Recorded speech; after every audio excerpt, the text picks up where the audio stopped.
Good morning, good day, and good evening. How are you doing, ladies and gentlemen? Hope you guys had a good weekend. It is Monday today, so hope all of you are doing good.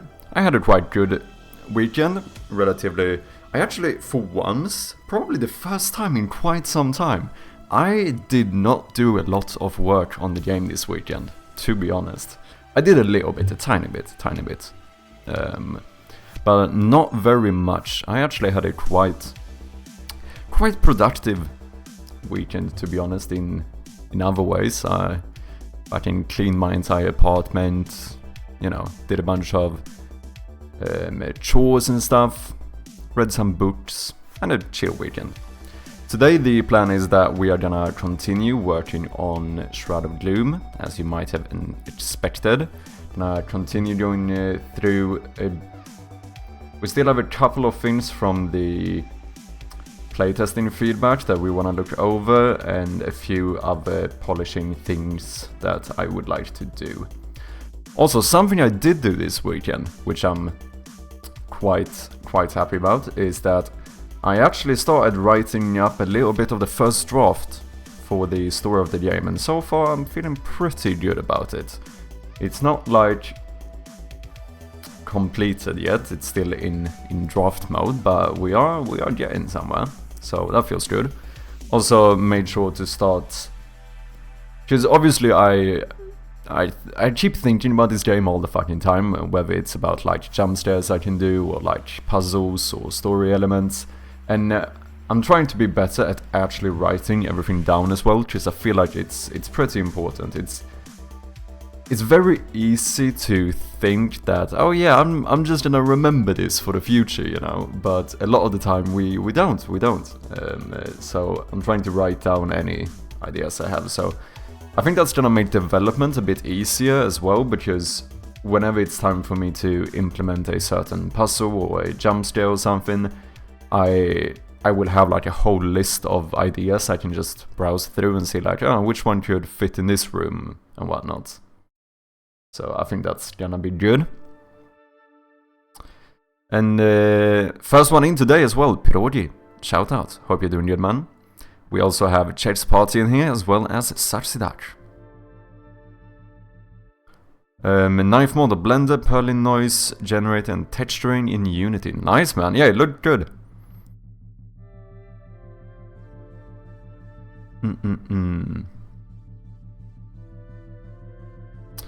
Yeah, so the plan. I think we're gonna start with a few simple things. I do wanna not refactor really. I mean, kind of.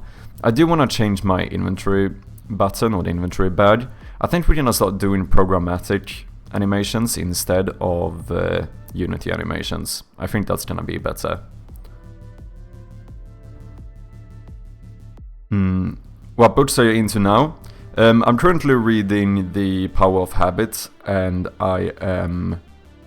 One book I have been meaning to read, which I bought but I haven't started yet, is... what's that one called?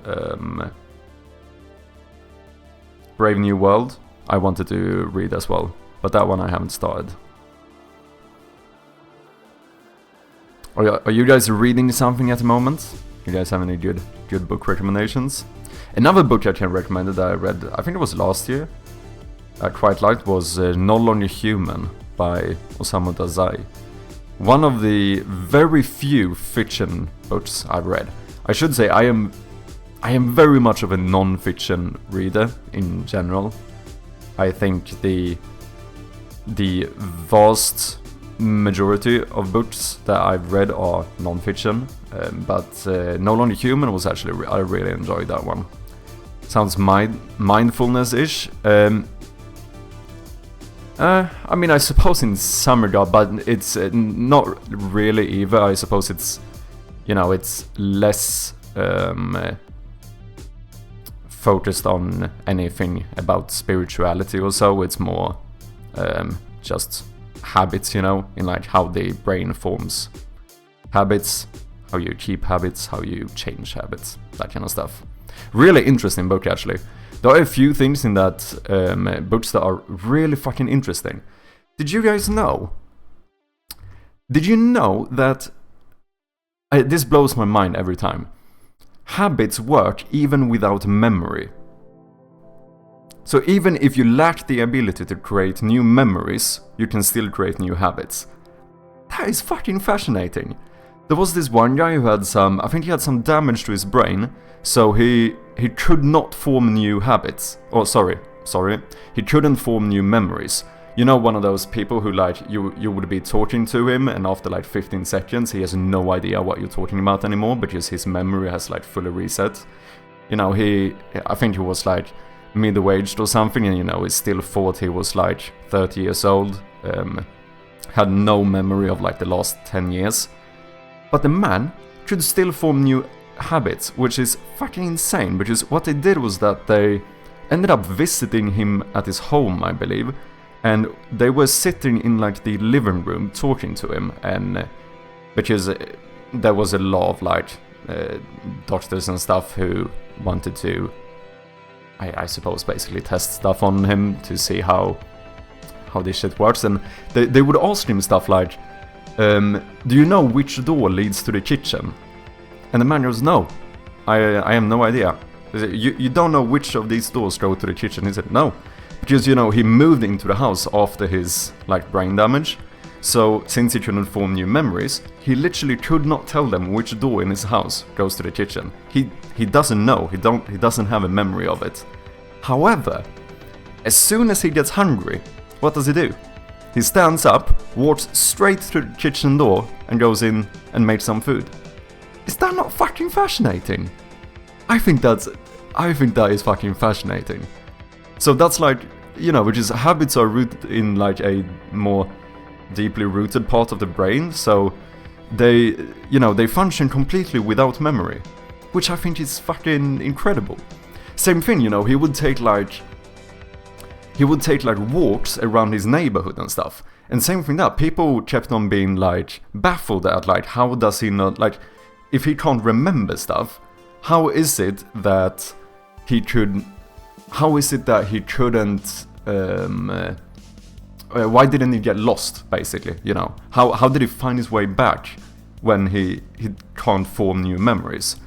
And same thing that, they like followed him out on walks and stuff, and during the walk they would ask him questions and be like, do you know where you are right now? And he goes, no idea. They go like, okay, so do you know where you're going? And he said, no, I'm just walking.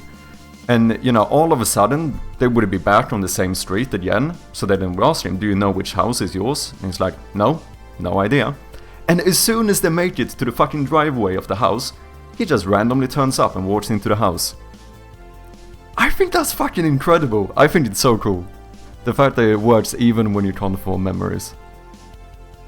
Pretty insane, yeah, it is. Reminds me of saying when you can't remember something. When I stop thinking about it, I will remember. Yeah. Yeah, I don't know. I think it's cool, but it's also one of those things where I think people underestimate how much we actually do, and that's partly what this book talks about as well. Like, we underestimate how much of our actions are just pure habits. Like, it's easy to think that you go through your day really like making conscious decision all of the time about what you're gonna do, but like the vast majority of decisions and actions that we do in a day, I think it's something like 80% or some shit of the stuff that you do in a day is purely based on habits. Signals making you do a behavior that you train yourself to do to get a certain reward. It's fascinating. It's fascinating. I have Brandon Sanderson lates on my to read. I haven't gone through it yet. Those are quite long as well, aren't they? If I'm not mistaken. I saw a video on 32 that was about a woman that could smell cancer. Yeah, that's fucking insane as well. Is it an audiobook? I don't know. There probably is an audiobook for it. Wouldn't be surprised, but I'm reading the physical book. Some stupid ass car made me drive in a way that forced me to crush my finger between my bike and a bag of bricks. Holy shit, man, actually. That does not sound nice.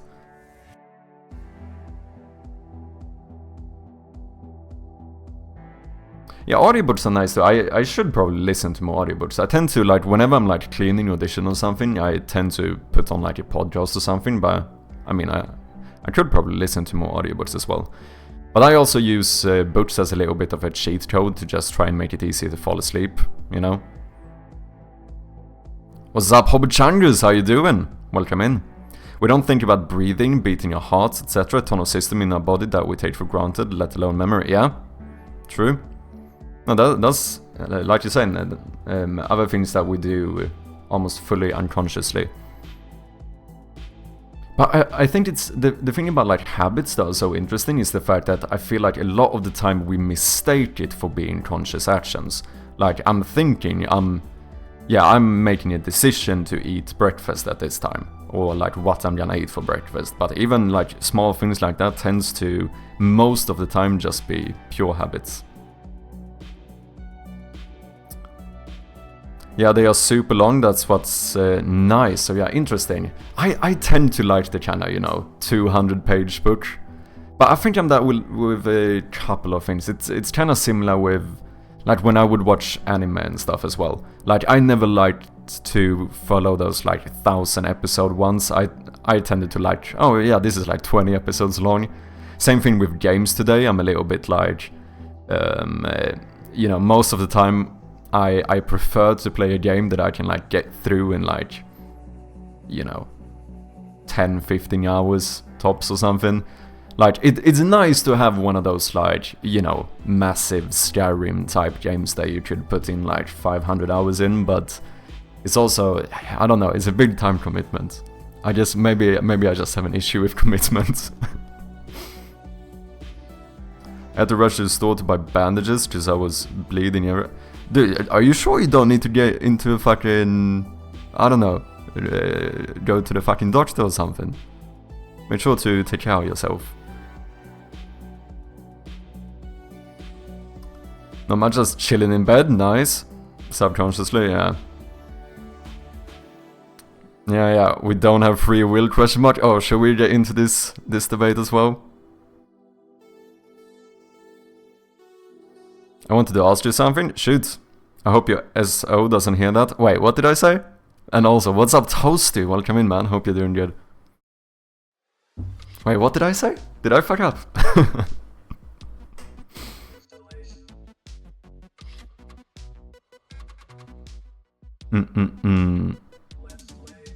I have commitment. Oh, I see what you mean, yeah. No, I think that one is already sorted. I mean, we've been together for over... what is it? It's been like soon 3 years, I think. So I think it's long enough to prove that I've gotten past that part at least. But good point. I can imagine it's a more scientific, shorter format would fit me better. Oh yeah. Not sure I have attention to read/listen to longer ones, but when it's fantasy, I don't want it to end, just get me more immersed in the universe. Yeah, I see what you mean. I mean that... I understand but I think I'm the same, because even with like No Longer Human, the last fiction book I read, and Ondskan as well, which you might know since you're Swedish, like those are... I think those two books are almost like the only fiction books I've actually read from start to finish. And both of them are around like 250 pages or something. Like, I don't know, I tend to... I don't know, for me it feels kind of daunting to start reading a book and be like, fucking hell, there's like 2,000 pages left. I don't know. To each their own though, for sure. Didn't crush my bone, it made a big cut though, okay. No Longer Human by Osamu Dazai? Yeah, exactly. That was the latest, or the last fiction book I read, and I actually really like that one. It's an interesting book. I don't want to talk too much about it in case someone wants to read it, but it's interesting. It's not fully what I expected. I don't know. It was an interesting book to read. I don't know. Here's the thing. Like, I want to talk about it, but I also don't want to spoil anything from it. But it's a good book. Might feel a little bit... I don't know, there might be some melancholy in it. Melancholy, right? Melancholy. Melancholy. Melancholy, yeah. It might give that kind of vibe, but it's a good book. Did you read it as well, Brody? Okay, I'm gonna snooze this ad as well while we do the introduction chat here, and then we'll get into it. I think I forgot to run ads during the intro today, so sorry about that one. We might have pre-rolls on at the moment. Do you think if I became a more serious game dev, having my name I have now would be too silly? Do you mean silly? Yeah, too silly, especially if I tend to make games that are more serious in tone. I don't think so. I actually had a similar thought before as well, because let's be honest, Mad Sherpa is not really the most serious name now, is it? Like, it is a pretty silly name as well. But I think when it comes to game development, I don't think there's a commonality with people having to have like proper serious names. Like, do you know how many game studios that have weird ass fucking names? Like, what is the ones that made The Last of Us? Is that not fucking Naughty Dog? Naughty Dog is the name of the studio, and they made one of the most well-regarded games ever. You also have like, isn't it Hades? That studio has a pretty not super serious name as well. Supergiant Games. This is not like a serious, like professional name, is it? Like Supergiant. It sounds a little bit silly as well. Naughty Dog, Supergiant Games. There's a lot of these. Like, I don't think it truly is a... I don't think people have that type of like expectation when it comes to game studios and developers that they need to have like serious names. So I don't think it's an issue. To be fair, I have thought about like rebranding, maybe picking a new username as well, but for the specifically for like game development and stuff, I don't know. The market is so saturated that it doesn't matter anymore. Yeah, kind of true. But I mean, these are not like, I mean, okay, this is an indie game, but like Naughty Dog are quite big, aren't they?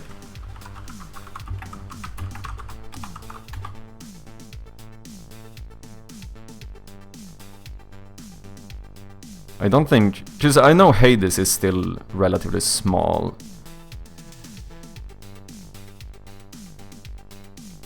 Does anyone know how many employees Naughty Dog has? But I think it's more, because I think Supergiant Games are like 10 people or something, so it's still relatively small.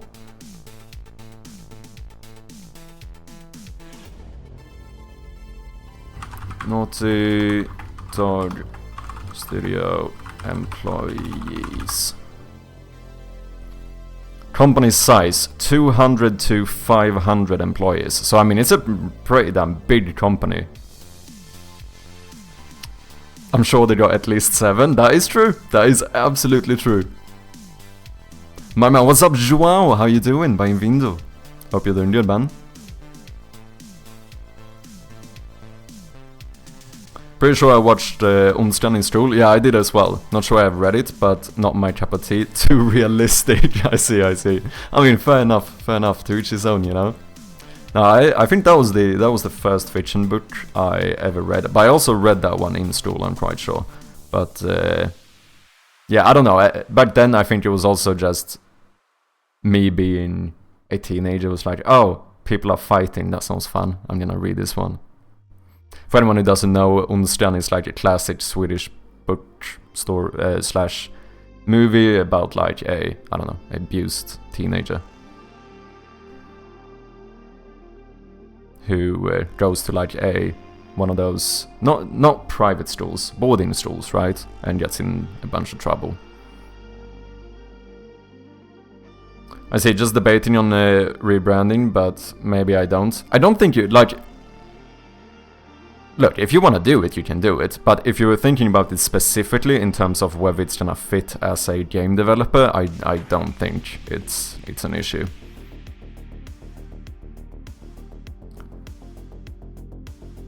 Was it Power of Habit by Charles Duhigg? Yes, that's the one. There is also another really like mainstream book on habits that people read, is Atomic Habits. I haven't read that one personally, but I think the Power of Habit is good and like it gets the job done. I don't know about Atomic Habits, but I heard good things about that one as well.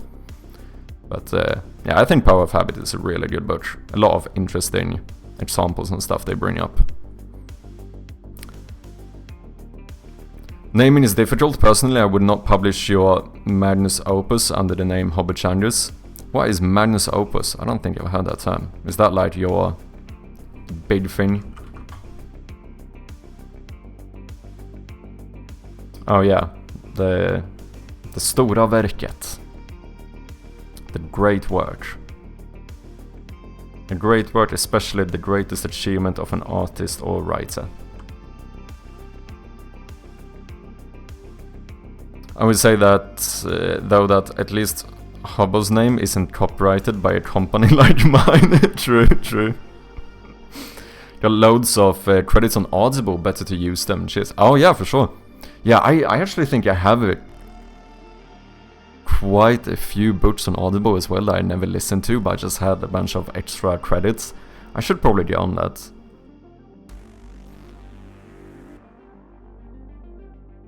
Yeah, magnum opus, most important work. Yeah. Okay, should we get into it? We have some ads running now. Sorry about that one. I think, like I said, there's a few small polish things I would like to go through, and yeah, let's just jump into it, shall we? Not gonna lie. Chat says, cannot convince me now.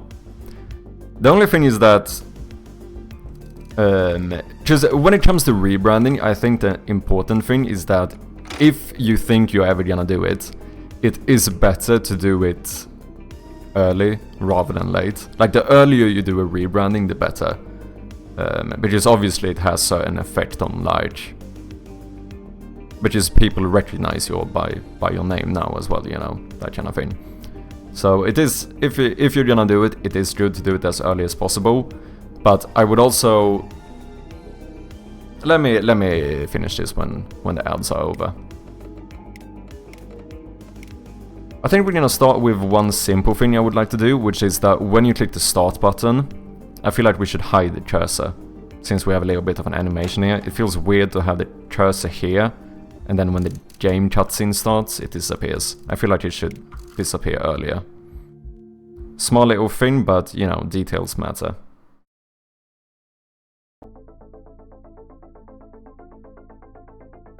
Okay, the ad break should be over. So yeah, what I was saying, I don't know if you heard changes, because you might have had ads, but I do think when it comes to rebranding, it is better to do it, if you're gonna do it, it's better to do it as early as possible, because obviously people still have some, you know, they recognize you by your name you have now and stuff, so it does have some impact, of course, on, like, you know, it's very possible that you would end up seeing it on your analytics. However, the earlier you do it, it also means that, like, that impact isn't as important. However, I would also say that, yeah, the difficult thing, the reason why I haven't rebranded is because, like Chet said before, naming is so fucking difficult.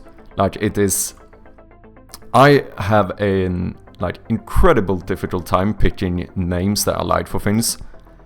And the thing is that, yeah, we should try and also not become those people who switch names like every year, because I think that it's not good in terms of, like, you know, people being able to recognize you.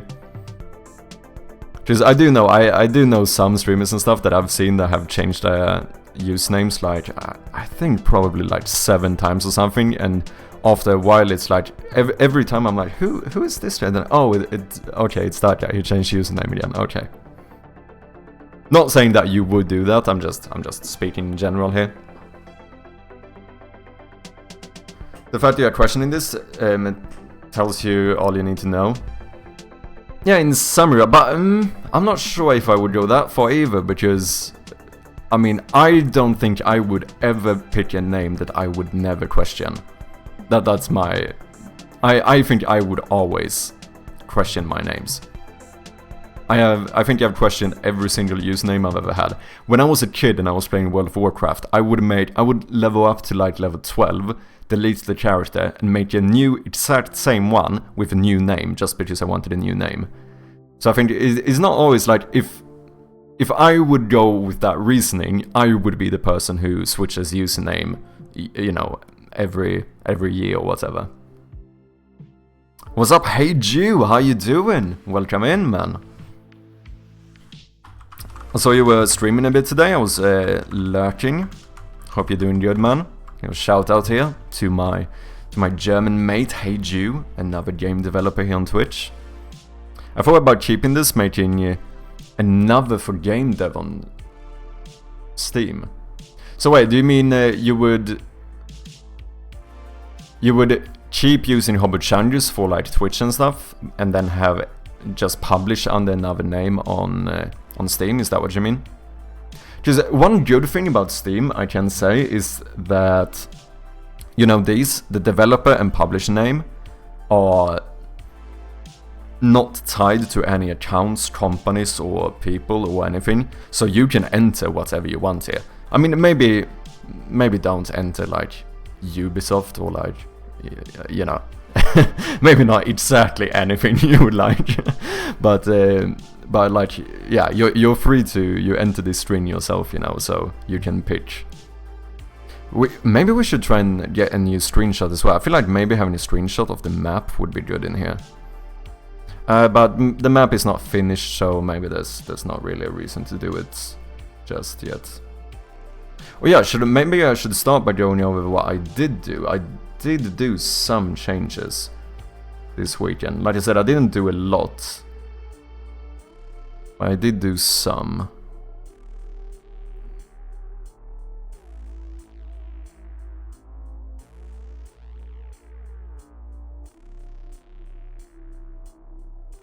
Yeah, I think this was after the stream.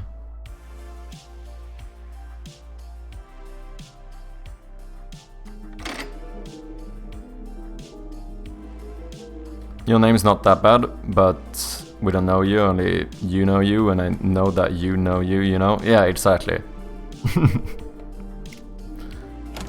So, one thing I did is that, I don't remember whether I did that on the last stream or not, but I did fix the thing where, you know, the background would fade too much when you open the backpack in a lit room.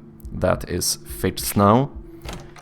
Something else I did, which I have been speaking about, because I think it made sense. Oh yeah, I made a new window here as well. I think this one looks a little bit better.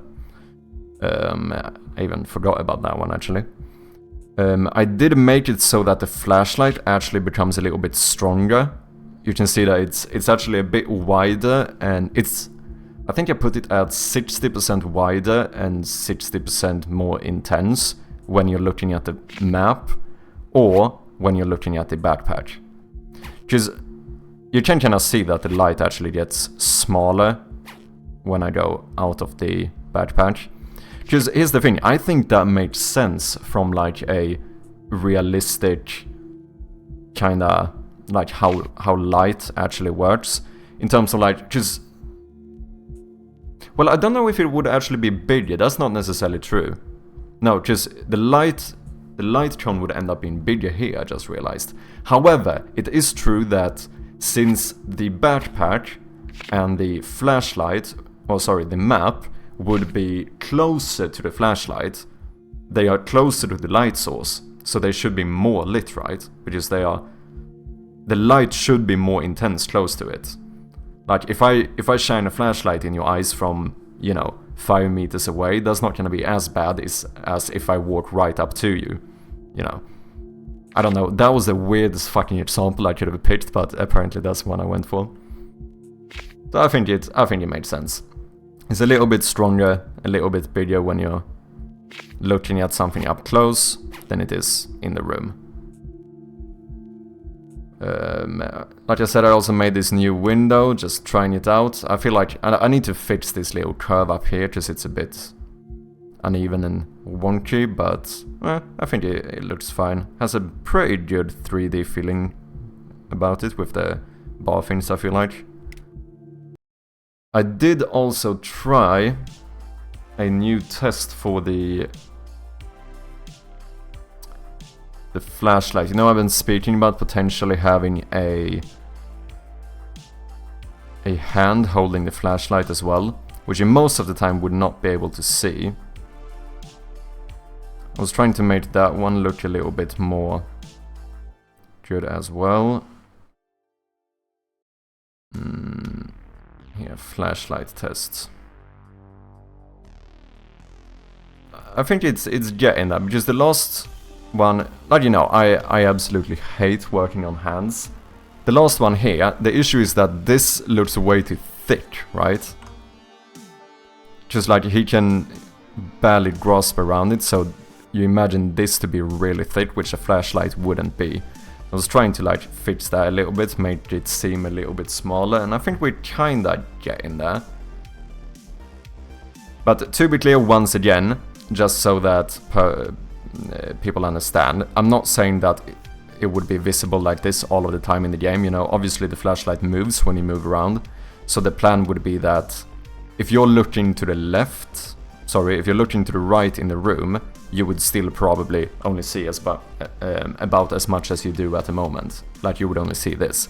But then, however, if you go all the way to the left side of the room, then you might see something like this, or so. Just to, like, sell that, like, I don't know, first-person perspective a little bit more.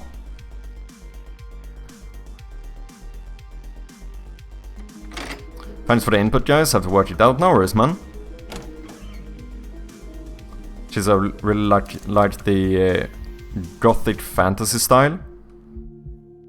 Wait, for what? Which part do you mean? Just the thing now is that with the map... Oh, did you mean the window? Is the window the one you mean? Yeah. Yeah, I feel like it suits the game a little bit better, to be honest. Because here, we have the hand here, you know, but then you have this, like, just floating flashlight. Which, I mean, it works, I'm not saying this is bad, but I feel like it potentially could look cool if, when you go far to the left, you see a little bit of the actual hand holding it.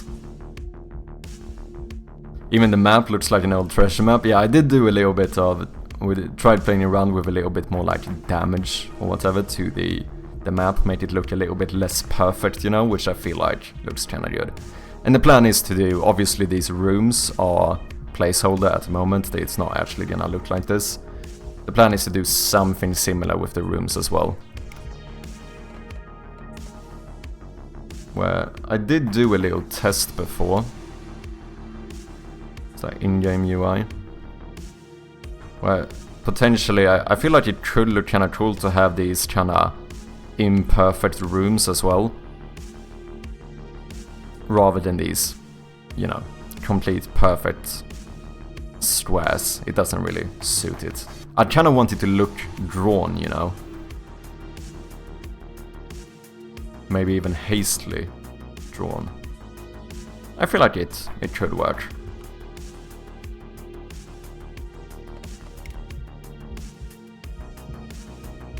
This game is missing one thing. Mint ice cream? Fuck no. No. No mint in here. Unless it's toothpaste or tooth gums? Yeah. That's the only time we accept mints. I think I need to fix the hitboxes on the broken light switches as well. These are very, very small. This one, yeah. This one is like one... It has a little bit of a buffer, whatever. I think I need to do that with all of them. Another hot take I missed? Yeah. I mean, I don't think that should be a hot take. That's the thing. I don't think it should be. But I don't understand.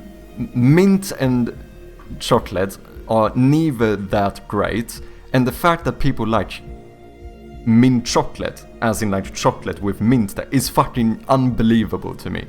That's the weirdest fucking combination ever. 2 negatives does not make a positive.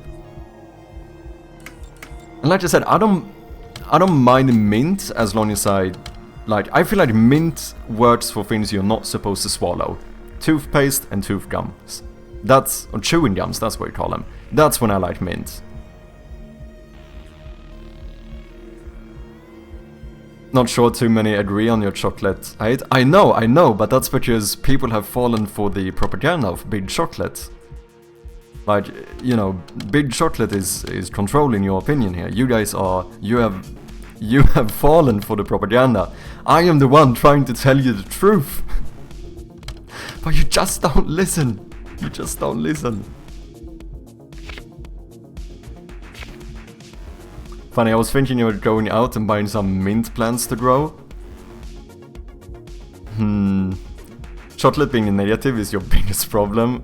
I mean, chocolate is like, here's the thing. I do make this distinction sometimes that, you know, the fact is that, like, I don't mind chocolate. Like, I can eat a piece of chocolate. I can even enjoy a piece of chocolate. The thing is that if I have one piece of chocolate, I usually feel like satiated for chocolate for like the next month. Like, I'm just not hyped about it. I think the reason why I become a little bit more like, I don't know, why I become a little bit more intense speaking about this is because everyone else hypes up chocolate so much. And I'm like, it's not that fucking, that amazing, it just isn't. If there's like, you know, like chocolate covered stuff can work. Chocolate covered stuff I don't have to mind because that doesn't give me that like over-satiation thing. Like if you have some,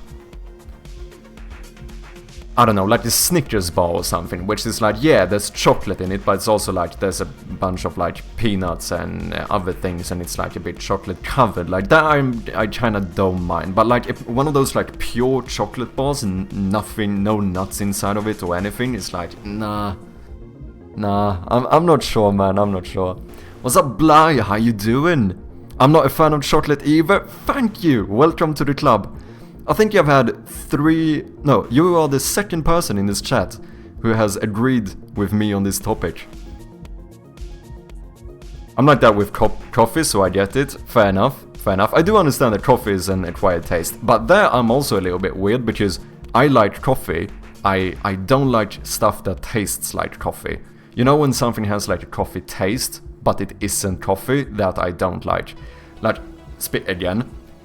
Coffee flavored chocolate is not nice. That is not good. I don't like it. I love coffee. Chocolate is meh. Coffee flavored chocolate, disgusting.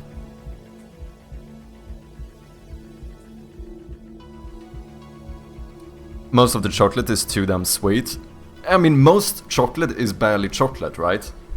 Like, most of what people refer to as chocolate is like milk and sugar. And like a sprinkle of cocoa. That's really it. What's up, Janko? Cocoa powder boring. Cocoa powder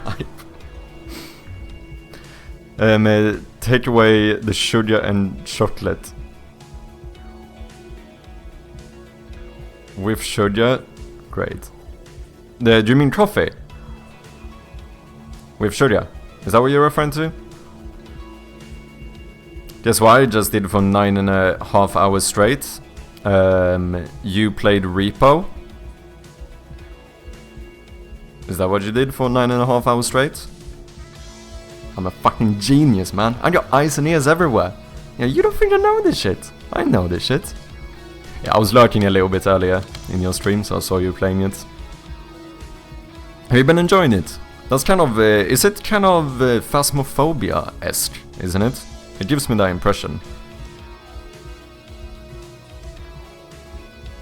This is what productive game dev looks like? Yeah, no, this is it. Me talking shit while sometimes clicking on stuff in my game, that is how we do productive game development. Like Lethal Company. The Monologist is what I played as like Phasma. Okay. To be fair, I haven't seen that much of Lethal Company. Oh yeah, something else I thought about. I don't feel like that necessarily should be too difficult. It would be kind of nice to have stacking items, right?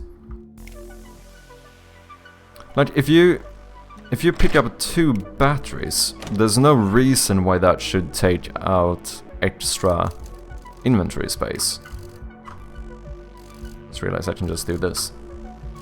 Okay, now we have a bunch of duplicates. There's no reason for that. We could just have the battery and then like the number 6 above it. I don't know how to actually make that work. Oh, I suppose I just don't... Yeah, if it's more than 1, when you pick it up, you don't remove it from the backpack. All you do is remove 1 from the number. Yeah, I mean that should probably work.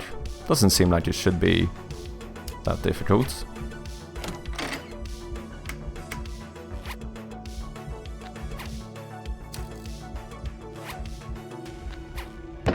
I do want to fix how I handle my inventory as well. Like I do want it to be rearrangeable. I think we want to do some drag and drop system here. Because right now, if I pick something up and put it down, it always ends up in the last position, which I don't love. I feel like the players should be able to rearrange their inventory in a way they like to have it, you know?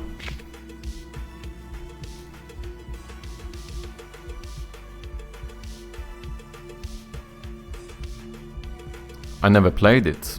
I just played Reaper 30 minutes ago, pretty good.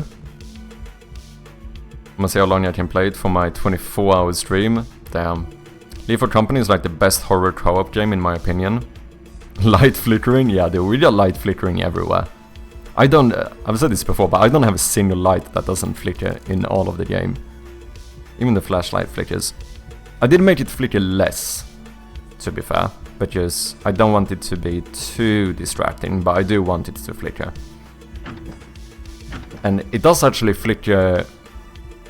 It starts to flicker more the less battery you have.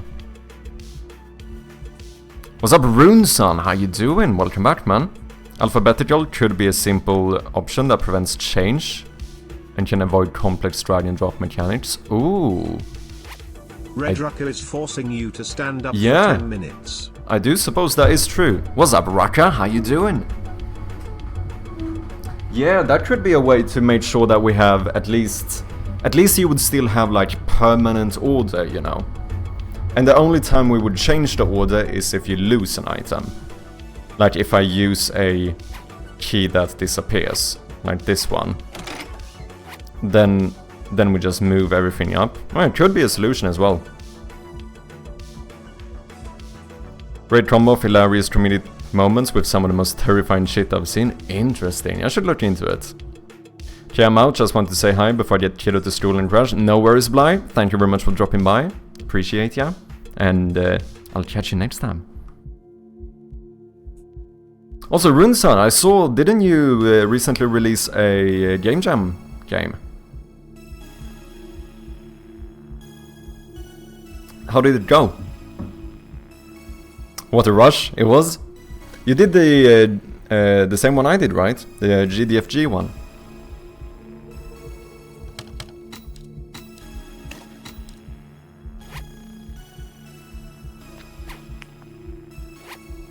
Yeah, I think stacking items should be... Yeah, we should stack items.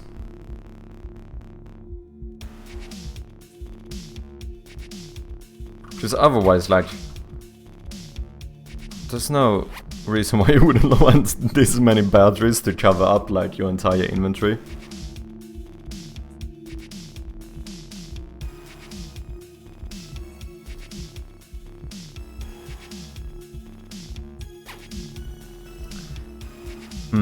I must sleep, have a productive stream.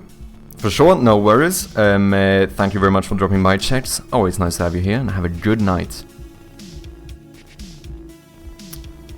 And you as well, Hobo. I do understand you guys are basically, interestingly enough, on opposite sides of the world, right? Both are as far away from me as you possibly could be, pretty much, so Understandable, understandable. Thank you guys very much for dropping by either way. I appreciate you and have a good night. Wasn't going to bring it up in your channel. I hit my old streaming community yesterday and got a bunch of playtesting. That was honestly wild, having other people play. Nice, man! The process was great. What was the theme for this one?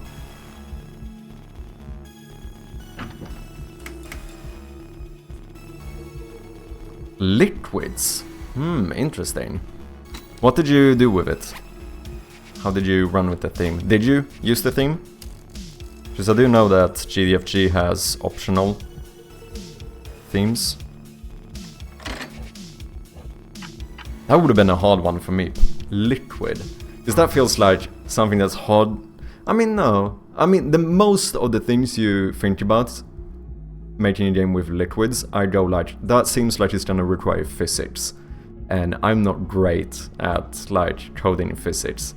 But I do suppose you don't have to do it that way. It could also be like one of those potion games or something. I mean, that's liquids. So yeah. No physics in what I did? Interesting. Let me check it out.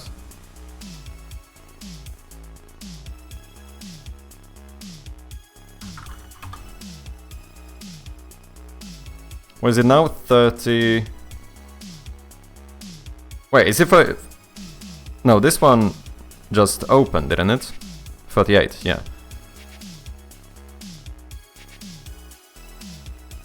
Voting ends in 6 days. Yeah, liquids.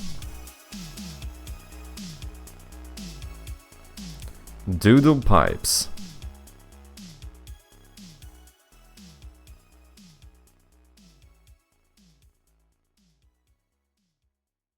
Place sticky notes of pipes to guide colors from sources to goals.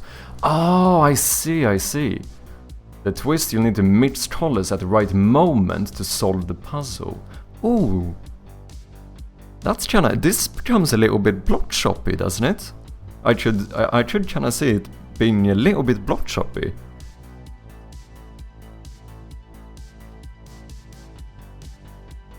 I mean, I haven't seen the actual game, but... Yeah, I am. Pick pipes by left-clicking on the instruction card using QWE. Or place them by left-clicking on the grid in playable areas. Rotate by left-clicking on placed pipes. Delete with right-click. Run 40 hours over 22 days. Most levels on the very last day. Damn, he did that crunchy thing, didn't he?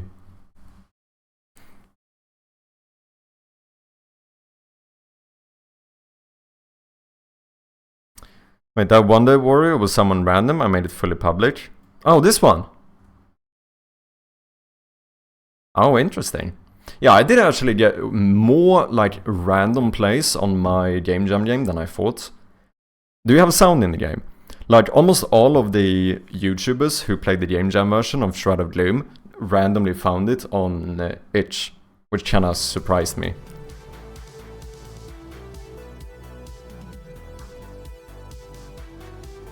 Okay, so these are the different pipes. Oh, is this just a guide to blending colors, basically? Hey, Runeson, with the subscription, the Prime sub. Thank you so much, man. Appreciate, yeah. Oh, it was the ads coming. Damn, that's funny. Thank you so much, man. I really do appreciate it. You legend. Cheers, man. Okay, this is a blue color goal, and this is a blue color source. Connect them with straight pipes. So wait, are these are changing ones? So let's see here. So I do just want to connect these. Oh, is this just a straight pipe? Oh, I see. Boom, easy peasy. Blocker stickies can't be built on. Okay. But that's fair, because here we just need to go straight. And here we just need to go straight as well, but then we rotate these.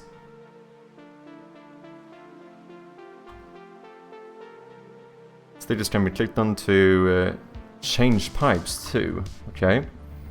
Elbow pipes Q to turn. So then I would put one of those here, and then we go like boom. Oh, this is cool, man. Wait, did I fail? Try again. Oh, I just realized. That one is going the other way. I need to go boom, boom, boom, boom. Rotate this one. Put you here and rotate you. There we go. No. Oh, no. I'm being silly. We go boom, boom, and we need 2 of these. I need to actually pay attention to the directions here. There we go. Now it should work. Use the junctions E to split a color to multiple goals. Yeah, this reminds me a little bit of Bloodshop.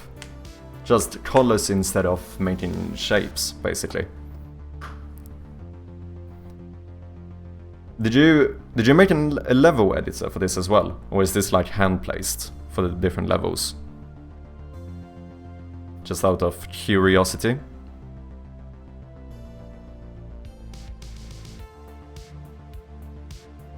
Use the junctions E to split. Okay, so we would need to split this one like so.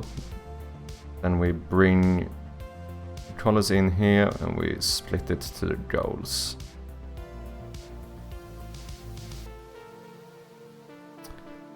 I made a way to import-export JSON. Way easier to manipulate outside of the game. Oh, interesting.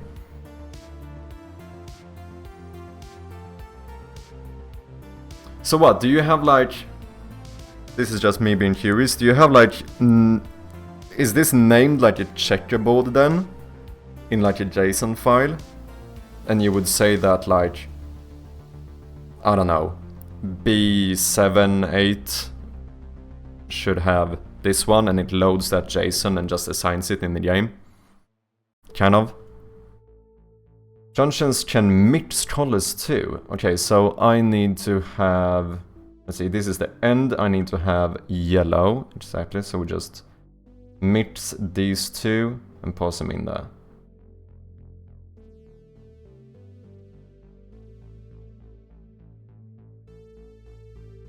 Mix timing is important.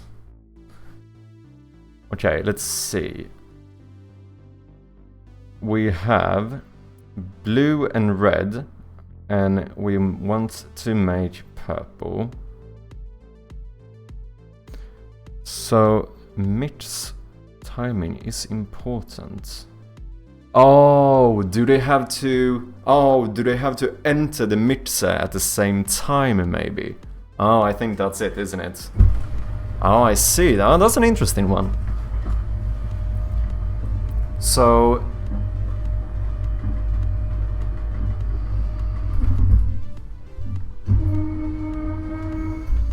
if I would go here, this is not gonna work. I just want to test it. Because now blue is gonna go in first and go... Oh, so yeah, I even got mixed in that one instead. Interesting. Oh, that's kind of cool. So we have to make sure to have the same amounts of steps, basically.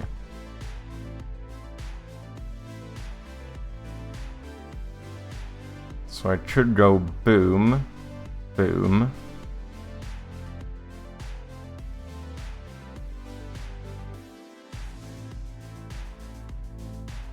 That's 3, this would be 3 as well, so I do think this is gonna work.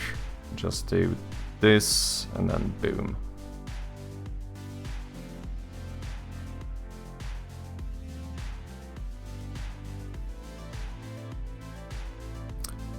Just level SO scriptable object. The JSON lets me export import from the object. I'd come up with the JSON ahead, what I think would work, and tweak it as I try to play and make complexities. Interesting. What's up, Jones? How you doing? Our Jones is doing good. We're currently trying Runesun's entry to the GDFG jam. Just finished this one, so I wanted to give it a go. How you doing, Jones? Hope you're doing good. Okay. So this is the end. Oh, I need to... Oh no, it's white, sorry. It's a white goal. Everything must be mixed. But I cannot mix all of them at the same time now, can I? So I assume that I have to maybe mix 2 at first. That would be 1, 2 steps. So we go 1, 2.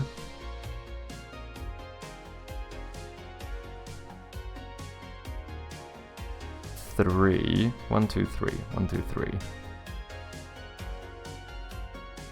4, 4. Yeah, this should work. I think this is it. Boom. The Chiban is on a nice addition as well. Yeah, there we go.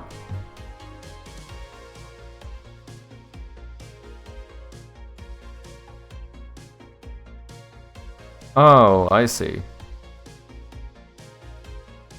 So this is an issue because they need to cross each other. But I assume I can make this however long I want, can't I? So in that case, I could just make this one as simple as possible. And then we just go all the way around with this one.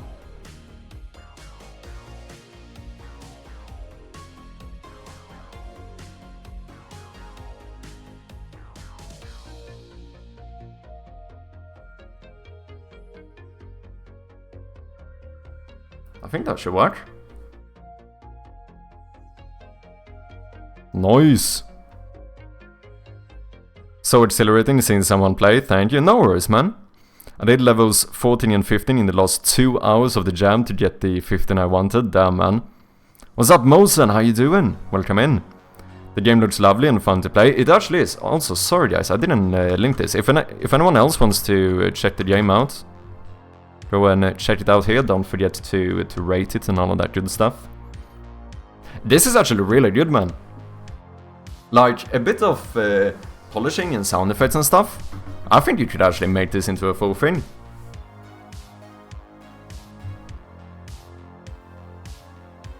Okay, wait. So, I need blue over here. And then I need to mix purple there. So, that means I would have to split this one. Now we have blue. And then we would have to maybe go up here. Let's see, 1, 2, 3, 4, 5. 1, 2, 3, 4, 5. That should work. So this one needs to go down here. So we have the correct amount of steps. And then we just turn this one over here.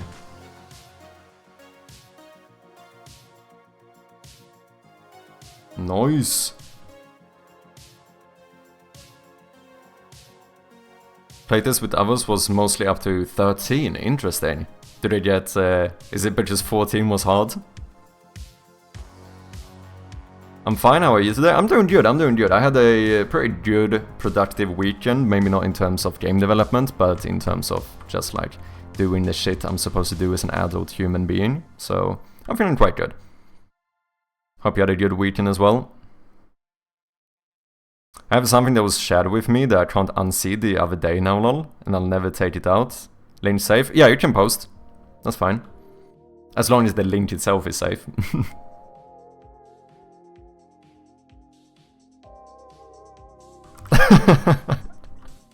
Oh yeah, I see what you mean. That's kind of funny. Oh, that's kind of funny. I mean, overall, I think this is really good. I feel like the only thing is that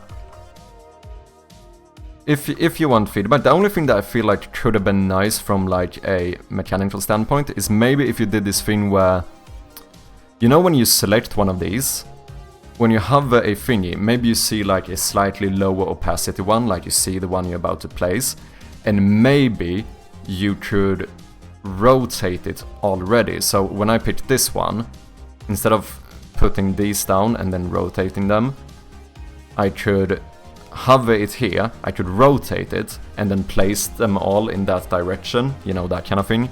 Just a like quality of life thing. Overall, man, this is really good. Good feedback, bring it on. I'm unsure what I'll do post-jam, but you better believe I'll be reviewing your VOD, let's go, and writing this stuff down.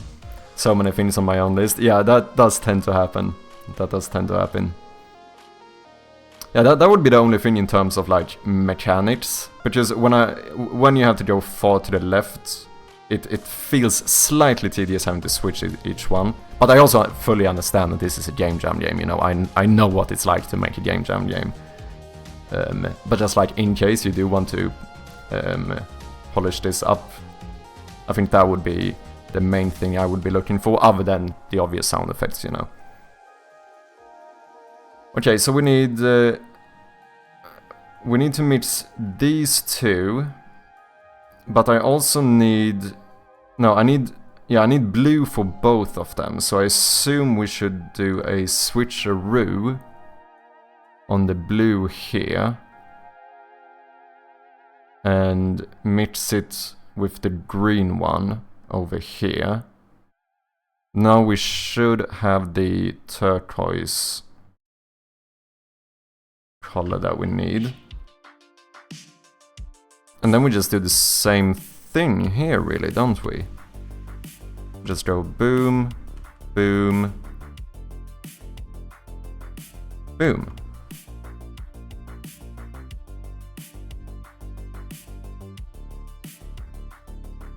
Okay, and now, let's see, we need white, which means we need to mix all of them. And we also need yellow, which means, and this one is kind of nice actually. This was a good implementation. Having you not have to think about color theory, you can just double check little cheat sheet here. Good implementation. 100% remembering rotation, rotate only if the same pipe is selected, otherwise replace all sorts of things.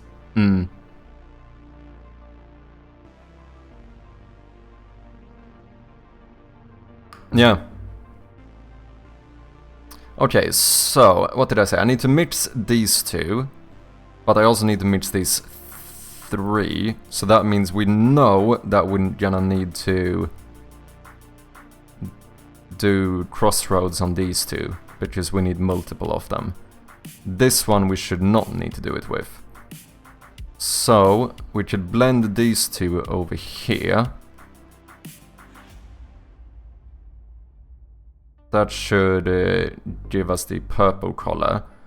And now we need to mix this one with those in the same amount of steps. So that would be 1, 2, 3, 4, 5.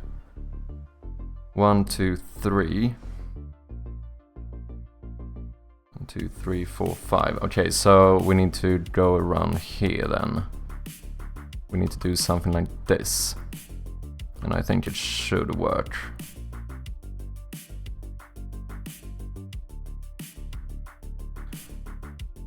I think that one should be fine now. And now we just need to get ourselves a little bit of yellow. So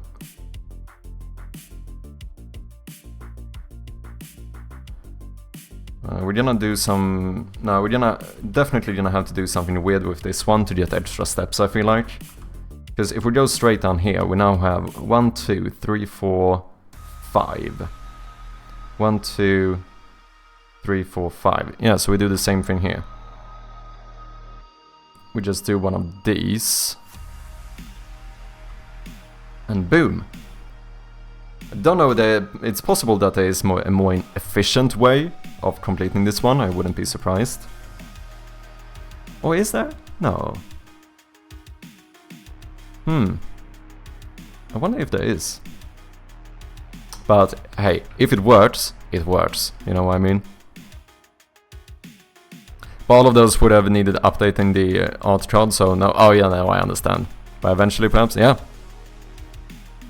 No, I think even if you don't make like a full-on, like, I don't know, if you don't want to make like a full Steam release or something, I still think like it could have been worth just finishing this into a full product, even with just 15 levels, but just getting the sound effects in and do like a little post-jam update or something. I feel like could be nice.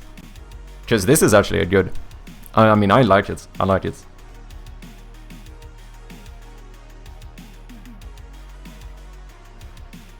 Okay, so we need purple, which are these two, and white, which are all.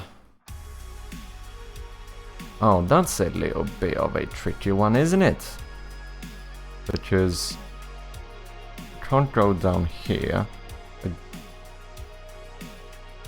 don't want to... Ooh, these boxes kind of mess it up for me now. Oh wait, this is just for the purple, but I don't have time to get this one over here unless I do some weird thing when I go around here, but then I block in this one, so that's not gonna work. I need all of them for this one. That means I can't go up here because now I'm blocking that one. Or can I? Wait. No, because if I have... I need to have it... Ooh, this one is a little bit tricky. I can't put a crossroad here, but I need blue for this one and for this one. I also need red for both. Green only needs to go to the white one. The thing here that's an issue is that now blue needs to go up here, and there's no way I can reach that spot in the same amount of tiles with the red one. So that cannot be the solution, which makes me feel like I have to go up here. I can't put the split here either, because I think that doesn't get me anywhere either. It's probably fine for the blue one, maybe. Oh, sorry, for the white one, the white gold, but it's not gonna work for the purple one.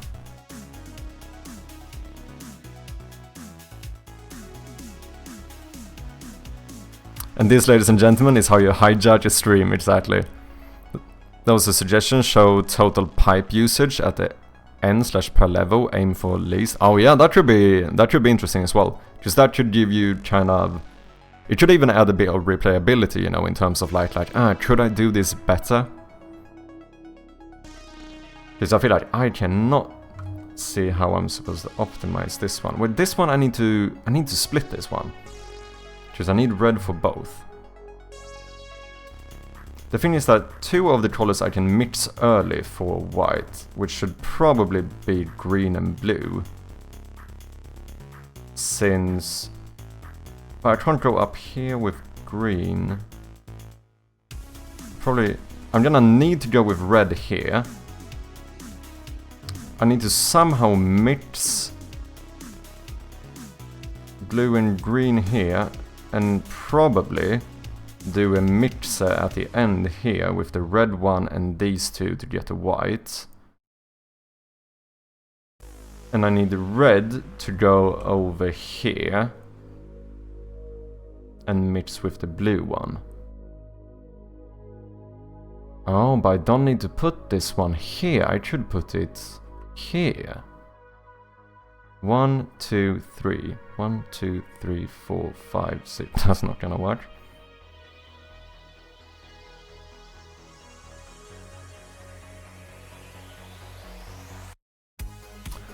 Oh, wait. I am overthinking this. If I'm mixing red and blue, I already have purple. All I need is to add the green to get the white. So maybe I'm overcomplicating this. I might be able to reuse this mix once. Yeah, I think that might... Wait, let me think this over. I think I need to go in with the red one here. Because I do need to mix it with the blue one. Which means that this must be the way. And now to mix it with this one, I can go 1, 2, 3, 1, 2, 3, 4. 1, 2, 3, yeah. So I do... Oh, wait, I could put a mixer valve thingy like this.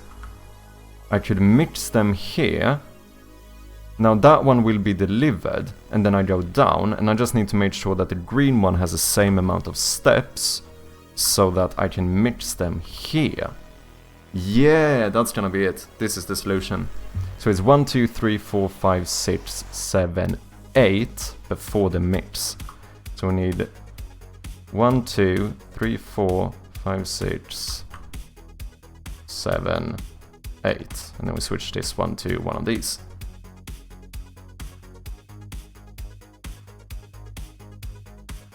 Nice! That was a good level. That was a good one.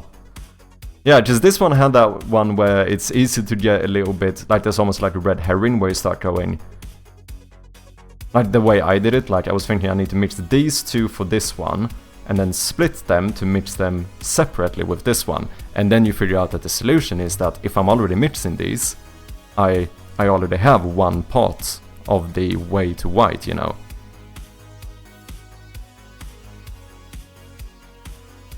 They only get harder from here, I can imagine. I think I did the level ramp pretty well, but I'm biased, yeah.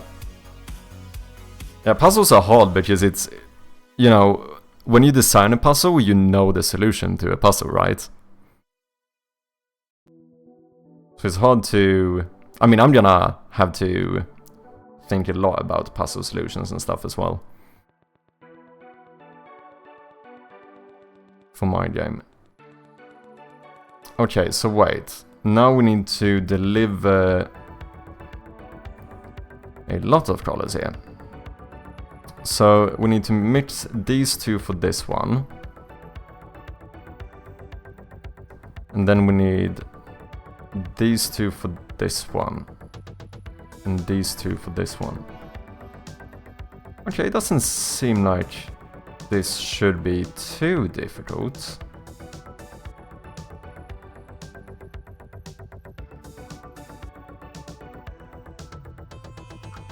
I feel like I could...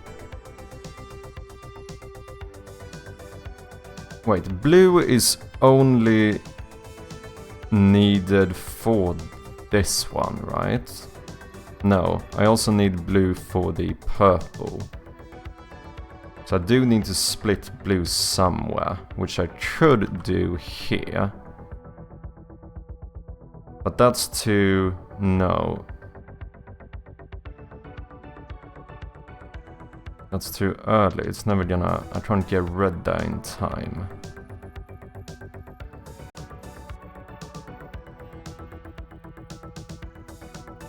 This one I could go around, mix it somewhere, boom. I need to go around. I can't put the in here because that's gonna be too close. I won't be able to connect the red one in time.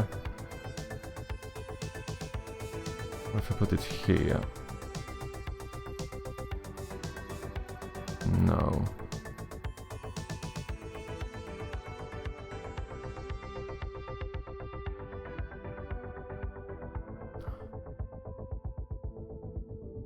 No, it's not gonna work. I was thinking, what if I go down with the blue one here and connect to this one, but these X's kinda mess that one up for me. Honestly, I had so much fun making this, yeah. No, I think you have done a great job, to be honest, man.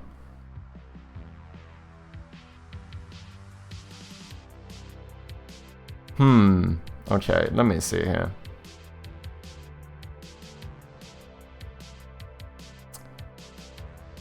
How do I want to do this? It's the blue one that's messing me up right now. I don't know where... I need to split the blue one somewhere. Go here. If I split it here and I go boom, I can't get back. So that's gonna be an issue. Go here, it's gonna be too early. Can't get red back in time.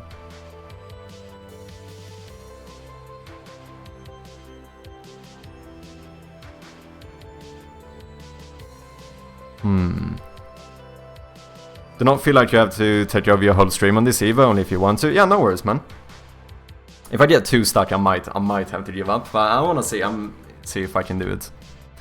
I have to duck out for work meeting in 10 minutes. No worries, man.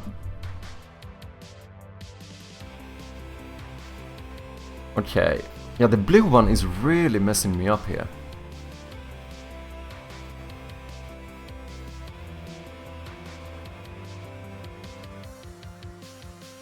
Huh. What's up, Vinny? Wow, your game has really changed. You worked a lot this weekend. Yeah, exactly.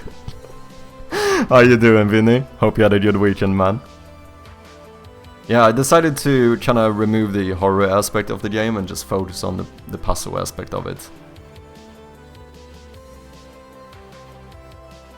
I mean, this made sense. This must be the solution here. No, wait, but this is not enough. Wait, what the fuck? 1, 2, 3, boom. 1, 2, 3, boom. I can't get them to mix in time. What? Oh. So we add an extra loop and we turn this one like so. And we do this to get a few extra steps here. Now we have 1, 2, 3, 4, 5. And now we might be able to do 1, 2, 3, 4, 5. Yeah, okay, okay. So we go boom, boom, boom. Now we should have yellow. Those puzzles are horror. Doing great, and it was a good weekend. It's been a while since I rested this much. Nice, man. Glad to hear it. Those O's are so awesome to see. Yeah, no, that is true. Like, that is... When it comes to puzzle design, that is what you want. Like, the proof that a puzzle design has, like... is, like, good is if the player gets that, like, aha moment. Which the only way to get that is often to kind of lure them in the wrong direction at first, which works here because it feels like the natural thing is to go straight down, but then you realize that it's never gonna work, and then you go, aha, so I have to go here.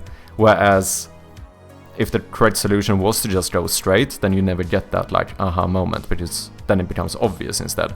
That's the difficult thing when it comes to puzzle design, because it's either it's too hard and it becomes like boring / infuriating, or it's too easy and it doesn't become rewarding. There's really a fine balance to it, you know. It's always so fun watching Chirpy go crazy.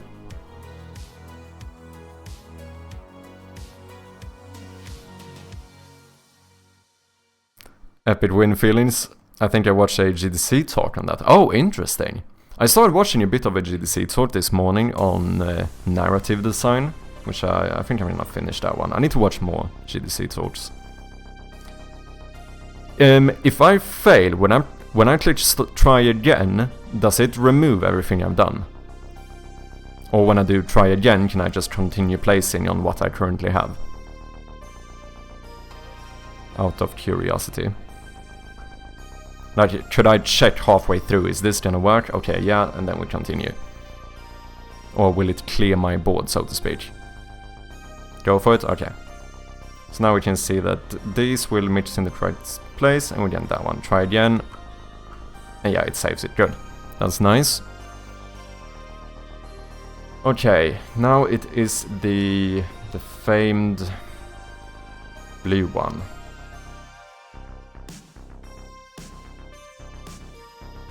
And I need to mix blue and green over here. So I need to get blue around down here.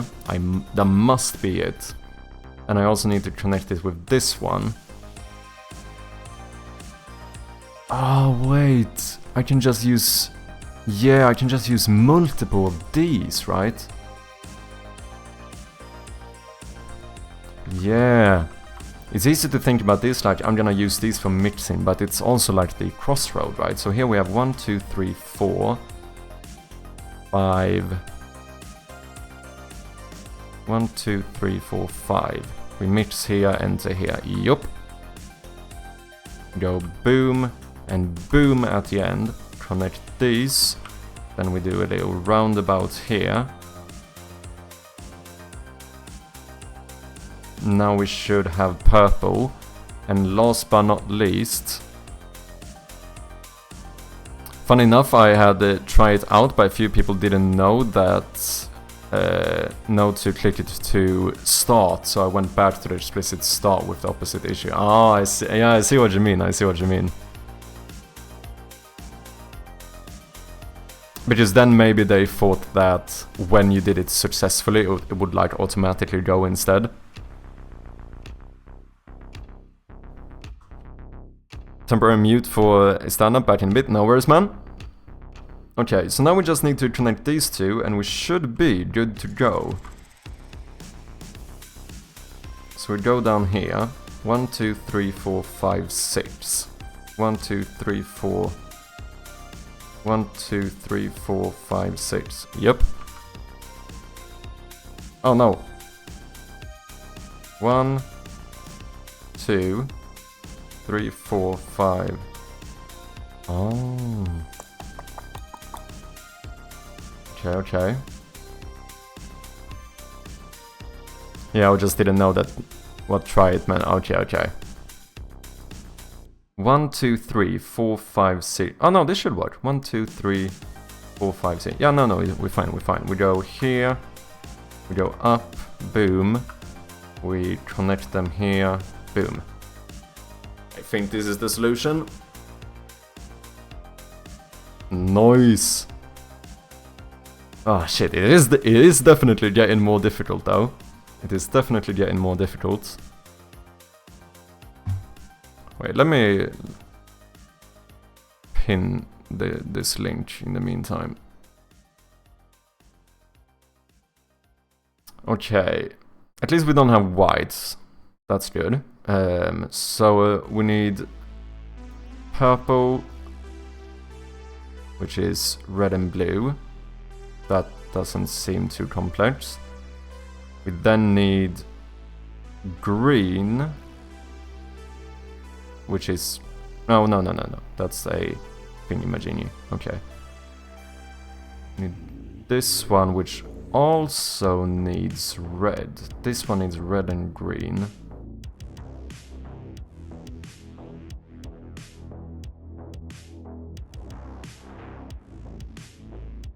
And then for this one I need blue. Okay, so that one feels like it should be relatively easy. I'm gonna need to split this one somewhere, go up here, also go here. This one needs to split. I think it might actually be easier to finish one and then adjust it. So this is not gonna work. Just we have too many steps. 1, 2, 3, 4, 5, 6, 7, 8. Okay, that should be fine. We just need to do 1, 2, 3, 4, 5, 6, 7, 8. And we mix them here. Those are good. Now, what we do, ladies and gentlemen, is that we get the... We need the green one for yellow. Need this one for purple. Okay, so I mix yellow over here and I go down. Bring this one up here and mix it with red. Yeah, I think I got it. So this one needs to go down there.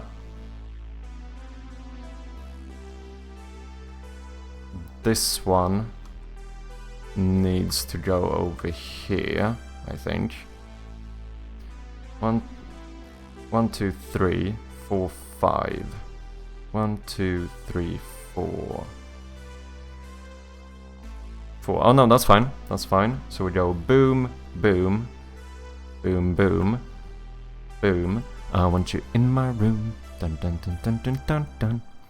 1, 2, 3, 4. 1, 2, 3, 4. Now we have yellow. In yellow, we need to be a little bit smart with how we path it here.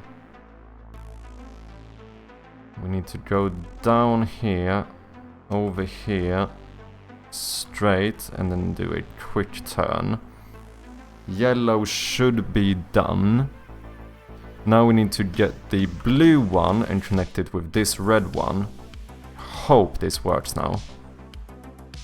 I don't know if I'm gonna have the correct amount of steps here. 1, 2, 3, 4, 5, 6. I'm not! Ah, no! That's an issue.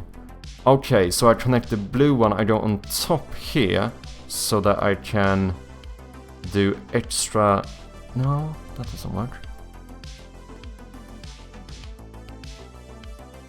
Oh, what if I go around here instead? Bring red down here, maybe?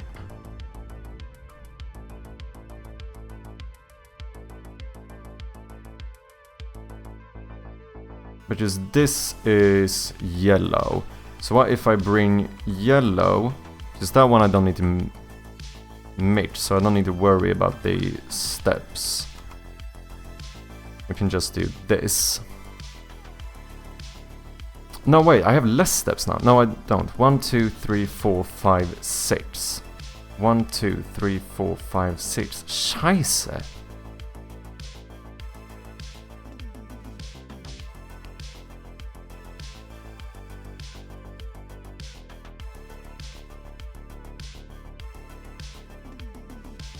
Okay, I think it must be... I need to change this then. So that I can go down with the yellow one here. No, because I need to go in that case up with the blue one here. That's not gonna work. Huh. Wait. 1, 2, 3, 4, 5, 6, 7, 8. 1, 2, 3, 4. This is never gonna work. Oh, what if I split the green one again over here, maybe?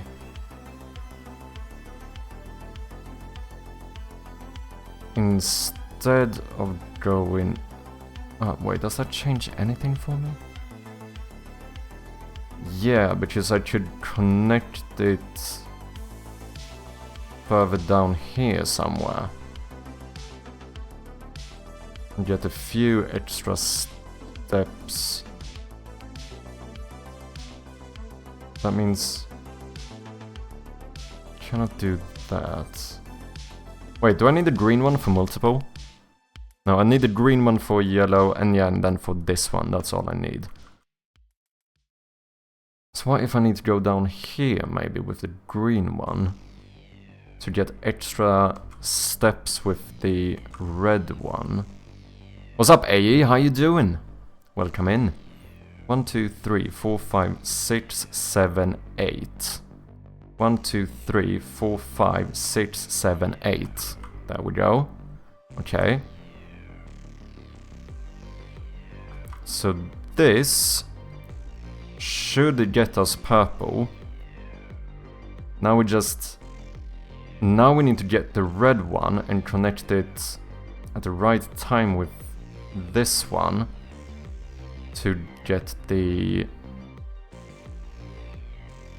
Let's say this is still red though, so I could make a cross anywhere over there. So let's remove these for now. So how many steps do we need to take here? 1, 2, 3, 4, 5, 6, 7, 8, 9. Or 8, that would be. 1, 2, 3, 4, 5, 6, 7.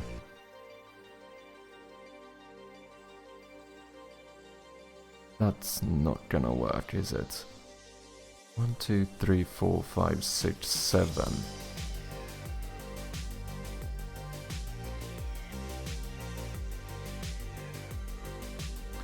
One, two, three, four. 1, 2, 3, 4, 5, 6, 7, 8. How's it going, friend? It's going good. We're currently trying Runesun's Game Jam entry he did. It's a puzzle game, kinda similar to Block Shop in some regard, the game we played by Fullbox. But rather than making shapes, you are blending colors. And it's going quite well. We made it to level 14 out of 15, but it's definitely getting a little bit trickier.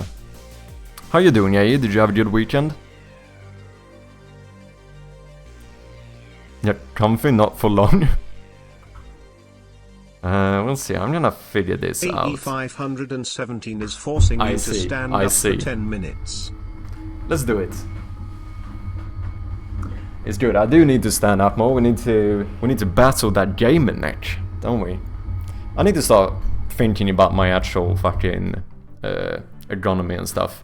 Same thing. I've noticed. I don't know about you, fucking hardcore gamers and obsessive coders. I am legitimately starting to have pain in my hands.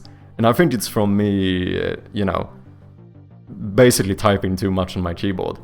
I think I need to get better at... I mean, I need to take more breaks, partly. And I think I need to move around my hands a little bit more. Because I actually am starting to notice that I get a bit of pain in, like, my fingers and hands. And I don't think that's a very good sign.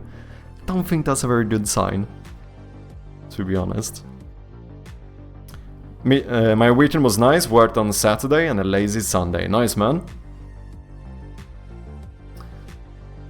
Okay, we could also split the red one here. And go down here or something. 1, 2, 3, 4, 5, 6, 7, 8, 9. 1, 2, 3, 4, 5, 6. We cannot mix it here, that's not gonna be right.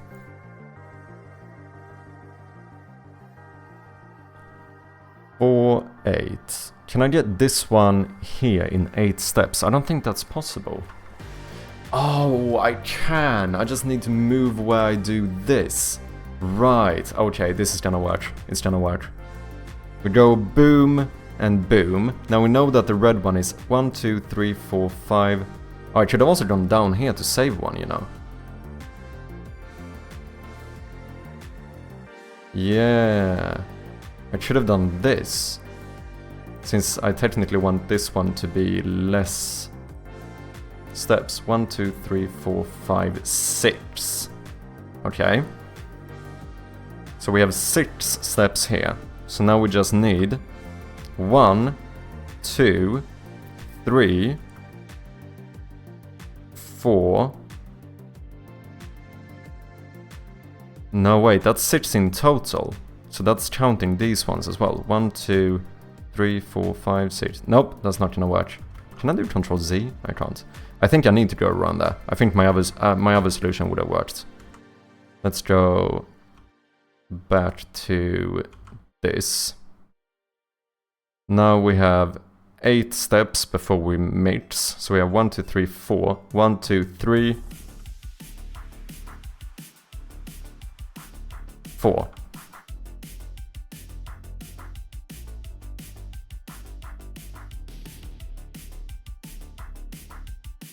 Fucking genius.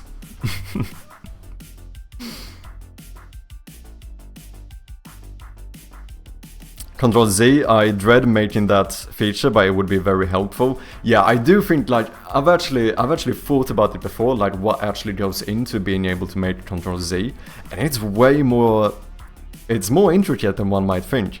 Because a lot of the time you're not just keeping whatever you did on the last step, right? Because oftentimes in, like, if you're in a program working, you can do Control Z multiple times. So you saved like a whole line that you've made.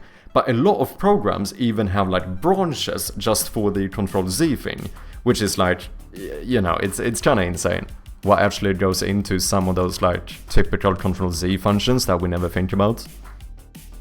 Nailed it. One thing that can be related to heavy coding / gaming hours is arthritis and carpal tunnel.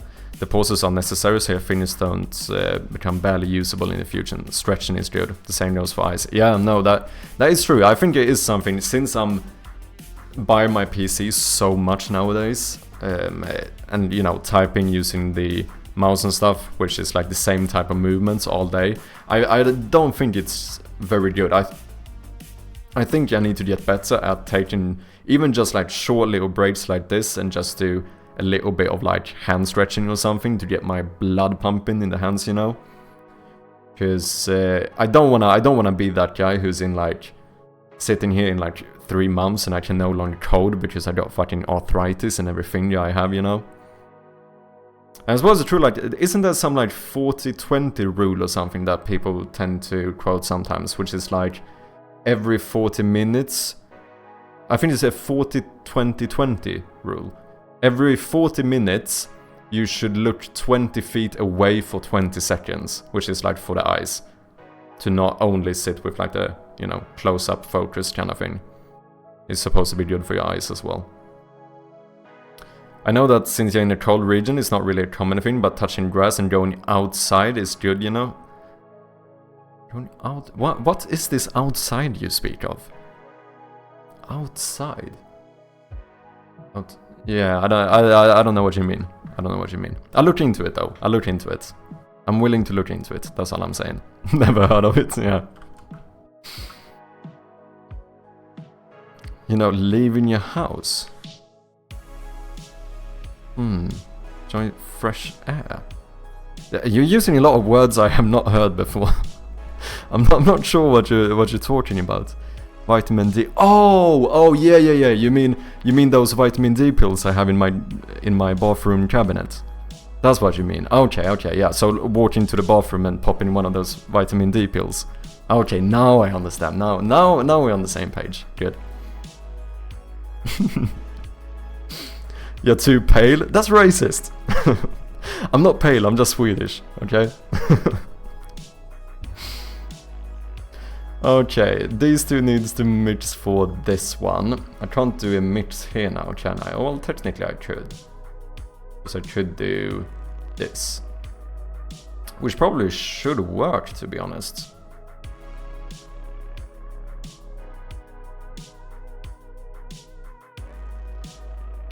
One, two, three, 4. 1, 2, 3, 4. Oh, then okay, so I mix them here instead.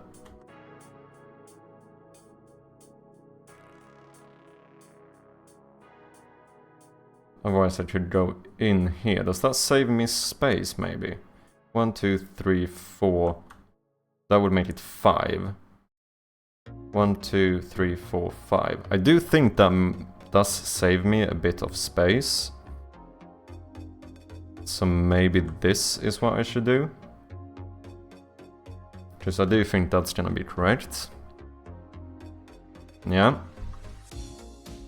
My English is not good enough to understand it. Alright, you're a special type of chicken, man. The snowflake one. Exactly. I'm barely using the big words here, my dude. But you're using very uncommon words, like this grass outside. Vitamin D, this, yeah, oxygen. Like, what is this stuff? This level was super fun to make, all the things. I can imagine. I mean, I think this kind of level editing can be quite interesting. What happens if you... No. So you would... Okay, yeah. If you keep mixing, you always get white, right? So if I would... Do you have checks for that? Like, if someone tries to mix, like, white and red, does it still become white? Just out of curiosity. Or could I get some weird color? Yeah, just additive to 250. Oh, I see. Yeah, that makes sense. Yeah, so it can never become... If something has turned white, it can never become not white, basically.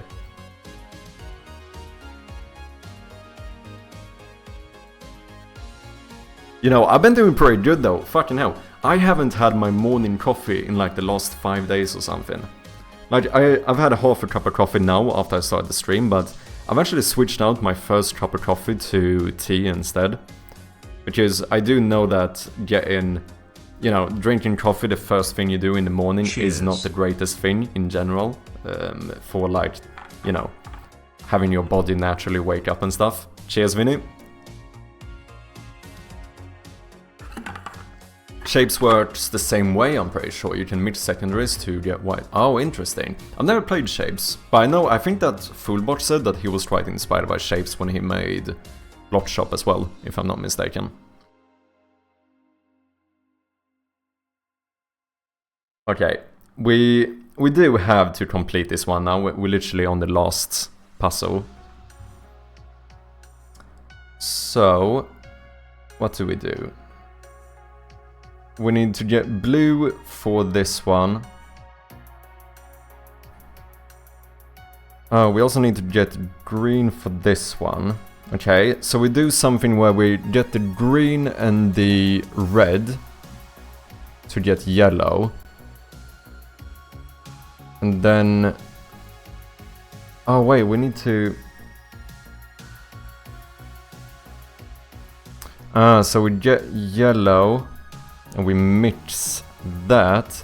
Maybe I should try and get yellow early, get yellow in here, get yellow out, which means I only need to connect blue here to get white. I suppose I don't need to actually mix then red, blue and green. Like if I... Yeah. Like I should even...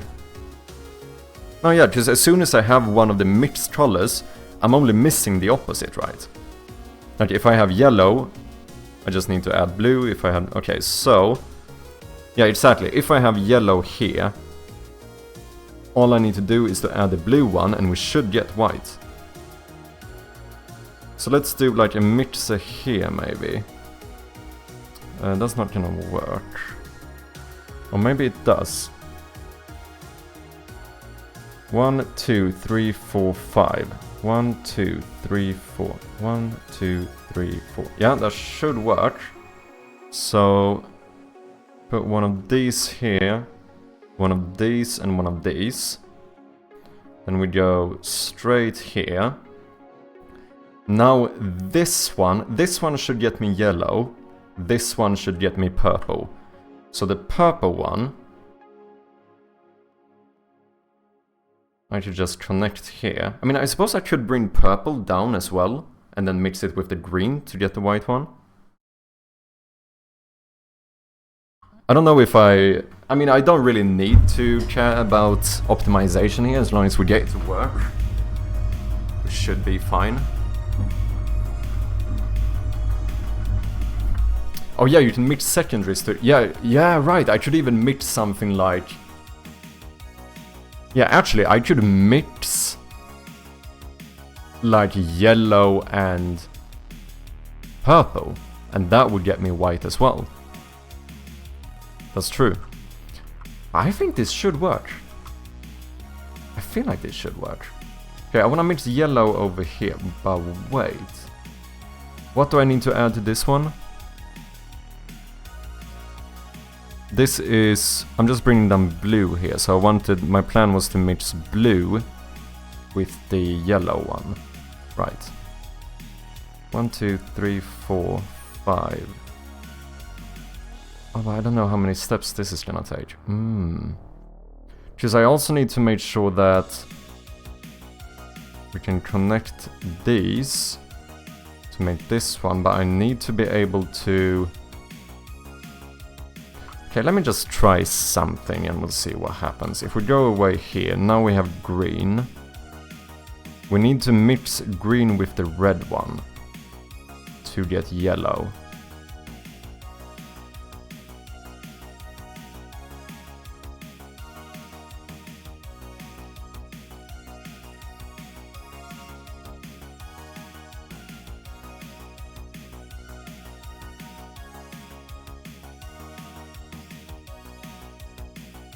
And also make a splitter here and get purple down.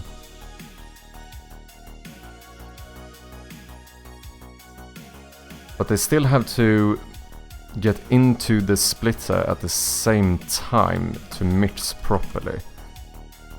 Okay, let me just try something here. It would be easy to add green last, to be honest, which means that it would be purple I take down. Yeah, maybe. Let me put this one here for now.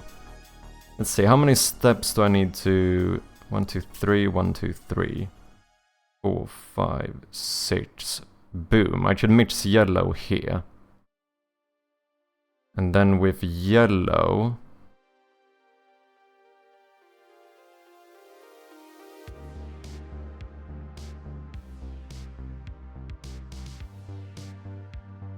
I would need to add blue, but I can't make like a crossroad. Maybe I need to go around here.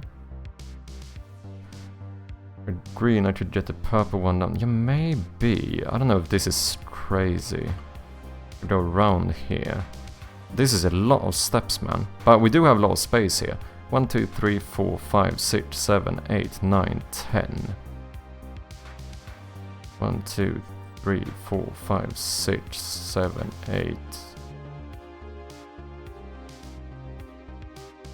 1, 2, 3, 4, 5, 6, 7, 8, 9, 10.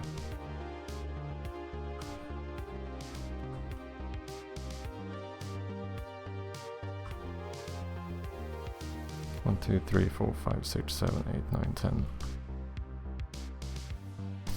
Feel like this should work.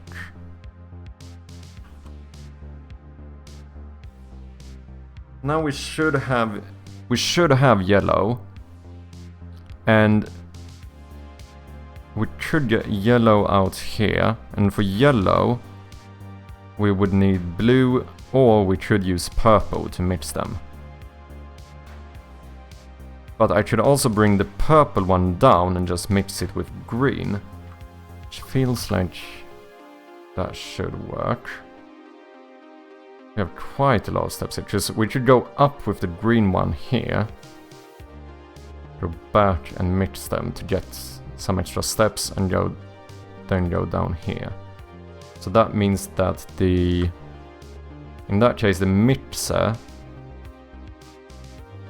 has to be like this. Yeah, we want the purple one. 1, 2, 3, 4, 5, 6, 7, 8. 1, 2, 3, 4, 5, 6, 7, 8. Booyah, we got it. This can probably be optimized, but I think this should do the job.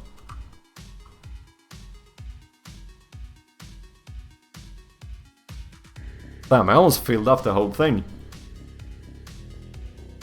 Let's see if it works.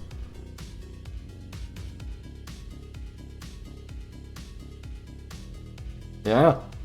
Fucking got it. GG.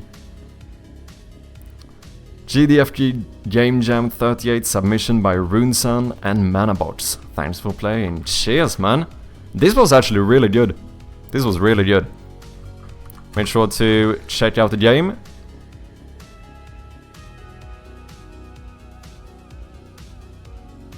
Oh, can I not rate the game itself here?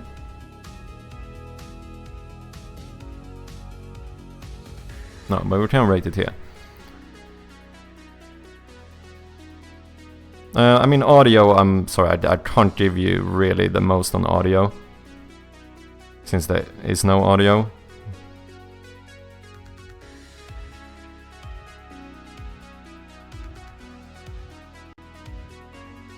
Narrative mood. I don't know.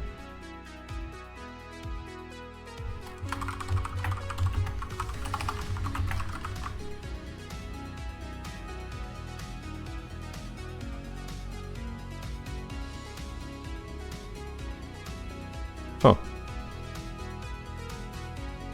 Oh, did I double post my comments? Oh, I did. I don't know what happened there.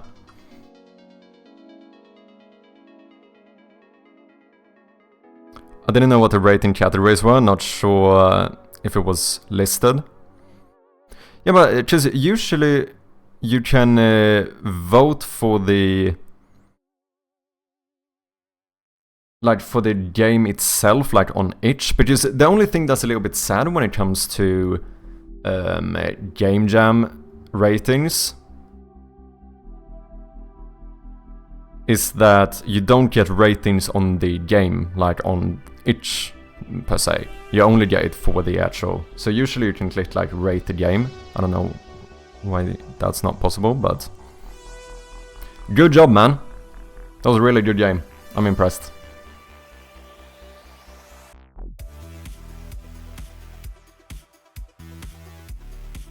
Nailed it better than I did. I only had one space remaining. Oh, interesting.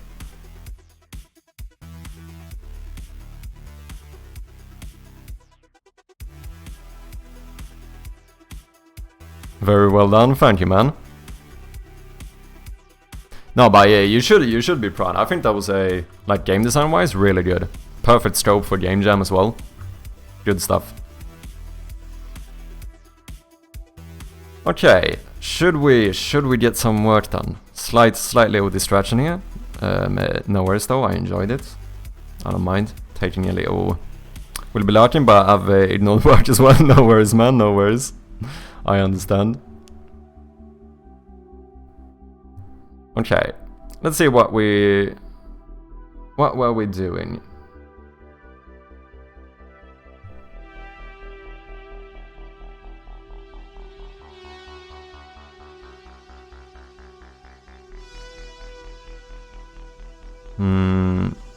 What should we focus on today?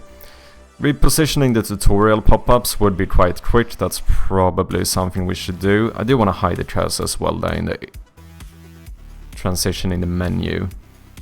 That should be quite easy to do. Maybe adding the hand to the flashlight. I feel like it could be nice to test it. Stackable inventory items. That would actually be interesting to do. I do need to increase the volume of the game. Don't know if I'm gonna do that. Just that's gonna be a bit of work. There's gonna be a lot of like just making sure volumes are okay afterwards. So I don't know, maybe I'll even try and do that off stream because it might not be the most entertaining for you guys. Let's fix the cursor here first. But also let me since we have ads running, I'm gonna take a quick break and just get a reheat my coffee as per usual. I will be back in just a minute or so. Thank you very much.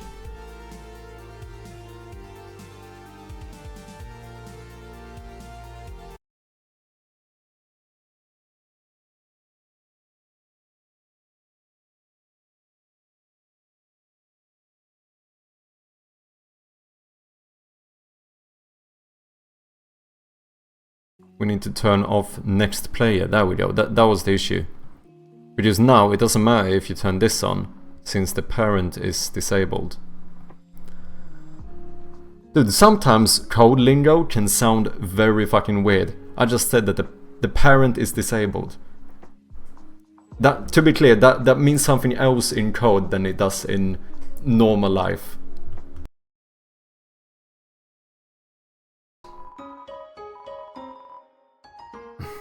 Okay, so the inn in the town Snowed Inn is called Snowed Inn. I see what they did there. Sandwich cake. Look at this bad boy. How tasty does not this look? It's like a cake made from sandwiches. And believe me, it's fucking amazing. One of the best things to come out of Sweden. I know it looked, if you're not used to it, it might look a little bit weird, but I promise you, it's really good. It's really good. It's a little bit like, you just don't have to think about, if you have the word cake too much like stuck in your mind, I feel like that kinda ruins the experience because you expect something that it isn't, because this is more like, you know, it's a bit more foodie rather than like sweet, of course. But it's really good. Like, Dude, I take this over like a sweet cake any day. Do not aggro. And we are back. Thank you guys very much for your patience. I appreciate you guys. I was just thinking, maybe I should add one of those like channel point redeems as like a stretch reminder as well. Funny, like half of my redeems at this point is just stuff that I'm basically just forcing you guys to remind me to take care of myself. That's basically what I'm doing. Okay, let's do some work on Shroud of Gloom. If anyone hasn't, please remember to go and wishlist the game as well. We do appreciate those wishlists very much. It's the #1 way of supporting the game. Let's see, first things first, let's see if we can disable the cursor. That should be relatively easy. You know what, let me actually check in my... Is it called Timeline Manager? How do I do it here? Do I use an event or do I call the instance of the cursor? What do I do? Play cutscene.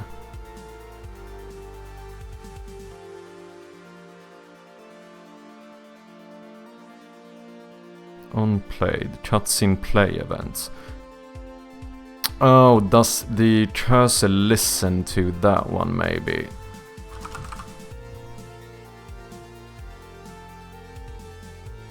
Yeah, on cutscene played. Show cursor false. Okay. So maybe we make like a transition event or something, and during like transition events we hide the mouse. Let's do it specific for this one for now. Let's do a public class. Let's do a menu transition event.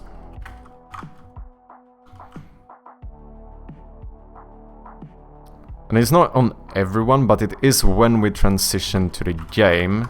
We would like to publish the menu transition event.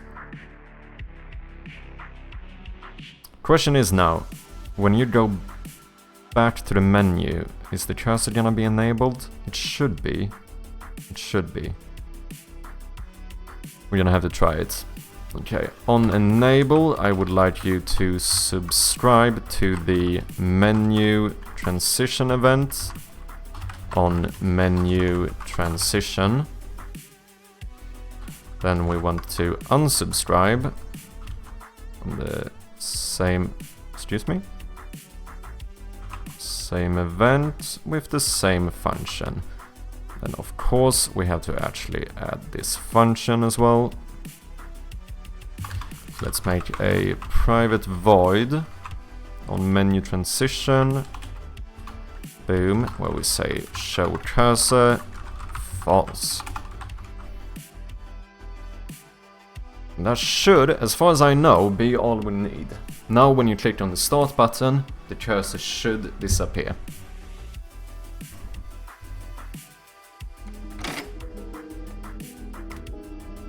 Yeah. And it's still gone during the cutscene, but then as soon as you get into the game, you have your cursor again. If we now go back to the menu, we should still have the cursor. I wonder if we should fade out the buttons here when we transition as well. Yeah, because I fade out the logo, but I don't fade out the buttons. Maybe we should. The reason I fade out the logo is actually because this one is wider, so that one, when the door is centered, you actually still see a bit of the M and stuff, which looked bad. That's the reason I started fading it out. But now it kinda looks a little bit weird when that's the only part fading out. Yeah, I think we need to fade everything out. But that should be quite easy.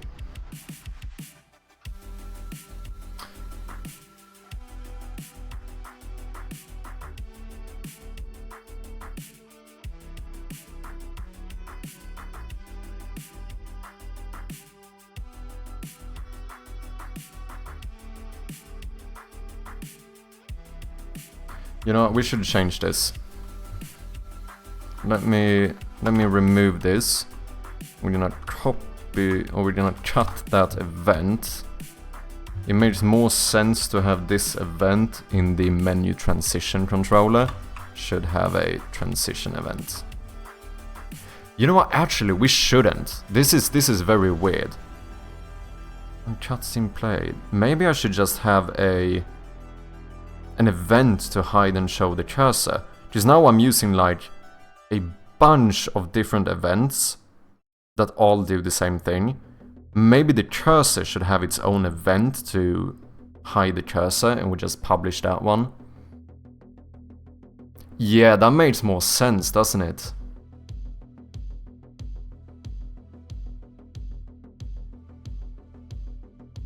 Just all of these events do basically the same thing. It's either... I mean, they all call the show cursor function.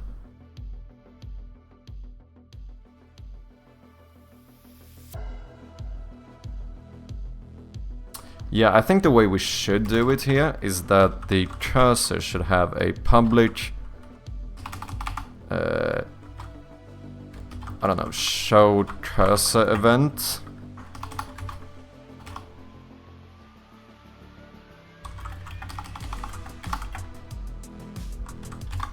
Which has a public bool called show.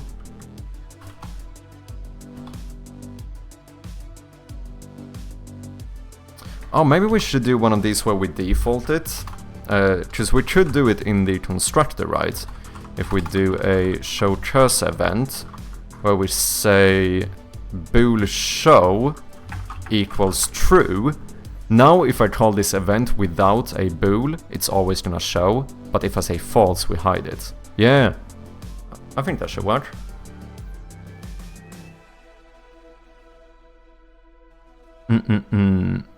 That's not an event, it's a command, slippery slope. Well, I mean, this is an event though, technically speaking. Wait, what?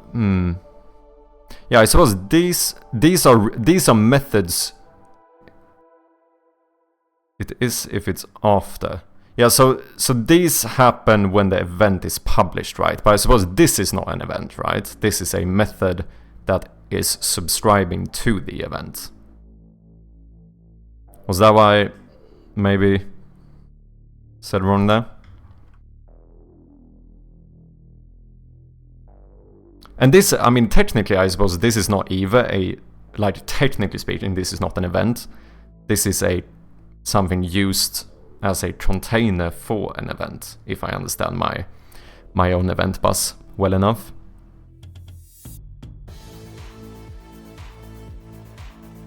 Okay, and then we're gonna do this a little bit weird, where we remove this one, and we say that we're actually gonna subscribe to our own event, which is the show cursor event with the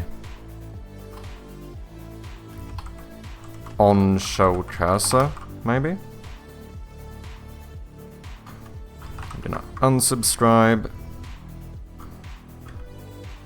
Boom, boom. Can remove this one. I don't think I need this event. At least not at the moment.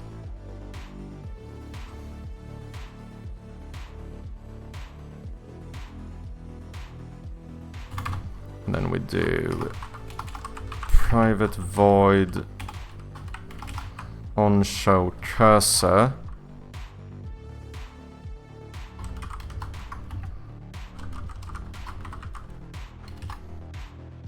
And then we say show cursor, and then we pass in the cursor event dot show.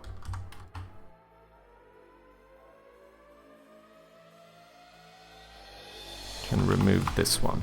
So now we have a separate event that just handles whether you're supposed to show or hide the cursor. I think this is a better way of doing it, rather than having the cursor subscribed to like 19 different events.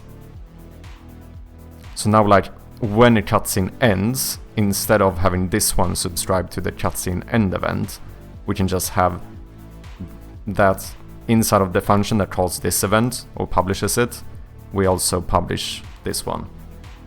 There's no right or wrong per se. If you think about what is being emitted, you don't want your publishers to be like, oh, my thing should make sure it calls a show cursor thing. Ah. Meaning the caller knows about the UI thing. As opposed to say, I'm playing a cutscene and someone says, oh, I stop the cursor when this happens. As long as you manage your mental model here, you can take shortcuts here and that's needed. Yeah, you know, you have a point. I see what you mean. Because in some case, what I'm doing now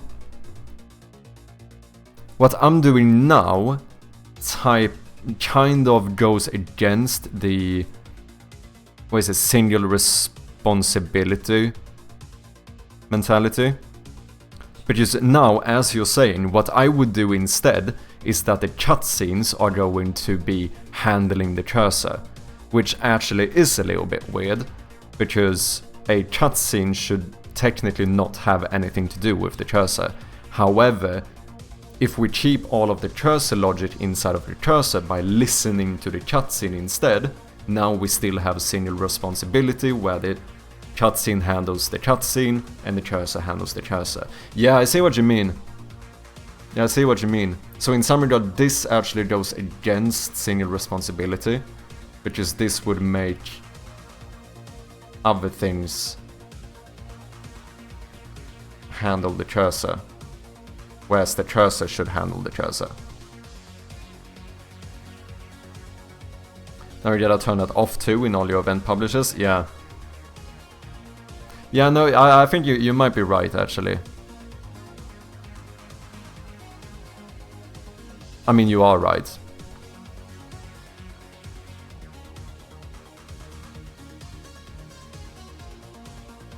Yeah, that makes sense. It makes sense in the way that this doesn't make sense. I don't think this one should have an event like this. The only thing where I would have that event is if I want something else to react to when the cursor is disabled, and I make this one publish it. So in that case, it's better to have a menu transition event, and then we have this one.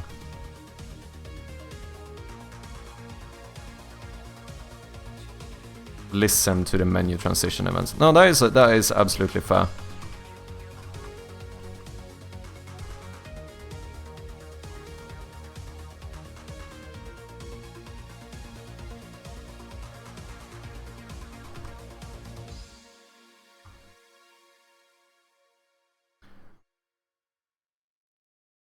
Events when they say go do a thing is a command hiding as an event.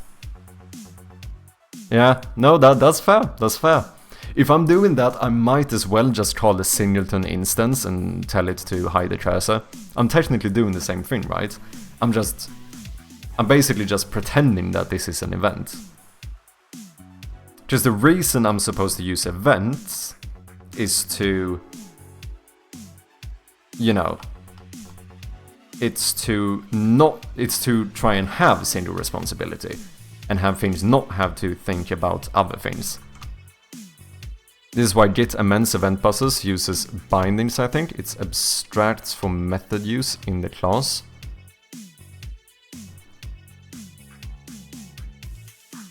I don't know what that means, but fair. Uses bindings. I'll see if I can find an example. Sure.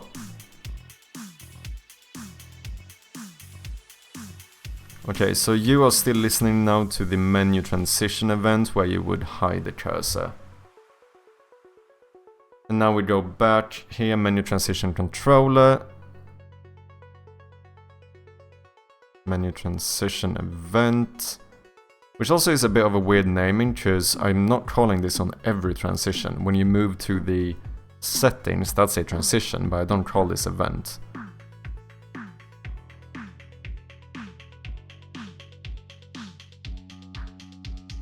It's actually only when you go into the game. So maybe this should be the...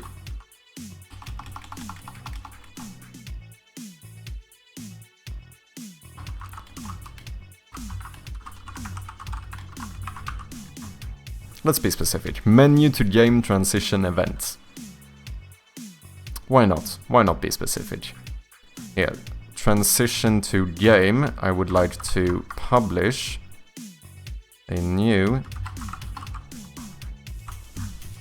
menu to game transition event. Yeah, that makes sense. Now I'm being a little bit scared. I wonder if I messed that up in more places where I technically just use events as... I probably do. Probably do.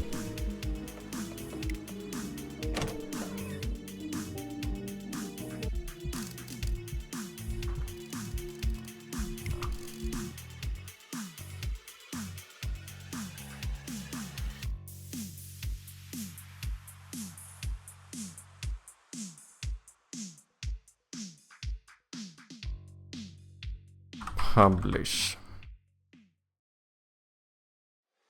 This is fine. I'm only publishing my own events.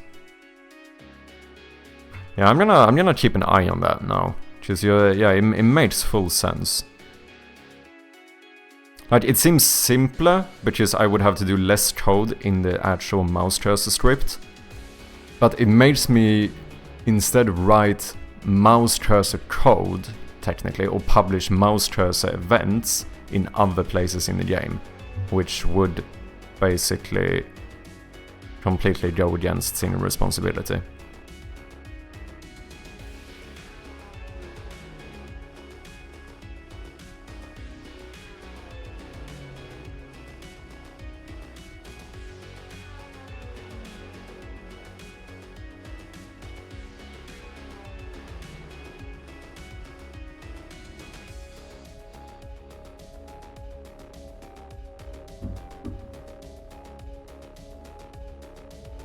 Kinda same thing here. I have this one published a load scene event. This is technically a command. Because the load scene event is in the transition manager.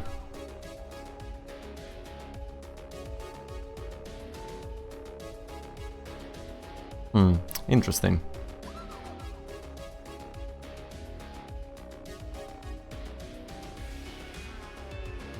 Okay, let me see.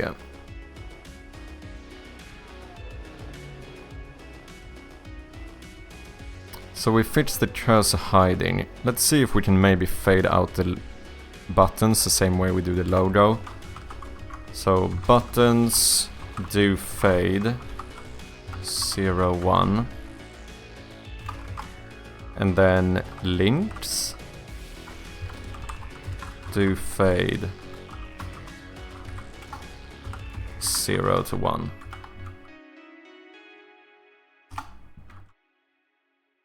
Now they should all fade out. I wouldn't go around breaking everything. There's some places for small things that you know scope won't change. They will be handy to break the rules. Yeah, but good to have a framing and lean into it unless good reasons not to. No, that makes sense. Because it is one of those things where, like, for example, you could say that the specific one I was looking at in the menu manager, where I technically published a load scene event, I think this is fine. There's like 3 buttons in the game that loads a scene. So if I call these from a few different UI scripts rather than the actual like scene manager I have, you know, I think that's fine. I don't think that's the end of the world. The cursor one would have been worse, because I would have probably ended up having like, you know, when the game is finished, I would have like 20 classes that are like publishing cursor events, when in reality the cursor should just listen to the inherit events of those classes instead. That one makes more... That one seems more worth it to keep in mind, you know. Is that do fade from the do tween library? It is indeed. I feel like that's an asset pack I might pick up at some point. It seems really nice, to be honest. I just started using it. And they do have a free version of it, which I didn't know. I thought they only had the paid one, that's why I had been a little bit skeptical. But I realized that they had a free version, which the only major thing you seem to be missing out on is that you can't use it on TextMesh Pro objects, or TextMesh Pro components. But the thing is that I still do, just that instead of fading out like the text, you know, I would fade out a canvas group over it. Like, you can still kind of get around it, you know.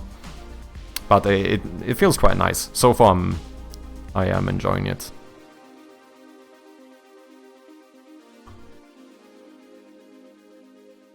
Like, menus are funny. Those you could have like request type names. Start game pressed / selected, for instance. Yeah. Because you could start the game from a shortcut key or a mouse click or gamepad and whatever. And the event is really the input event, so it's a pseudo command, but intentionally. Yeah, I see what you mean. Aria, thank you very much. Cheers. How you doing? Hope you had a good weekend. There's a place for framing, the framing naming gets weird, yeah. No, and a lot of people actually use almost exclusively events for UI, don't they? I have heard. I've heard that it's common for people to use a lot of events in terms of like UI stuff, which I don't really do. A lot of it is like here, for example, the only one that's actually like an event being called is the start button, I think. I'm drinking water, so redeemed. Cheers, man.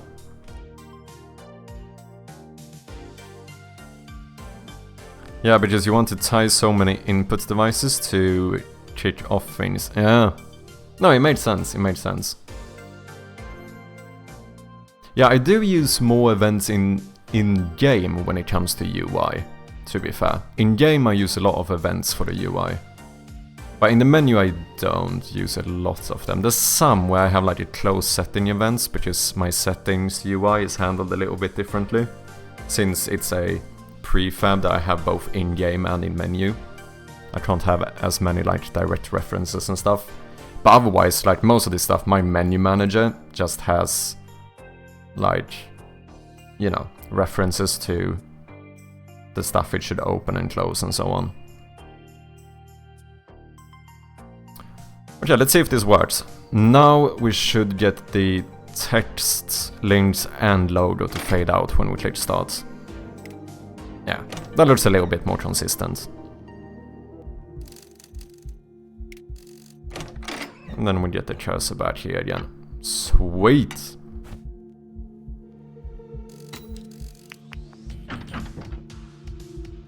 I do like my new window. I do think the new window looks a lot better. It's creepier, right? Compared to like a perfectly square window, which I had before. This one feels more creepy. There is something about the top there that bothers me though, if I'm gonna be honest. I also think I should change how I handle this, because right now the way I do it is not very flexible. Basically what I do is that I have a bunch of room sprites, which are like complete rooms. I feel like this most of the time is pretty unnecessary. Where like stuff like this, the cracks and the spider webs and stuff, like that should be separate objects. I should have like a sprite sheet for like room decorations or whatever, where I just... So I have one more like this, like completely empty room, and then I just place the windows and spiderwebs as I want, instead of making like entirely new room sprites, because that feels very unnecessary.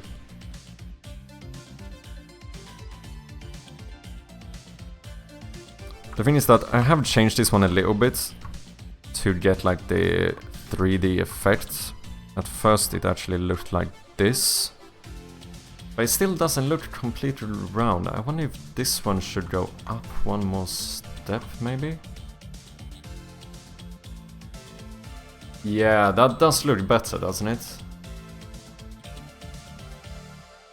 Because it looks like it gets...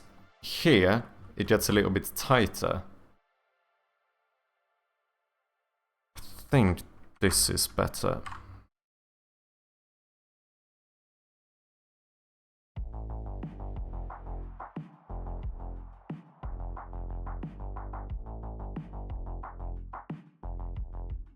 Yeah. Then maybe with this one we can do this thing to get a little bit of a 3D thing going on. Don't know about these because they're in a kind of weird spot, so it kind of just looks weird when I do it. I think this is better though.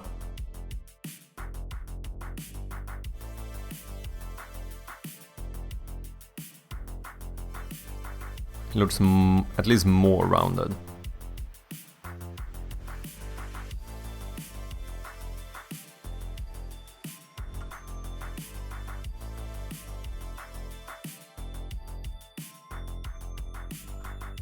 I don't know. Let me see in game. Oh, what happened there with the logo? That was odd. The logo didn't fade out.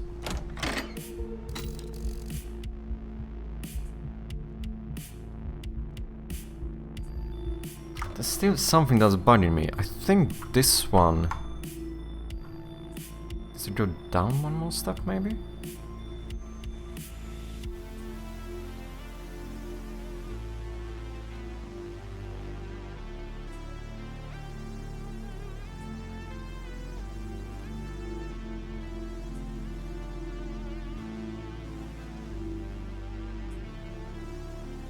Yeah, maybe.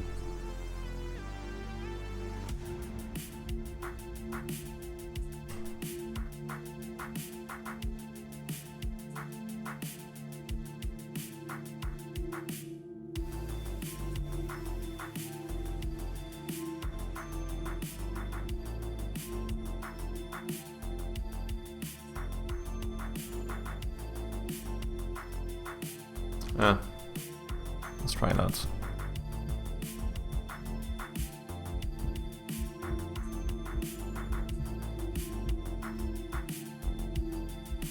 Still something off about it. Let's keep it like that for now. Okay, let's check the menu. Just something weird happened there before. You fade incorrectly. Now it worked.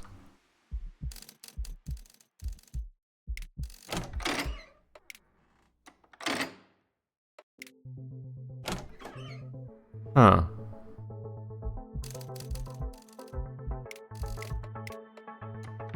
There was one time when I went into game, the logo didn't properly fade out.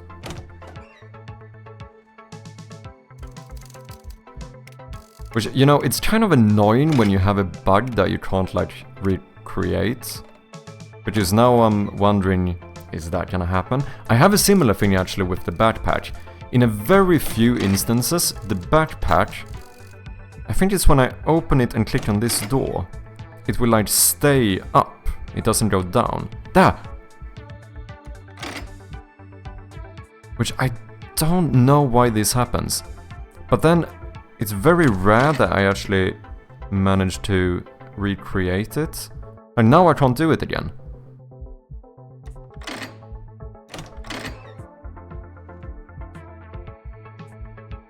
I feel like it only works once. I think I've never been able to get it twice in one load or whatever.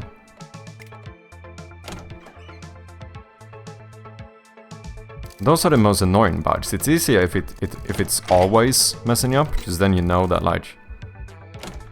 Okay. And now I didn't get it. What am I doing differently? Yeah, I'm gonna change how I handle the animations for the backpack anyway, so...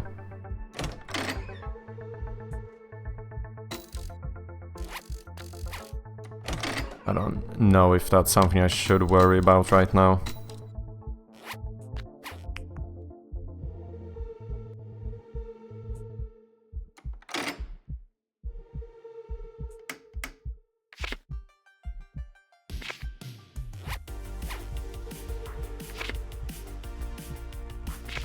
Because this animation, when you bring up the map, this is using Do Tween. But these animations, when you first bring up the object, is actually Unity animations, and I think I should change it and use Do Tween here as well. Do like programmatic animations. I don't know, at least one is a very simple one, so like this entire animation is just move up, move down. Like it's very simple. Those I feel like I should try and mostly use do tween for, because it's just changing the Y position really of the object. Whereas maybe for stuff like when you pick up the flashlight the first time, that one, currently that one is not working because I changed the position on the flashlight. That one I might want to use Unity animations for, because that one would be a little bit more complex with like multiple positions and stuff, which I feel like might just be more annoying to do with do tween. But the simple ones I think I want to try and mainly use do tween for.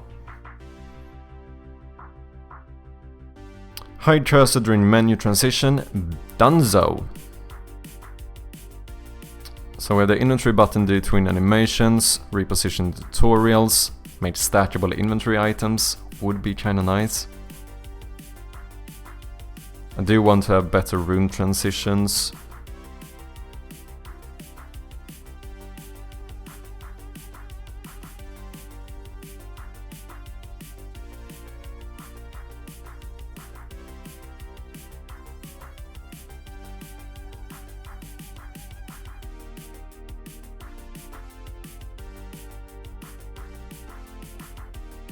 Let me look over my, not my UI manager, I want my inventory manager.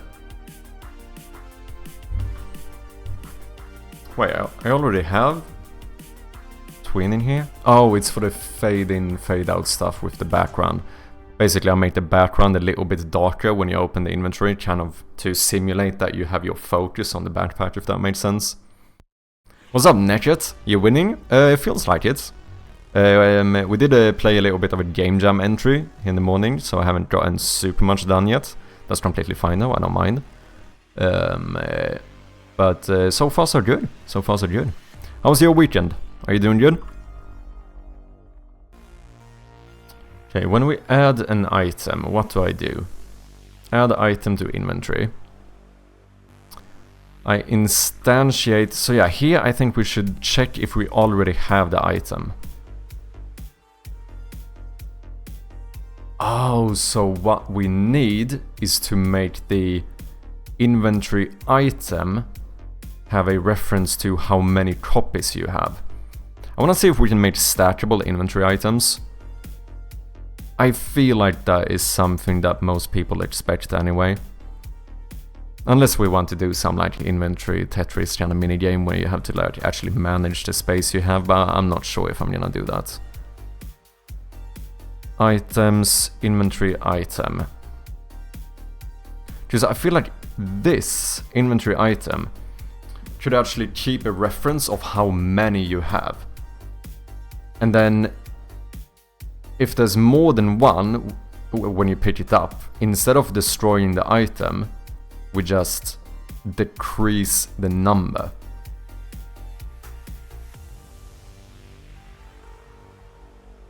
And then here, when you add a new item, we check, do you already have this item? And if you already have the item, instead of adding a new prefab, you just up the number. And then we make this one automatically display how many we have. I think that's the way to do it. I think we're gonna have a... Oh, the annoying thing now is that Text Mesh Pro, I still don't know how to make those lit. So it might look a little bit weird. But... can't add Text Mesh Pro, because image is already added to the... Oh, it would have to be a secondary one. I see. So add Text Mesh Pro. I need to figure out how to actually make these into... You can see here, this is me trying to make a lit one, but it just does not work. But there should be a way to do it.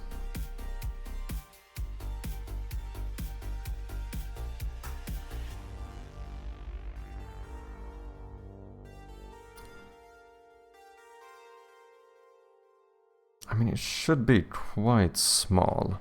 2.5, is that gonna be readable? That seems like it might be too small.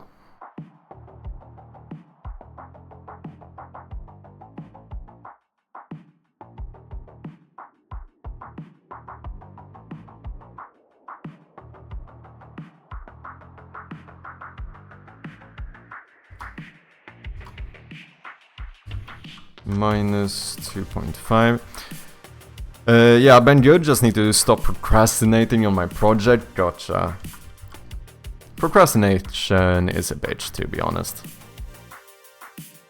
I can't say anything. I definitely procrastinate too much in my life in general. I am a master procrastinator. Yeah, why did this not work? Oh, because I put the width to 0, I see. Okay, 5 is too much.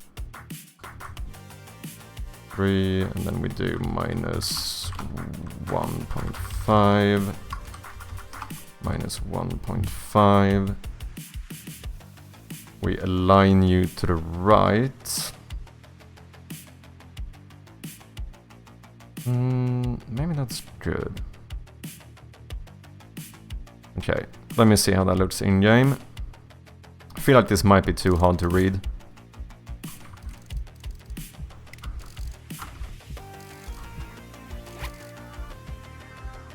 Okay, I don't know. Oh, I'm flipping the sprite, so now the number is being flipped as well. Change its position when I flip the... Otherwise, this is not too bad. Like, it's small, yeah, 100%. I don't know if it is... Is it small to the point of being hard to read?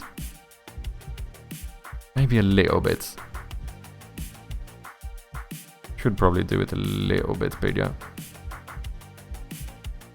But I need to work this out, how to handle it when you flip the sprite. I suppose we should flip the number one in the opposite direction. Suppose.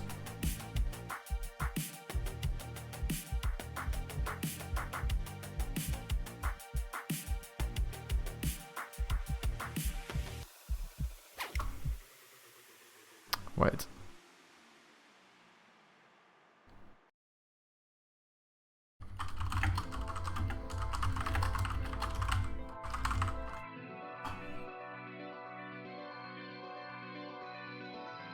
Let me try and get better at doing the small pushes.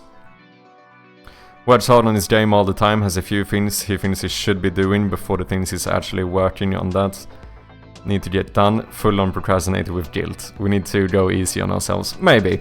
I mean, I do, but here's the thing.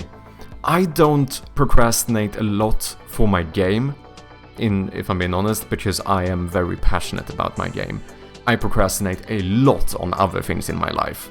I think that's the main difference here. Like, yeah, I might not procrastinate like working on my game, even though that is something that I think I should do, and it is, you know, it is a bit of work and stuff, but I enjoy it. However, I am the type of person who's doing like, I am like a productive procrastinator. Do you know what I mean? In the case of like, if I have something I don't want to do, but that I need to do, I don't tend to procrastinate by not doing anything. I tend to procrastinate by working on something else. Do you know what I mean? Which is like, you know, of course there's a bit of like I'm still doing progress somewhere, but I'm still also procrastinating something. Like maybe I need to, I don't know, fucking do some meal prepping or something. And I know I should do it now because it's getting late, but then I procrastinate by working on my game instead. That kind of thing.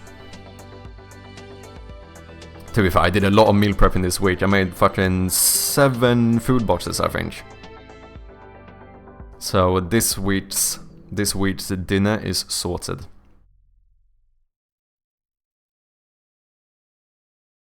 As I look at my tax documents underneath other things on my desk, yeah. No idea what you're talking about. I was gonna say, at least on the game, you work quite hard. Yeah, no, I do think I put quite a lot of time and effort into the game, which is good, because obviously it's the main thing I'm focused on. But I do think sometimes I might do it to the point where I am starting to, like, neglect certain other things in my life, maybe, that I should be focusing on as well. What's up, be your problem? How you doing? Hope you had a good weekend. Welcome in. Okay, maybe the text should be a little bit bigger. And then let's see, how do I actually... When I flip this... Is there a way to flip the actual sprite instead of flipping the rect transform? Oh, there is actually. I could have the image be a separate... Yeah, I have the image be a separate child object, and I only flip the child object. Then I don't need to flip this text as well. However, I do need to flip the non-lit sprite. Let me see here, where do we handle the flipping?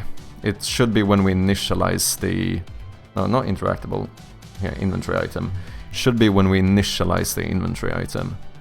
Switch the sprite. So we change both of the sprites.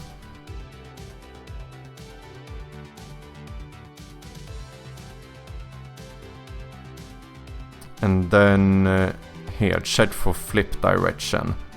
But here the issue is that when I flip the sprite, I use the parent rect transform, which means I flip anything that's below it as well.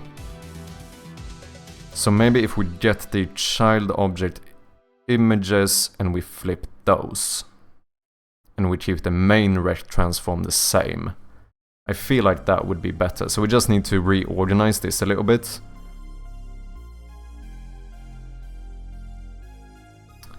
It was a good weekend, a bit sore from the gym. Nice, I'm glad you had a good weekend.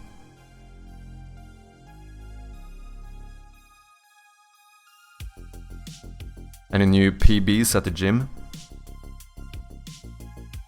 Okay, so what if we add a new image here?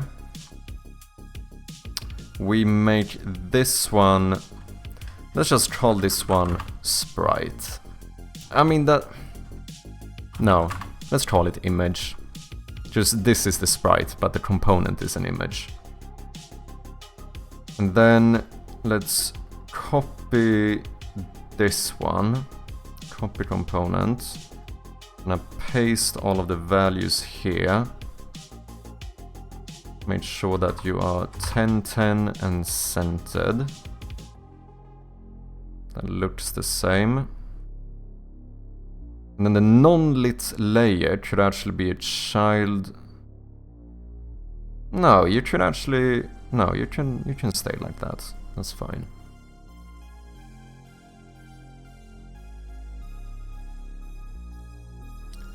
Inventory item. So now we remove the image from here. Ah, but now the interactable script is not gonna work, is it?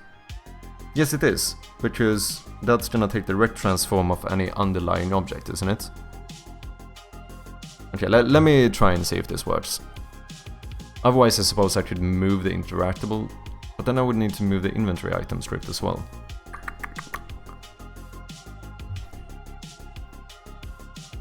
Image. So here we get component image. So let's instead...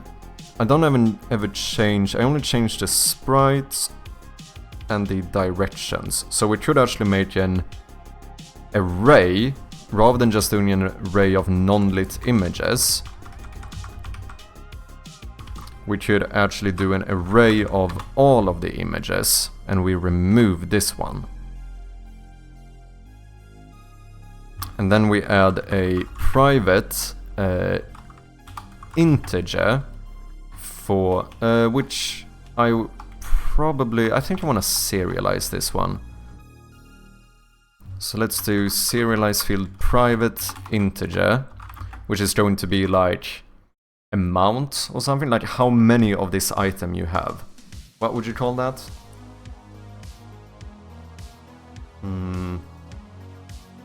Current amount. How many batteries I have. I suppose amount works.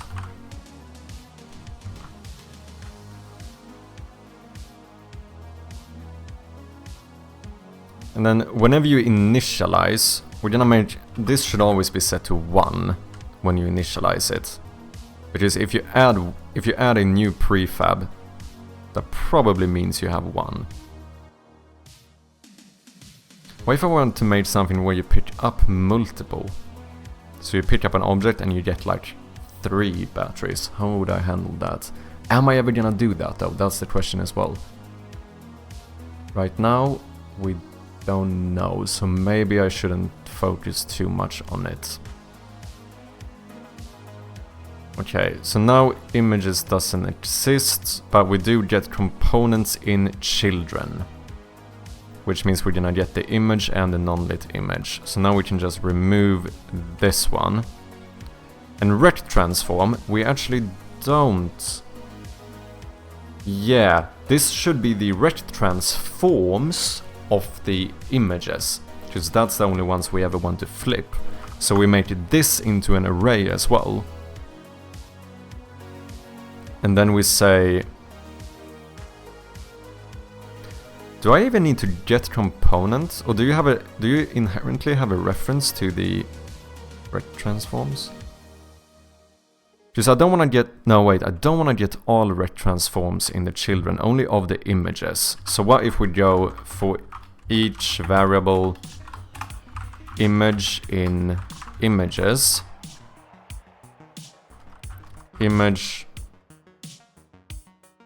no, we would say let's rename this into rect transforms dot, can I add range?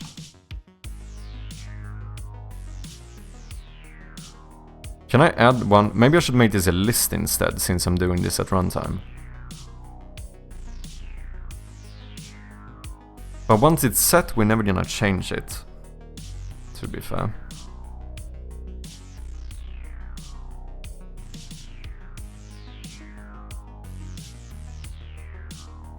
Do I need to create a new array first and then set that array to this one?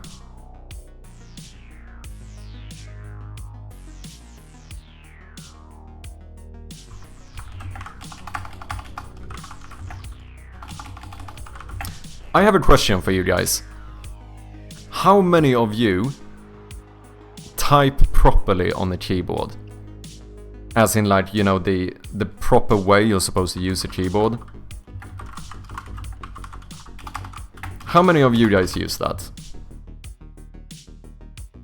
You know, this thing where you're always supposed to, like, the default state should always be like this, and like this thing it takes those, this takes those, bam bam bam.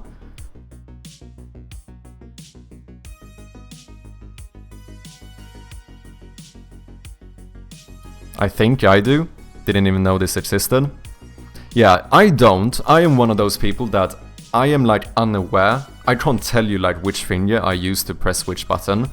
I've just been typing for so long that I don't know, I just have the habit, I have the muscle memory. My fingers just randomly dance across the keyboard, you know. But I've been starting thinking, since, as I mentioned before, I've started having a little bit of pain in my hands. I do think one of the reasons this is the way you're supposed to type is because it actually is more ergonomic, because you're, you know, obviously you are dividing up the keys so that you use more your fingers a bit more evenly. Because the thing is, the way I type, I'm pretty sure, like, I type pretty quickly, like, I don't have, like, I feel like I'm pretty good at typing. However, I am pretty sure I overuse, like, my index and middle fingers quite a lot. So I've been thinking, like, maybe I should try it and actually learn how to use, like, the proper way of typing on a keyboard.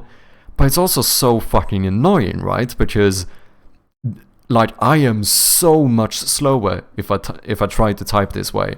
Because, you know, obviously I'm not used to it, because I've been typing the way I do on a keyboard for, like, the past, I don't know, fucking 20 years or something. So I feel like it would be quite a long period to actually try and get used to, you know, changing your habit in, like, how you're typing on the keyboard. But it's something I've been thinking about. I'm not sure though. That's why I asked, because I'm a little bit intrigued at like how many people actually type this way.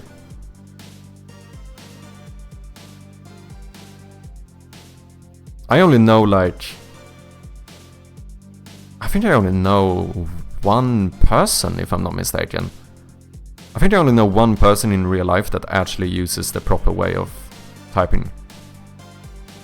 As long as you don't have to look at the keyboard while typing, you should be fine, I guess. Yeah, and I don't have to look at the keyboard. But I think the reason why I'm thinking about this is because I've started experiencing a little bit of pain in my hands, which is, I think, I'm on my PC too much. That's basically it, really. You know, since I do this full time now, most of my days is me sitting typing in front of the PC.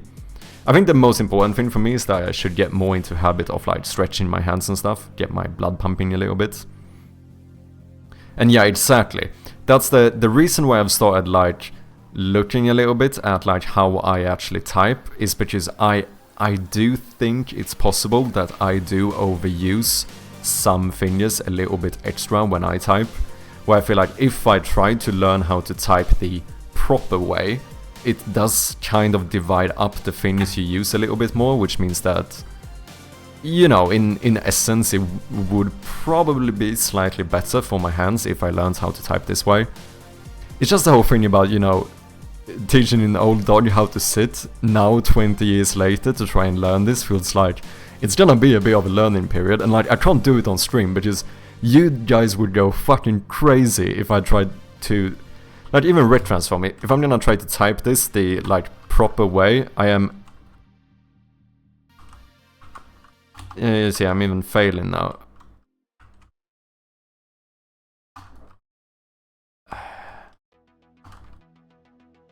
I am so much slower typing this way, because I'm just not used to it. So I feel like it's gonna take so long to fucking learn it. Whereas like if I type the way I do normally, like I have no issue. Kinda ironic that I did a misspelling there, but... Like I feel like an old man when I try to type properly. Because it's basically the same speed as, you know, when your like father or grandfather is typing with only the index fingers. Like that's the speed I get when I try to type properly. Tried 10 minutes a day, you're good to go in 2 months' time. Yeah, that is probably true. I think I might actually do it just to see if it makes a difference. Because I wouldn't be surprised if it did. I wouldn't be surprised if it did. And then maybe as well I could add, you know how we have the cheers redeem to make me remember to drink water? Maybe do something similarly for like stretching. I feel like that could make it better. Basically the cheat code I use is to just force you guys to make me remember to take care of myself. That's the best way of doing it.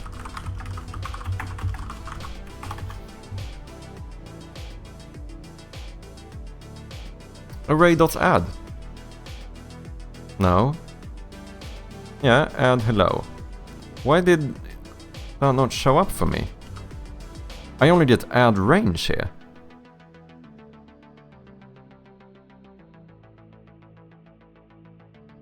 And IntelliSense is on. IntelliSense. Why do I not see array.add? Or is it because it's not null, maybe? Because this, there you create a new array. Is that why?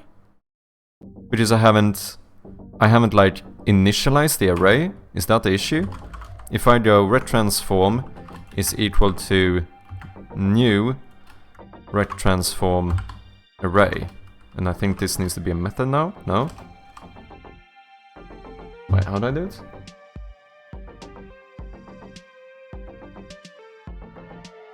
Oh, I don't need... It's only this. No?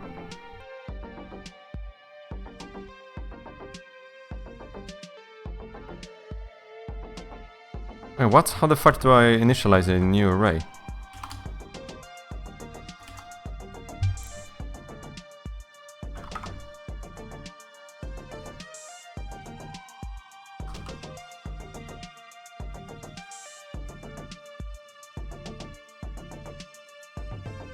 I need to change how I do all of this.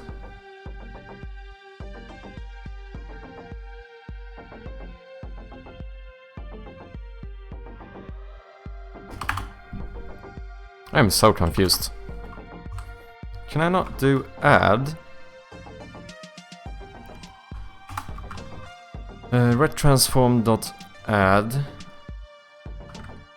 image dot get component rect transform. Ret transform does not contain a definition for add and no accessible extension method add except in your first argument of type. Oh, why can they do it here? Variable array. Is it because they create a new array? And then they can add to it?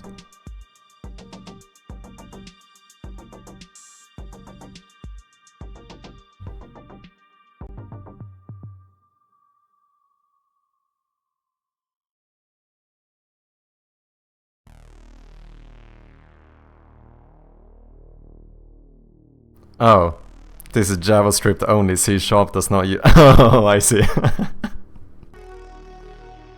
Oh, that's funny. Good judge. What's up, Uskar? Welcome in. How you doing? Good judge, man. Arrays in C# a fixed length. Okay, so I think since I'm changing this in runtime, since I'm getting this in runtime, I should probably make the list instead then. Because those are not fixed in length or size or whatever. Maybe I should... Or is there a better way of doing this? Basically, we get all of the images using get components in children. But I need a reference to those rect transforms. Oh, but wait. I'm gonna need to go through each image. So we don't actually need to use a for each here, because I'm gonna need to use some for each thing here to set the sprites anyway. Yeah, because now I no longer need this. All we do is for each image in images, we set the sprite to the inventory sprite. So I suppose here we could get the rect transforms. Or maybe that's unnecessary too, because there's no reason for us to get the rect transforms unless we are supposed to flip it. So maybe before we flip the sprite, or flip the transform, this is where we get the rect transforms and flip them. That makes more sense, because now if we don't need to flip it, there's no reason for us to ever get the rect transforms.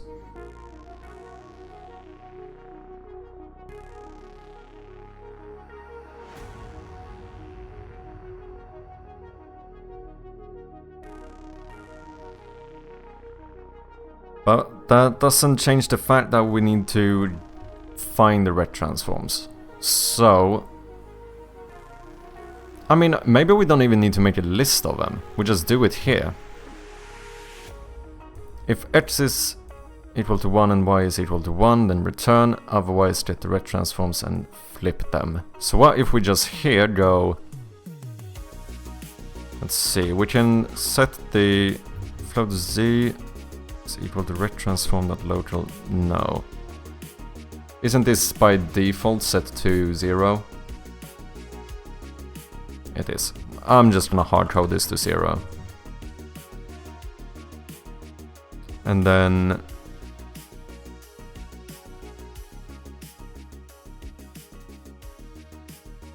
in here... Wait, vector3 new scale is equal to xyz. And then we can go for each variable image in images. We have just, yeah, we don't even need to log them really, because we're never gonna change this again. Maybe that's unnecessary. We only get the images. And then here, we just say that for each image, we just check image.getComponent rect transform dot local scale equals new scale. Yeah, I feel like that makes sense.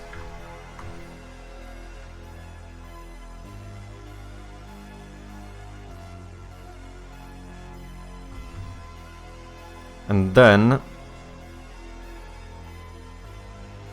before we return, after we've done all of this, we should probably check amount, where I think we're gonna do our own method.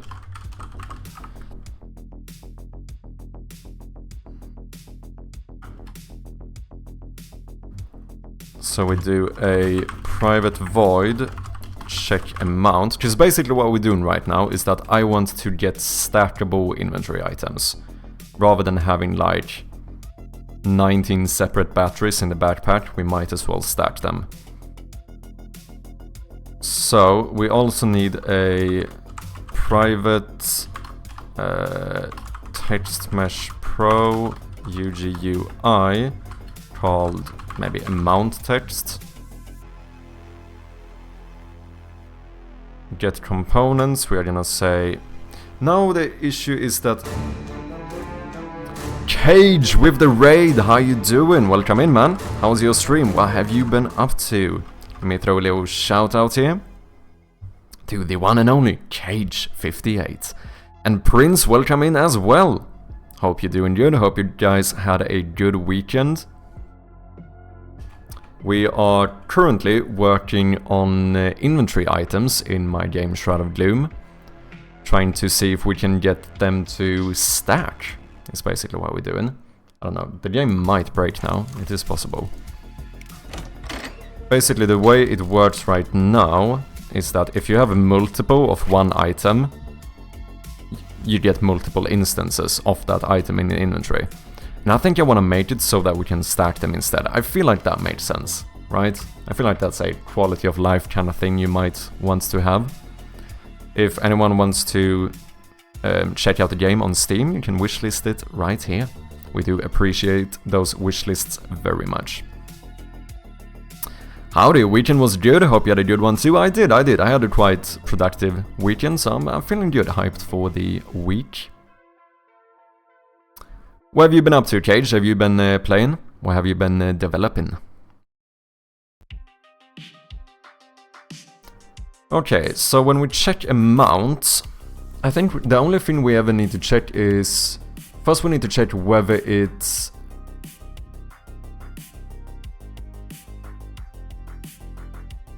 Oh, maybe we make this one handle the destruction. Where if it goes to 0, then destroy it, rather than having the inventory manager check the amount.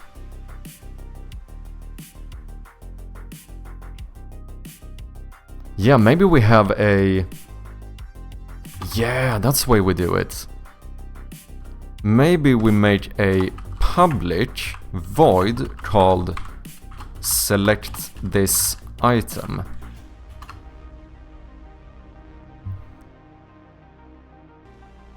And now we need to... Well, we do have here, we have the interaction type. Oh no, because this one is called on interact. So this is actually what calls the... Okay, so when you interact, we check this then. Okay, yeah, that's a good way of doing it. So we don't need this function. Instead here, before you interact with the item, we can check what the amount is. Oh yeah, and then depending on... Yeah. We could even use a ternary operator here. Where we say something... No, can we? No, I think it's easier to just do an if-else statement. We should just check if amount...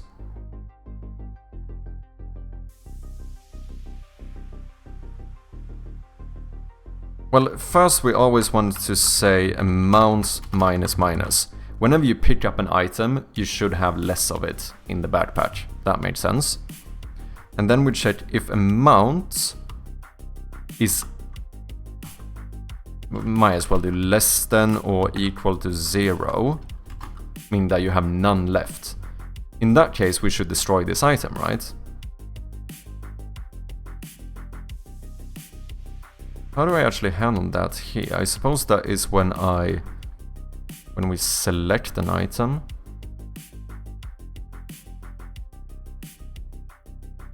we'd probably call the remove from inventory. Now we could actually make the items themselves handle this instead. Here, select item. Now the items handles the destruction. Oh wait, have I already done that?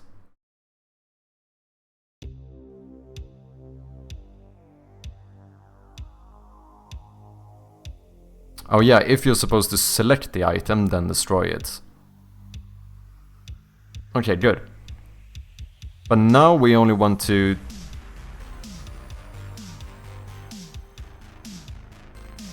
Okay, so what? Do we need to check whether it's usable?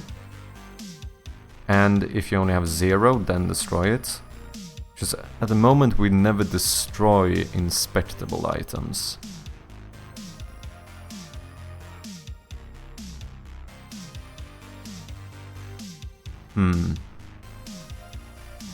It was a bit shorter stream, but just had some stuff before the stream. My throat's just giving up.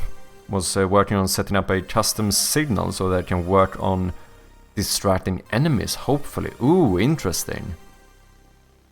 Still on that, the jam game that I played, I assume. Nice, man. Feel free to link the game if you want. If anyone wants to check it out. You still have the jam version up, right?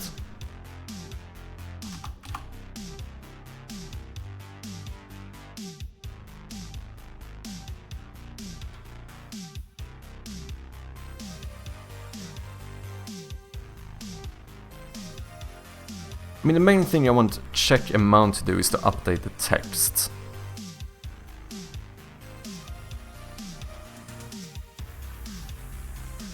Maybe I should destroy... I mean, currently we don't have inspectable items. We have none in the game at the moment, so we'll see. Maybe I change how I do that later. So I think all we do whenever you select an item is that we say that you now have one less of that item, and then we check amount. And then in check amount, we just do a few checks. If amount is less than or equal to 0, then destroy game object, because you have none left.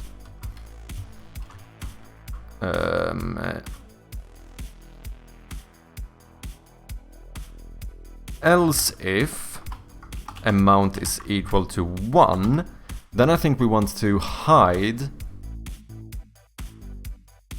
the... We want to hide the text, right? Well, you shouldn't see 1 as a number if you only have 1. There's no reason to show it. So if that is the case, then we say amount text dot enabled is equal to false. But we should also make sure to set it correctly, maybe. Like set the number. Oh, does that matter? No, as long as the underlying integer is correct, it doesn't matter. And then we do else. So this would only be called if it is more than 1. In that case, we want to say that the amount text.text is equal to, yeah, amount to string. And we also want to enable it, so we say enable is true.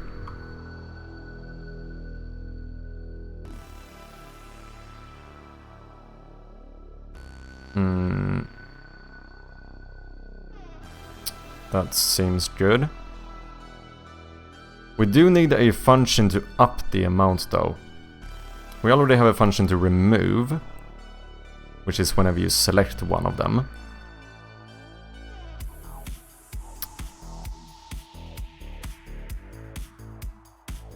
Yeah, then it would say one less, or it would stop showing the number, or it would destroy it. That should be good.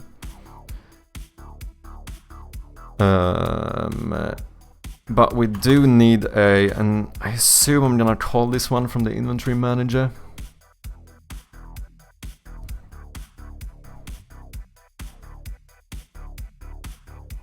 I mean, no, we actually have an add item event.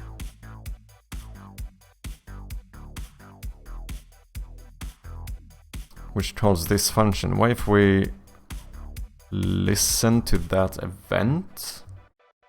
Then we should make the items handle this themselves.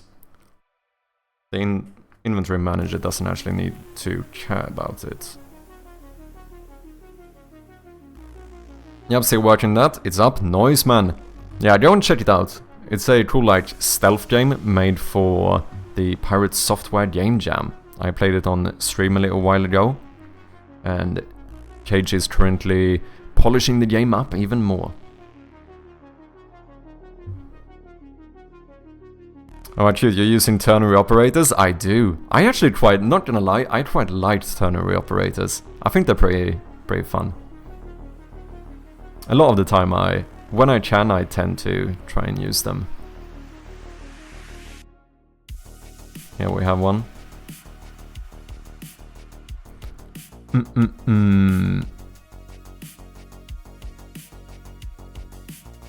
Yeah, wasn't it you who showed that thing where you can, like, or someone showed it at least, where you can technically, like, chain together multiple ternary operators to kind of make if else statements, like more than one outcome or whatever, or more than two outcomes, I suppose. Because by default, a ternary operator gives you two outcomes. But then you could, inside of one of those, like, outcomes, you could put another ternary operator, right? But that feels like it could get a little bit confusing. It's not something I've used yet myself so far.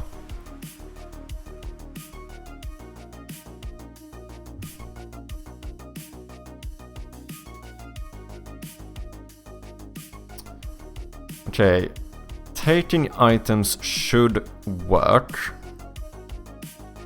but I need to...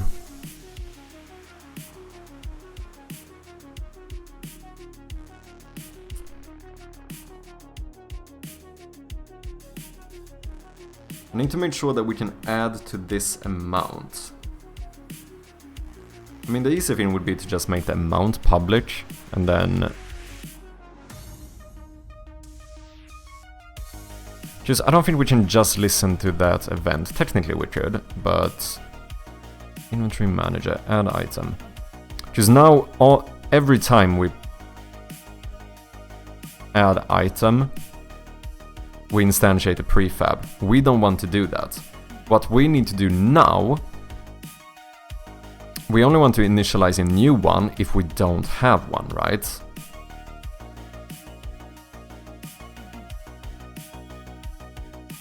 So I suppose we loop through our inventory to check if we have this item. If we don't, we do this. Otherwise, if we already have the item, we add one to the amount. You know, let's make a new function for it. Public void.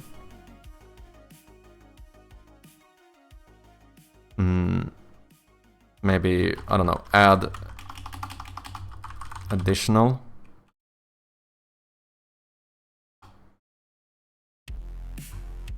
Sure. Well, what we would do, all we actually need to do is say amount plus plus, and then check the amount. Check amount, maybe update amount. So here we would just call the inventory item.add additional. I feel like this made sense. Inventory hitbox, trigger, but this we always want to do. So let's do a...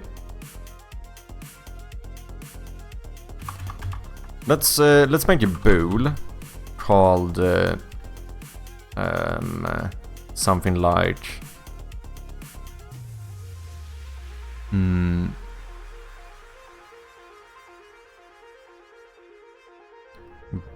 bool. I hate naming, holy shit. we want a bool to check whether this is the first. Let's make a boo IE. What is that? I have never heard that term before, I think. Boo IE. So an IE enumerator? Or something? I have no idea what that is.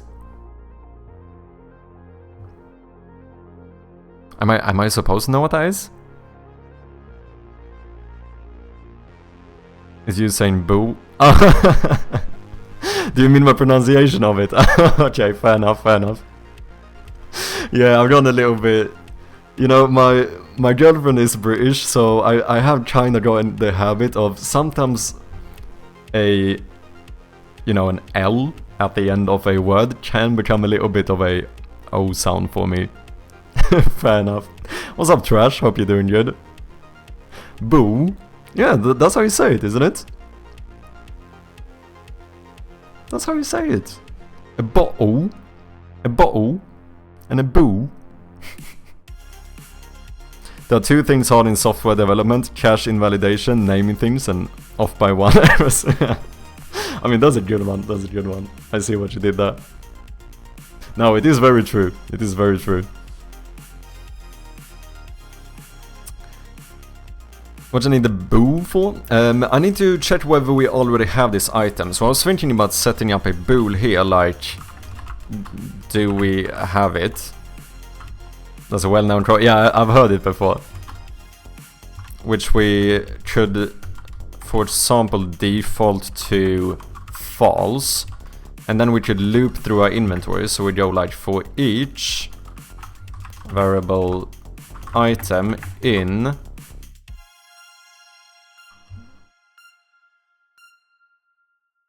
Open... No, it should be something grid, shouldn't it?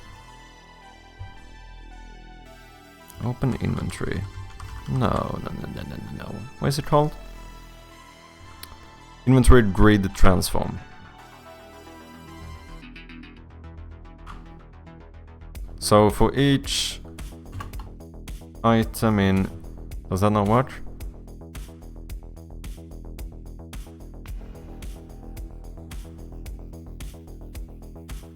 Can you just do inventory.contains?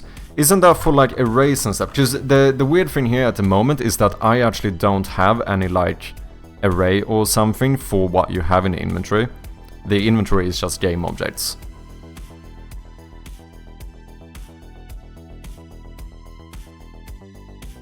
I know I had one before, but I did make it like that at first, but I don't know, I just never actually used it.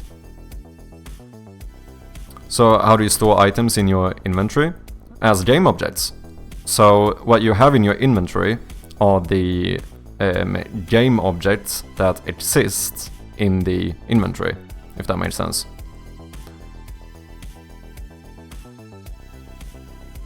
So if we play here, you can check that if I look at like my inventory manager, there's actually no reference as to like what I currently have in my inventory. Sorry, you guys can't really see this, but then if I open here, you can see that I do have a key.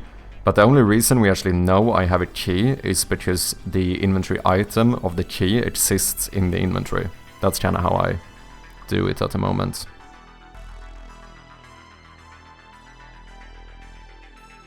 And I've thought about potentially, because the main reason I feel like this could be bad is if I'm gonna do like saving inventory, but I'm already kind of considering getting easy save later, and the thing with easy save is that you can save game objects.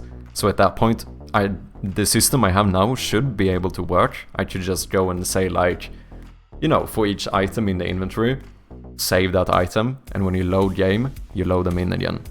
Or you save the game object itself.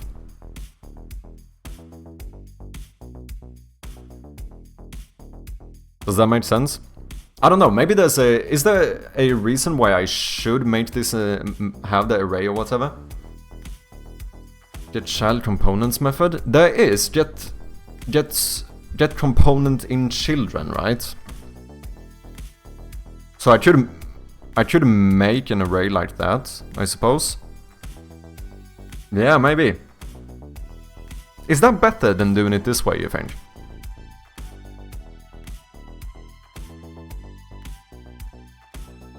Maybe it is.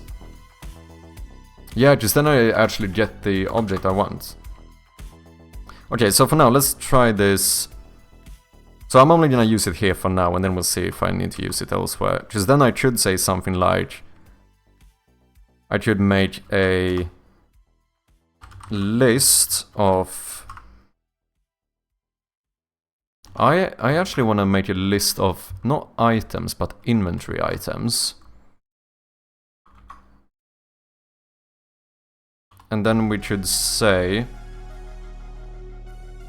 Wait, should I not say that this is equal to inventory...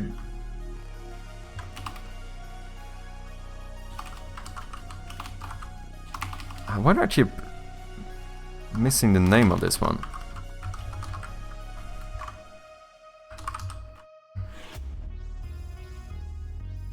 Inventory grid transform, get components in children, inventory... Does that not work? No, do I need to set it up first? And then we say... to list at the end. Oh, okay, okay. So I do this. To list. Ah, there we go, nice, thank you. Let's see, let me catch up in chat as well. Normally there's a naming convention for bools that start with is. So in this case it would be is with item. Oh yeah, I see what you mean. If something was related with an action, you can use can instead. Oh yeah. People can interact with it, the name would be can player interact. Okay, I see what you mean. Yeah, that makes sense, because you know it's phrased as a question, which a bool is. Because the answer is true or false, right? That makes sense. Okay, so let's call this something like... I still don't know. So it would be is. Like... is already in inventory. Is equal to false. Then we make a list of all of the items. And then we check if... So you know what? We should actually...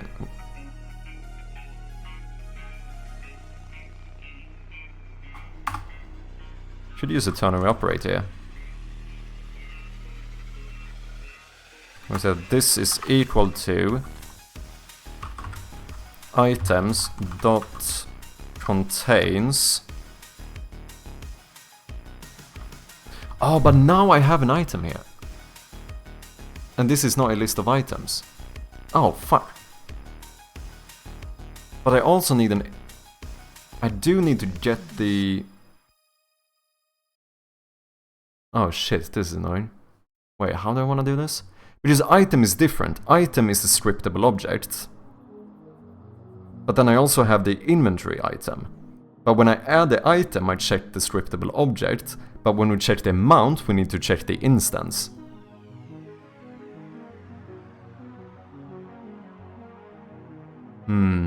Is inventory item not a item? No, it isn't. Inventory item is the prefab. Item is the scriptable object.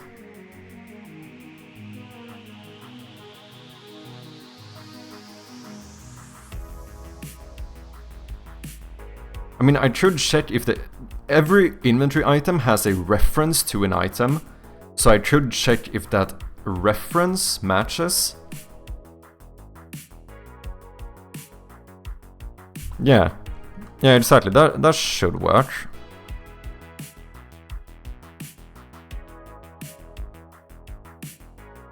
So I can't check here if items...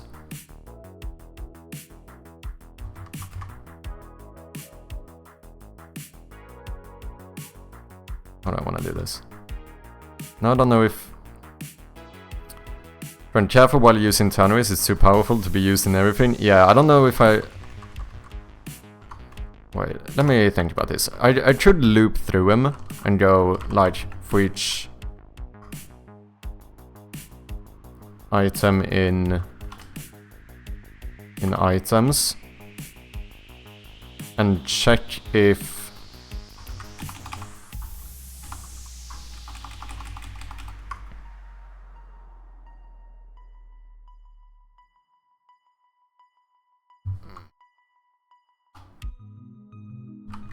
item dot oh, is that one no, that one, oh, it's public, but it's called with an underscore.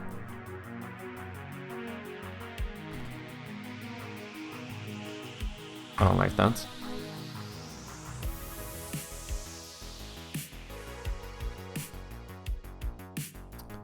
Items select lambda I item contains item. Okay, that seems good. I should be honest here, I am not very good when it comes to the lambda expression. I still don't fully understand it.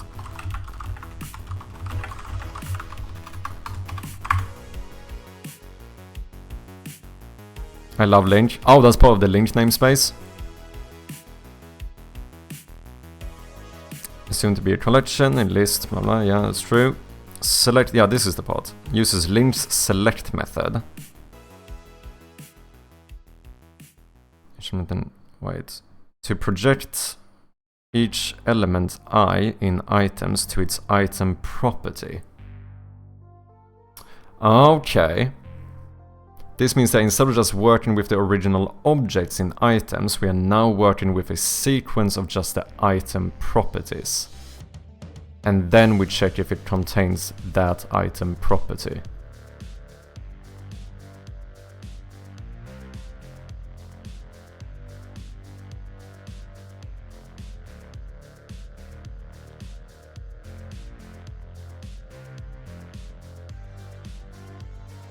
Equivalent alternative. The above code can also be written as items.any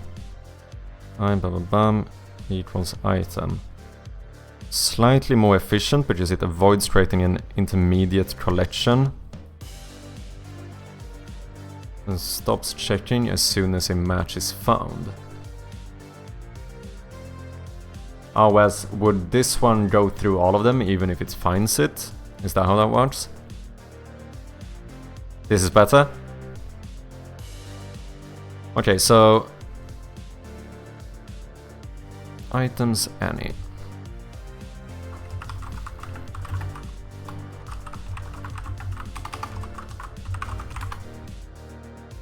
Select will loop through the entire collection and then check if the new list contains... Oh, I see. Any is an interesting method. It's like, do it anyway.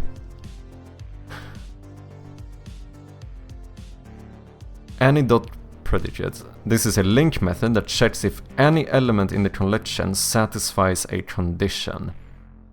This lambda function item is equal to item checks if the item property of an element I in items is equal to item.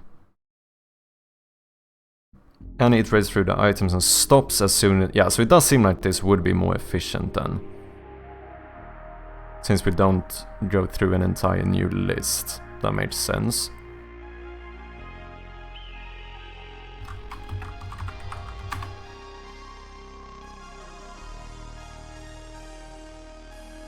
Oh yeah, you mean because I found it, do it anyway, stop searching. Is that what you mean?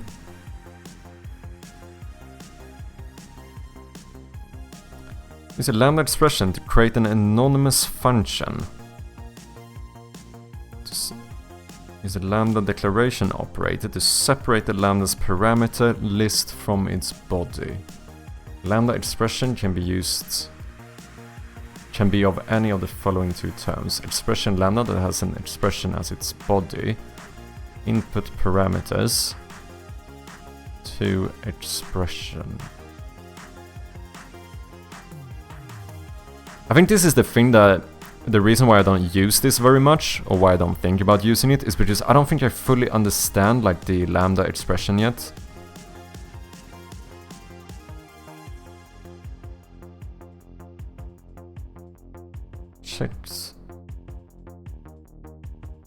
Can someone explain this in a very like simple terms? Like what exactly does the lambda part here do? Because obviously I understand I.item is equal to item. That makes sense. So this takes the...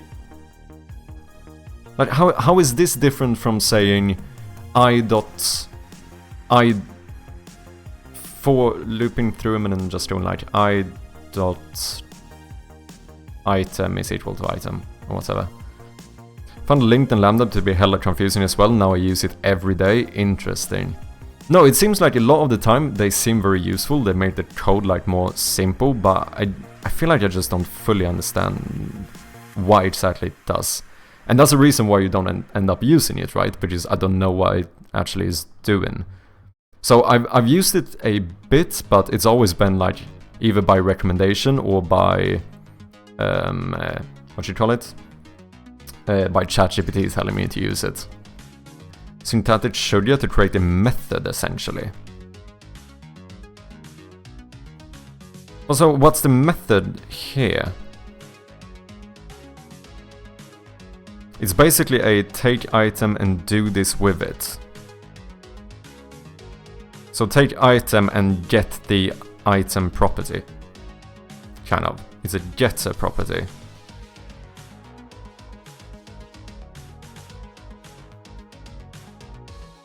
Okay.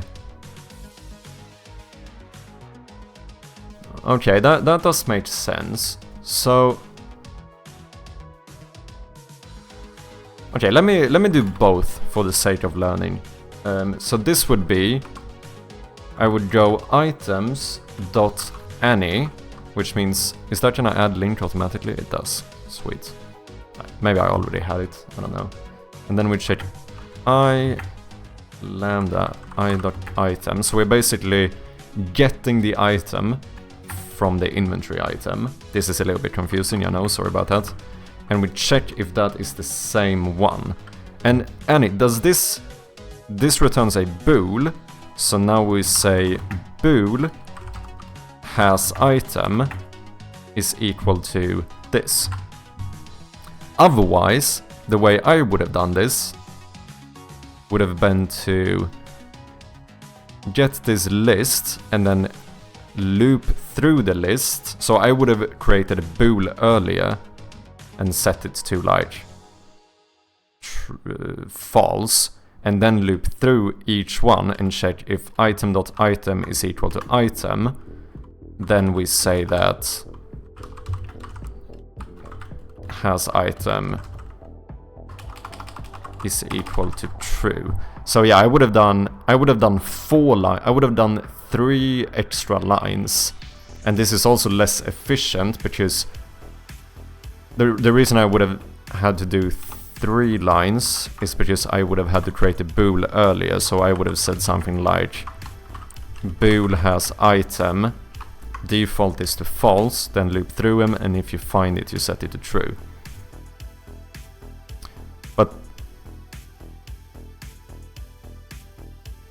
wait, no, I would have needed even more, because I need to check if this is true, right? It's only if this is true, and this needs to be a double, sorry guys, bear with me. This is how I would have done it, right?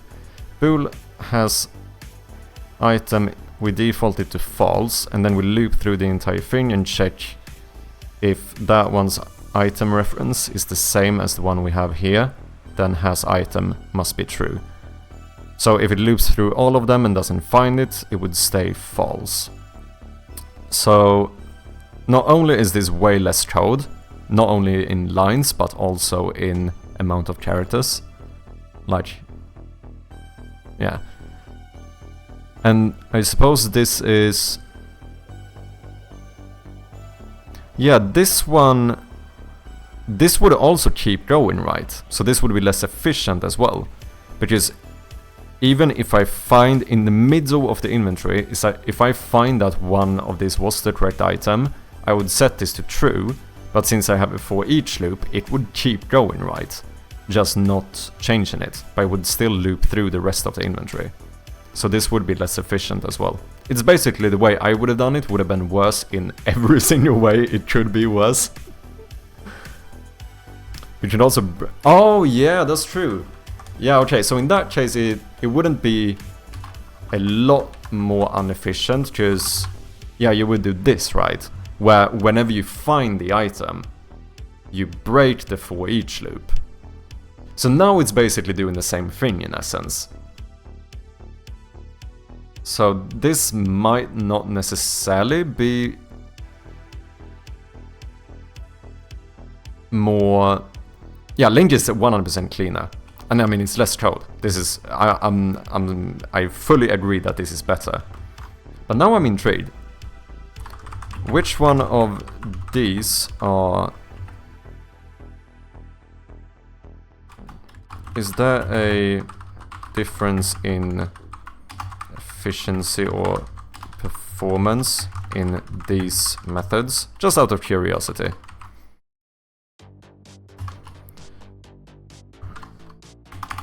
One is this, and then two is here. Yes, there's a slight difference. But in most cases it's negligible. Negligible.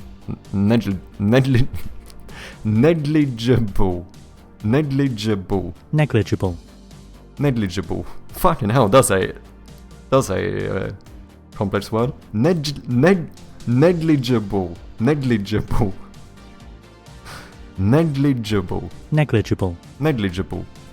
That's like a fucking tongue twister, fam. Comparison on both methods. Iterates through each item. If a match is found, it breaks out of the loop. Efficient because it stops after. Yeah, so if I would have gotten that, this would clearly have been less efficient. Does not create additional objects or collections. Which internally does the same thing. It iterates away, stops, more concise and easier to read. May introduce a small overhead due to Link's delegate. Okay, I barely understand what that means. Oh, it's actually slightly slower, but I do think that's one of those where it probably doesn't matter. Just in the end, it's so much cleaner. This is purely out of curiosity, just so you know. This is just me wanting to learn.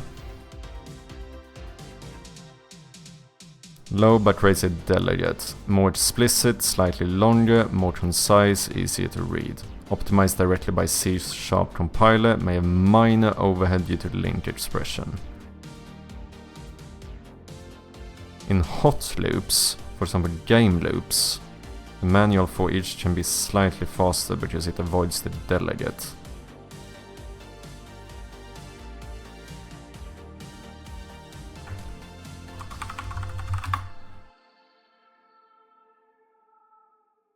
Hot loop is a part of the program that executes very often. It means that this is the part of the program where performance changes have the most impact. So a hot loop would basically be something like maybe an update method, I suppose. If you're doing this in a update method, for some reason, it might be better to use the first one. Interesting.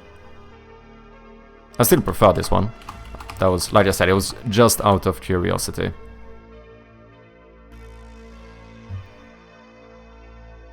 Depends on what you're chaining in the parser. Watching for multiple loops is usually the thing to watch for.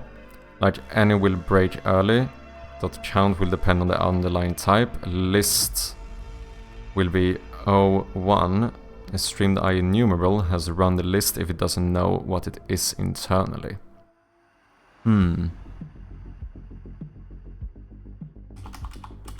this case though, this definitely seems like the best thing to do, right? And thank you for the help, by the way, guys. I do appreciate it. Bool has items is equal to items any where I gets the item property and checks if that is equal to item. Then items.any returns a bool, so it sets has item to whatever this method returns. Yeah. Just making sure I'm understanding what I'm doing. I feel like that's the main thing that decides whether you are learning or not, is whether or not you understand what you do, or whether you're trying to understand what you do. And then here we just check.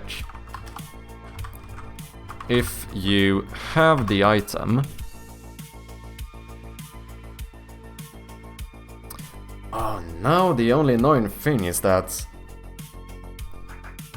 now I have to loop through it again, right? Is there a way I could... When I find this item, could I also get the... This is me trying to over-optimize. This is probably not the reason why I need to do this. But just out of curiosity again. If you wanted, you could even put the items.any part inside the if check. Oh yeah, no, I don't even need to save the bool, right? I just do this. And we save it even another line of code. Just this statement already returns a bool. Yeah, no, absolutely. Absolutely. You are 100% true. Correct? Yeah? No, makes sense. If items.any, yeah, so we get this, and if this returns true, then we know we have the item. And then we just make a else statement, which is, of course, if we don't have the item, then we have to instantiate and initialize a new inventory item. If we have it, now I kind of need to... Well, this returns a bool. I need to get this specific one. So do I do a for each loop here, or is there something better I can do? Because now I need to... Now we know that we have this item. So maybe this is the reason why it could have been better for me to use the for each thing, because then I could have gotten the item in the same loop. Because with this one I can only get a bool, right? So now I need to check it twice. Or now I need to loop through the list twice if I had the item. But why? Because I don't have a reference to...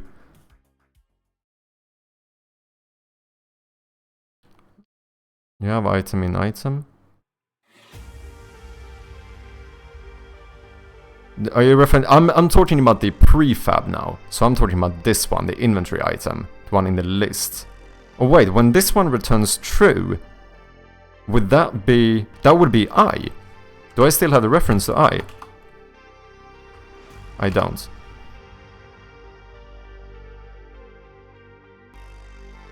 Because now... I'm still missing the reference to the specific prefab instance.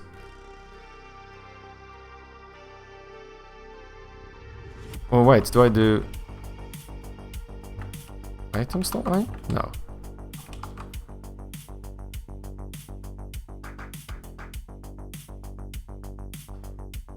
Because this is the scriptable object. These are scriptable objects. Then we have the inventory item, which this is a list of, and this is the... When this is correct, this is the reference to the actual prefab. Because the prefab now, the inventory item, is the one that has a reference to how many we have.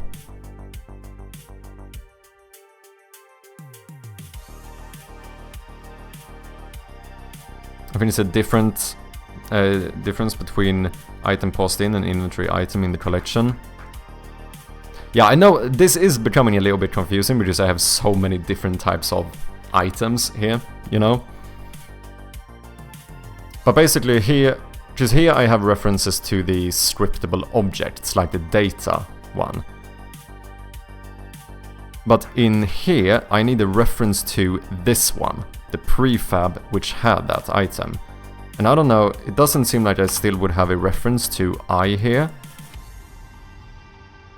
Which makes me wonder if maybe I should use a for each loop, because then I can check whether we had it, and if we find it, we also get the reference for the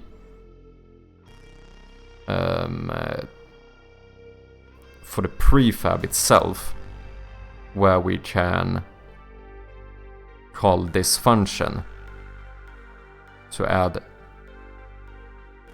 an extra amount to it. Am I making sense? First or default is probably what you want. And if it's not null in the check... Oh, dude, I need to check that as well. You know, because I don't actually have a null check here.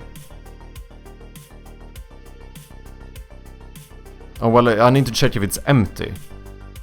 Do I? Should I? Wait, or do I get an exception if I loop through this even if I didn't have an item?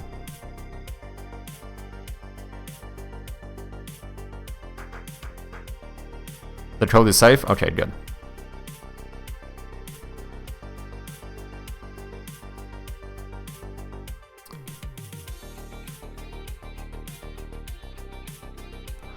Oh!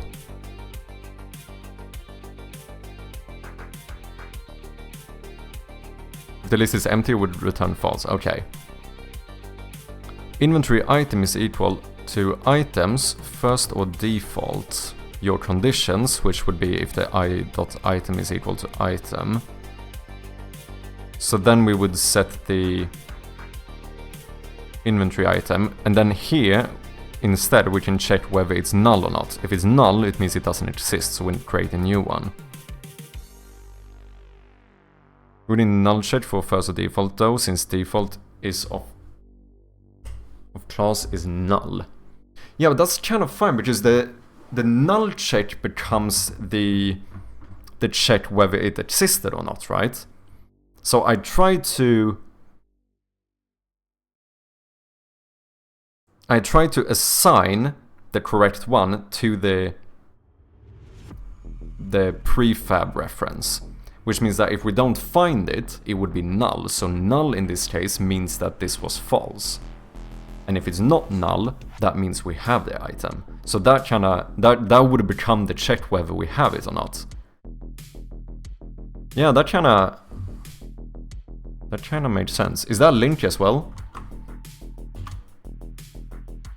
Yeah, it is. Returns the first element of a sequence or a default value if no element is found. And I assume this is what you mean, that the default here is null. Is it? So if I wouldn't find it, it would default to null by default. Default for reference types is null. Default for like an integer would be 0. Oh yeah, okay. Yeah, that makes sense. Yeah, if you check for a long default, it would be 0. Yeah. And same for all the number ones, I suppose. A bool defaults to false, doesn't it? I think it does. Yeah. And that's really the... So numbers tend to always default to 0. Game objects or references default to null. Bools default to false. Whatever default t returns if you want to have verifiers. Oh, interesting. So you could basically have a function to check what you get as the default.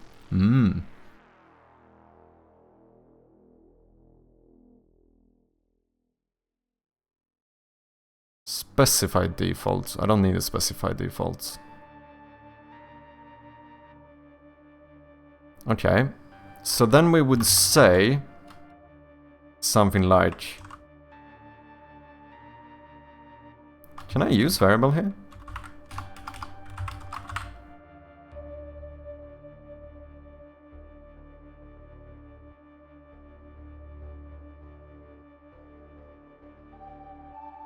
Technically I could reuse this one, to be honest. And then we reassign it here to instantiate a new one if it's null. I think that would work. So I would first try and assign this to items.first or default. So what's the difference between just using false? Or first, I mean.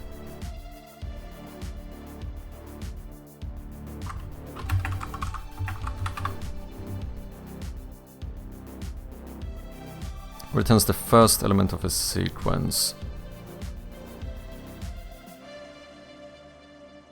So what's the change here? Oh, this one would throw an error if I don't find it. Or a exception, or whatever. You don't... Okay. So that's the difference is that first or default is like a safe one, because it's always gonna work. It might be null. But whereas that one, if that one returns null, it would be like an exception. Am I understanding it correctly? Correct. Okay. Nice. So then here we now check. We do my condition. I do my condition inside of here. And my condition is... I suppose I have...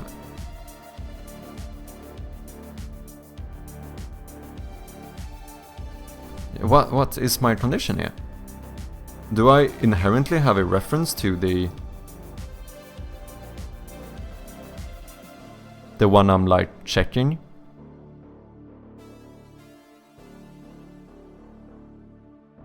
So is...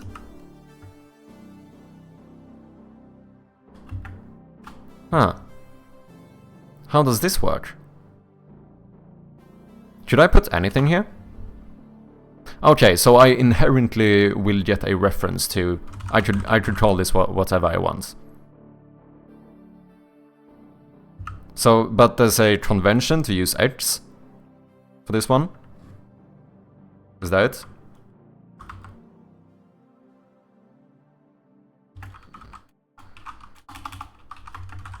Oh, is equal to item. I pretty much always use echelon. I do try to learn the, like, conventions as much as possible. Items, first or default. Let me check what's happening here. Entry item to...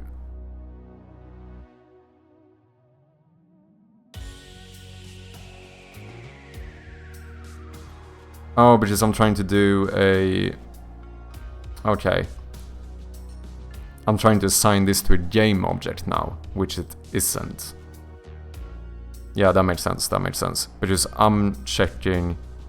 So, you know what I could do? I could change this to be a game object and change it to get the... Wait, get components... in children game object. Does this work? Can I...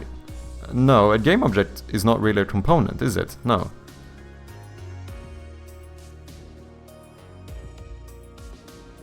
Get children?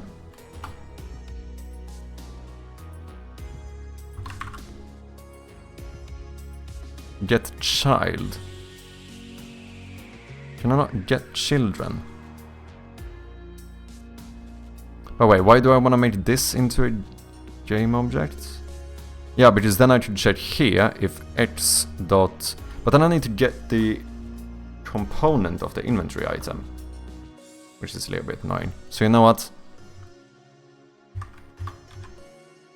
Let's do... variable inventory item is equal to this. And now the question is, if I try to... No, that should be fine. Even if I assign this to null, that shouldn't be an issue. So now we turn this into a game object, and we say that the item prefab is equal to inventory item.gameObject. And then here, we could just check if the prefab is not equal to null. Now we have a reference to the item prefab here. If that one was null, meaning we didn't find the item we have, then we overwrite this one by instantiating a new prefab and then initializing it. Yeah, I think this should work.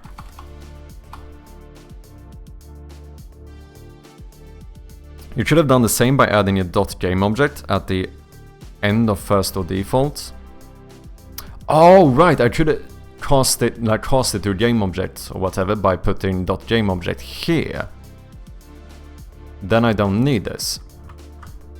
So I would go like this and simply just say that it's the game object of...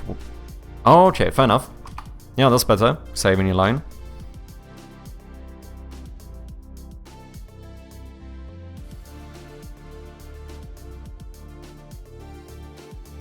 though it might return null and it would throw.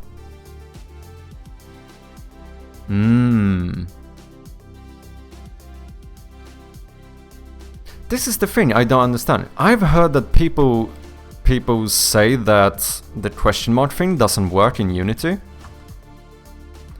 So wait.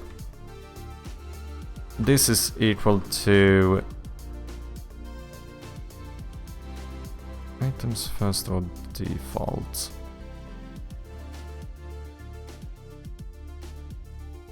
Okay, so in that case,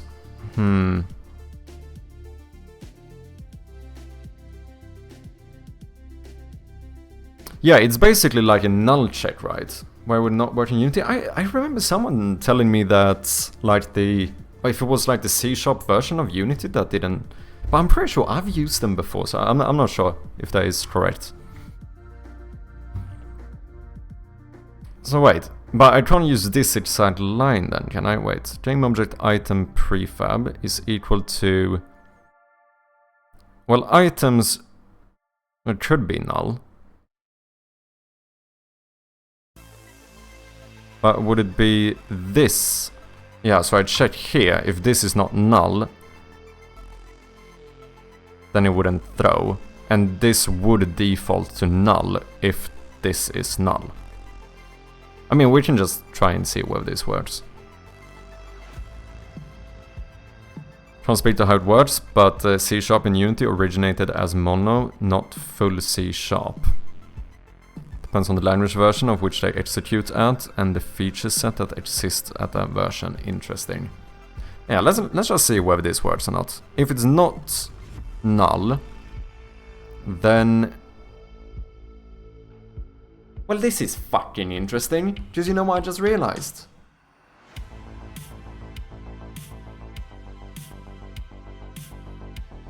I don't even want a game object.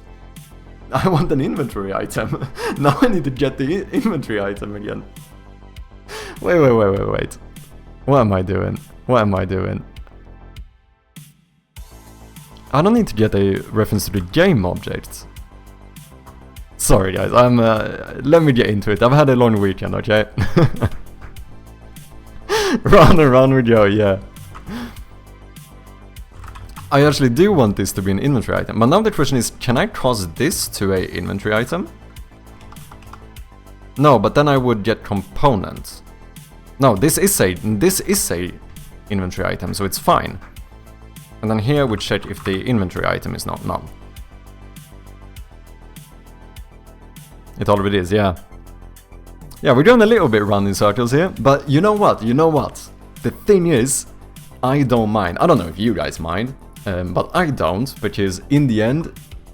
Okay, maybe maybe I'm not progressing as quickly as I could, but I am learning. We are #learning, and that is the most important thing, don't ever forget. Okay, so now we would just say that... We say inventory item dot add additional. Boom! If we already had the item, then we just add additional, which is gonna plus to the amount and update the amount. It's gonna increment to the amount and then update it. Otherwise, if this is equal to null, we instantiate a new object.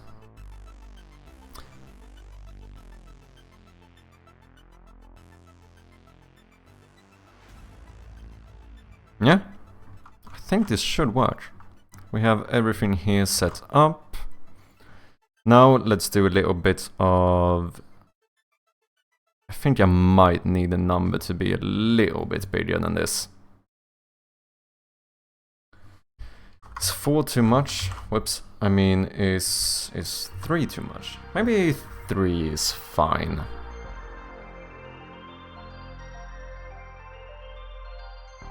Let's try that. I do need to do something. I feel like we need an outline or something here. But let's try this for now. Let me save and run.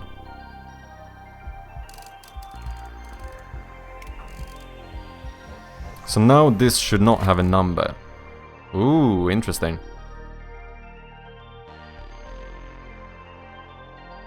Inventory item 68.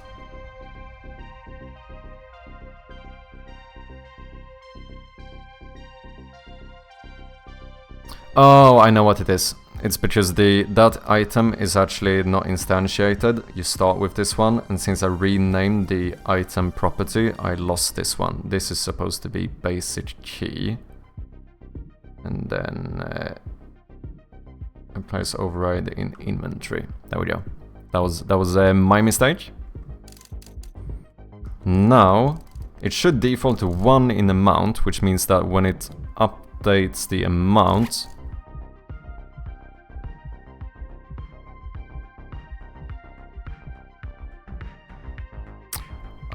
wait.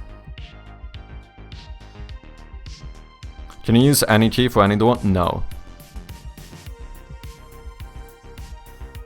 They are like, currently this one you need the rusty key for.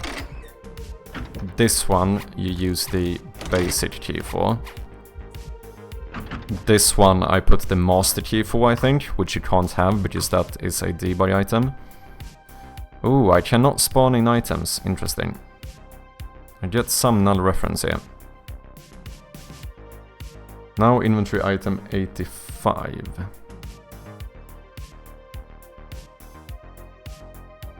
Oh wait, I get the... Oh no, I forgot to get the Text Mesh Pro. That's why it's not working.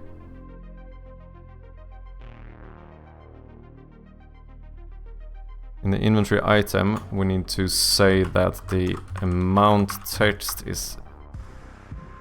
Oh no, this is the issue, because now you are on a child. I would prefer to not... I mean, I could assign this, to be honest. Yeah, it is kind of fine to just manually assign this one.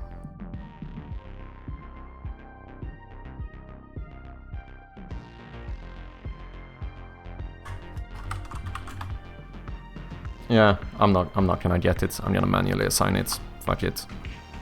Let's serialize this one.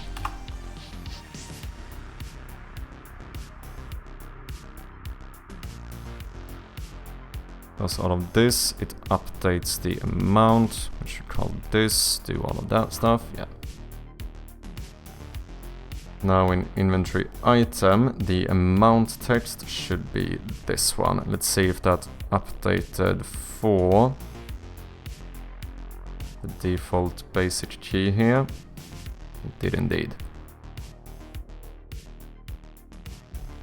So a key is not unique to any one door. Basically works for any basic door, basically. Yeah, that's how I did it for now. That one can be reused, but currently it actually can't. Just basically it all assign. It depends on how I assign it. Basically each door in the game. So this is unlocked, so that one doesn't.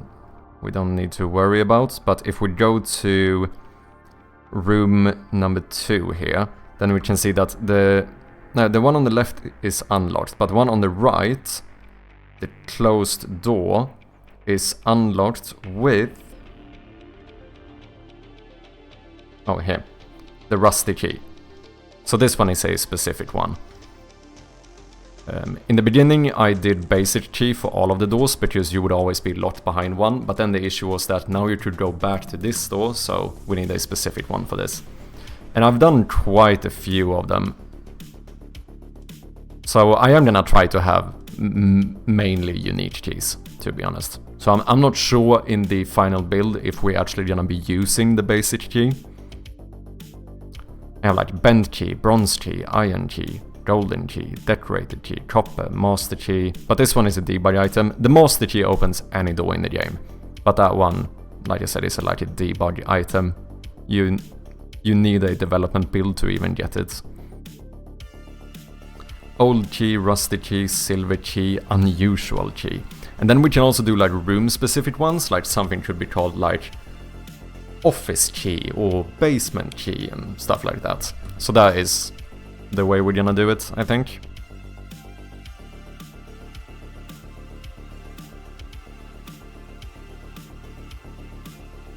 So there will be unique keys.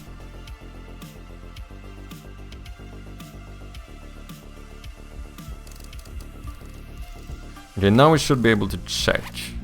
Why does it say 1? But there it disappears.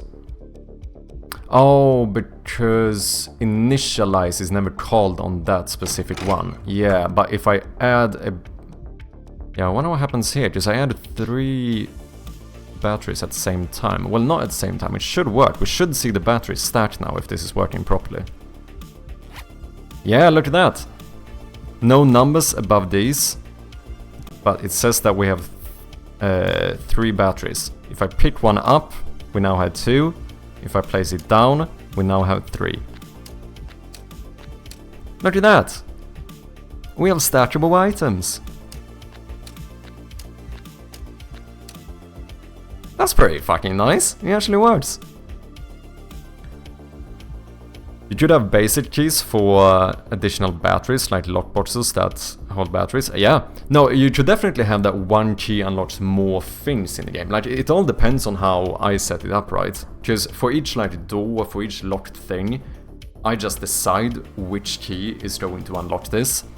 So if we want to have something like a, you know, a key that goes to, like maybe the basement key doesn't only open the key to the basement, maybe it opens a couple of doors in the basement as well. Stuff like that is definitely possible. But this actually seems to work. I do kinda... Let's do this. Let's go to our flashlight and make it drain really quickly. Let's see, the current value is set to 12. Let's do 0.1. Yeah, that should be fine. Just so that we can check that it always updates correctly.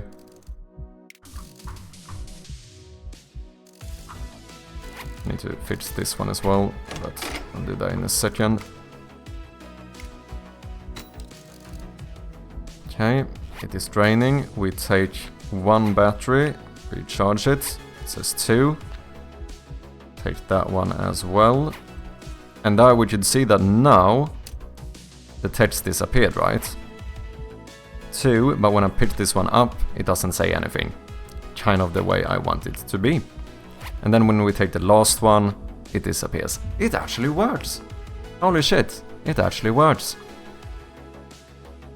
Do you live around the Stockholm area? Not really, not really.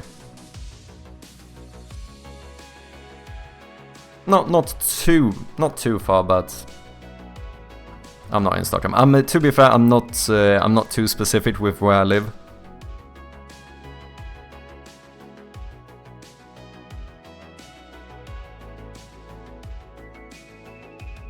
Okay, we should probably do a commit here. Let's do this first. We need to fix this one's amount text. Since this one doesn't get initialized, this should be disabled by default.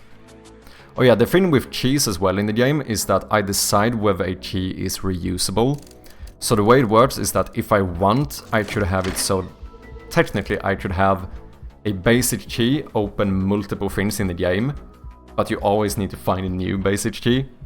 I'm not sure I'm gonna do it that way, but it would work. Because right now, whenever you use a key, except the master key, you lose it. So if I use this key to unlock the door, I no longer have the key.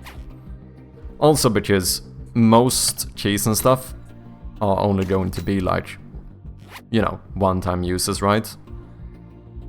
So there's no reason to clutter up the inventory with it.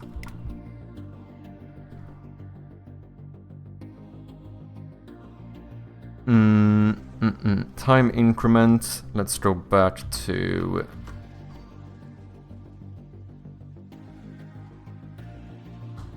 $12. Oh wait, now I need to go back here again, don't I? Yeah, because I did Control Z. Modified component. In prefab, new inventory. 4 Scams thinks you're very good at being bad. Cheers, man. How you doing? Gams, welcome in. Chubb, just a few questions. What's your mother maiden's name? What was the name of your first pet? And what was the name of the street you grew up on? Yeah, I think not. I think not. But yeah, when it comes to location, I usually say I'm kind of central Sweden-ish. That's usually as specific as I like to go. I do want to fix this though. I wonder if we maybe should have multiple text objects.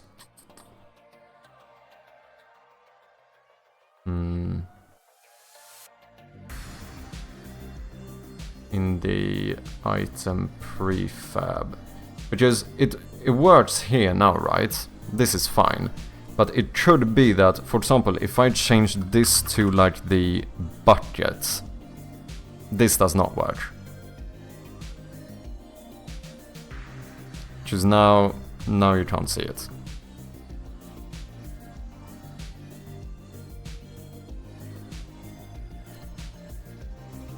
So what we could do, what I've done in other places in the game, is to duplicate this text and just make a little drop shadow with it. But that would mean that we now need to update that one as well. Because now, even if we change this to like the bucket, now we need a full outline, don't we?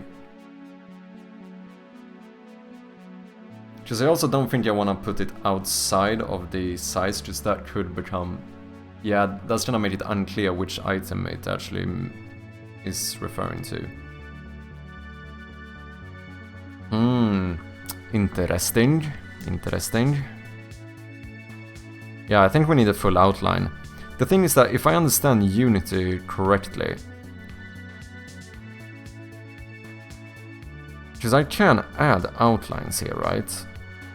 But then I add it to the material, which would make it add outlines to every text in the game.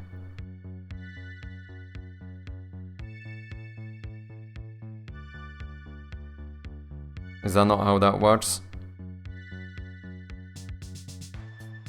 Pretty sure that's the case, if I'm not mistaken. That was a mistake, sorry, you're very good, man. Keep up the work, no worries, man. How you doing, Jams? Hope you're doing good. Had a good weekend. I mean, I could just do multiple of these, but that seems very unnecessary. But I am pretty sure that if I add an outline here, outline, and then we do... Oh wait, are outlines on the inside? What? No, there must be a way to change that.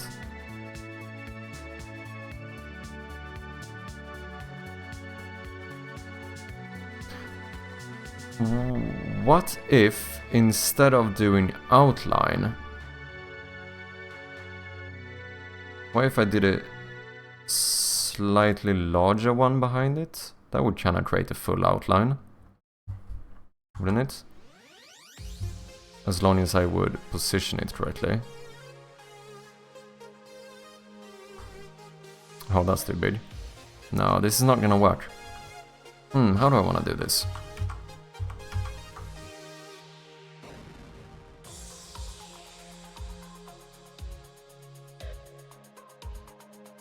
I mean, I suppose we could add a color to it as well. We do actually have 3 colors in the game. We do have red. But I don't know if I want these to be red. I mean, we can try it to see how it looks. I'm not sure I want to have them be red.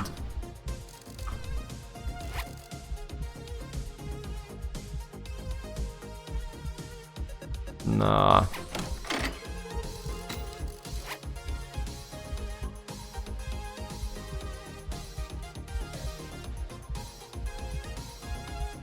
I think I need to bring down the... I'm getting too much bloom here.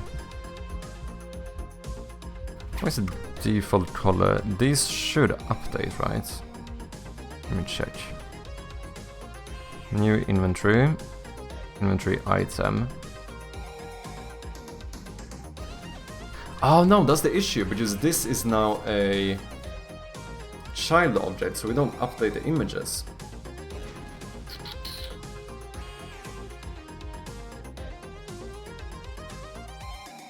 That makes sense, that makes sense.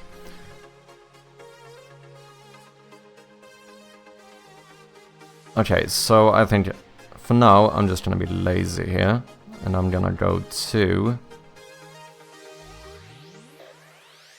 settings, color settings, default color, inventory item, image, and non-lit image. Wait, what's the alpha value here? 0.05. Let's set this one instead, and then we do 0.05.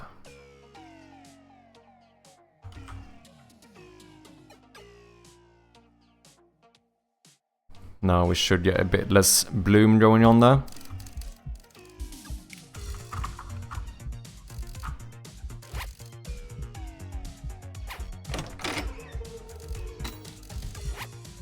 Yeah, that's better.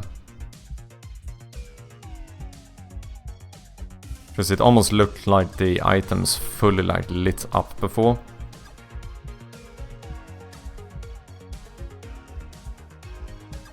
Oh no, we have another issue. The items are not being highlighted now instead. Since the image is a child object.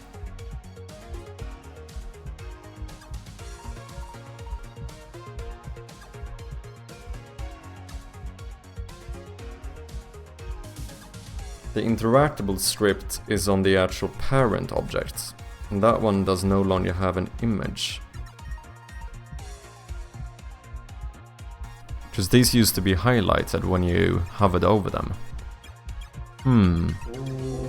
New Pixel Perfect, thank you very much for the follow, appreciate ya. How you doing? Okay, so what do we need to do? Before this, I'm feeling fully happy about this system. I do want these to be highlighted when you hover them. And then we need to do some outline for the number, because I don't think I want the number to be red. But in case the object is bigger, we need to make sure that it's always visible.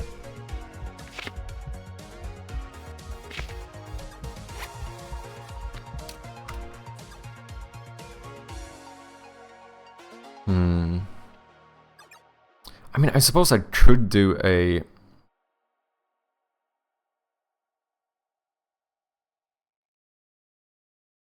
separate script specifically for highlighting and just add it to those images.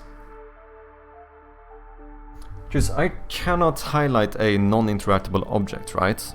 Room sprite, this should be non-interactable, no.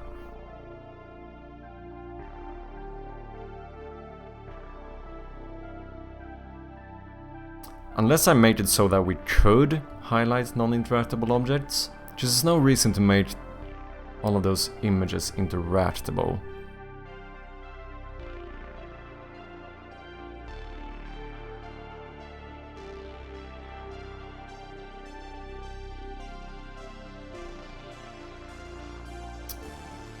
Why is this stuff not deleted? Yeah, maybe. Because we could just make a bool to highlight the item. And we default it to false, which it is going to be 95% of the time.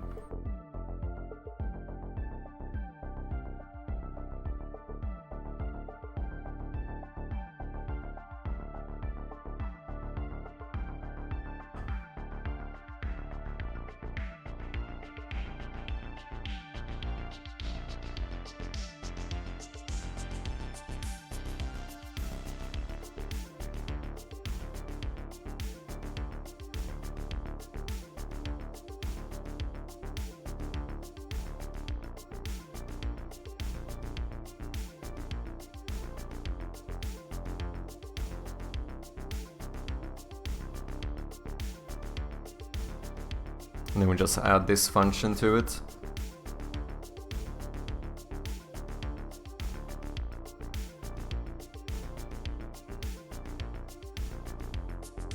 Since for interactable items, which the parent object is, we only check the image of that one. I suppose we should make interactable check if it has child objects with images you also want to highlight.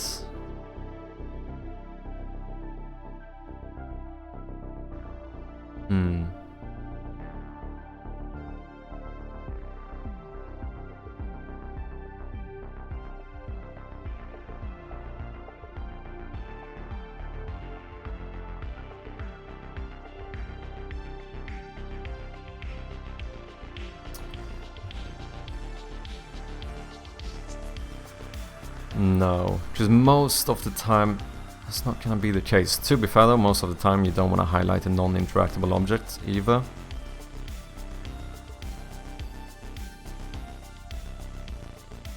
So maybe I just do a new one. Yeah, maybe we do a new one, which all it actually does is to highlight objects. Yeah, I think that's the way I'm gonna do it. Here I don't need to get this one.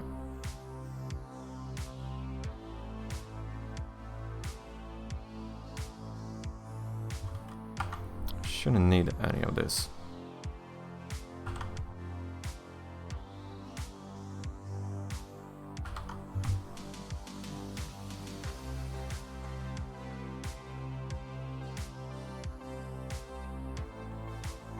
And then what we're gonna do, maybe I should have made like a highlightable interface instead. No, just they would work the same. Okay, I'm just gonna copy this entire thing. That's the way I'm gonna do it. I'm gonna go to items, inventory item, image. Then we're gonna add a highlight object strict. So this is for items that I only want to highlight. That's it. Boom. We're going to highlight objects. We need mono behavior. Vinny R is forcing you to stand up for 10 minutes. Let's do it. Shouldn't need eye pointer down, but I need enter and exit as well as change color. Highlight object. I mean, obviously, if I add the highlight object component, I want to highlight it. I feel like that's pretty fair. I don't need this one. Deselect item, no. Raycast alpha pixels, yeah. Let's keep that one. Always interactable, always successful. Item interactions, default clickables. Image I need. Get image, we don't need to get this. What are you creating today, Chappy? I am currently polishing up the inventory a little bit. We have made stackable items. So instead of having 9 different battery items in your backpack, they will now stack. That's pretty cool. Default color, bam bam bam. But there's still a little bit of polishing left there. Need to make it so that, because now the text that shows how many you have is white, but if you would have a big enough item, you're not gonna be able to read it, so we need to do some outline stuff for that one. And the way I did mess it up now, so they no longer inventory items don't get highlighted, so I want to make sure that works. Wait, is interactable? I might keep that one for now, actually. On pointed down, I don't need. On pointer enter, highlight, on pointer exit, false, on disable, false. Interact, Don't need. Highlight objects. These I don't need. Should be it. No? Highlight object member names cannot be the same as their enclosing types. Oh, because I have a function called highlight object. Whoopsie.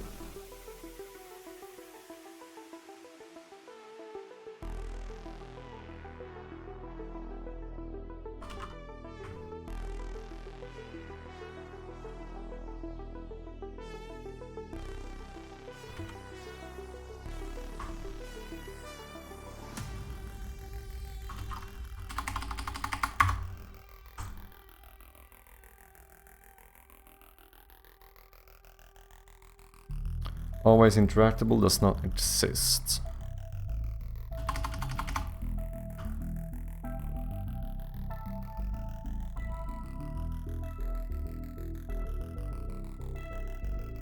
Make the method virtual?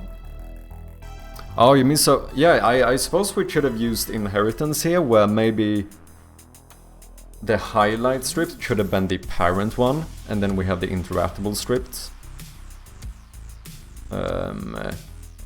Override certain functions, I suppose. Is that what you mean? Or do you just mean that with... Oh, that is what you mean. Okay. Yeah, I suppose that is true.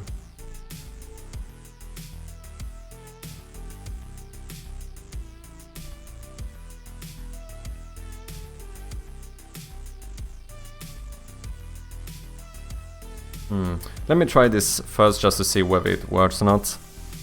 Highlight object does not exist.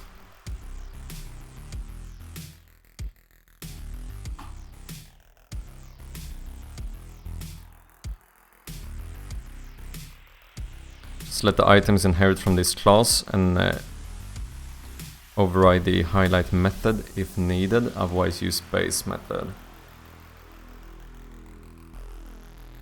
But you can't have... Wait. You can only inherit from one thing.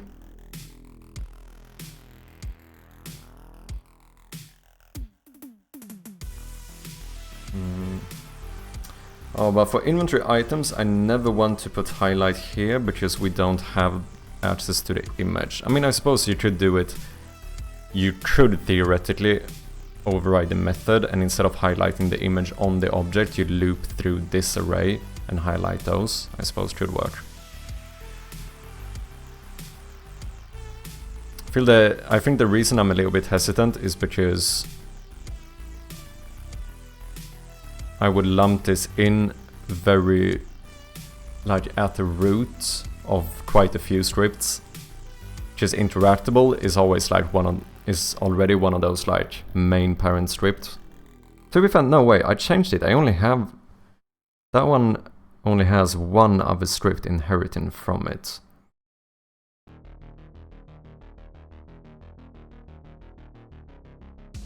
Okay, let's just see first if this works or not. Oh wait, I don't want you to be non-interactable. Whoops. Yes, I do want you to be highlight objects. Raycast alpha pixels. Copy this one. Paste it here. Let's see whether that works.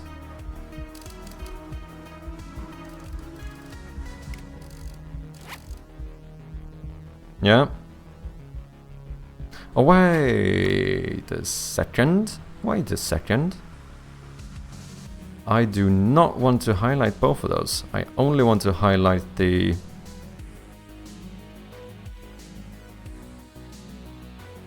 main sprite, because the non-lit layer has low alpha value.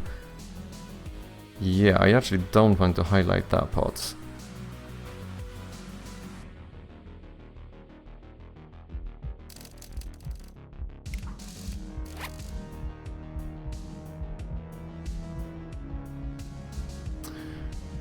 Oh, but the non-lit layer is in front.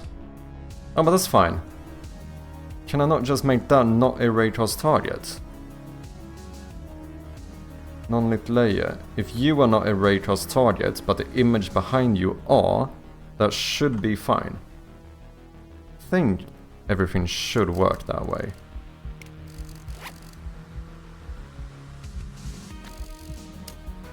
Yeah, it seems to work.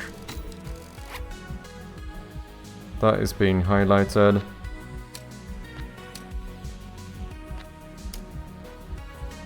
Let's add a few more items.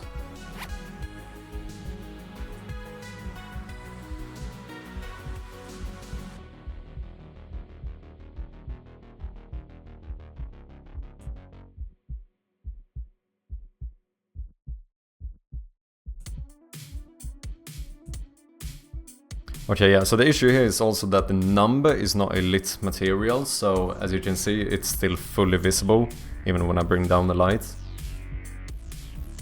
But that's just because I still don't really know how to... There's some issues with making TextMesh Pro text lit materials.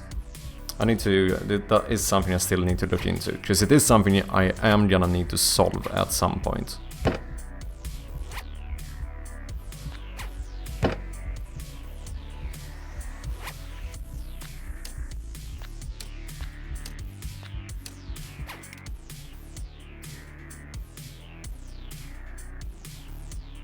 Mount text, let's make this white again. Oh yeah, I suppose... Yeah, I just made it so all items are stackable. I just realized. So if I add more master keys and tools, those should stack as well. They do. Ah yeah, I feel like we need to make the... I suppose maybe we should just make the text a little bit darker too.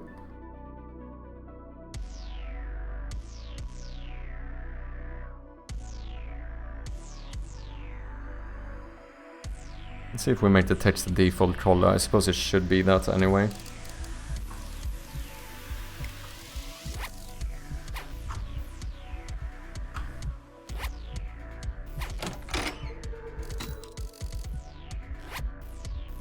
No, that looks too dark now. Yeah, that's the reason, again, the reason it looks too dark is because it's not reacting to the light. It's actually the same color as the sprites for the items, but the sprites are reacting to the light, thus making them brighter. I need to figure out how to make lit TextMesh Pro objects. That is really it. I have tried a little bit before, but I never got it to work.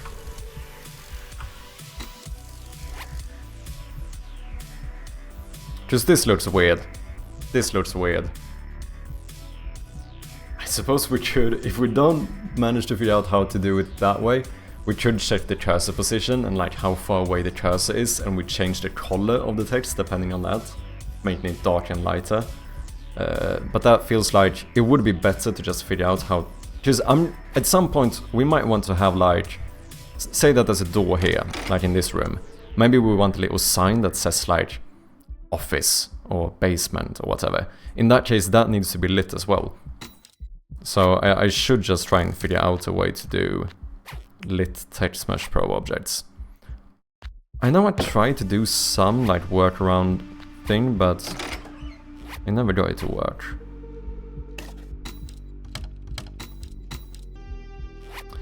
But hey, we do have stackable items.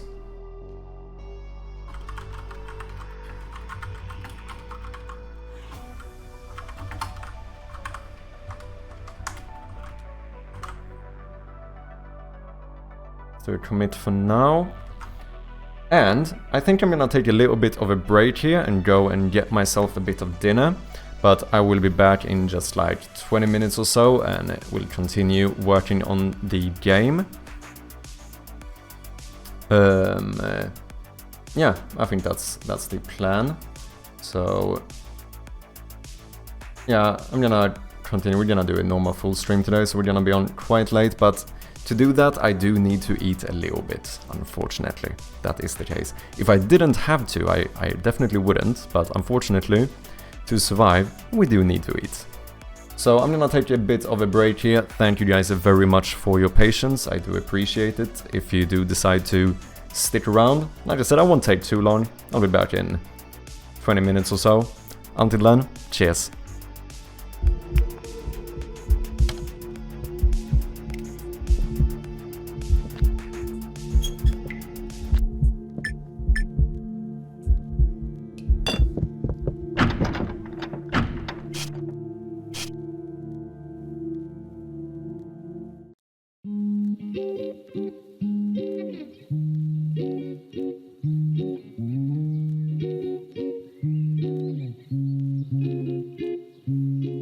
Okay, ladies and gentlemen, we are back. Thank you guys very much for your patience, I do appreciate ya. 45 stars, not bad, man. Not bad. Brazen, that's a good one. Okay, where were we? We were still working on the inventory items. Do you wanna keep playing? Is that it? Is that why you're mad? Did you want more? Did you want more words?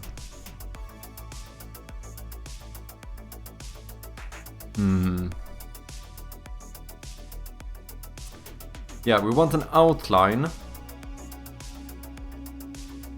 You evil chicken man. You can redeem it. You can force it open again and I can't stop you. I think, do I have it? I don't think I even barely have a cooldown on it. I don't think so. Yeah, we want some outline for the amount text. And we also...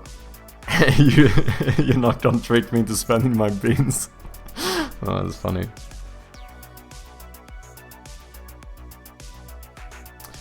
We also should see if we can get the Text Mesh Pro object to be lit. That would be really nice. But I've had so much issues when I've looked into that before.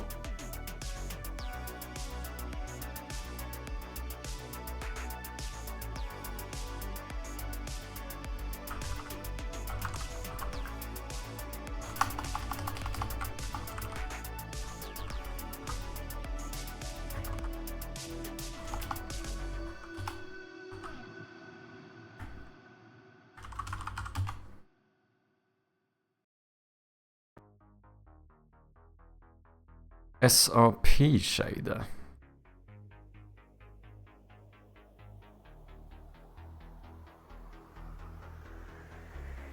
What's up, Midsetin? How you doing? You need to seek out the streamer during your subathon and sleeping so you can continue playing. Oh yeah, I suppose they use it quite a bit, don't they? Wouldn't be surprising. Light map to texture. How you doing, Midsetin? Did you have a good weekend? Materials and gradients. That looks kind of like a lit outline.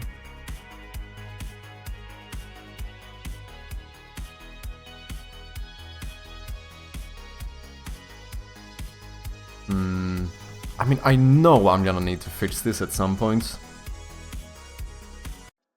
Hello everyone.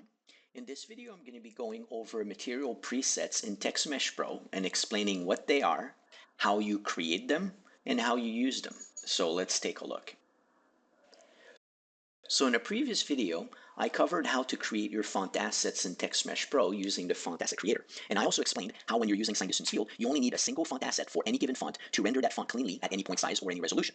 So the question is, since in a scene... Oh yeah, so if I want to add the outline, what I would do is make a new font preset thing. Because as far as I know, when it comes to Text Mesh Pro, if I change this one... Yeah, because this is the material, so, which means that each text I have that material on is gonna get these changes as well. So if I want to have a specific one with an outline, I would make a new material and add an outline to that one. But the question is still, I also want it to be lit, and that is the thing that I just don't understand how to do. Just every time I've tried, it has been completely broken. You felt my presence and sent me on an ad break. Oh shit, sorry man.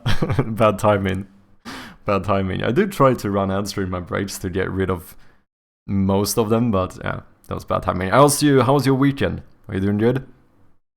You're likely to have different text objects, and you're likely to want different visual treatments on those text objects. Yeah. And by visual treatment, I mean, in this case, we're looking at aerial SDF, but this aerial SDF is not plain white, right? It's got an outline and it's got a shadow.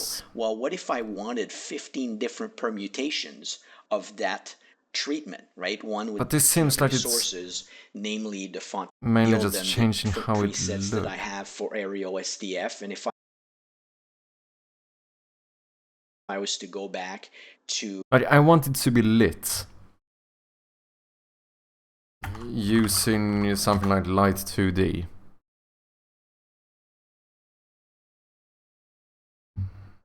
Hi there. In this video...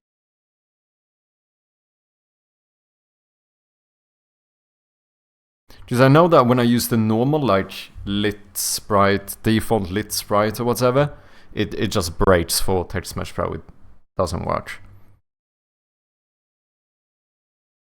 But there must be a way to get around it.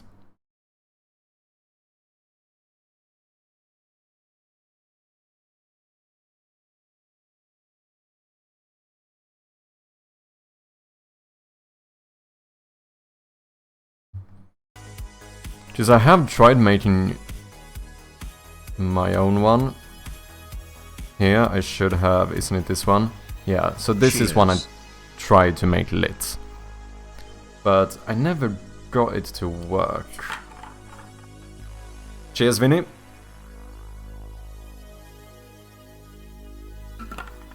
Doing good, I have to look after 2 fluffy friends for a week. Ooh, nice. Do you have a few doggos to take care of? I used to cat sit a little bit every now and then. And it's always interesting because at the end of it, it's like, you know, it's gonna be pretty nice to not have to worry about someone other than myself anymore. But then at the same time, as soon as I give them back, I'm like, I feel a little bit alone in my apartment now. Do you know what I mean? It's like that. It's a bittersweet. Bittersweet.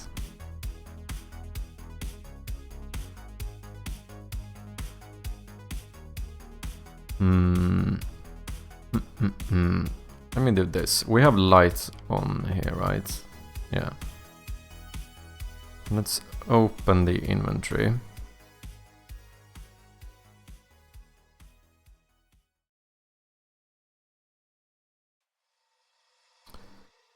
Let's enable this one. Because now you can clearly see that this text is not lit. It should not be that bright. And I could change, let's see, we have the font asset. Then you have material preset. If I switch this one to the lit one I made, it completely disappears. It turns black. And I'm pretty sure even if we take the flashlight,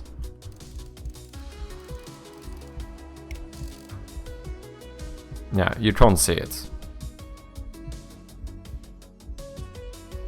It is gone. So that one just does not work.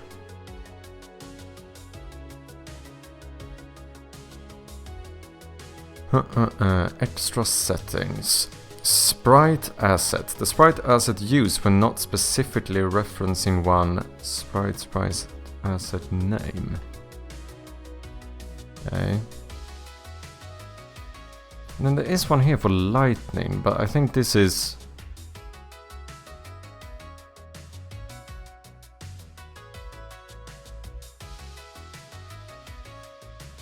This doesn't seem to do anything.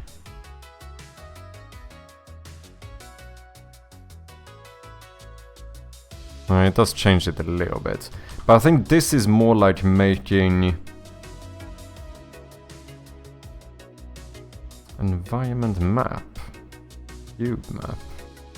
I think this is more like making the text itself glow, you know?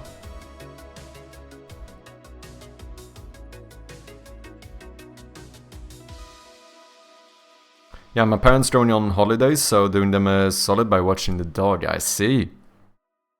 What kind of dogs?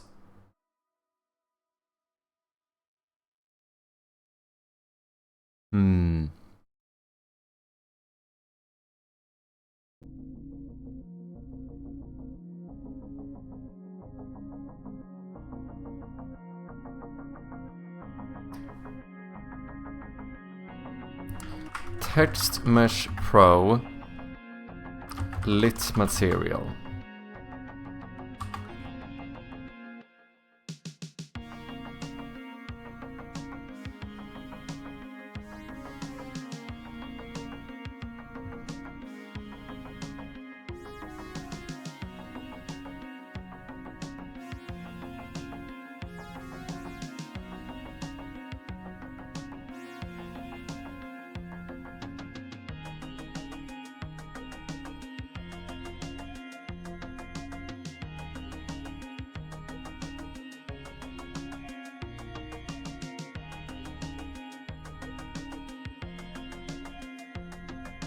SDF, is that the regular SDF material? I think that's what they're referring to.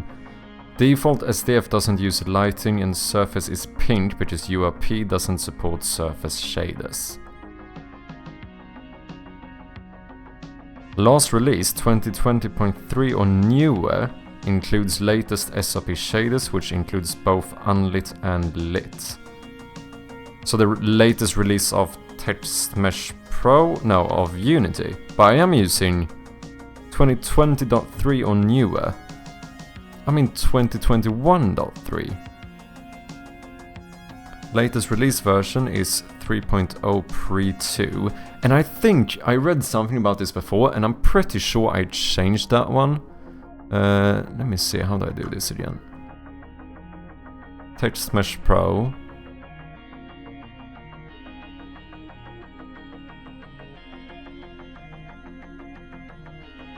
No.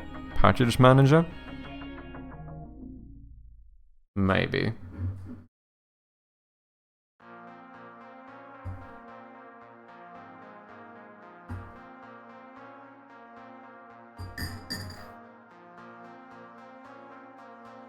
In projects. Text Mesh Pro. Okay, I'm currently using 309. Okay, so I'm not using the pre one. But I'm almost 95% sure that I tried installing this one and it still didn't work for me. And that's so cool, thanks so much. That seems like it worked for him though.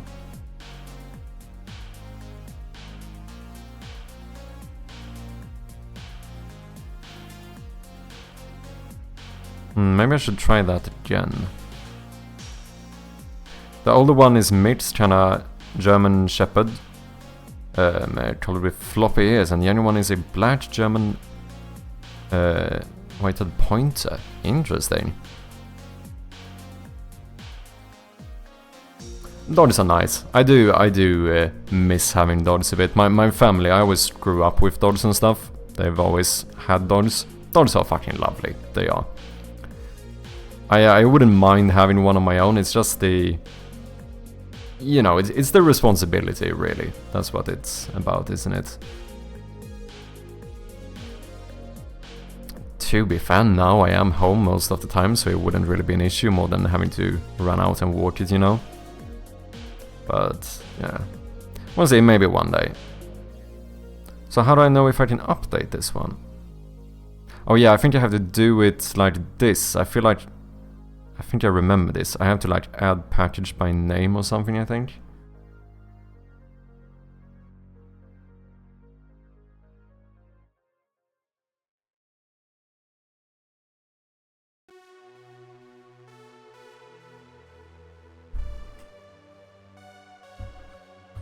light.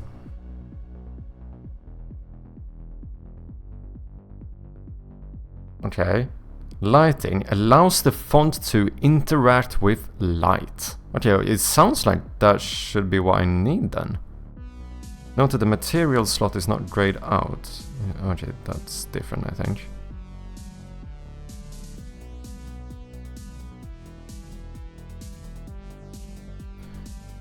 So what?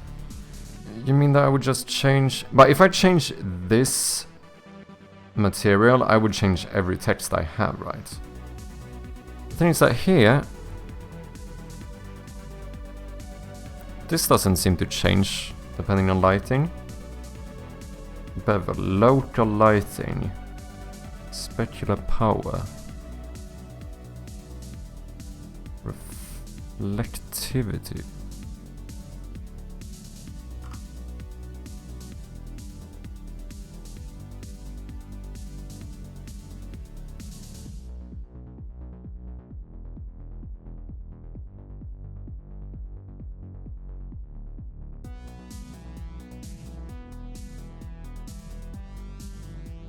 I tried enabling this one, it didn't seem to do anything. Just like, I have lights on in the scene here now. If this one was lit, it should be as dark as this. And this doesn't seem to do... I mean, it does... I see a little bit of the bloom changing, but I'm wondering if that's because I'm just... in the bevel. Amount. I don't understand this.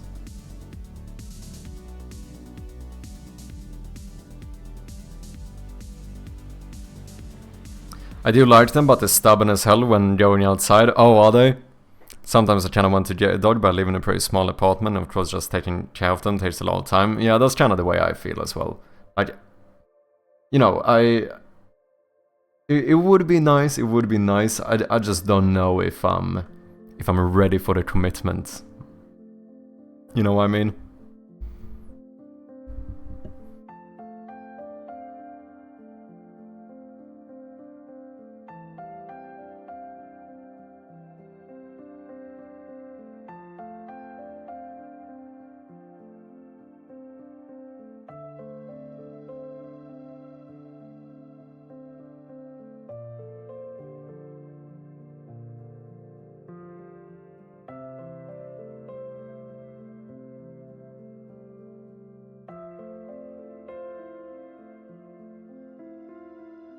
Plans for HDRP compatibility for TMP.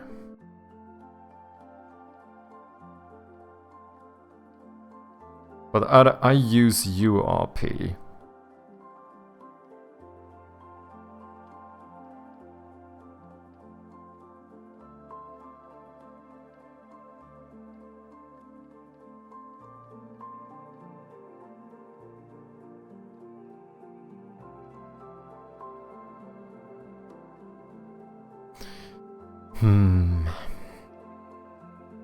Seen lightning issues in 2D.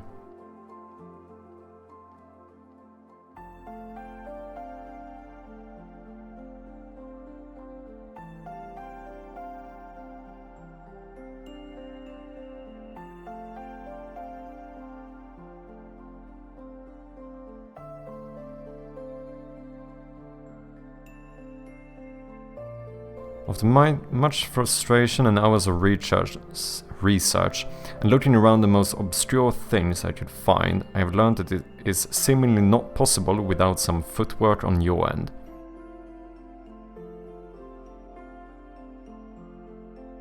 What I did was enable preview packages for the package manager, install Teams Pro pre-release of the 3.2.0, open a new shader graph of SDF URP lit, and change the material in the graph inspector from lit to sprite lit. Save that as a shader, save that shader as a new one, and use that. Boom, done. Okay.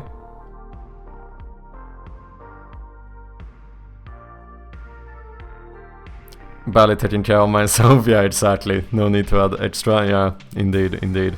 I feel like before I get a dog, I should probably learn how to take care of myself, you know? I agree. Okay, so these are font assets. But the first thing it is to install the pre-release. I'm so sure I did that before, but I wonder if I went back to the old one. So how do I do this? Package manager.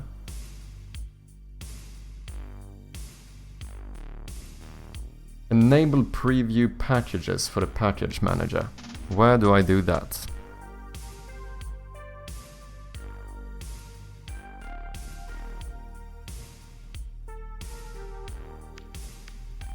Advanced project settings. Package manager. Enable pre-release packages. Pre-release packages are in the process of becoming stable and will be available as production ready by the end of this LTS release. We recommend using this only for testing purposes and to give us direct feedback until then.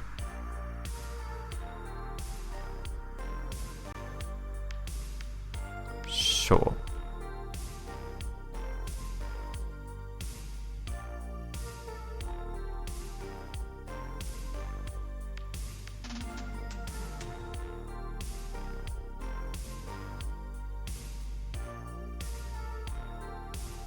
Text Mesh Pro. I still can't find the pre-release here now.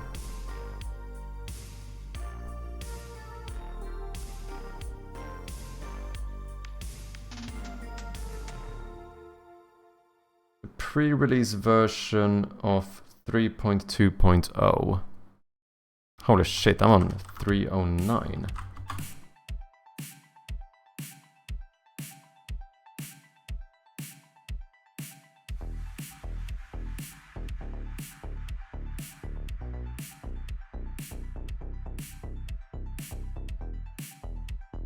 Okay, Community Text Mesh Pro 3.0-pre.4. So that's, yeah, because I do remember I did this before at some point.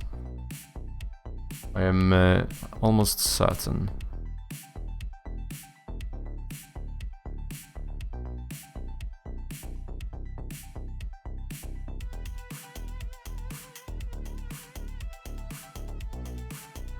So add by name. The name would be com.unity.textmeshpro version 3.2.0 pre.4. If the house of cards come tumbling down, don't blame us. Sincerely, Unity. Yeah, that's basically what they're saying, isn't it? So I am a little bit scared, and I think that is why I disabled this, because I know that I tried enabling this at some point. But then I didn't get it to work, so I think I was like, fuck it, and just turn it off again. Let's see what happens. What's the worst that can happen? No, let's not say that, because then we are about to find out. Already have a bunch of errors. Lovely. Update to 3.2.0 pre-12. Oh, there's an even newer one. I mean, they said that it would work with this one, and I assume that the older or the newer the version, there might even be more bugs, maybe, potentially. Ah, fuck it. Let's update to the newest version. Why not? What's the worst that can happen? Famous last words. Before my entire game breaks. Did I do a commit before this?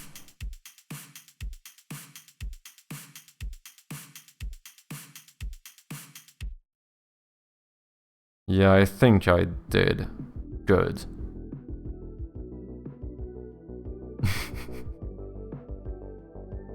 Okay, so that one is now installed. What did they say here?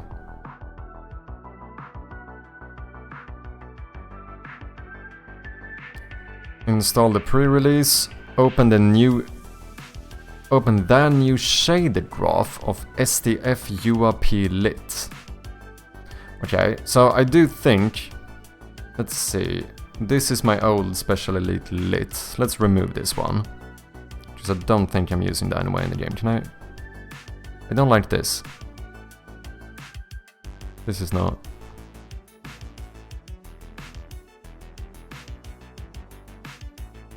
Okay, let's try and restart Unity.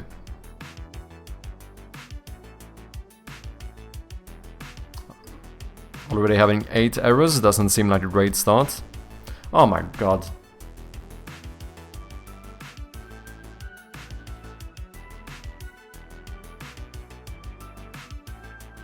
Ignore, fuck it. This is what you have GitHub for, isn't it?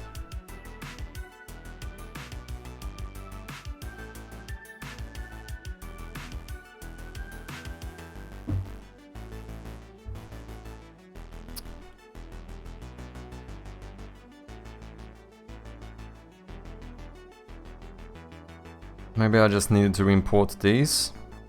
I don't like the look of this.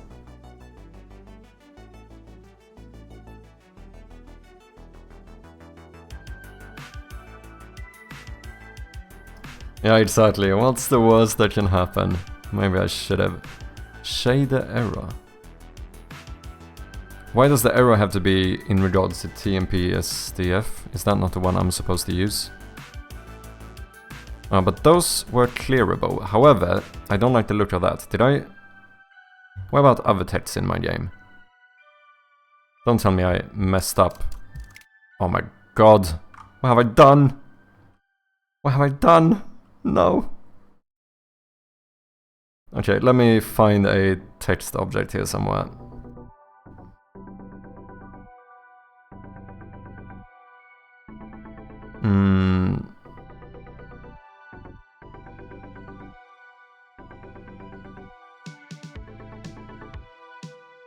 TMP font assets, regular.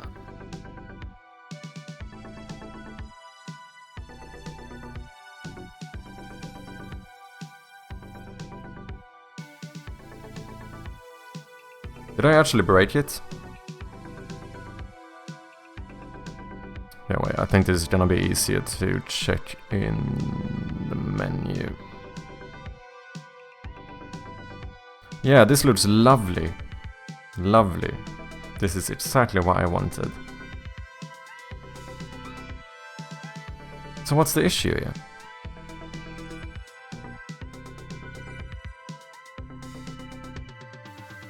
Oh. Every single text looks like this. Okay. That's great. Oh, it's because of the material. Distance field. Okay.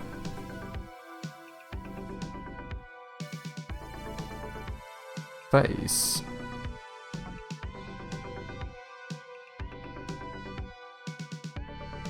Theme change, Shroud of Bloom now out, exactly. I mean, it looks like I'm using the wrong material here, right? Universal render pipeline. But here's the thing, this is for the normal one, so I just want the normal... Is that SRP? Maybe? URP unlit. Okay. Okay. Let's save.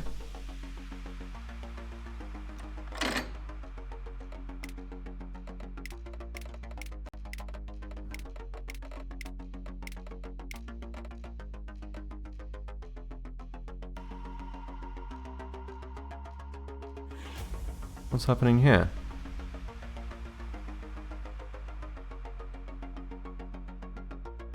Why are you looking like that? There's like a bluish outline. Oh. Apparently I have an outline selected.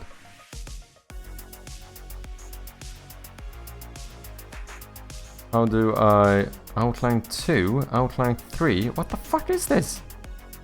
No, I don't want an outline. Can I not just turn this off?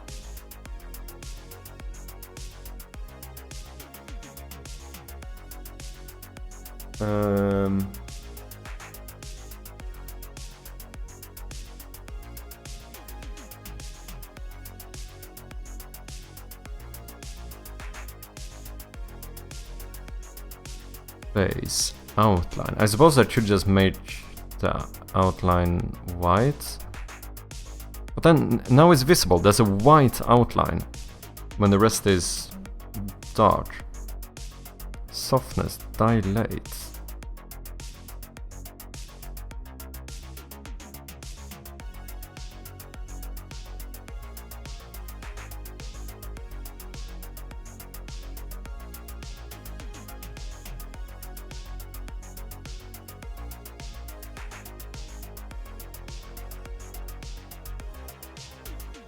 This is so weird. But that seems correct. I don't know why I did this in play mode. That was very unnecessary. Because now I have to redo it. No, wait, it actually saved. Oh, that's interesting.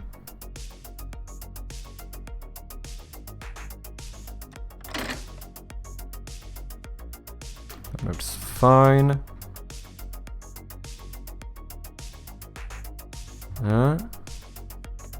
No issues there. Let's go back here.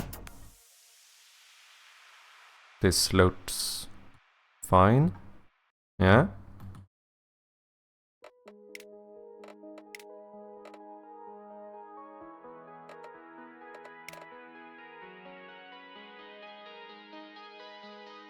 Just making sure to double check the text in the game here.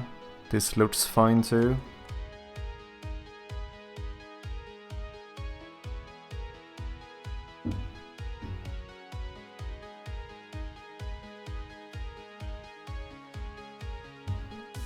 Yeah.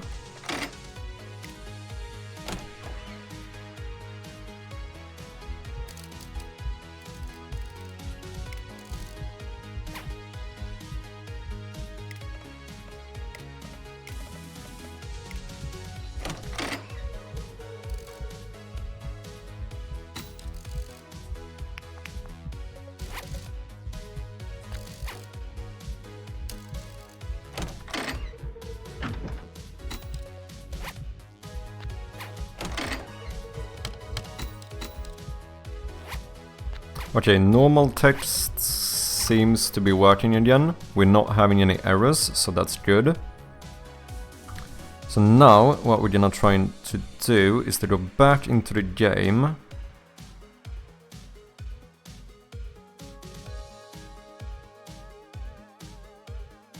And I suppose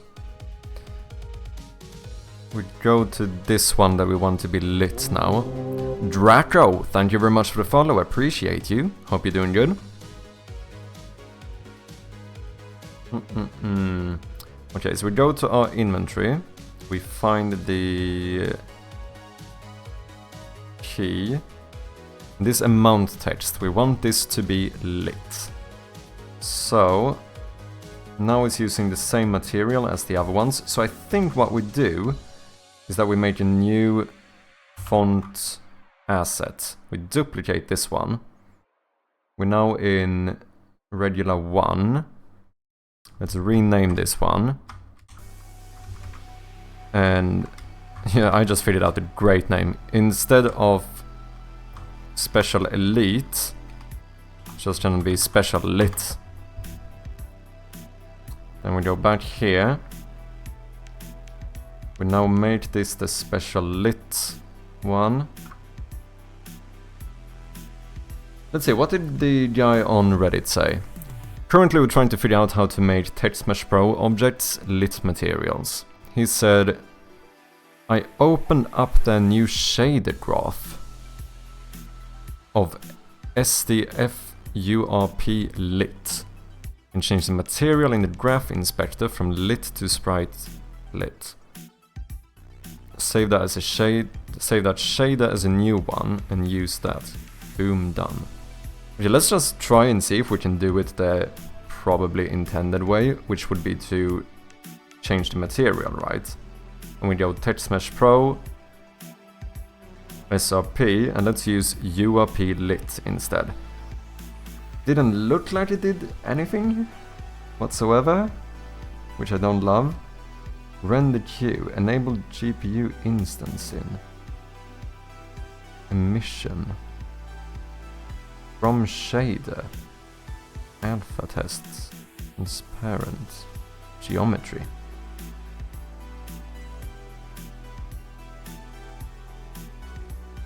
Light. Local lighting.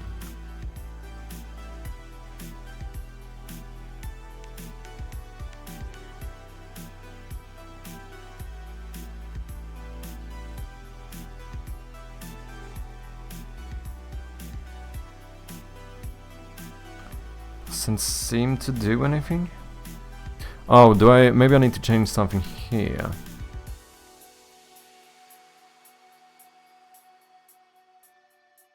Adding font face, special lead regular.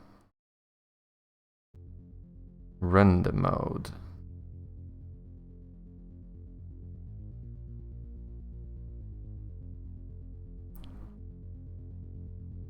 Oh, well, here we have stuff. What is this? Is this the material? Yeah.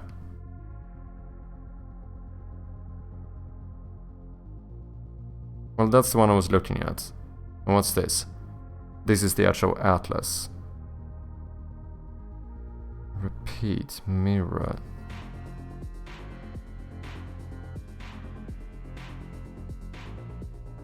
Edit. Is this the shaded graph? I think it is. So this is where the guy on Reddit is saying that he changed something. A grayed out like you haven't unlocked the languages yet? Yeah, that's the way I did it. It's rather that I haven't like implemented the language yet, so there's no reason to let people pick them. But I suppose you're right, it kinda looks like... Maybe that's what we should do, we force people to play in like Chinese, and if you beat the game then you unlock English.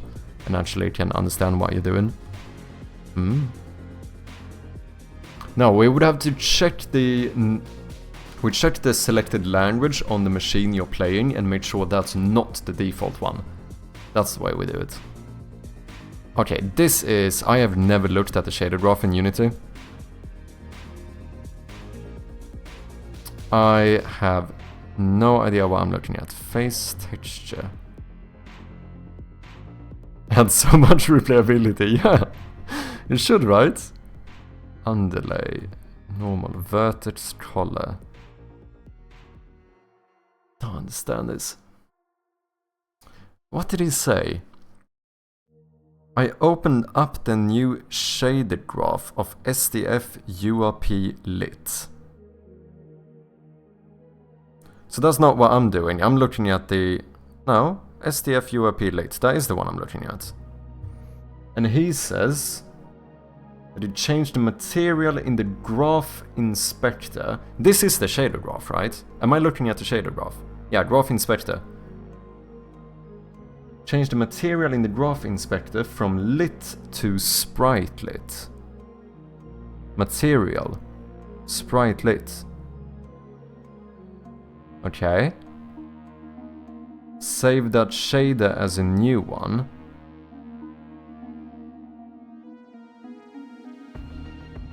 Save as.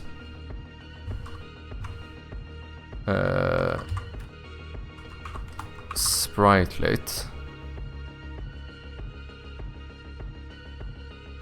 Save. Okay.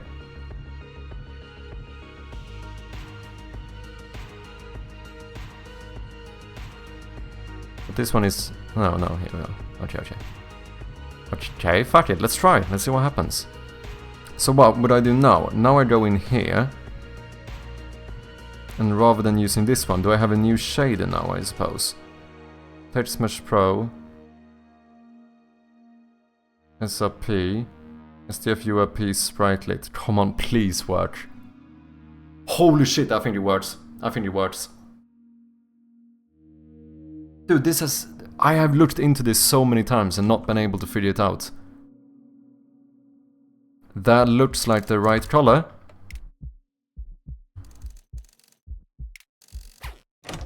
Let me pick up the flashlight.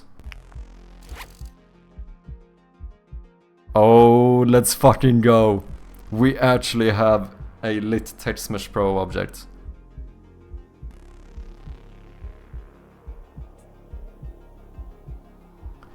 Nice! Fuck yeah.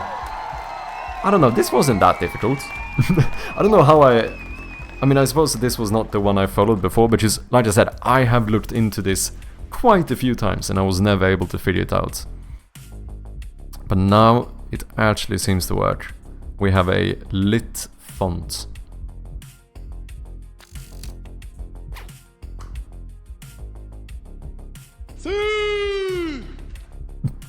The timing. There might be some broken stuff here though. Which one is which? I think this must be add master key plus tools. Yeah. Oh, I forgot to update in the inventory item, that's fine. Just wanted to try that? No worries, man. Of course.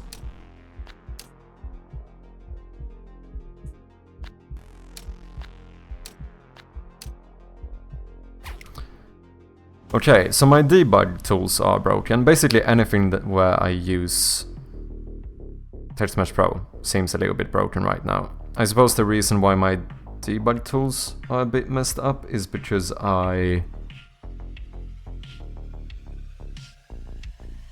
Why? Oh, this has another font. That's probably it.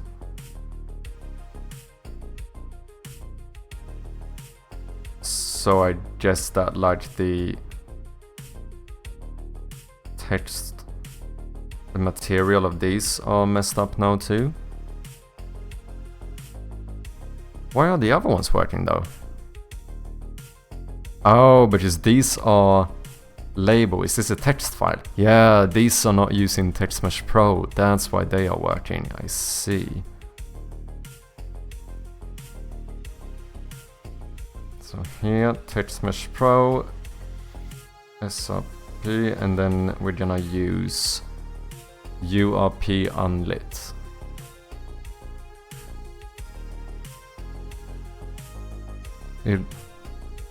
Why is it pixelated? Why is it so pixelated? I mean, this is only for my debug tools, so I don't know if I care, to be honest. But annoying that you need to go a roundabout way of doing it. Yeah, I don't understand why this is not... Like, I mean, obviously there's other people searching this. Like, I cannot be the only one who wants to make text react to light. There's no way. Like, people must be doing it, right? So I don't see... And Text Mesh Pro is, as far as I know, since Unity bought it, it's like the standard way to have text. I feel like it shouldn't be this difficult to make it a lit material.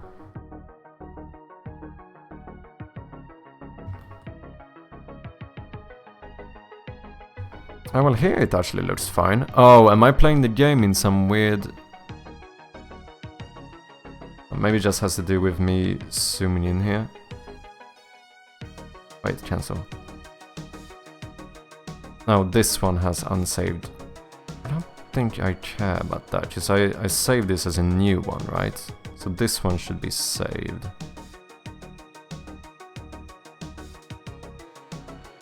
It looks a little bit weird. Why is this one... Oh, have I just disabled anti-aliasing maybe?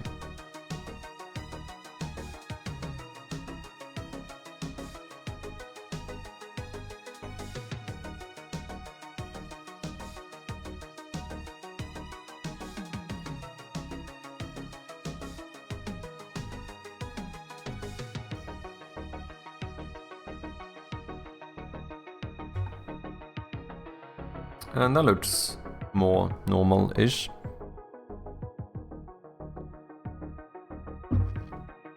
Or texture filtering. Ah, could be. It seems... I don't remember what the default one here was, because I think this changed when I updated the Text Mesh Pro version. But this one looks normal, I think. Let's try that one.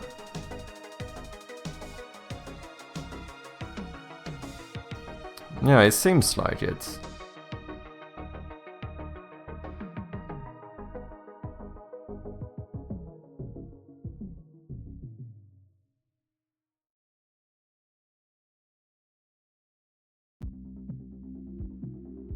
Let's override this.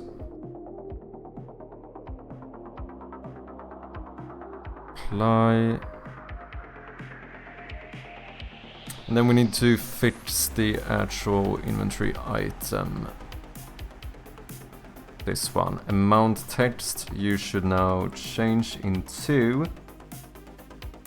lit. Does this update correctly?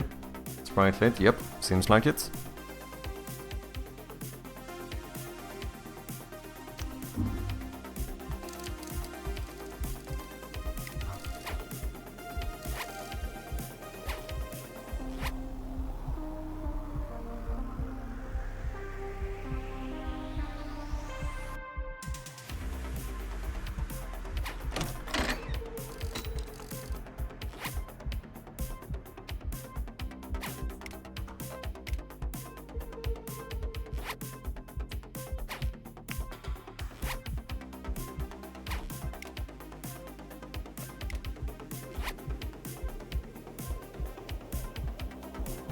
Inventory items almost look too dark. I think I need to make the default color of those a little bit brighter.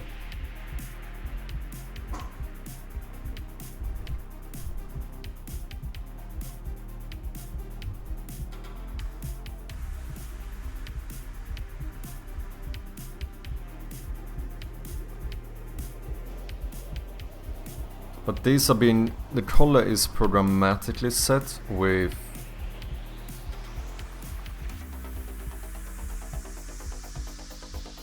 the highlight code we did. I suppose I could add another default color, maybe? Oh no, you know what we do? We just up the opacity of the unlit material, or the unlit sprites, that's what we do. Here, non-lit sprites. If I just make you a bit brighter, then we're kind of fine. Maybe I'll do it the same as the inventory one. Let's see, inventory open, no, I want the inventory button, you have a non-lit layer. Oh, that one is at 5%. Huh? How is that possible?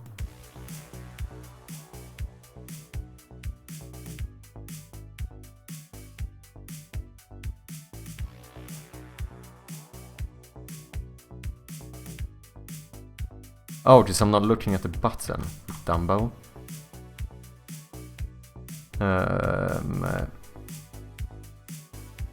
I'm looking at the open inventory, non-lit layer. Oh, that one is 5%. Why? Oh, no, it's not. Oh, no, it is. Wait, what?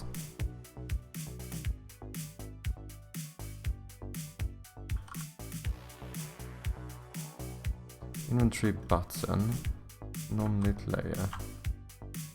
You are set to 5%.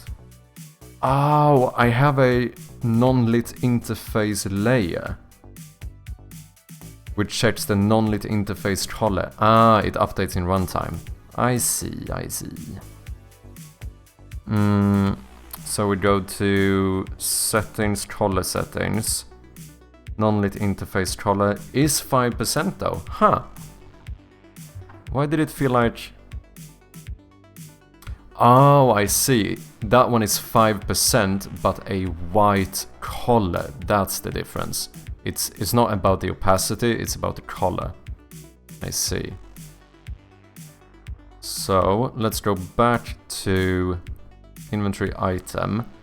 Non-lit layer. We could now...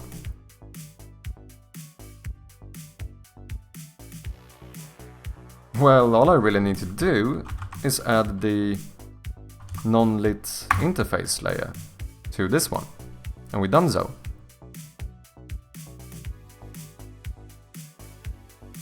And that should make it a bit brighter.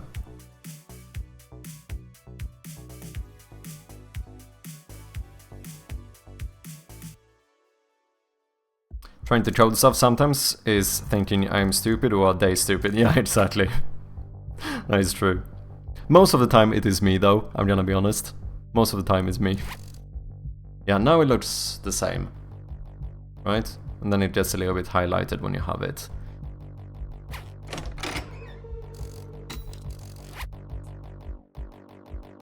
Maybe, can we make that text bold, maybe?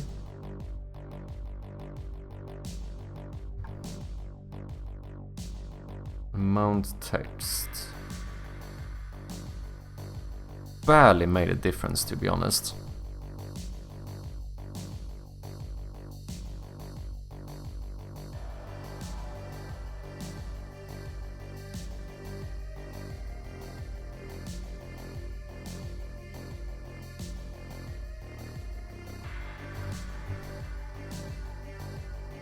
Suppose maybe I want a non-lit layer of the text as well, but that means I need to update both of those. And we also do want the outline for this, which I need to figure out how to do. I mean, the cheeky way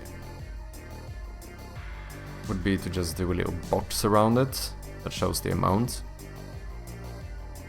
That could be a cheeky way of doing it. And we just enable that whenever we show the text. Because obviously the thing I'm stressing about here is, what if you have like a bigger item that covers the text and it might be unreadable?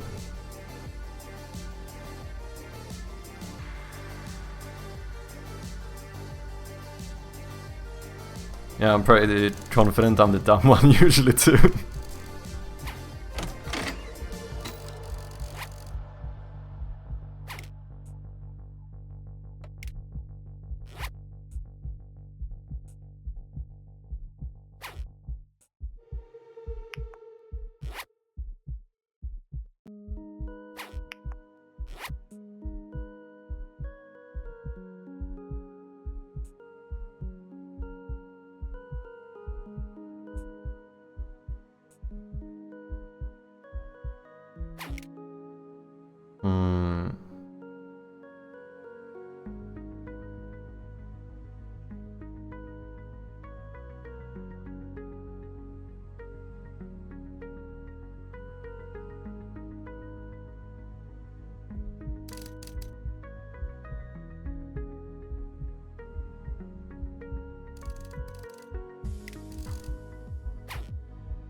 Now the text looks too dark.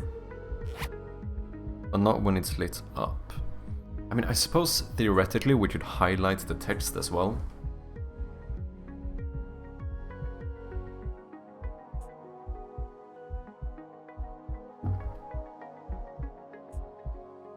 I wonder how it would look if we made a little box around it.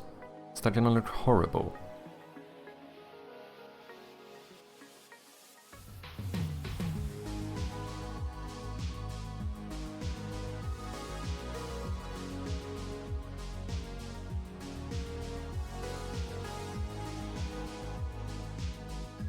Because we do have 2 pixels here. This would fit inside. If we did 3 times 2 pixels, we make a box like this. We could even move it up 1 slot so it goes a little bit outside of this one.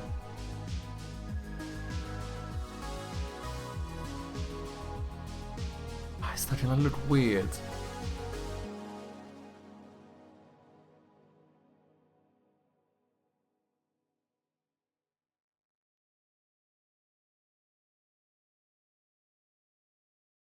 But yeah, I think I want to do a non-lit layer of the text as well.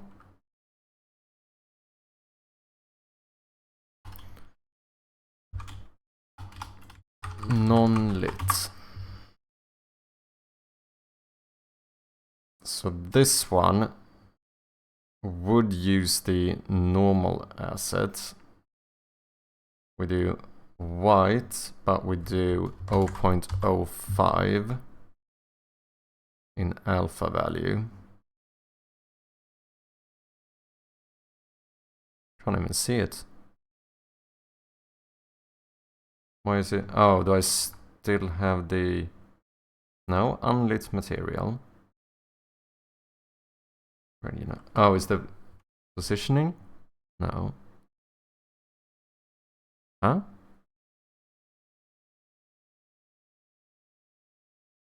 Why can I not see it?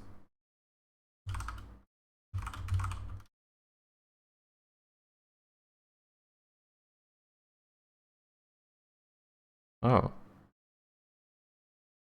Was it too dark? How is that possible?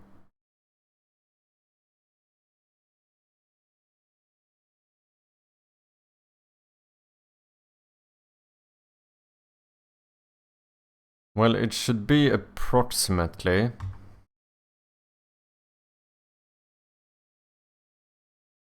the same color as this, right? Wait, let's turn on the light. We turn off the lit layer. Now that's the color it should be.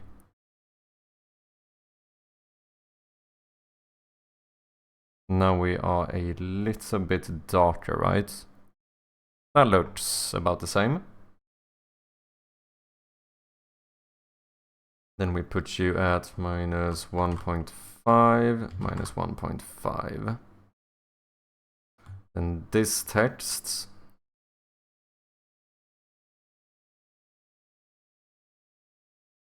is the same color as this image, I suppose. Now it also looks darker. Interesting. Why is the color... Or is it? Oh, maybe it isn't. Am I going crazy? No, it's definitely darker. Interesting. Why is the vertex color not the same?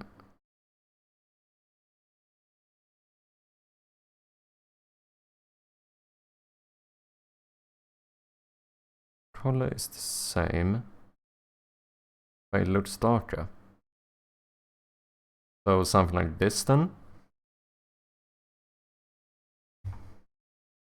That looks the same to me. Minus 1.5, minus 1.5. Pretty bummed that my headphones head strap randomly snapped yesterday and they weren't cheap either. Dude, I'm sorry about that. And I can also say I relate. I know how it feels. Do you want to see my headphones? I have showed them once before.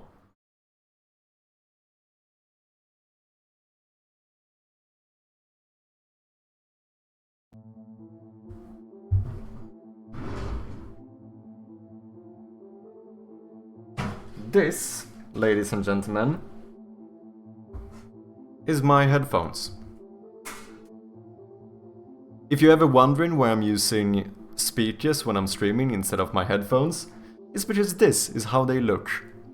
Not really in the greatest state at the moment, you know?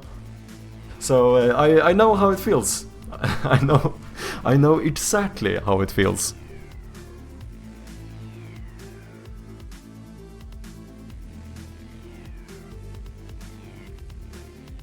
Did it show your place? I don't even remember, but to be fair, those are really old. I haven't bought a new pair of headphones in, I don't know, it's over a decade. I think those are probably like a good 15 years old or something. I'm pretty sure I bought them at DreamHack in like 2013 or something. It's a long time ago.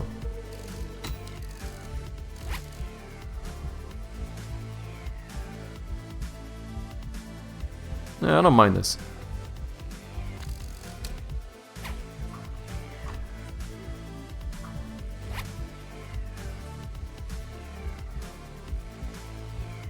Oh, did I? Oh, don't tell me I didn't change the... Oh, I see. I just add this as applied to prefab inventory item. No, let's actually open... No, let's open this prefab. And then here we should now be able to check the overrides and apply all. And now that stuff should apply to every item, as far as I'm aware.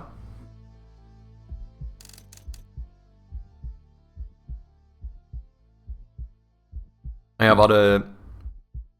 other headphones thankfully, because I'm a freak, but still such. I have to look around if I can somewhat easily order a replacement head strap and replace it. I don't know, to be fair, I cannot like using my speakers instead. It's more comfortable to just not wear headphones, you know? And as soon as I realized that I could get it to work with you guys not hearing my speakers, I'm like, this is fine. So nowadays, I'm gonna be honest, I never use headphones anymore.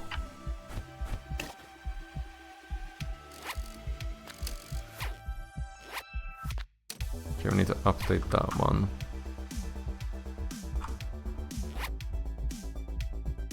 No, I'll say 3 now.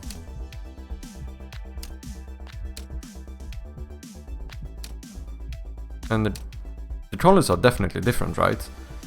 Am I going crazy, or is this 3 not brighter than this 3? No, it definitely is. What is happening?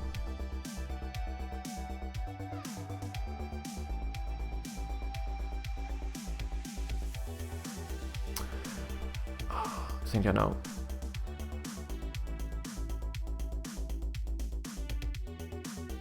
Yeah, I know, because that's the only one that actually had 3 and we don't update this one. I see, I see.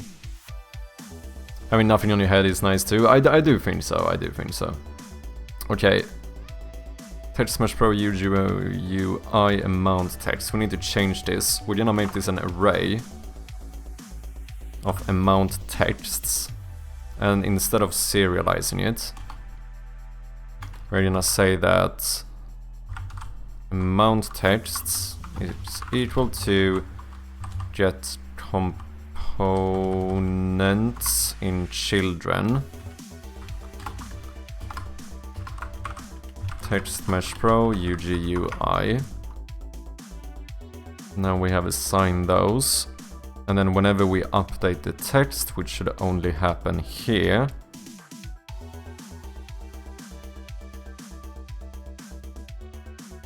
guess we do a for each loop instead. For each variable text in amount texts,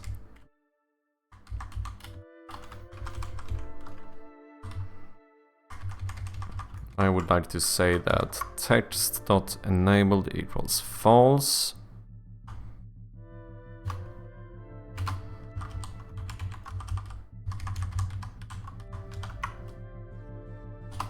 Then here we would say that text.enabled equals true, text.text is equal to amount.string.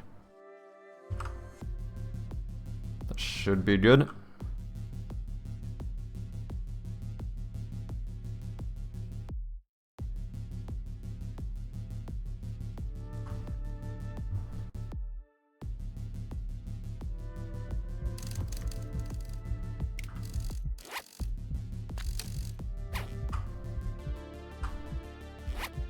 Yeah, there we go.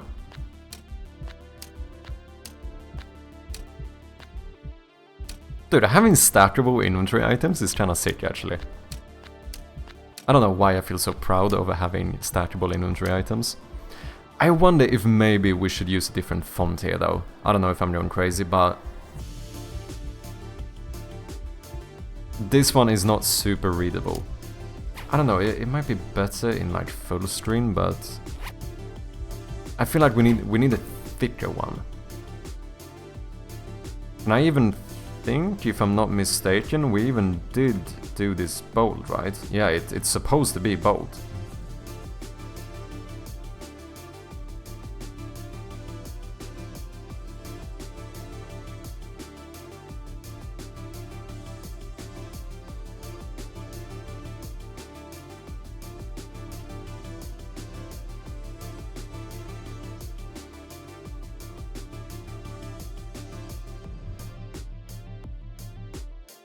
For a PSA from the local intercity transit company of all things on this ad cycle? Wait, what?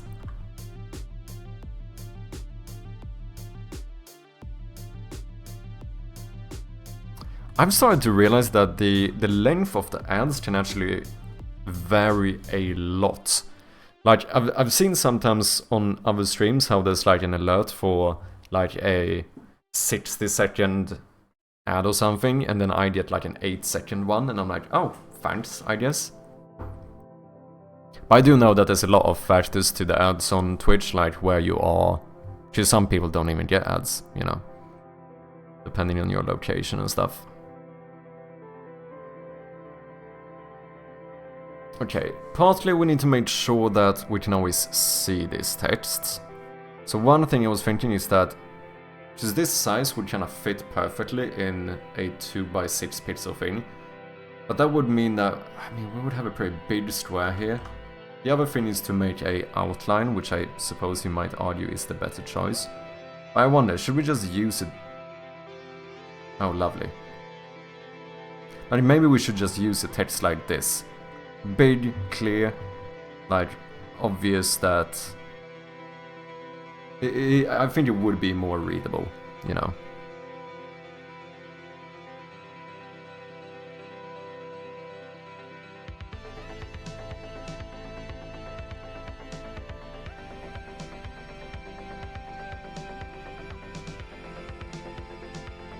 We need something thicker. Get that too. I'll see an alert for a 3-minute ad break and get anywhere from 90 seconds to full 3 minutes, yeah. Seems to be RNG half of the time, yeah. No, it seems to vary quite a lot.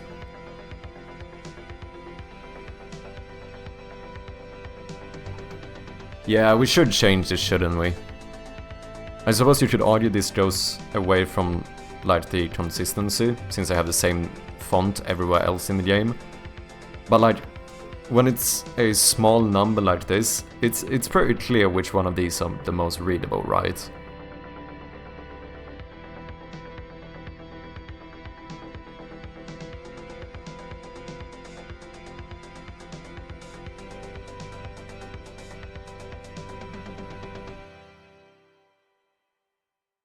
If I change this, I will change it for every... So I would need to duplicate the font asset for the lit one.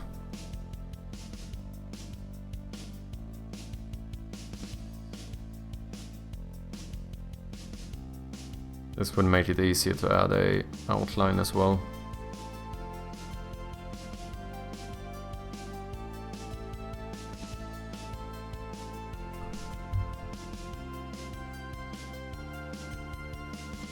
Which means that if we ever have a really big item and this is on top, it's always gonna be somewhat visible.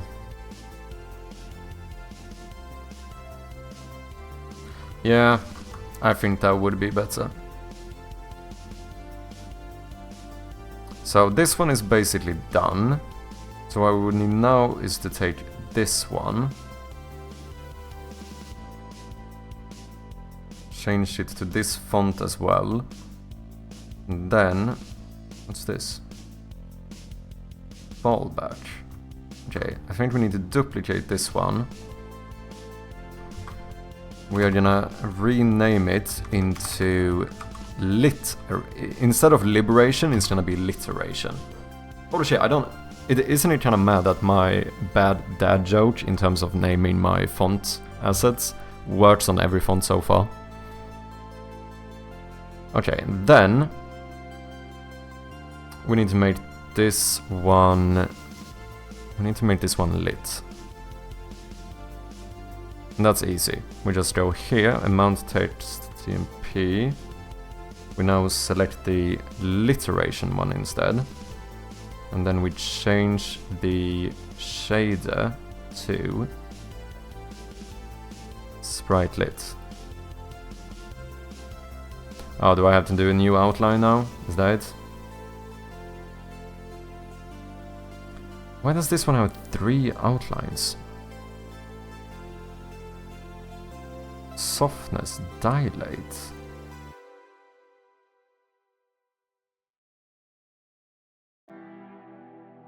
I suppose that should work. We do kinda want to make sure that they are... Wait, why is the whole thing bigger? 3... Am I doing mad? The size is not the same. Oh, I think it's because of how the outline works. I think this outline goes a bit inside, whereas I think this outline that I just did is only on the outside. Oh, that is annoying.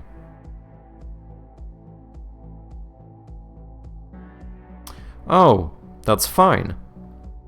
Should I not just make this SRP sprite unlit?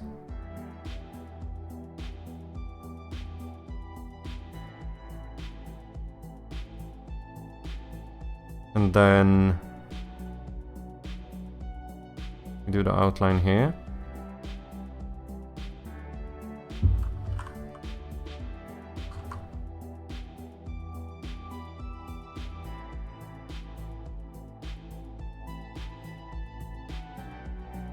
Yeah, that should work. But now the non-lit one looks a bit too dark, doesn't it? Or maybe not.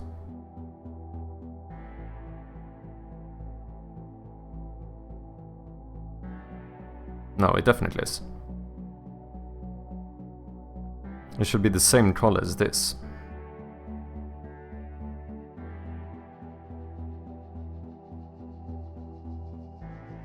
Non-lit layer. Interesting why the colors are so different here. Like, this is the same color selected. Like, you can clearly see that this one is a lot darker.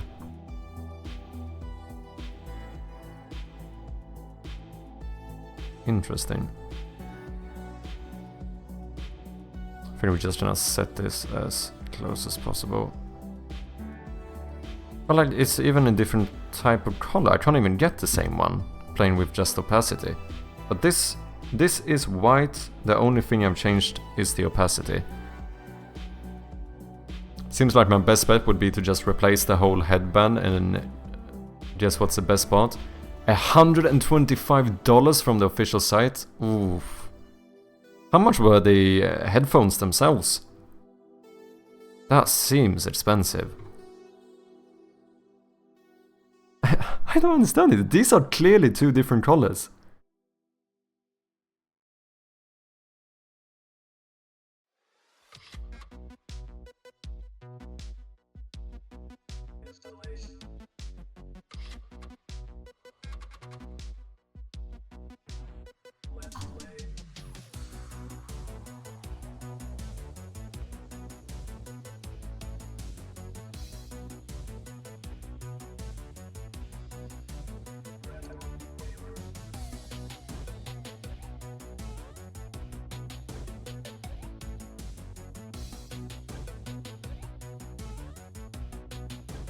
Maybe it is because of the material. Yeah, because technically this has a different material. I suppose that might be why. Like, I don't know how to set these up to be the same now. This one looks blue. Whereas this one looks a lot less blue. Oh, interesting. Why does it look dark now? And then... So do I have... Oh, is it some setting here maybe?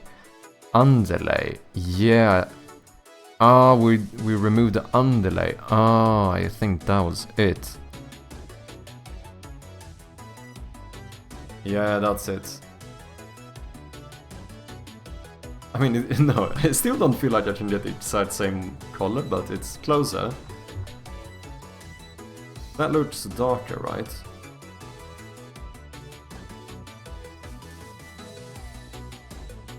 Am I going fucking mad?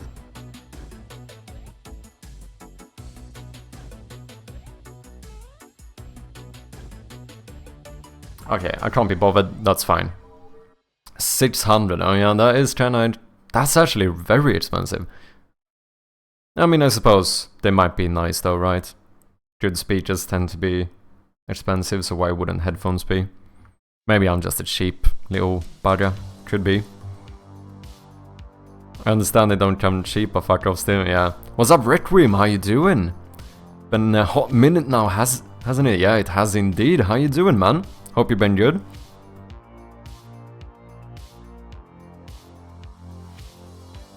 Outline 3, 0.5, I think. Let's compare these as well. Let's do the... We have been working on stackable items today. So far so good. I think we are... It's the final stretch. That looks to be the same color.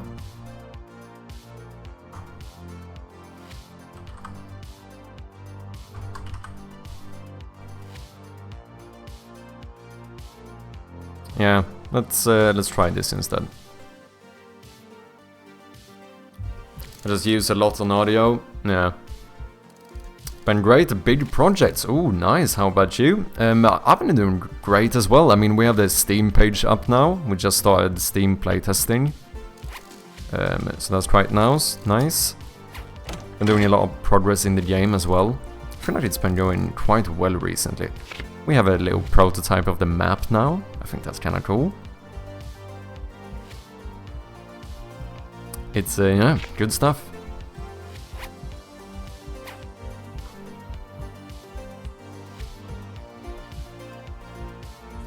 Oh, am I using the same text here? So I applied the...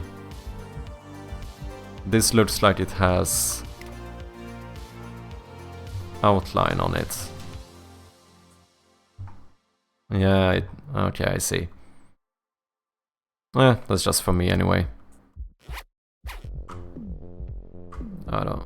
I'm not gonna worry about that as of right now. Huh.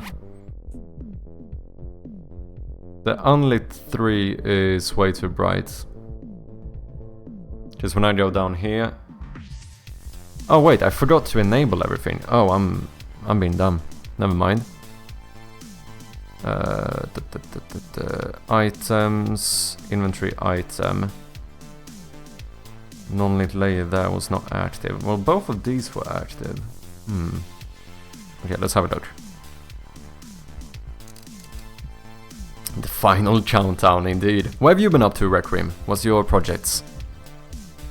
Congrats on the Steam page. Do you have any release plan yet? I have a general plan. I'm not making no promises. But currently my goal would be to have a demo for the next fest in June.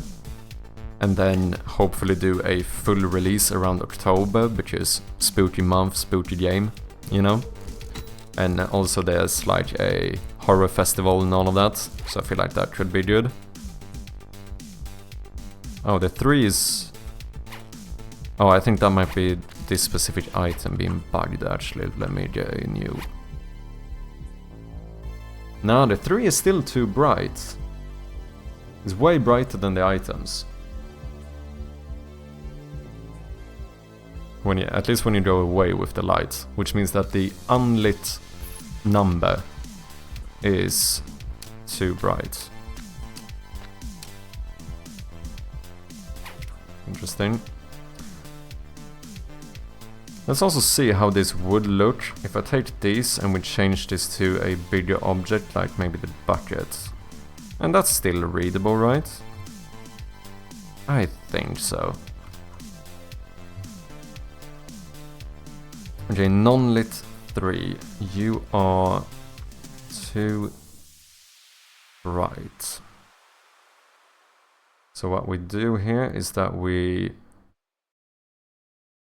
go down in alpha value, maybe something like so. Let's just try it and see what happens.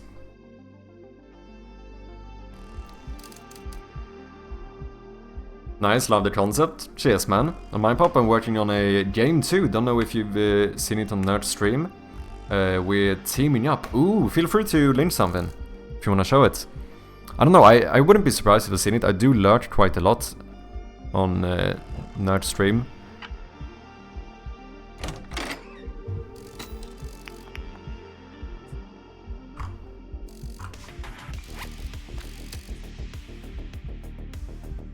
Oh, I forgot to enable stuff again.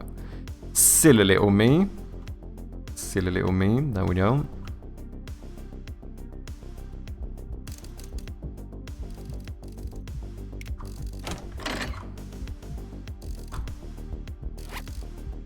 This is how it looks in a lit room.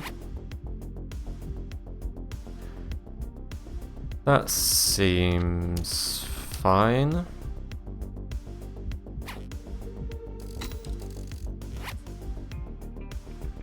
Yeah, that's better. Now it looks more uniform.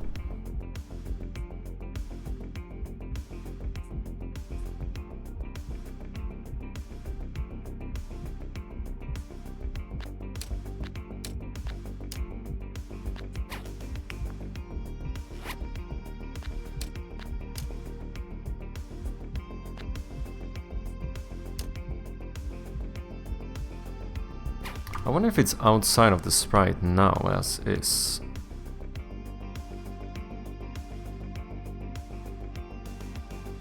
A little bit, not too bad though.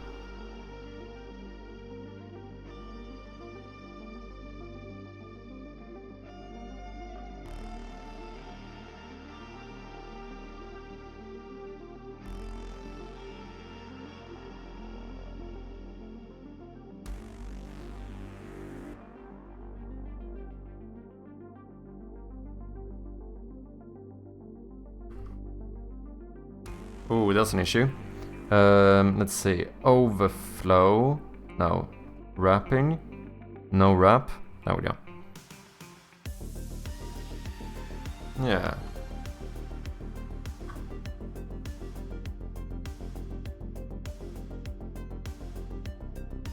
Also think I'm gonna switch out the basic key I have. Let's see.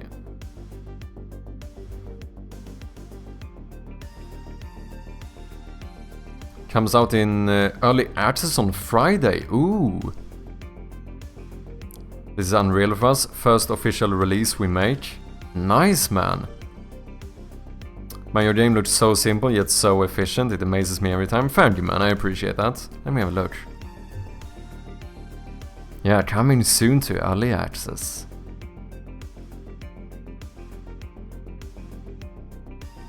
Take on a new challenge from the Speedrun Academy. This ultra-fast first-person game pushes you to oh yeah, wait, I have seen this. I have seen a bit of this. Yeah, I have seen Nerdmind work on it. I saw him do some level design or something. I know. Change fluid movements, keep your momentum, and cross the finish line. Ooh. You have a trailer? You do.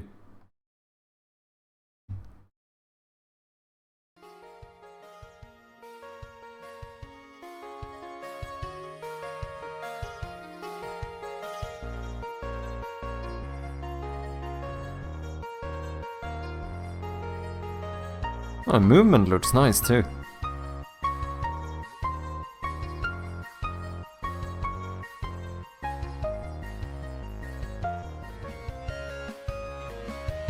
Nice change in level things and stuff too. Ah, multiple paths I see. That's nice. So people can like try stuff out a bit, see which path is the quickest. Oh, nice. I like these effects too. The speed one.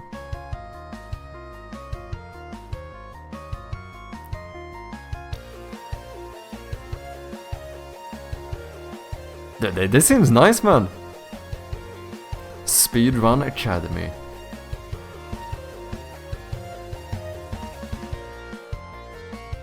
Nice stuff.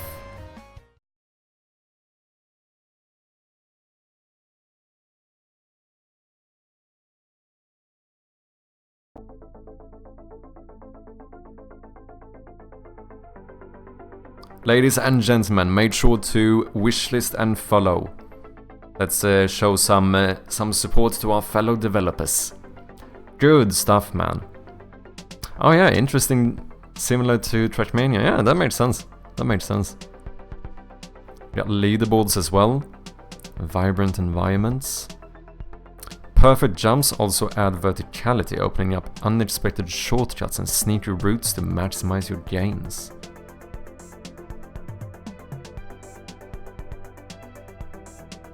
Controller support as well. Nice. Yeah, it looks good, man.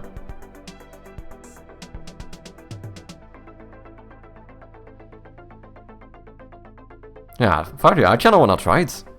Not gonna lie. Go and check it out, people. Show some love. Get it on your wish list.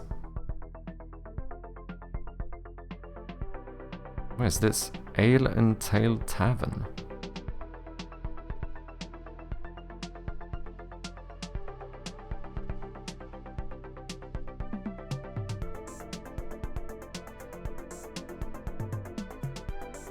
Tavern Simulator. Cool stuff, man. I'm happy for ya. Are you excited? Are you nervous?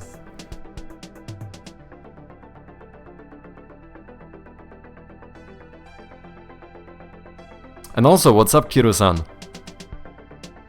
Hope you're doing good. Hope you had a good weekend. Been like 3 months of rush work. Damn, you guys been crunching.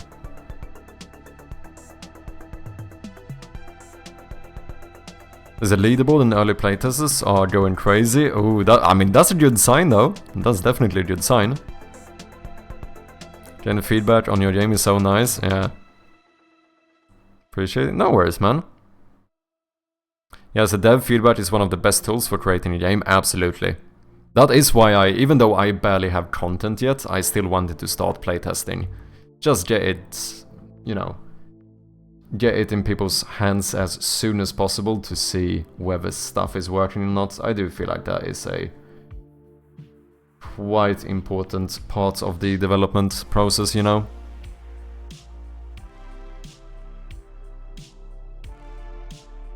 The alien type picture looks AI, doesn't it? It could be. Kind of eager, I'd say. I feel like we're never fully ready, but we'll make the best of it. Yeah, I do think that is probably always the case. I don't know if you, especially if it's like your first major release or whatever, you know, it's... I do imagine that you never really get to the point where you're like, yeah, I'm fully comfortable just releasing this now.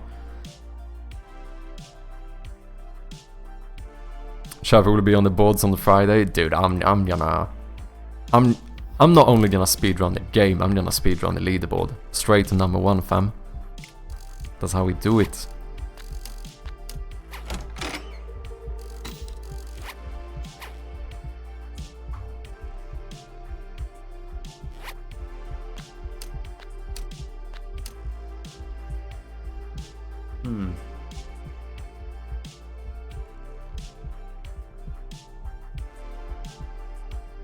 Yeah?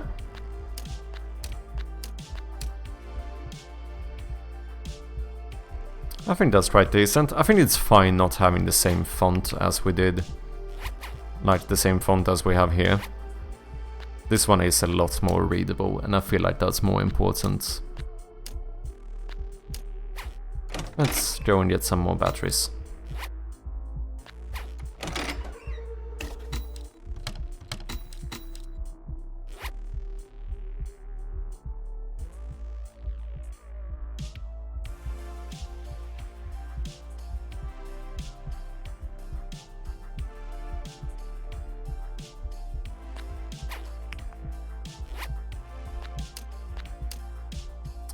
Yeah, seems fully functional as well. Nice!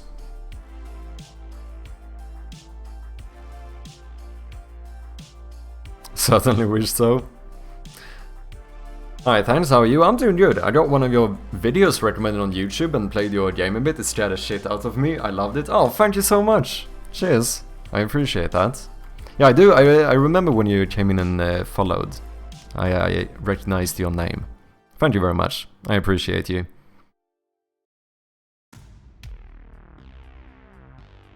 Are you good at first-person shooters?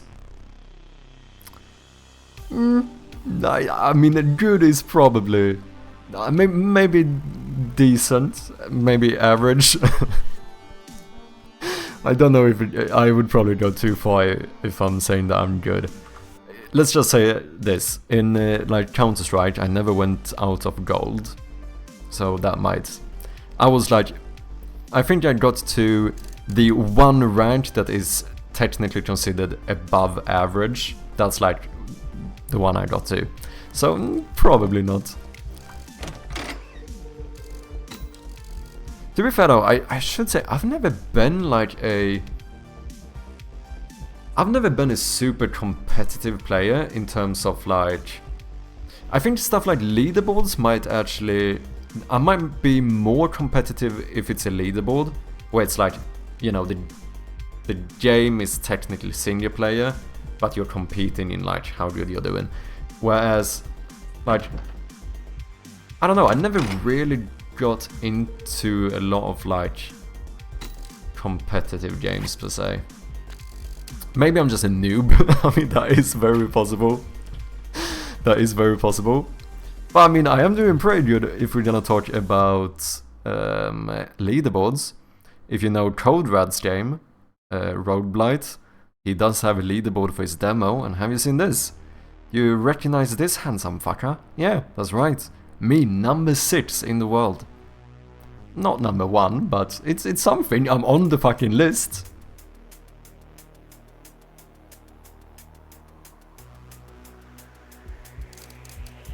Exactly, it's about movement precision and optimization.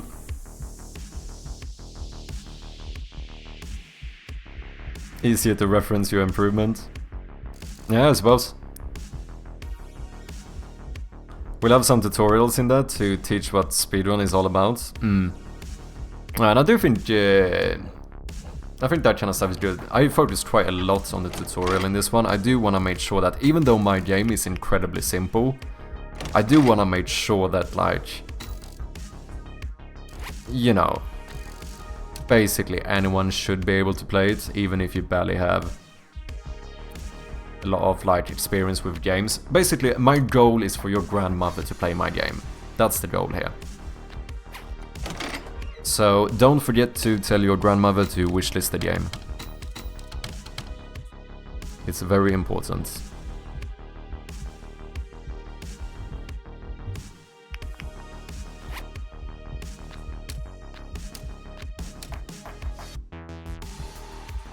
Now, I still kinda feel like it could be even bigger. But I also think that might be, because I think I need to see how this looks with a big item. So let's add a new item, which we are going to call...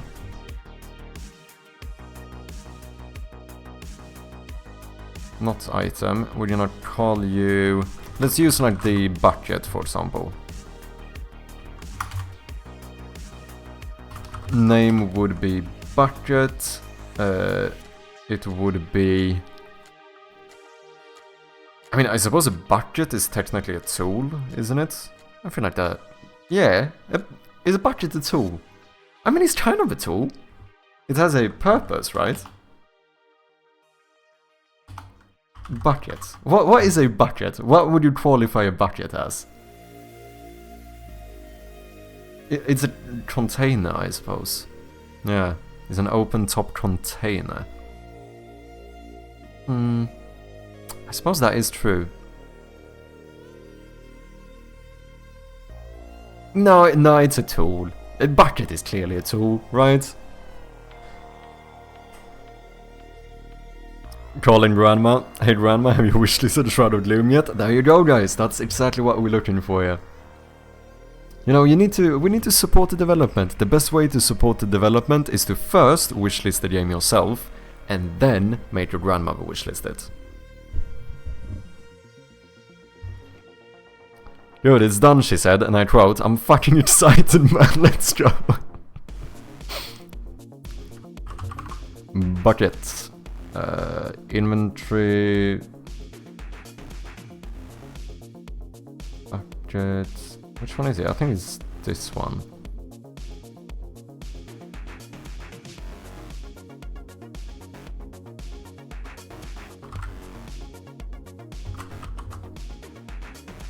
Yeah, just these are the ones that would be placed in the world, I think. These are the ones you have in your inventory. Yeah, I think that's it. Because I do try to leave one pixel around it for the inventory items. Flip direction, none. Item interactions, none. That should be all I need. Now we're just gonna add this to my debug tools. This is just for testing purposes. Dev tools, items to add. Let's do buckets, and then let's add like 3 buckets.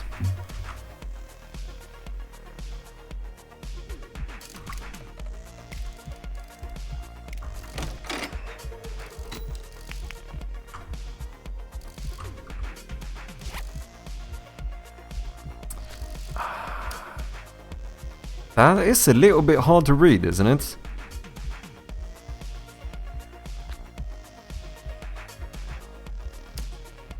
Am I going crazy? I can't see the outline there. I feel like the outline is not doing its job.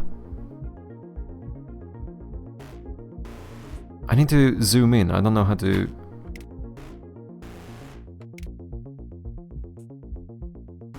No. Oh wait, I can just do this. No, down with the map. What we're gonna do is that we're gonna force open the inventory. Oh, shite.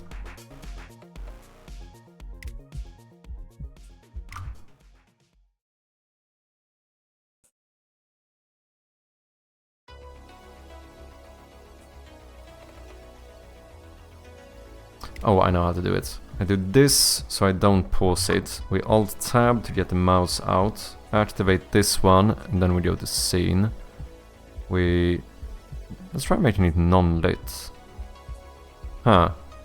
There is an outline. I think the outline needs to be much bigger. Because that is, I find this hard to read. Yeah, I think we need a much bigger outline.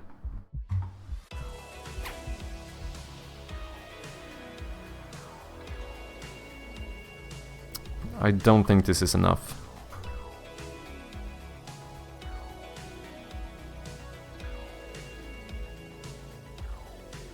What, like we double the outline? Why did that happen?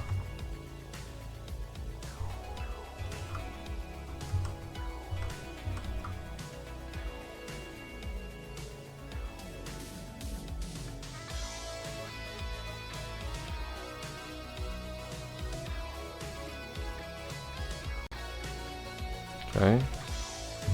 0.9.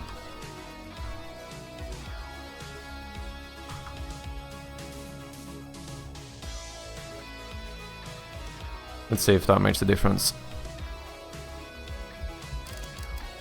A bucket is a big glass of water. I mean, you do have a point. Damn, we are actual philosophers in here.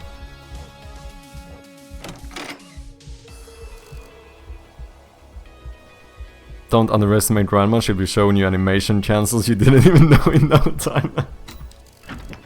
That would be funny. Oh, I get the outline here as well. Good thing I know which button is which. That is better.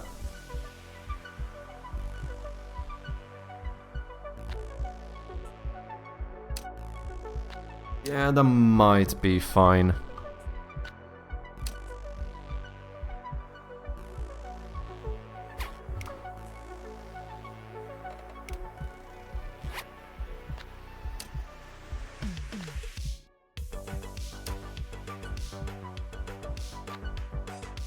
It could be even bigger outline, to be fair.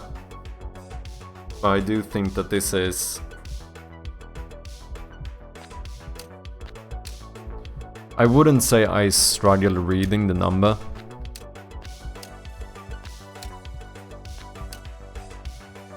Also, it's very possible that we never have an item this big that you have multiple of. That is possible. Because the only item that I know for certain that you can pick up multiple of at the moment is batteries. That is the only ones.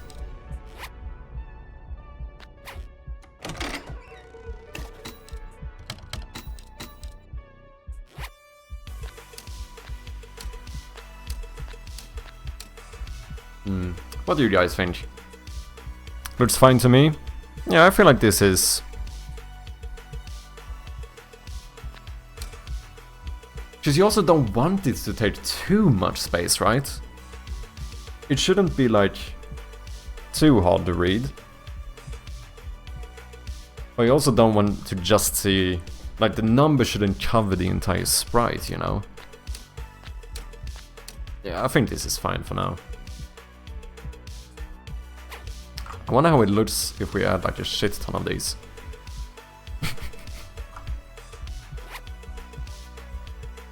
No, you know, I think that actually it looks kind of fine. Yeah, actually, like this doesn't look that bad. I thought this was gonna look like horrendous, but it's actually pretty fine.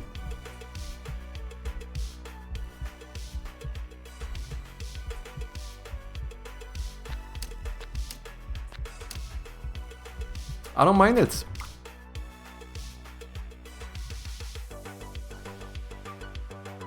I guess we have to... Let me quickly fix my debug tools there again, and then we can commit this. This did take a little bit longer than I expected, but that is partly because I had to find a way to make TextMesh Pro text lit materials. But I'm very happy we finally worked that out, because I know that's something I'm gonna need at some point in the game. Okay, we can remove the buckets from here now. We could actually add, every time I cheat, let's add... why limit ourselves? Let's add like 10 batteries.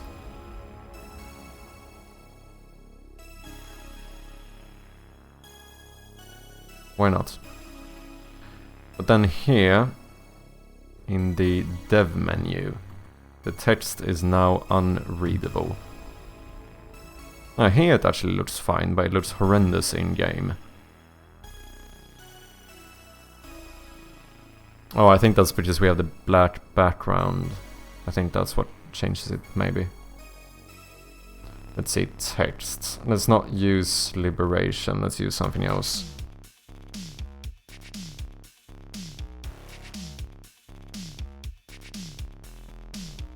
Unity SDF.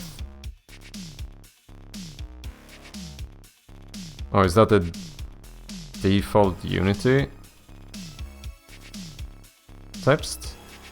What does the text ones use? The ones that are not TextMesh Pros?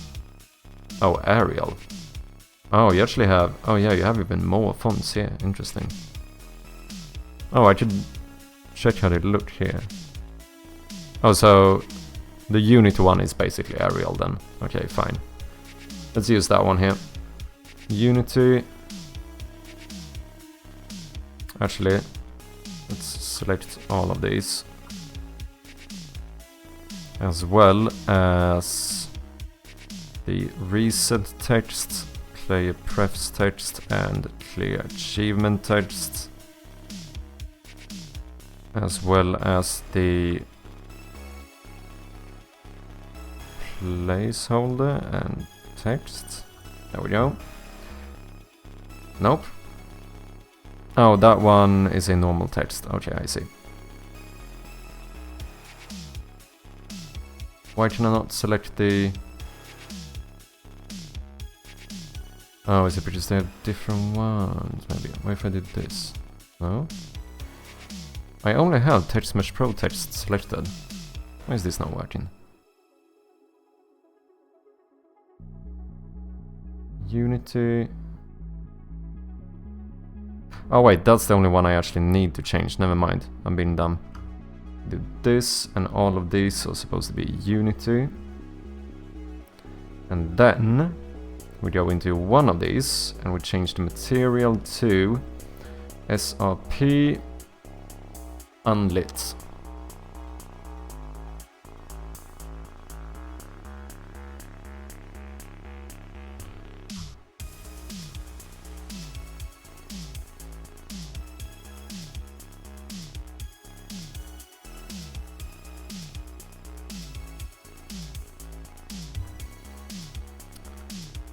What happened down here?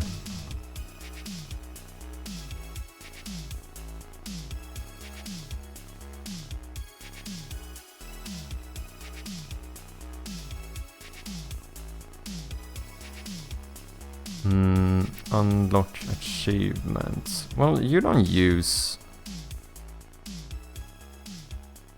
Text Mesh Pro.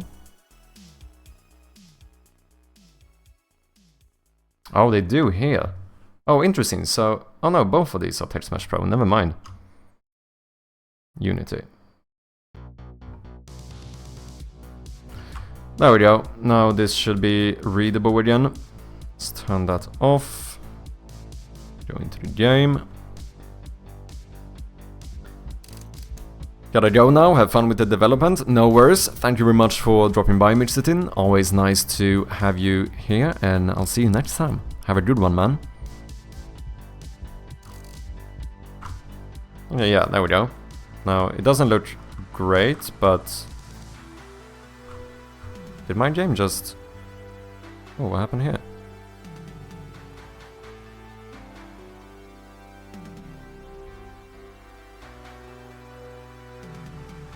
Liberation shader error. UI gamma to linear.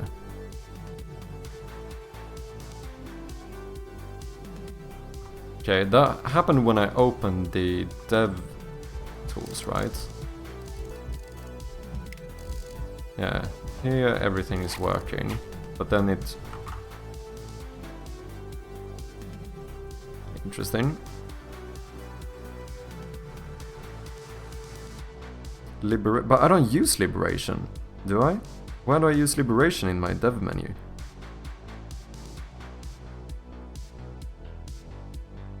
So that's a different font.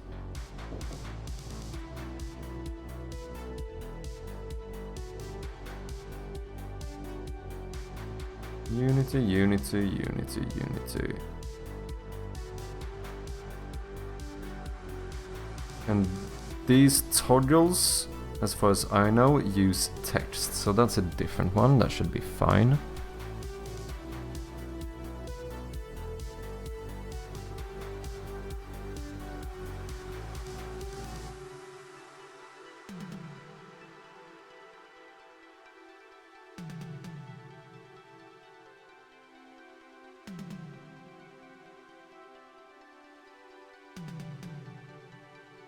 Oh, font asset. Ah, I see. So this one would need to change to Unity as well then, I suppose. I think that was it. Let's try. No. And it was 4 last time as well, right?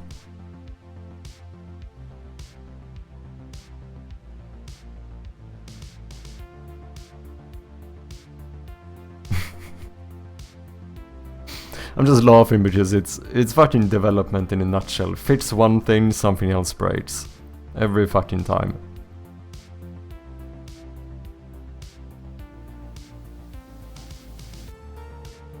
Okay, what if I disable this one? Because I do think that's the main issue.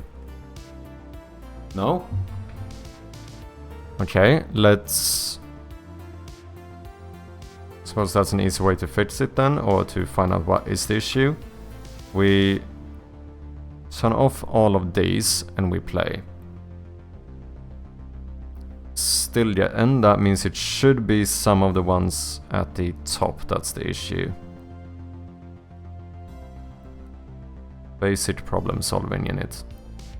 So we take these, turn them off, and we play. No. We still get it. Wait, what? Okay, I turn off the entire fucking panel.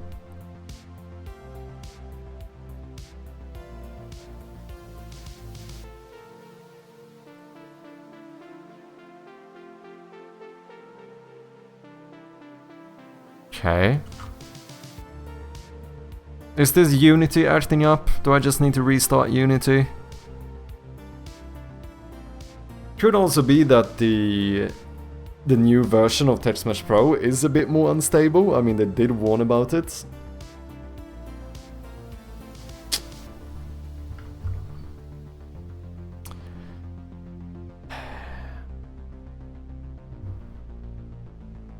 That's not great.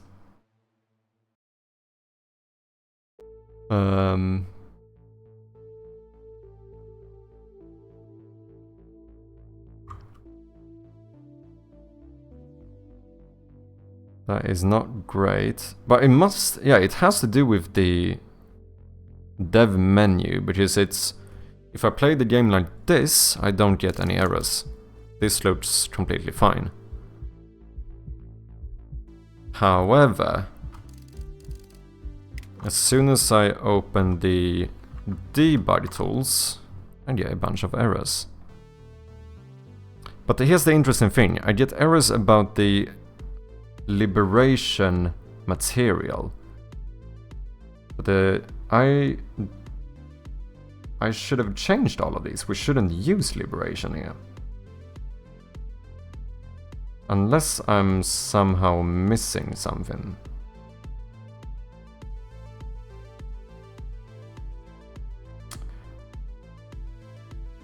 Oh wait, I have a title, which is liberations. Maybe that one needs to change.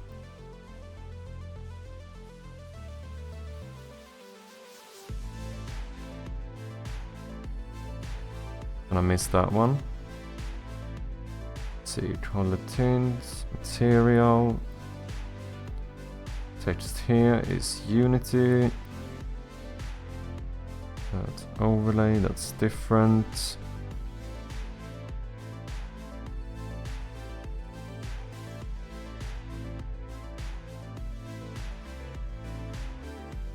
Let's see, unlock achievements. A cool name, Liberation. I like the one I did more, since I made a version that has a lit material, so I call it Literation instead. I'm sorry, I don't know what I'm doing.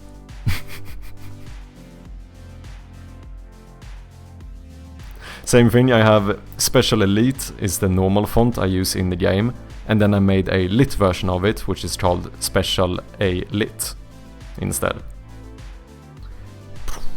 I need to get one of those sound effects. If I'm gonna be cracking fucking banger jokes like this, then I definitely need to get a sound effect for it. Text area. Placeholder. These all look fine to me. I can't see that I'm using liberations anywhere. Do I still get the error? I do, and I still get 4. But they tell me which material is messing up, but not which... Wait, am I even using this material now?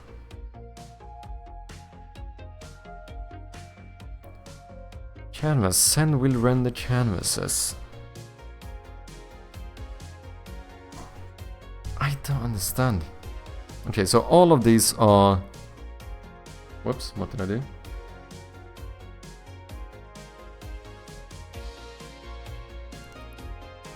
In regards to this one.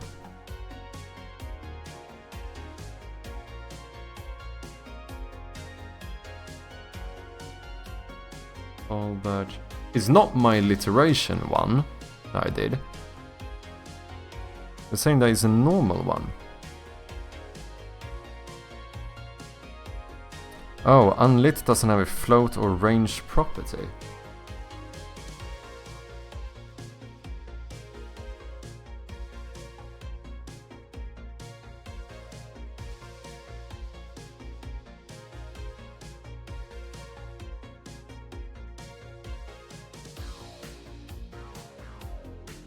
I still don't understand. I'm not using liberations here. I'm using the Unity font now. Or is that the issue? Is the Unity font...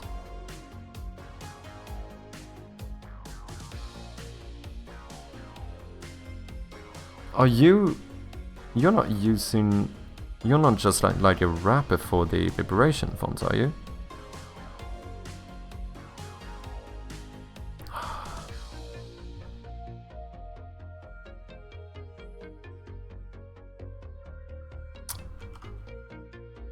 Do you think it works if I just comment out a line that gives me the error? What are you trying to do? You're trying to get...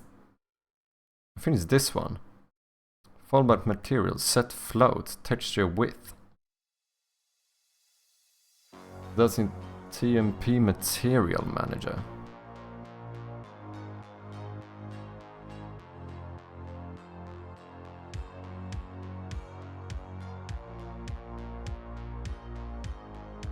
URP unlit doesn't have float or range property, texture width, texture height, weight normal, weight bold.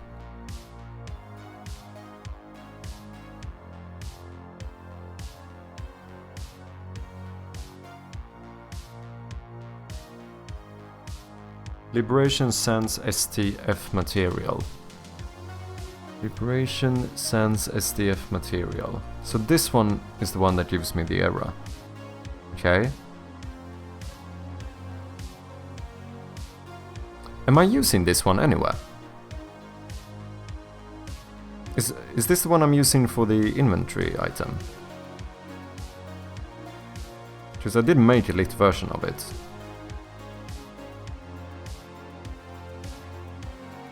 Oh, that's an old one. You know what, actually, let me delete this basic key for now. And then let's go into items, inventory item. Let's put a new one here. Basic key, yep. And then let me check this one. Oh yeah, I am using Liberation Sans here. Okay.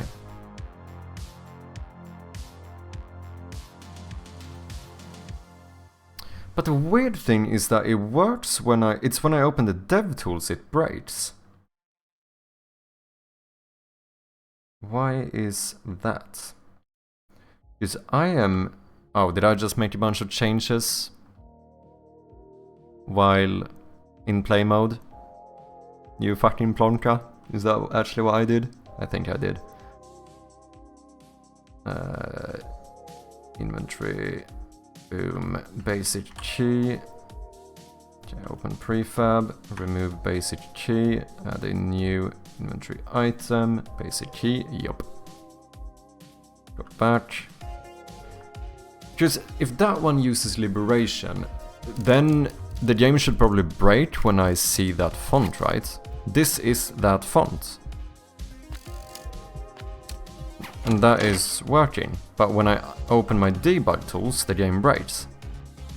Because of the Liberation Sans material.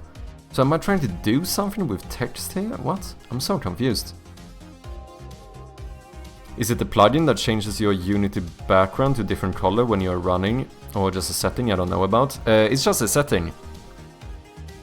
Losing? Yeah, right now we are kinda losing, I must say, Naked. I must admit. Let's see, it's build settings, no wait, player settings, which you normally find here, right? Project settings. Then I know CodeRad showed me this. I find it quite good because it...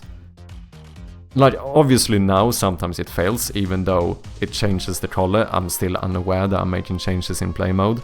But it definitely helps out. I do it way less now. Where is this again? I know it, I'm pretty sure it's somewhere in here. Player? No. Quality scene template, strip, bam. Tags and layers, settings. UI builder. Where did I find this?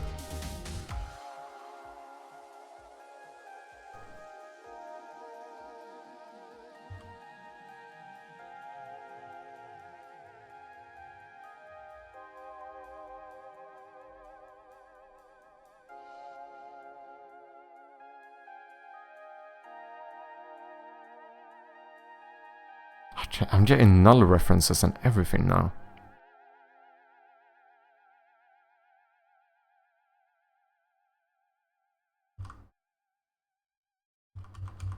Okay, maybe it's not project settings. Oh, is it preferences? Yeah, I think it's preferences. Edit preferences, colors. And then in here somewhere, you should have here, general play mode tint. So you can make it so that Unity tints the editor as soon as you enter game mode. Or play mode, whatever they call it. I do find it quite useful, to be honest. Maybe I should make mine even a little bit more extreme actually, since I'm still missing it sometimes. So yeah, edit, preferences, colors, play mode tint. That's how you find it. What's this? I have a null reference exception. Object reference not set to an instance of an object. DevTools reset.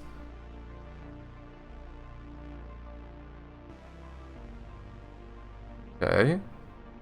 Well, I lost the reference.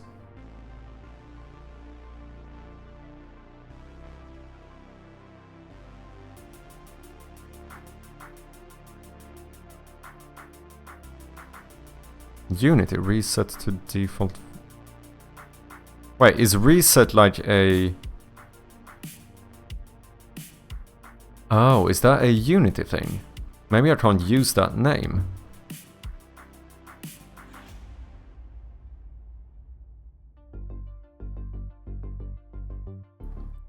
Reset DevTools. Huh. Yeah, maybe...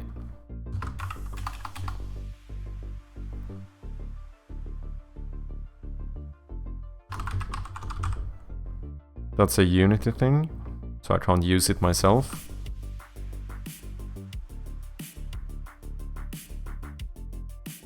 Let's see if was that the actual error? No, just say that I would have seen sooner. I feel like that would have been a problem before. It still bugs out. Also interesting. I still can't see my. I should have a title here. Title. Why are you not visible? I am using the Unity SDF with the Unity material.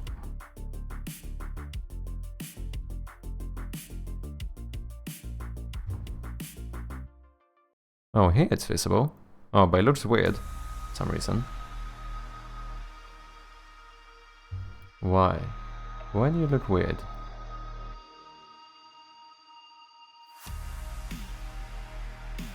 Unlit. That's the same one I use here, right?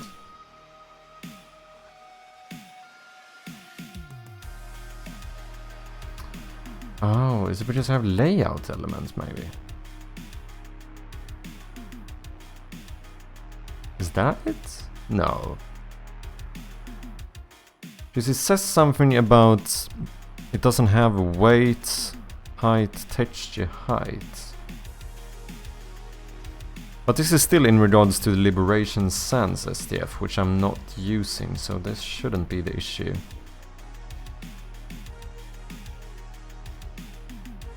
But why is this text looking... Why? Yeah, maybe this is it. Why is there a boldness to it, a bevel?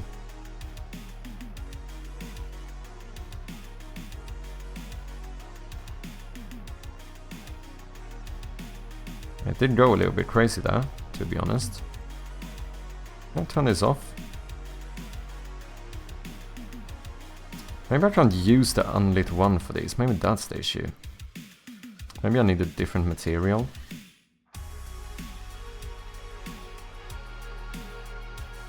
Let me try and run the game, see what happens. That's a lot of errors.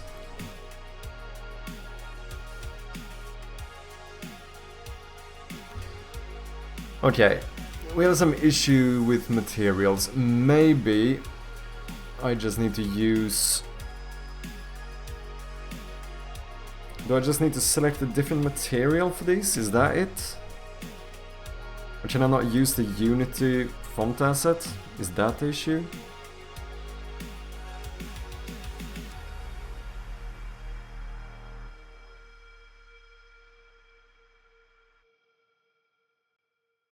These use Arial. Maybe I shouldn't use the Unity font asset. Because I suppose it was when we changed to that one that I started messing about.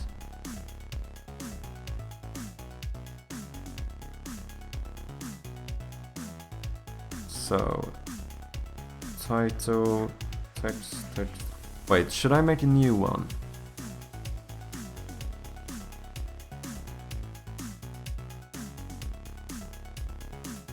No.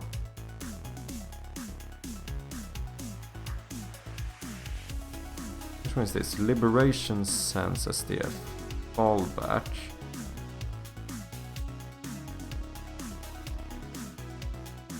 Yeah, because...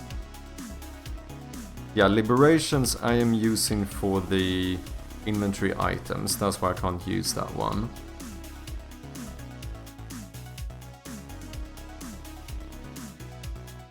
I mean, I suppose we can use this one. Yeah, that's fine. Let's see if that works better.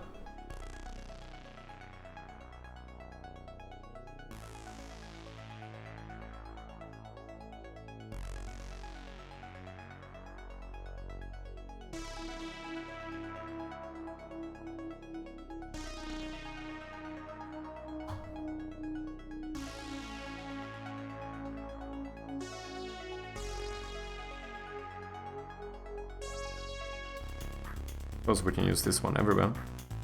Why not make our debug tools look all fancy?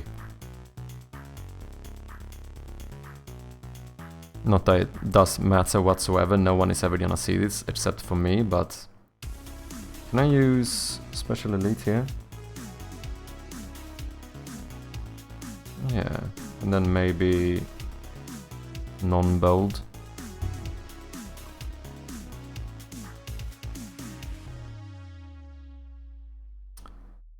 I wonder if this new the updates to the TextMesh Pro is gonna mess up the entirety of my game. I'm a little bit scared, to be honest. Let's see, text component, font asset should now be this one. I think that should be all I need to change. Let's clear all of these errors and see... Oh no, we have...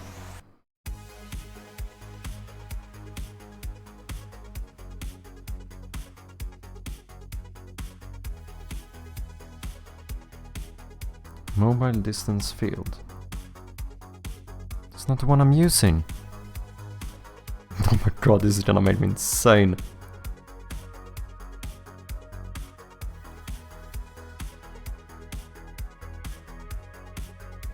Okay, let's do this. Save. And then we're gonna turn off the dev menu. I'm gonna jump into the game. See what happens. Okay. Here everything is fine. If I go to the main menu. That was a very slow fade in, wasn't it? Go in here.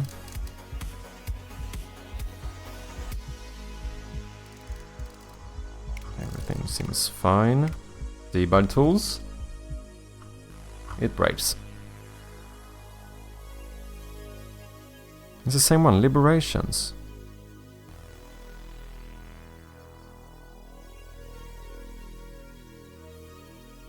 But this the text looks weird too. We still have this like it becomes pixelated. Which maybe is good. Maybe this is what we should do with the font, make it look all pixelated to fit the game. But why does this happen?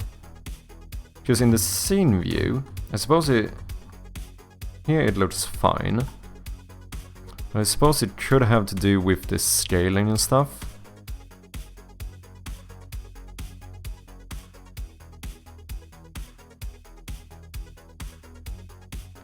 Liberation Sans SDF material with shader UAP unlit. Doesn't have a float or range property.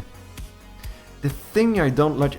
Okay, I get that there might be some issue with this material, but why is it showing up only when I open my dev tools, which don't use that font? And the error doesn't appear when I check a item description or when I check my inventory, which does use this font. Then it's fine.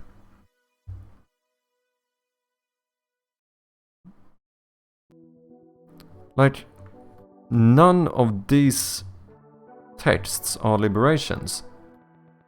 This is all special elite now. But something weird happens with unlocked achievement as well. Because you're not supposed to be... It's supposed to look like this. Code Red Games! Welcome in, how are you doing? Thank you very much for the raid. Let me give a big old shout out to the one and only Code Red Games. What have you been up to? Check out his game Roadblight if you haven't, a really cool roguelite Souls-like. If you don't know me, I go by Mad Chirpy and we are currently developing a point-and-click horror game called Shroud of Gloom, which you can wishlist on Steam as we speak. And since I 100% copied Code Red Games, if you want to, you can see the teaser for it right here.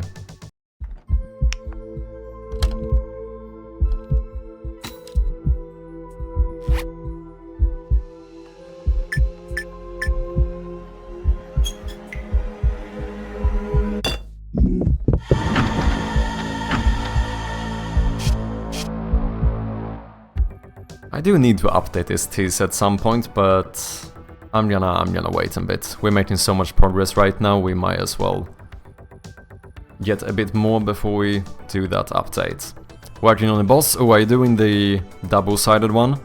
Trailers are always out of date. Yeah, I think that's kind of the reason why I feel like I shouldn't update it, because I know that in like... Yeah, exactly, like tomorrow I'm gonna feel like the trailer is already out of date again, so it doesn't matter.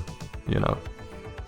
But we made quite a bit of progress, to be honest. I fixed up my map a little bit. The position of the hand looks a bit more correct at least. Probably could still be better. Hands are fucking difficult to draw. It's getting somewhere. You know what we also have now, which I think is kinda cool? We have a new window. And we... Alright, I can't do this anymore because my fucking game crashes when I open my debug tools. We might have a little issue there, I don't know, trying to see what that should be, but... Oh wait, I can show it this way instead. If we go in here... And we pick up 2 batteries... Boom! We now have stackable items! So the items actually stack. I think that's very cool.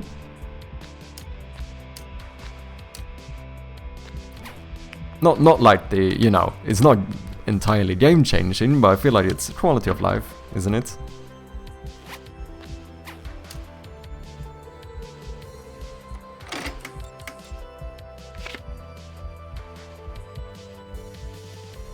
These rooms are just placeholder, but we're gonna sort that out at some point when we have more of the actual level done. Lurk, no worries, thank you very much for lurking, and once again, thank you for the raid, Code Red. I do appreciate you, man. Enjoy your lurk.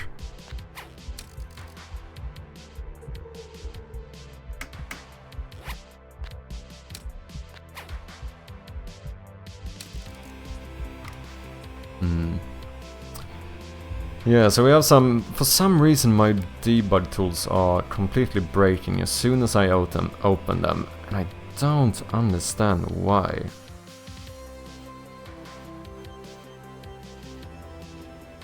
The thing is that we updated TextMesh Pro, the TextMesh Pro package, to a like pre-release version, which I suppose could also be known as a slightly less stable version. But, you know, I kinda need my debug tools to work, because they make my life a lot easier. 1 lion with the raid as well. Holy shit, we're getting back-to-back raids here. How are you doing? Let me throw another shout out here. Do I follow you? I don't think I do. Let me throw you a follow as well. Thank you very much for the raid. How are you doing, people? Welcome in. It's a lion raid. What's up, Dukesoft? It was planned, we coordinated. Oh, gotcha. Bit Jamie, how you doing? Welcome in. You don't have to follow me because just because I raided. No, I don't mind. I don't mind. Let me throw you a follow. What have you been up to, Lion? Welcome in. If anyone doesn't know me, I go by Mad Chirpy, and we are currently working on a point-and-click horror game called Shroud of Gloom, which you can wishlist on Steam as we speak. You have a link right about here.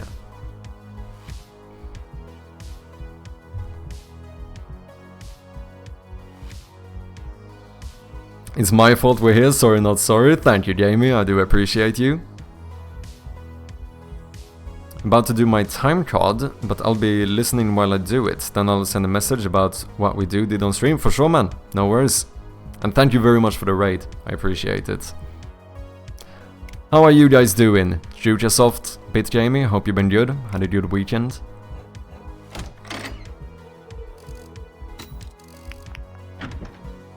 We have been working on stackable items today. That is what most of today have gone to, actually. And then now I have some issue with my debug tools, which I kinda don't feel like I have to fix, but also kinda do need to fix. Look, the batteries actually stack.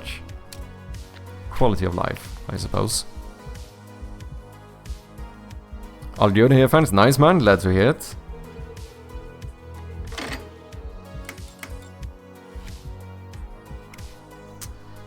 I don't know, I think this could be an issue with the TextMesh Pro package. Quality game, let's go. Because here's the thing, even in the editor, as soon as I enable my dev menu, I get these errors. And for some reason the title disappears. But it's visible here. Let's see, this is a unlit material. Is that the issue? Did I change it here? No, these are also unlit. Ignore layout.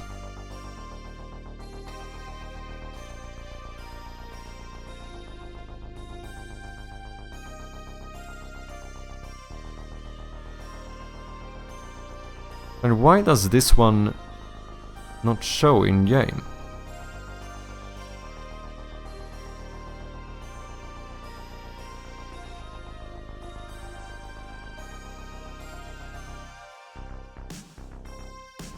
Huh. I don't know. Maybe you should be careful updating to pre-release version of packages. It's possible. It is possible.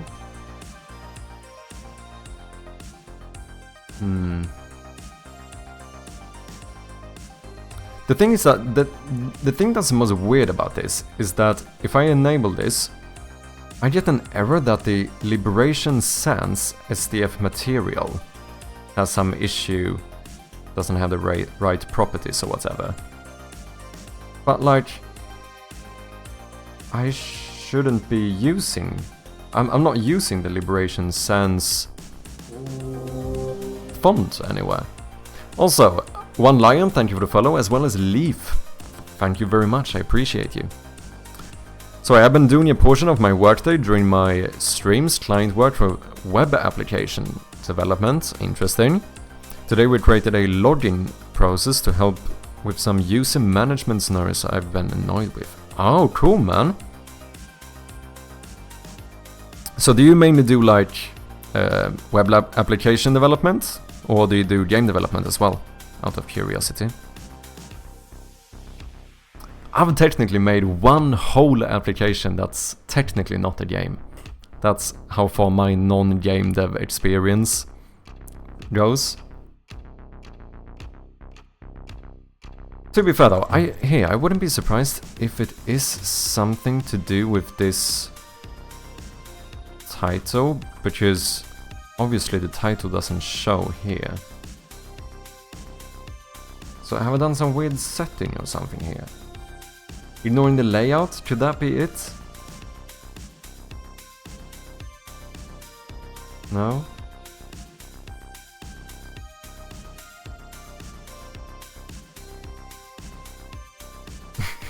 I don't know what the fuck's going on, man. Alignment.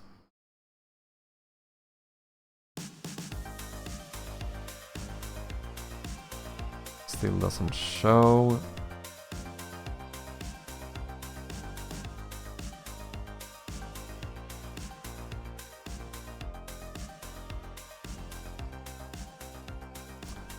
Yeah, I might just not worry about this right now. Ooh, now I'm getting errors about the special elite material. Doesn't have a float or range property cull mode. I'm starting to think that this is an issue with the pre-release version of TextMesh Pro. But in that case, I don't know what to do, because without the pre-release version, I cannot have lit text objects in the scene. And I need to have lit text objects. At some point we're gonna need it. But something, yeah, the odd thing is still the fact that everything works in game. It's only when I enable my dev tools that it for some reason bugs out. Exclusively app dev. I've dabbled in game dev related things though. Oh, interesting. Do you have anything you want to show? Do you have any links or something? Feel free to share if that's the case.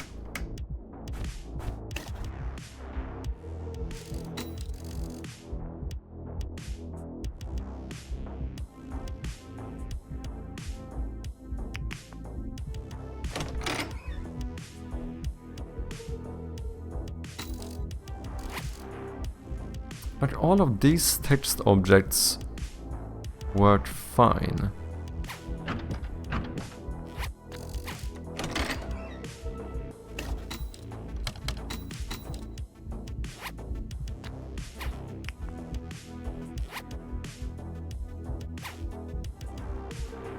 And everything in the menu works as well.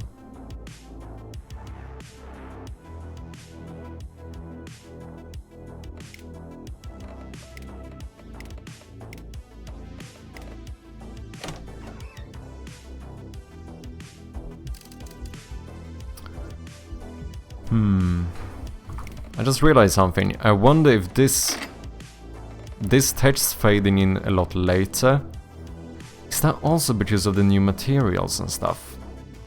Because I do remember that the alpha values acted a little bit weird.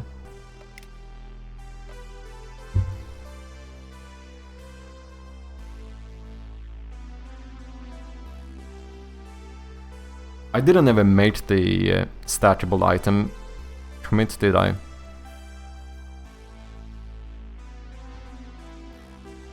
Oh, I did. Oh, that's good. In case I have to revert all of this. Would be very sad. Hey, BitGamey with the gigantified emote. Thank you very much, man. Loving the music today. Cheers, man.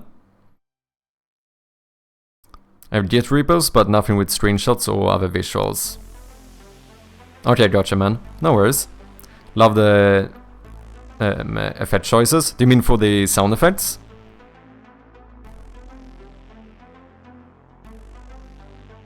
Sound effects? Nice. Yeah, it's actually the one thing I'm not doing. I do have a mate, Bjarne, who's doing all of the music and audio effects for the game, but he's done a great job so far. I feel like like, especially for like a horror game, sound effects are so important, aren't they? And also since I'm kind of minimalistic in terms of like, you know, animations and stuff, I feel like it's good to have kind of the sound effects kind of overcompensate for that in a way, you know? Okay, I want to check something in the menu. Main menu. I'm getting errors here too. Oh, that might be because the dev... Okay, wait, let's go back to the game. System, let's try all of these. That's not the issue, is it? Should it be? No, it wouldn't give me errors for something in a different scene. No, that can't be it. Yeah, it still breaks. But partly, like, the text looks weird.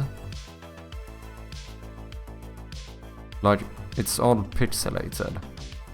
And this is supposed to have an alpha value. Like, it's supposed to be at like half opacity. So there is something weird going on with the texts here.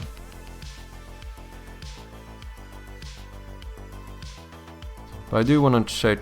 Let me go to the menu. Transition controller.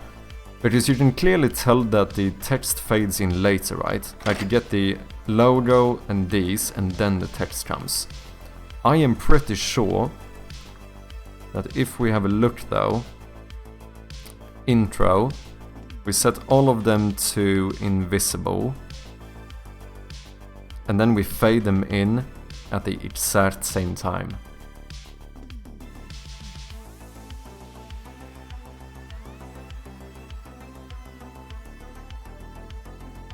But yeah, the material is doing something weird there with the... Oh, is it because we have that underlay thing here as well, maybe? That could be it. That could actually be it. Let me check. Do we have an underlay? I mean, that one is disabled though. Softness 0. Oh, but what if we make it fully transparent, so it's not visible? Does that change it? No, it still fades in later. I mean, I suppose what you could do to make that not be the case is to do a quicker fade in, so that it still visually seems to fade in at the same time. But this, it seems like this is introducing quite a few errors or problems into the game. So on one hand, I could revert back to the old TextMesh Pro version, which didn't have any issues, but then we can't have text that reacts to light in the game. So it's like, I feel like I'm shooting myself in the foot no matter what I do.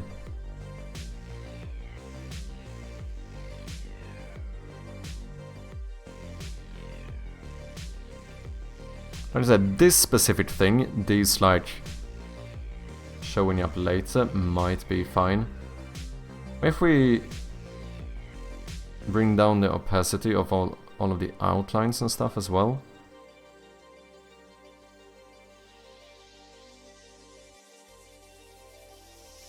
That change it maybe? Base. This is the actual color though, isn't it? Yeah.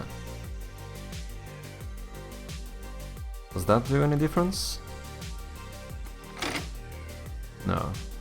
Because these are supposed to fade in at the same time.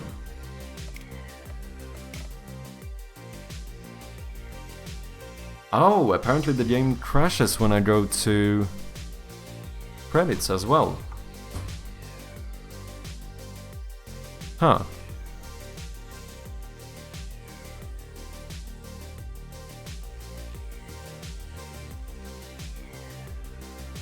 Why? And same thing here.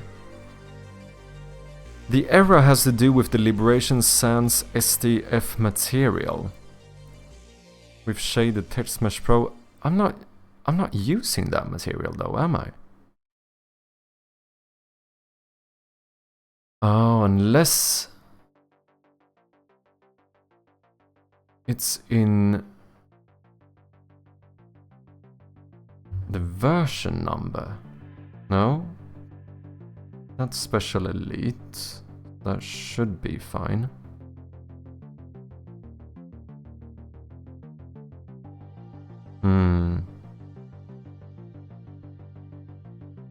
What's up, Biana? How you doing?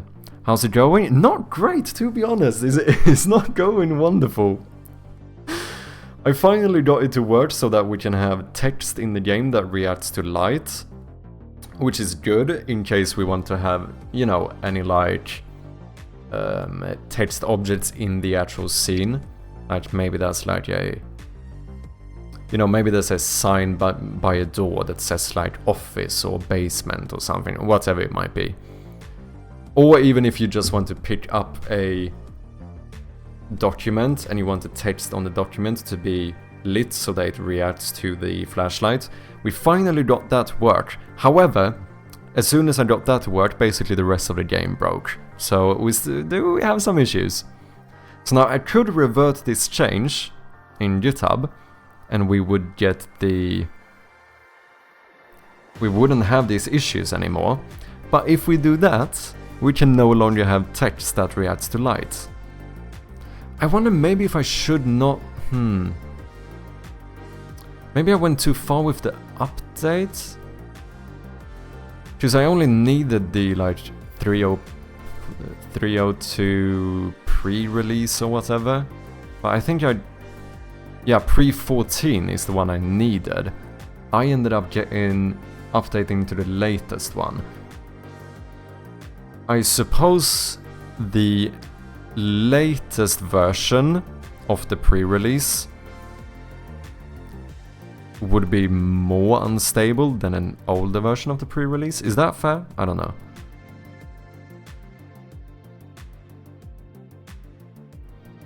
Oh, interesting. This version is not verified for my version of Unity. Huh.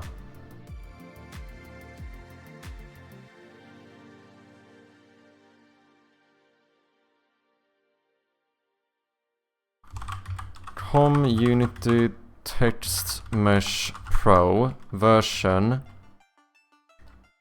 3.2.0 pre-4. Maybe that's the one I should have used. Can I add this one now? Is that possible? Very possible that I might break the entire game now. Wait, do I still have those things open? Don't. Text Mesh Pro Unity Lit Material.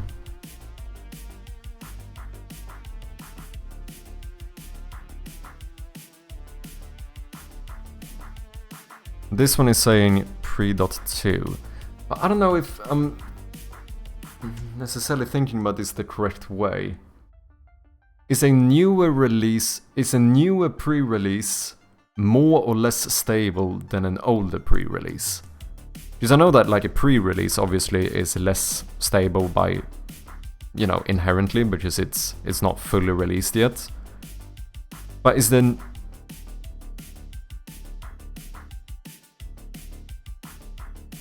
which one is more stable?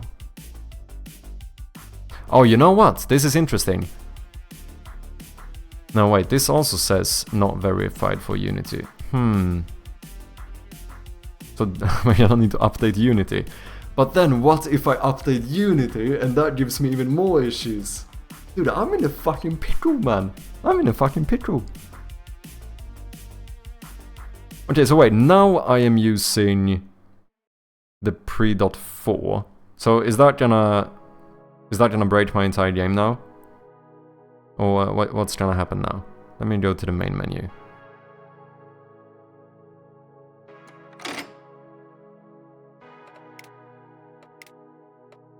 Text still seems fine.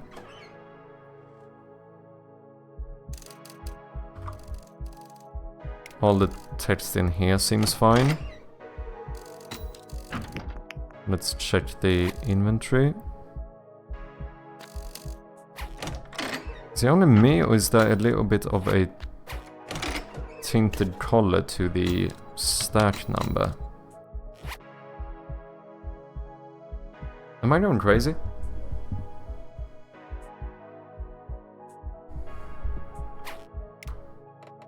Maybe.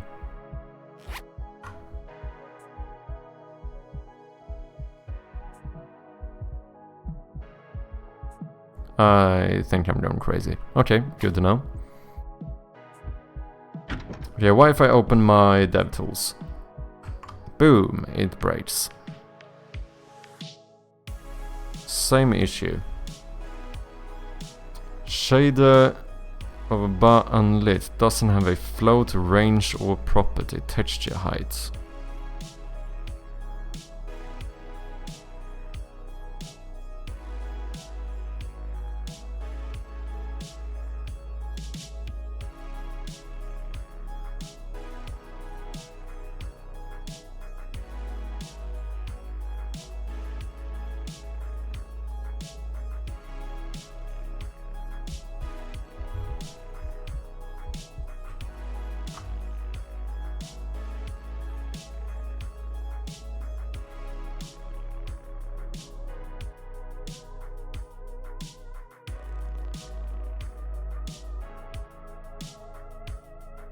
I don't understand this. Weirdly enough, if I play the game, it seems...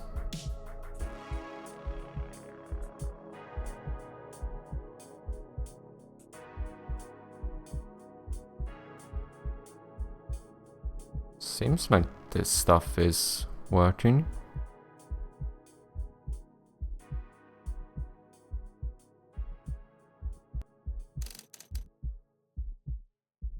If I open it, I get a bunch of errors.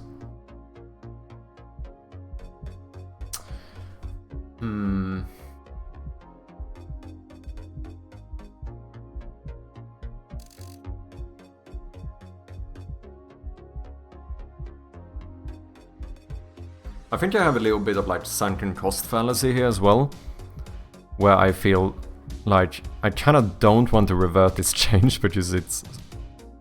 I have put quite a bit of time into getting this to work.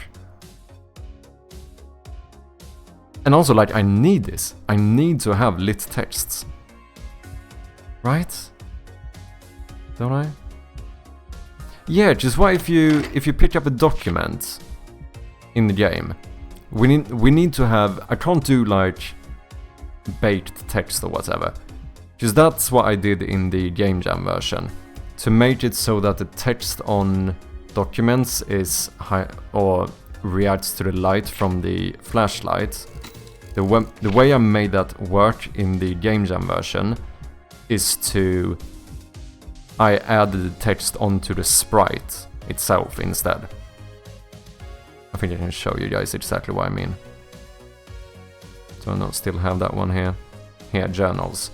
So I just made like actual text sprites and put them in the game, so I could have a lit material on those.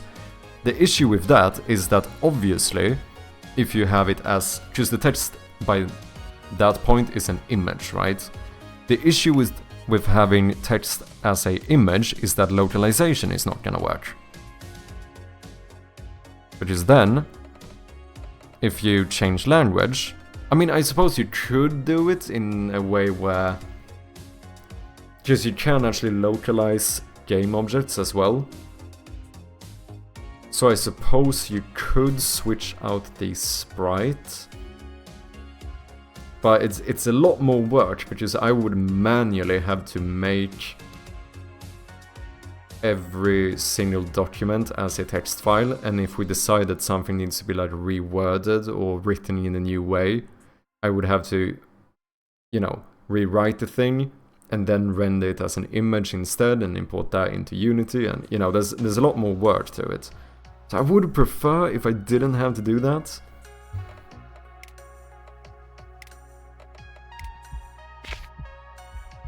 But also we need it to be lit, because if this wasn't a map, if this was like a document you're reading in the game, you want the text to react to the light. Like, okay, with like a tutorial tip like this, fine. Of course, this, if anything, it might even be good that this doesn't react to light. But for a document, you want to use the flashlight, I feel like. Yeah, because it's gonna look off otherwise if the sprite itself is a lit material but the text isn't. It's gonna feel like disconnected.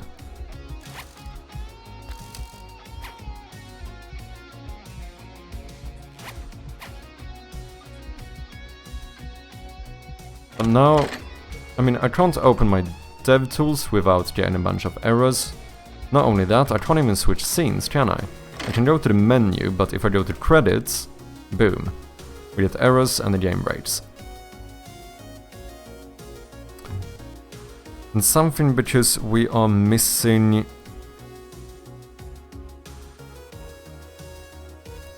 It doesn't have a float or range property, texture height.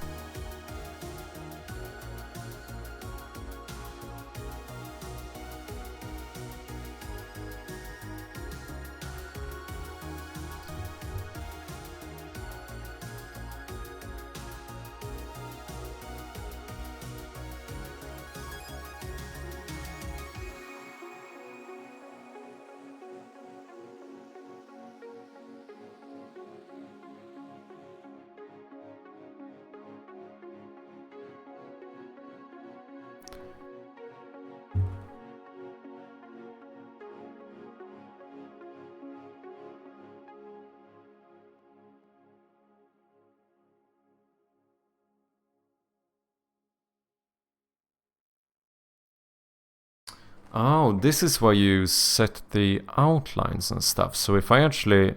I assume if I wanted to delete those, I could just do it from here inside of the shader graph. The thing is that I have barely no experience with the shader graph, so like I don't... I get that this is like visual scripting, and that's basically as far as I understand. Outline offset. A-B multiply out, like I don't understand this.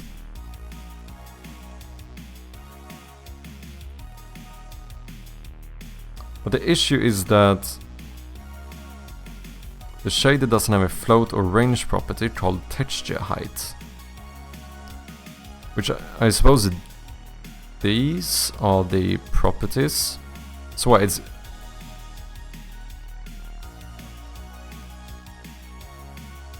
it's missing a float. So what, what happens if I would add a float here and I call this one texture height, just out of curiosity. If I do that and then we redo this, am I gonna have one less error?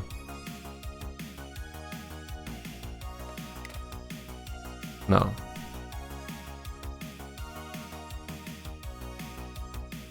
Texture height. That's the one I did, wasn't it?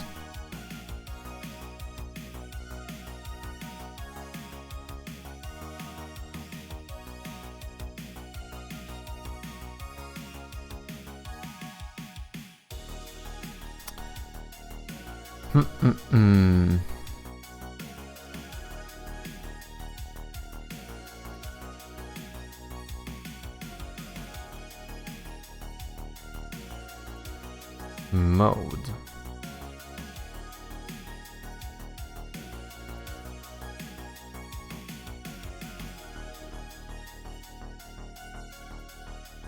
Yeah, I don't understand this.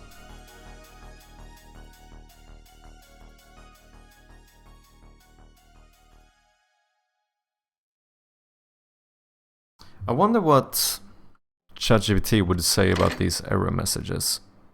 Oh, what? Objects are trying to be loaded during the main backup. This is not allowed as it will lead to undefined behavior. Graph on before serialize. Wait, let's close this one and discard. We still get it? No, that seems fine.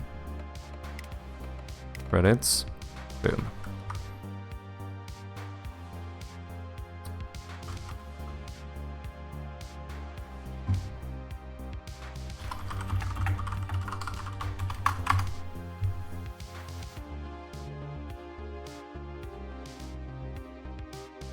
The error suggests that the Text Mesh Pro shader for URP, SDF URP unlit, is missing a required float or range property called texture width. This is causing an issue when TextMesh Pro attempts to retrieve this property from the material.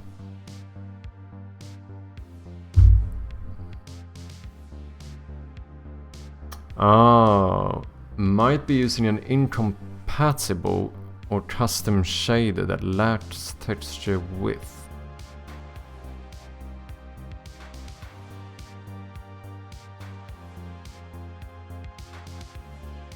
Okay, so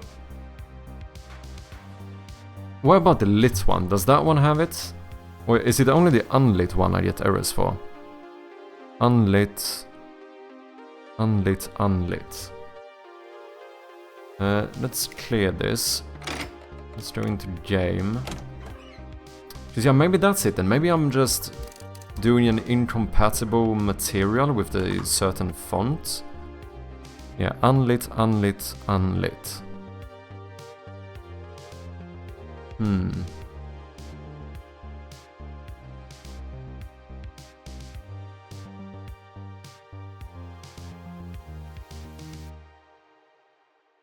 I still don't understand why it happens when I open the debug menu. Why that gives me the error, because I'm not using this font here, am I?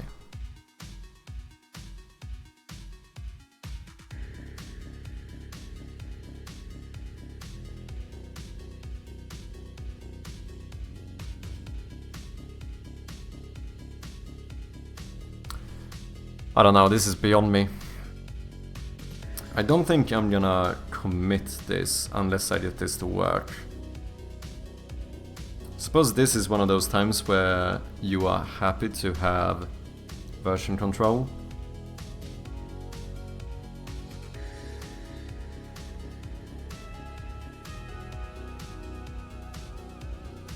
So I do suppose that if I don't get this to lit, if I don't get this to work, I could just revert this entire change. Right? Discard all changes.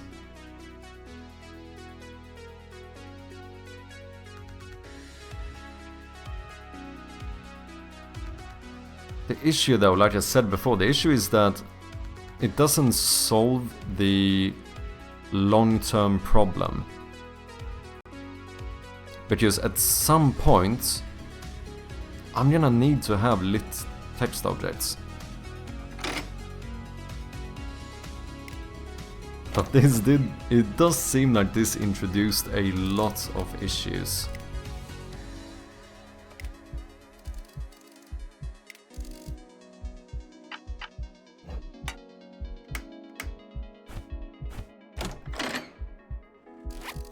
It's so weird it's working here, because the stacking text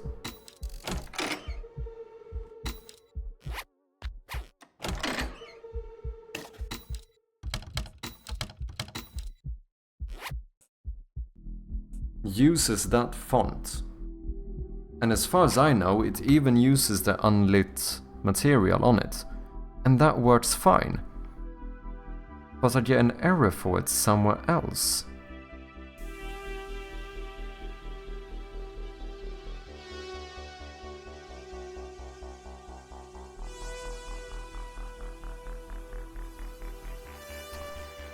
Items.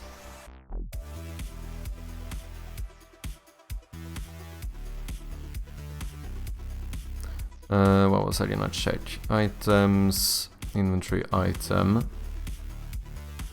Yeah, this is Liberation Sans. Oh, well, no, this one. This is Liberation Sans using the TMP STF URP unlit. Which is kind of the one I'm getting errors for, but this one is working perfectly. Thank you for liking your Maripon. I do appreciate you. Hope you're doing good, man.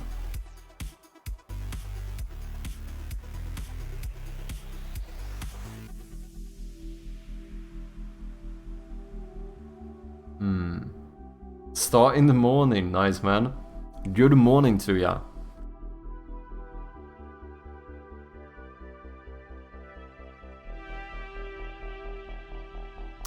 Ohio gozaimasu.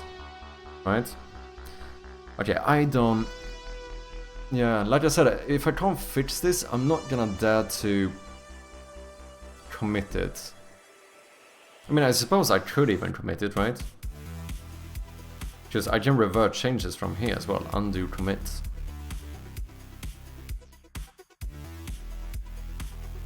But I don't think there's a reason to do so. Could maybe do a branch for it. Ooh, yeah, that might be true as well. I haven't played around a lot with it, but that is probably true. You know what? You know what? That's probably what I should have done from the get-go. When I'm doing a change like this, where I am like re-importing a bunch of packages and stuff into Unity, that is probably a good time where I should have started a new branch before trying to do this. Yeah. No, that kind of made sense. I think that's what I should have done. Because to be fair, I tend to only work on the main branch, and I don't think that's the best way to do it, isn't it? Is it? Like, don't you tend to make a new branch for certain features and stuff, and then when stuff is working, you like... what you call it? You combine that or whatever with the main branch.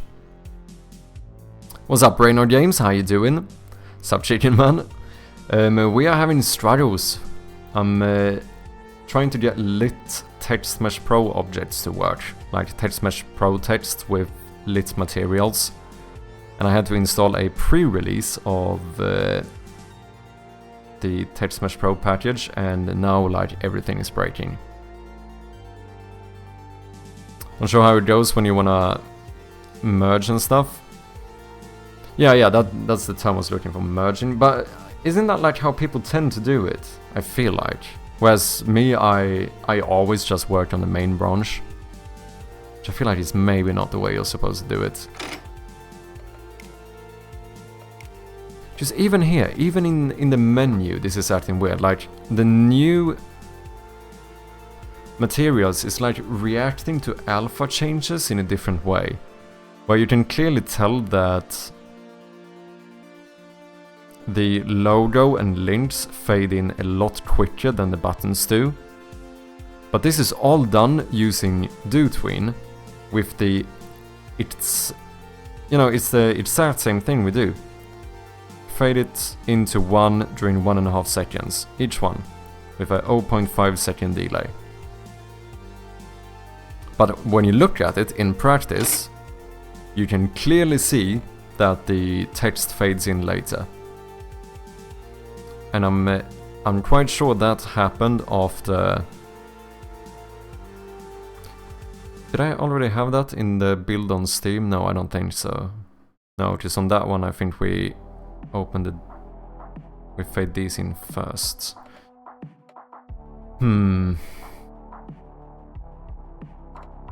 How you doing, Brainoid? Did you have a good weekend?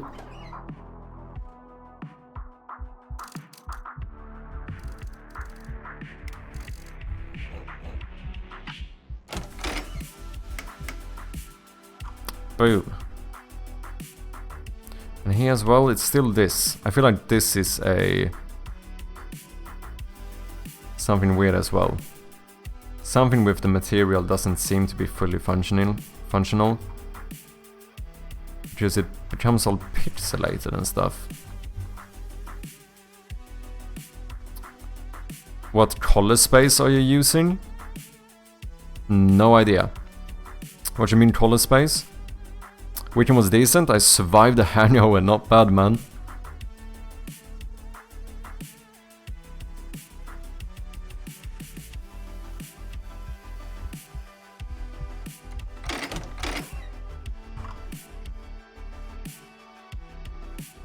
Under player setting, other settings, color space.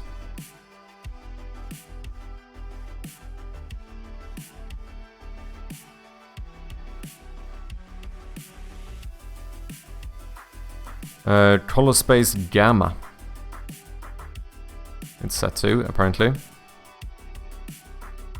What's up, Desmond and Mofa? Welcome in, how you doing? This color scheme seems rather rad, thank you, man. Yeah, it's quite simple. We have... It's basically 1-bit, but with details of red. Like red as a little bit of a highlight color. Cheers.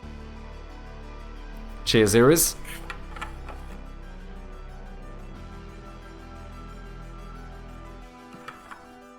So linear is more realistic, but it would mess all your alpha values. Oh, interesting.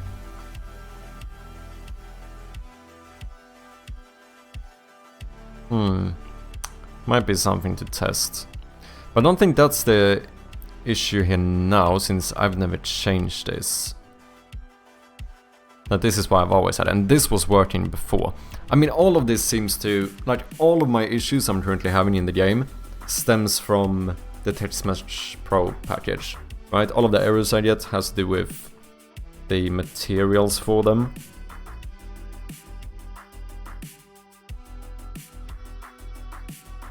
It's just so weird because the one thing I actually wanted to use it for is actually working now. And the others are not. Like, the reason we made this change is to have it so that the stacking number here in the inventory, like if I pick up 2 batteries, so that this text material is like lit. You can see how it kind of fades out a little bit when I go away from it with the flashlight.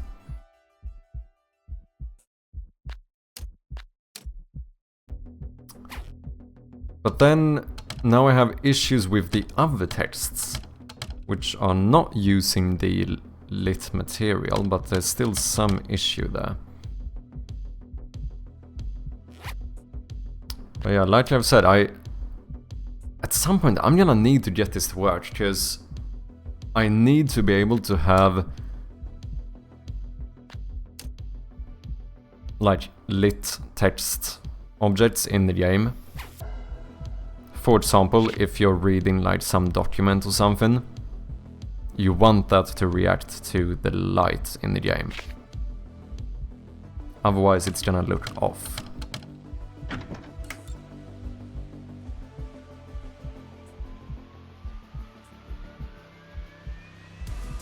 And same thing if we want to have like some sign on a door or something.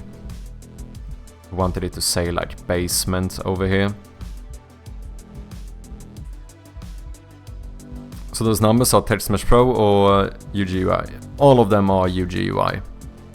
Basically my entire game is on a canvas. I almost don't have a single object that's not on a canvas, so all of my TextMesh Pro stuff is UGUI components.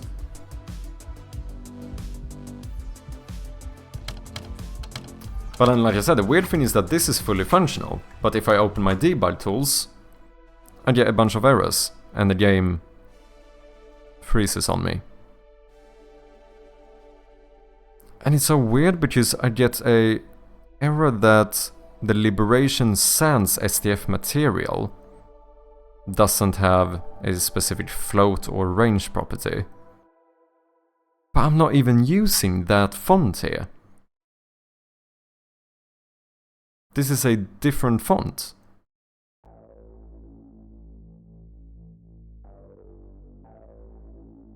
It is your fallback font.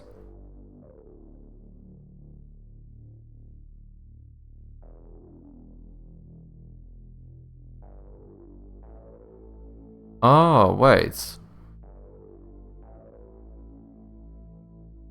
Do you mean that the one showing is my fall? No, this can't be my fallback font, can it? But the issue is with the fallback font. Is that what you mean? Oh wait, it says that it's this one, right? UP lit. I mean, I suppose I could try and change, because this is unlit anyway. What if we try and change this shader material? And we do like... What's this? What's the default one? Distance field? Text Mesh Pro Mobile.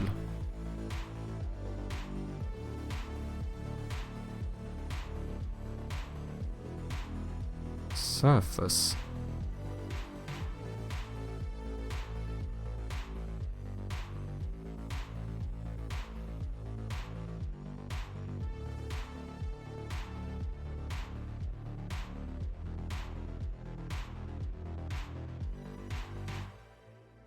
Okay, let's see what happens if we... Let's try this one.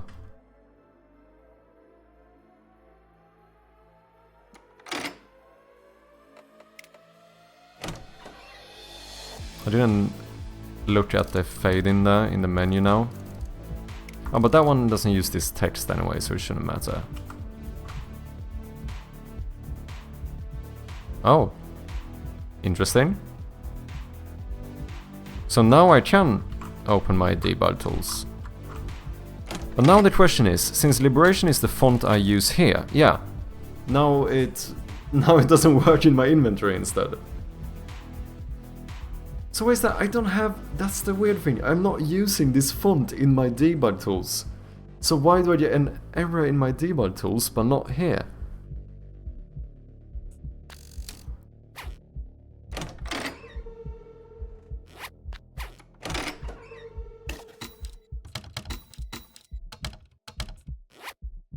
Yeah, just now this doesn't work.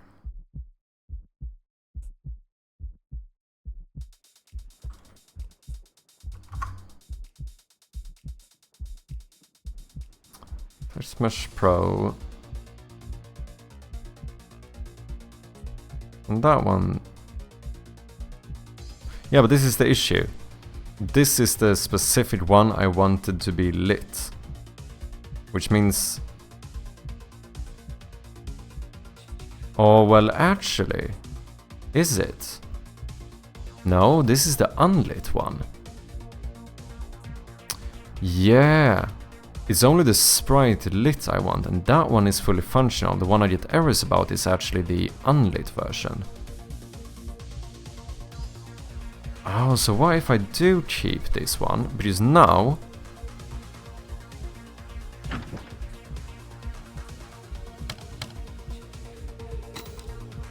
Well, okay, I can't open my badge.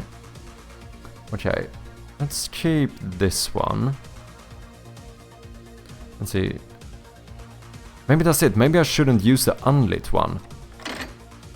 Yeah, I think that's it. Let me see what happens if I go to the credits now. Does that work? Yeah. I noticed that my... This... Is this text lit? I suppose it is. Okay, but I don't get errors anymore, so that's good. Okay, so what if...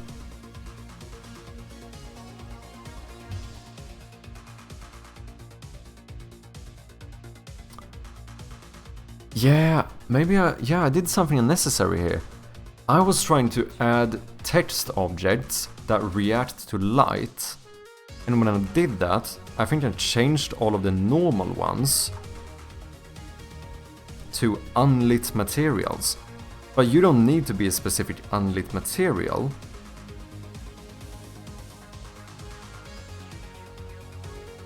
You can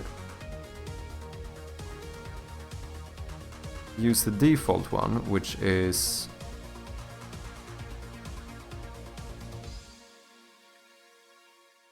Okay, let's see the fade in now. Now the fade in is correct. Yeah, why did I... Oh yeah, I think the reason I changed the material is because when I imported a package, all of my text files stopped working, so I lost the default one. But now this looks correct. Oh, I think that's it.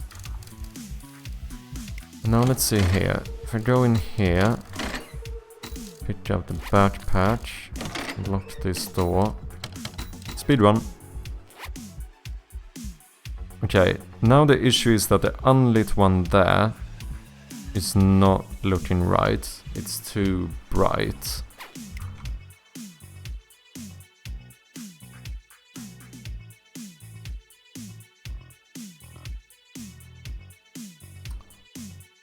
Okay, this might actually work. Okay, I need to fix these as well, just they seemed a bit bugged at the moment. So what's that? That's like system canvas, version number. No, you should work now as well, right? Yeah, now that one is visible. What about these? They look visible as well. Yeah, because they are using the default one.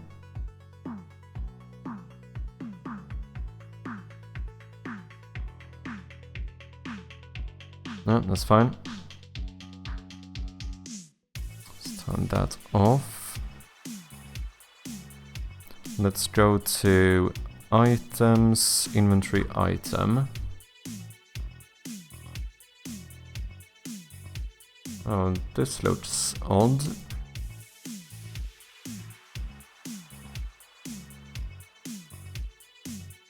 Oh, it's because now I don't have the outline.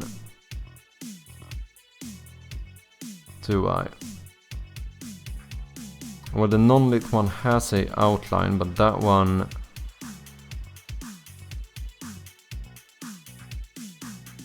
on the inside instead, so it looks a little bit weird.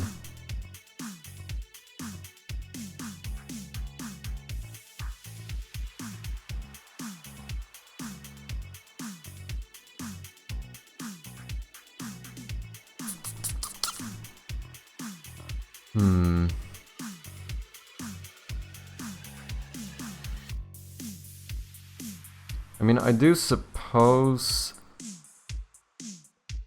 I should handle the outline separately, maybe.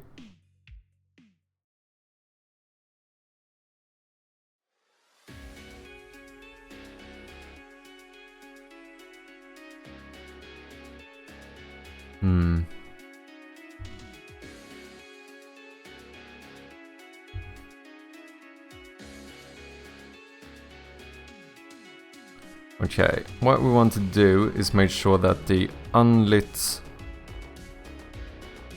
parts have the same color. So I wonder if this is gonna be the default 5% now.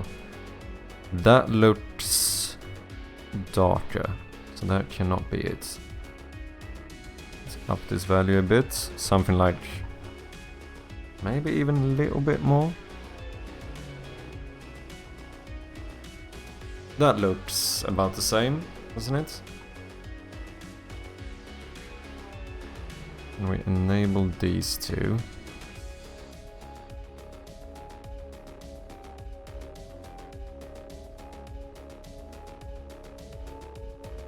Now the issue is that these texts don't have the same size anymore.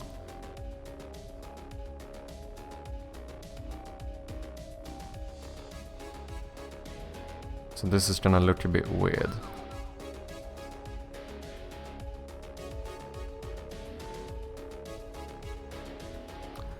I suppose one way of fixing that is to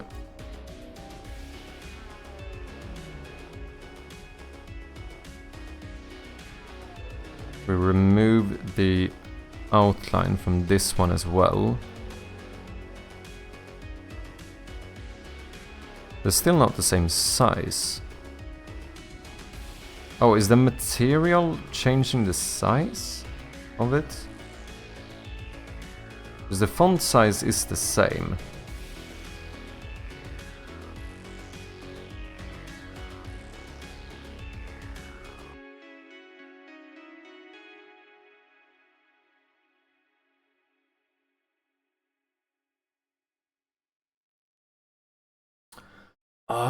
So what I fucked up is that I used the normal one here, didn't I? Maybe I need to use a... Okay, what if I use a separate font?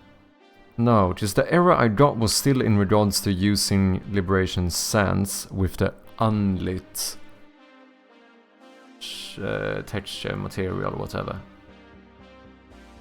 Sorry, I know this might be a bit hard to follow, just I barely understand what I'm talking about myself. There's a lot of factors to this, but...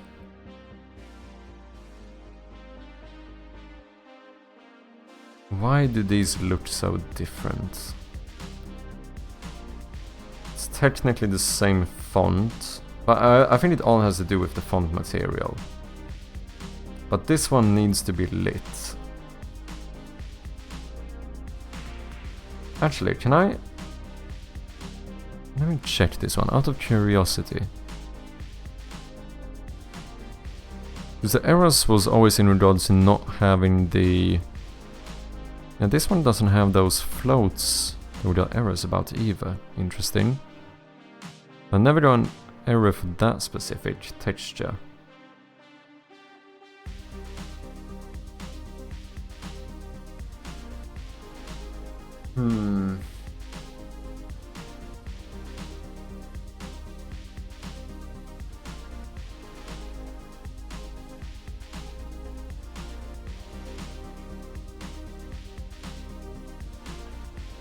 Oh, wait.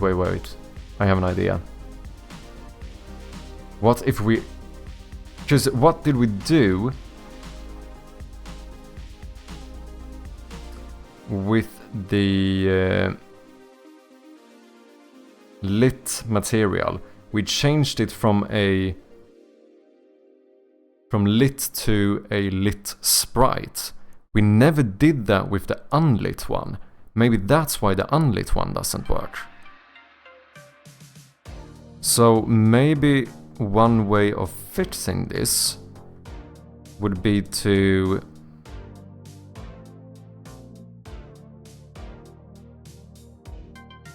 So here we're using sprite lit. Okay, let's duplicate this one. Ooh. Unity did not like that. Let's rename this one into unliteration. And then we are gonna edit this one. No, because you are already set to lit now, so that's fine. So that should be okay. So if I now change the font assets, don't like these errors, I think that's fine. Now we change this to unliteration.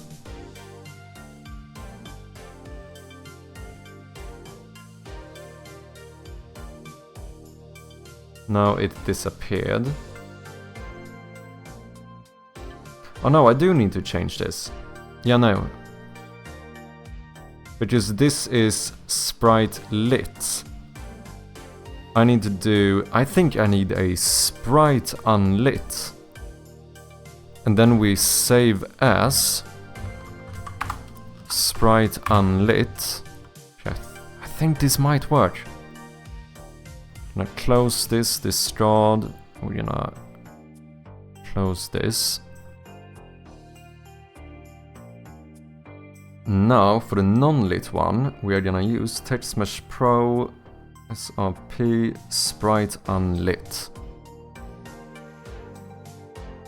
Okay. Can't see it. There we go. So now they should look the same. They do.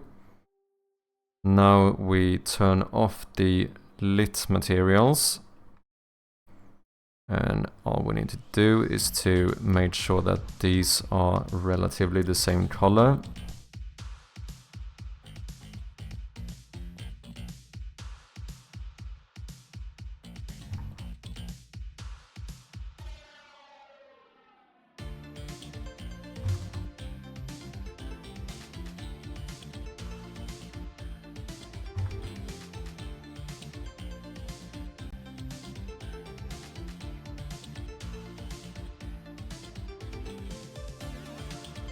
Okay, do I have... Let's turn these all down to -1.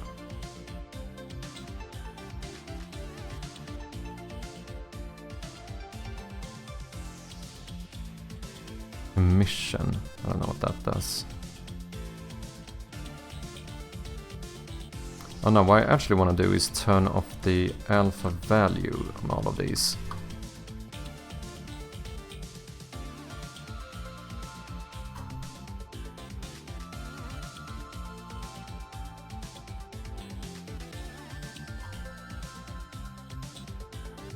Not this one though, right? Because then you disappear, yeah. Okay, now...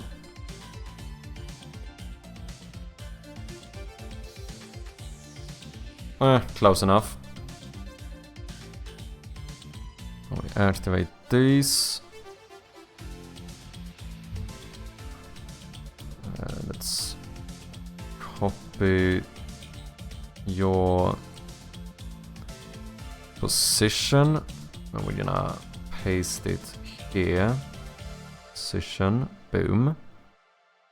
Then we take these two, and now... Nope. Go down here, take outline 3.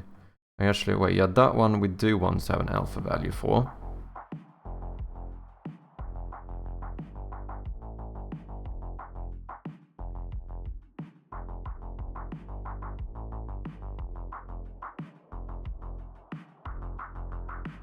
Oh, 0.9.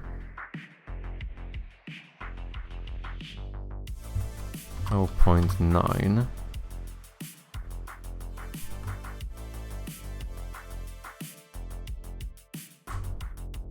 Let's see if that works.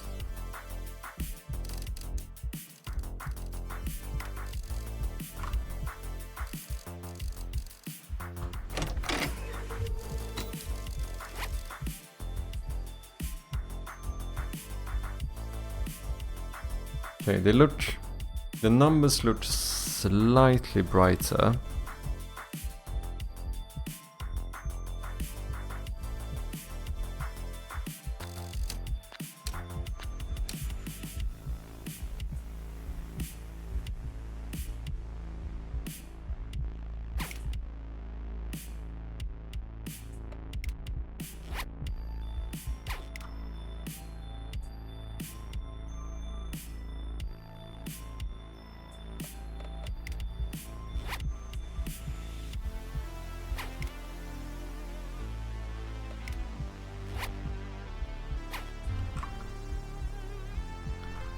This now works. I think that was the issue. Okay, so when I updated TextMesh Pro, it reset all of my materials on my current TextMesh Pro text components.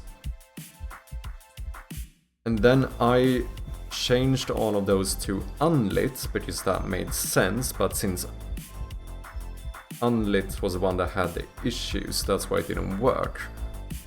So the fix was to set all of those back to the actual default material for the ones that are supposed to be unlit, like this text for example. And then we had to make a new material for the lit ones.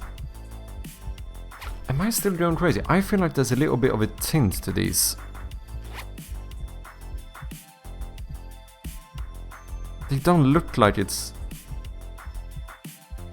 same color, but that could be a visual illusion from the grayscale just being a little bit off, I suppose.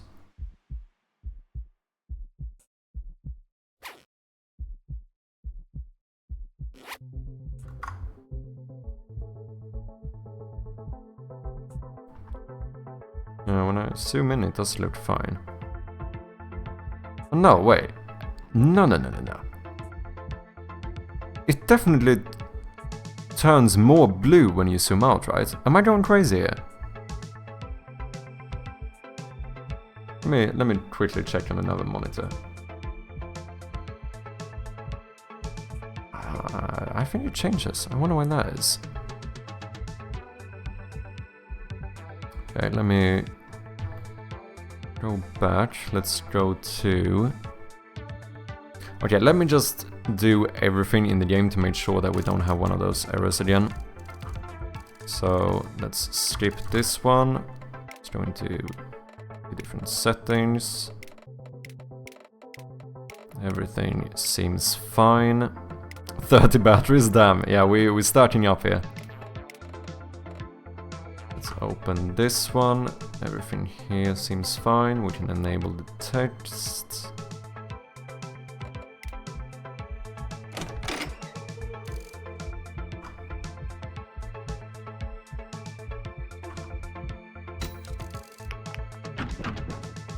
Yeah, this seems to be working.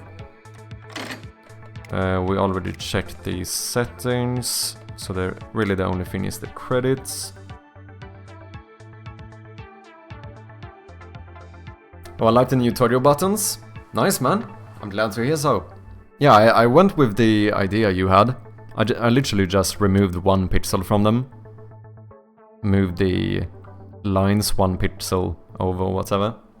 And I feel like it's enough to differentiate it, right? It's a little bit more clear now that this is separate from the line.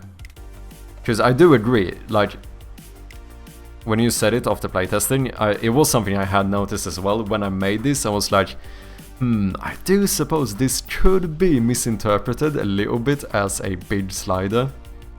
Especially since the handle on this one is kind of a plus, and this is just a... So, like, that almost looked like a check thing as well, I suppose. Similarly to these. But yeah, I feel like this was it was a good idea. I like it. Because I do like having these lines here, just because it makes everything... You know, everything is symmetrical, right?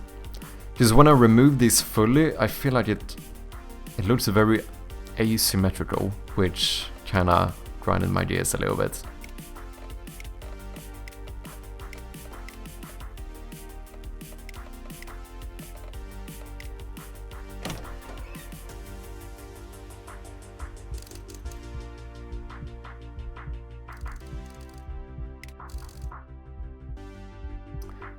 Yeah, I mean, when I realized it was a button, I felt so stupid because it made total sense, but if I made that mistake, then other players could too. Yeah, no, for sure. No, and even if it's... even if it made sense afterwards, that doesn't really change the fact that it's a problem, because even if you have like a split second where you go like, is this... Like, already it's kind of bad, you know? Like, it should be... As much as possible, we should try and make things as clear as it possibly could be. Because, especially when it comes to UI stuff like that, I feel like it's... I don't know, it just gives off a bad feeling. It feels less professional if something is ambiguous in that way.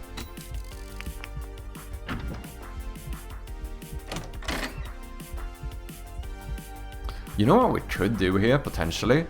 You know, I kind of want to try... This is very random. I know I've been working on other stuff, but I kind of want to try. What if we made a little bit of like a dark grey color in these? Kind of to simulate like light is coming through. I actually think that could look pretty good.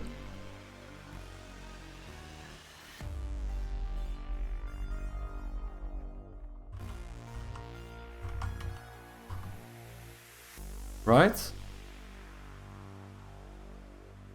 Compared to this.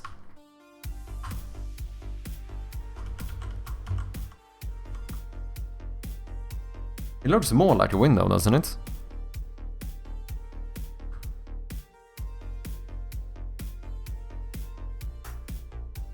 Very random thing, but...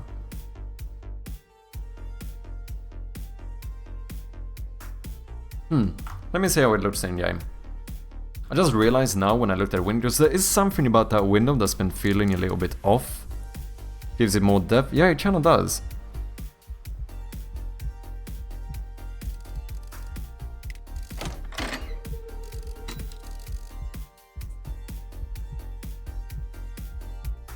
Maybe it could be even... let me see how it looks. Full flashlight as well. Which is the only thing that you could argue is a little bit weird, because if that's supposed to be light, maybe it should be slightly unlit so that it's always a little bit visible.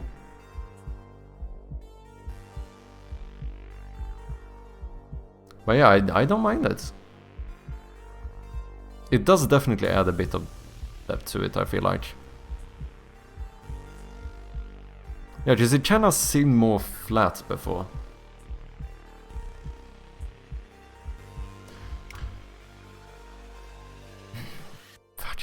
kind of want to see how it would look if... This is not what I'm supposed to work on, but I can't help myself. Let's actually do this as well. Let's make a new 500 by 500. This is something I'm gonna need to do at some point anyway. Boom.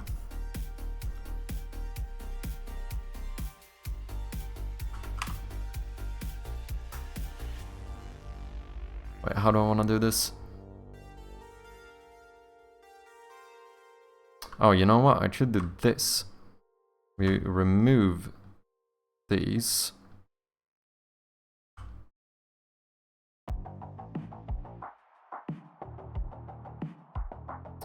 And then here.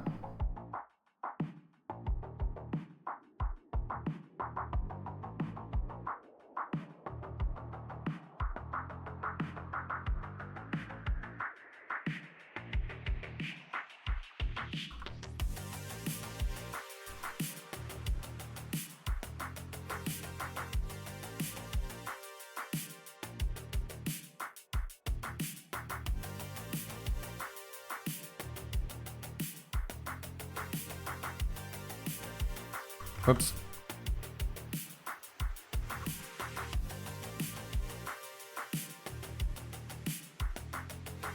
Maybe I should make a default one for window. No, wait, because this cannot be bigger than the window. You're making really good progress with the game, man. Thank you, dude. I appreciate ya.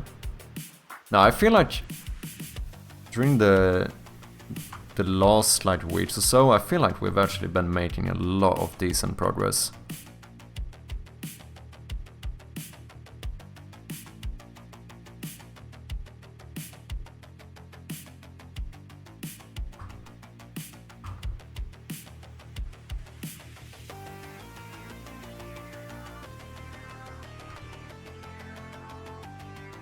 Whoops.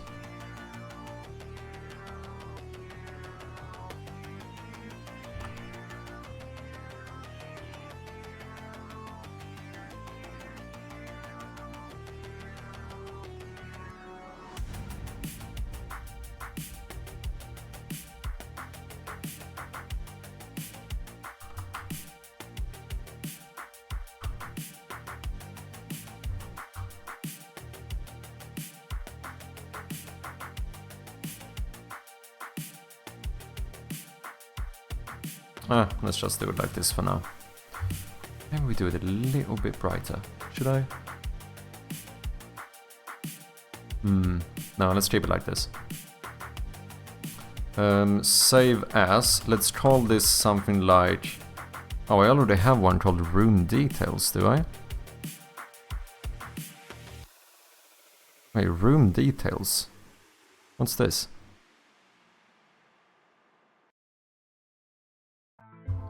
Oh yeah, I already made one.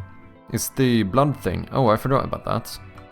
In that case, let's take these, put them in here.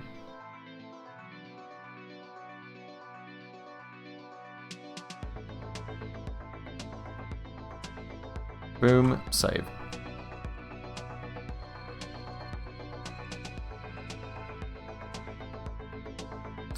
Now, what I would like to do, you know what, let's do this. A sprite, where's my rooms?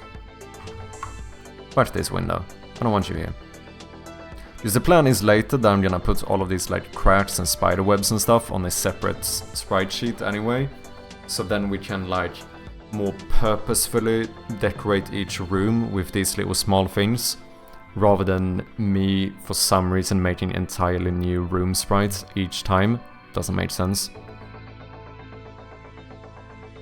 Okay, we can remove this one. This is saved. Did I save this? No, I did. Boom. Let's go to... Dude, this is really proving how all over the place I am as a human being. Was I not just working on my text objects in a very dedicated way? And now all of a sudden I'm doing a window. I can't help myself, really. That's it. Where is my art? Am I blind? Art, there we go. Room details.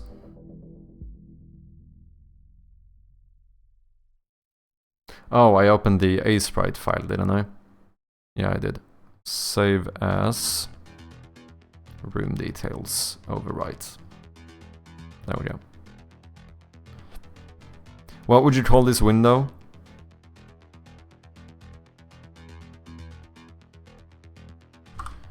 Room details. Hey, I never asked you, are you planning on looking for a publisher? At the moment, no, I have no plans for. At the moment, I'm considering just self-publishing, which might or might not be a bad idea, I don't know. But it's... I don't know, we'll see. Never say never, I suppose, but currently I don't have any plans to look for a publisher.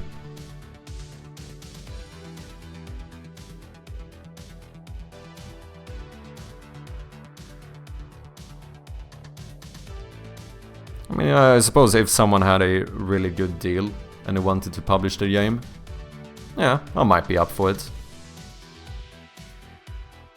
We'll see.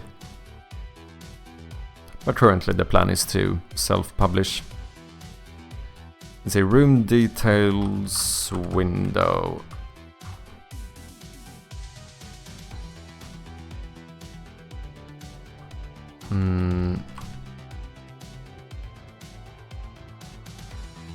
I'm probably gonna have a few types of windows, aren't I?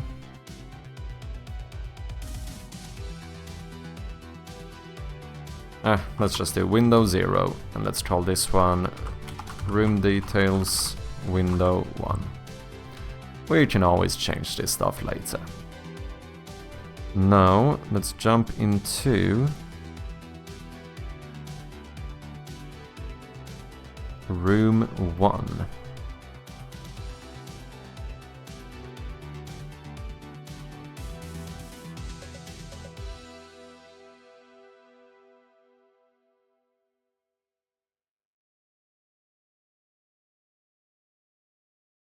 I'm gonna create a new image, which is going to be the window. Set native size. And then we're gonna call this one window, I suppose.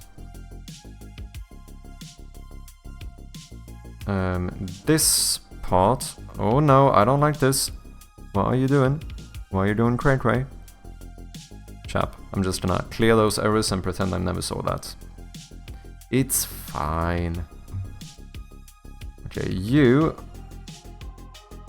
are going to be a lit one. Yeah, like so. And I suppose... Should we make this interactable?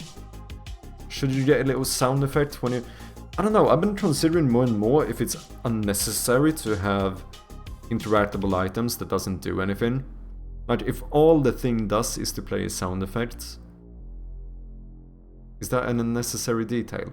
Sometimes I'm scared that when people click on an object and it makes a sound effect, even if that doesn't do anything, it could be misinterpreted as this object has some purpose, you know? Which maybe is good as like a... I don't know. If it does a sound effect, then I will try using another item with it. Yeah, that's what I mean, like if you can interact with it, it kind of seems like, okay, there is something I'm supposed to do with this.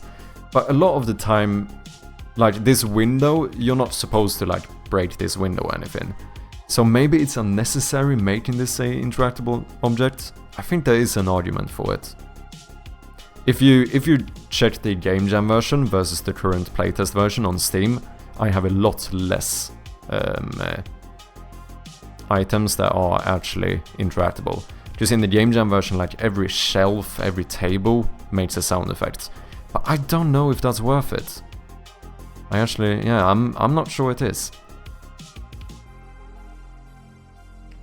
And do you want to work with somebody else or just you alone? Not that you need help, so just Austin. I already do work with someone else. I do have Bjarne here, one of the moderators in the chat. He is doing all of the sound effects and music for the game.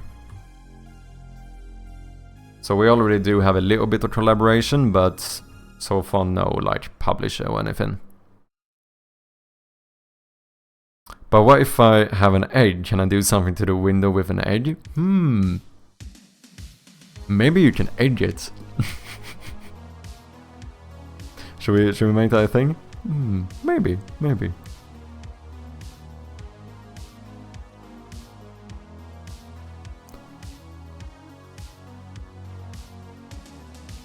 I just had an idea. What if we make the outside look a little bit red? Maybe that could be cool.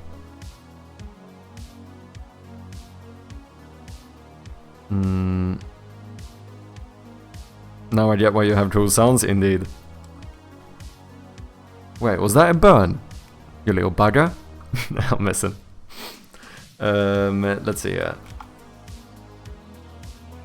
Like, yeah, I've been wondering, how does this guy have so good sounds? It can't be him, right? Oh yeah, now it made sense. You fucking douchebag. I'm joking. Or am I?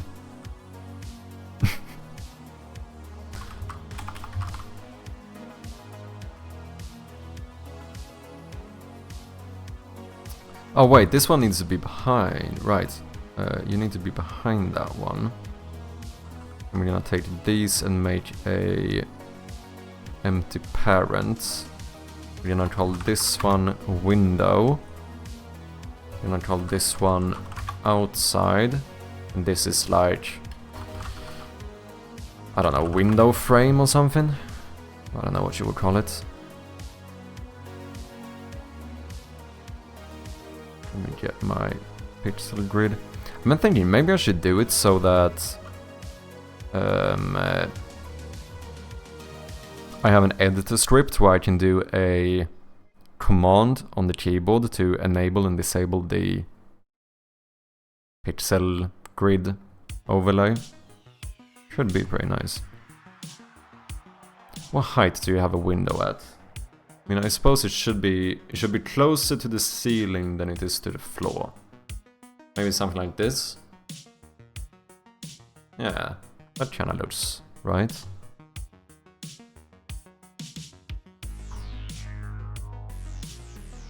Yeah, that should be pixel perfect.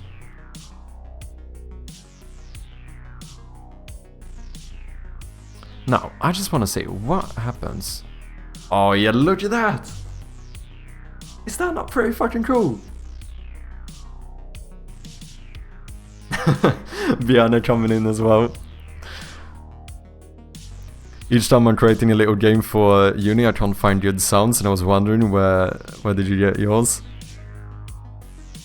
Now, so far, like, to be fair though, Bjarne has done a great job with the sound effects. They are really nice. Apply to prefab. Dude, this looks pretty sick, doesn't it? It's kinda interesting how backwards this is when you think about it. This is me being, I don't know, fucking slightly autistic or something. But technically what I'm doing here is that I make a unlit image, which in the room looks like the only lit one. Do you know what I mean? That's kinda interesting. I suppose I could actually do an...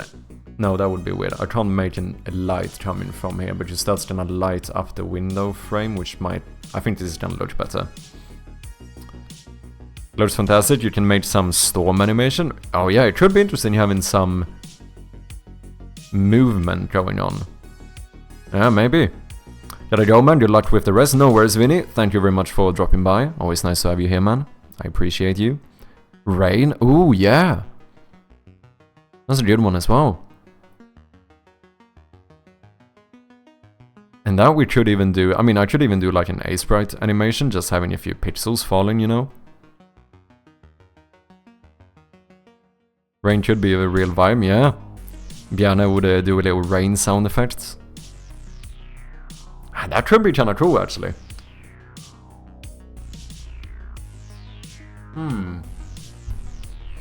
Yeah, I want to see how it looks to go into this room now. I think this is gonna look pretty sick.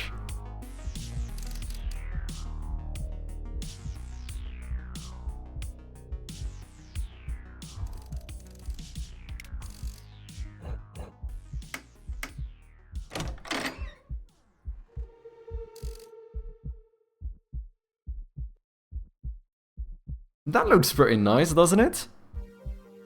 And then you pick up the flashlight. Oh.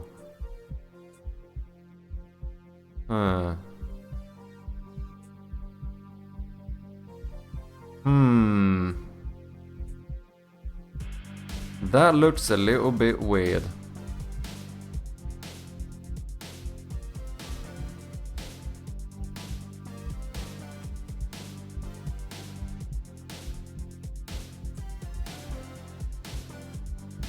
I am not sure I love this.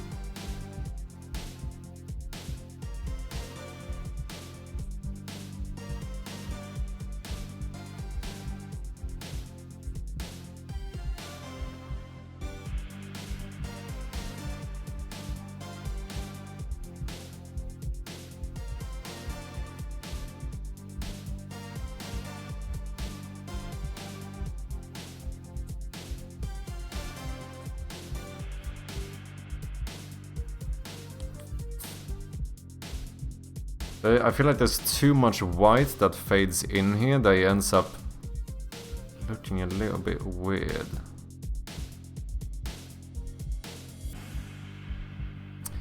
Would give a good vibe for the whole story too. You could even have rain sounds in this room with low thunder in the rooms and with windows, yeah. Yeah, we could make it so, like, depending on how the map looks, whenever you're like relatively close to a wall, you can hear like just a little bit of rain.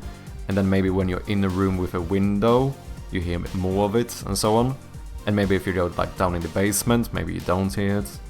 If there is a basement, like level design obviously isn't fully decided yet. We are for sure doing rain, I'm on it. Noise. I think the bars on the windows don't need pixel art where it connects to the outer frame. Do you mean these little ones that go into it? The thing is that it added a lot more depth compared to before. Because this looks a little bit more 3D, right? Because it connects in the middle of it. Whereas it looks a lot more flat when I didn't have it.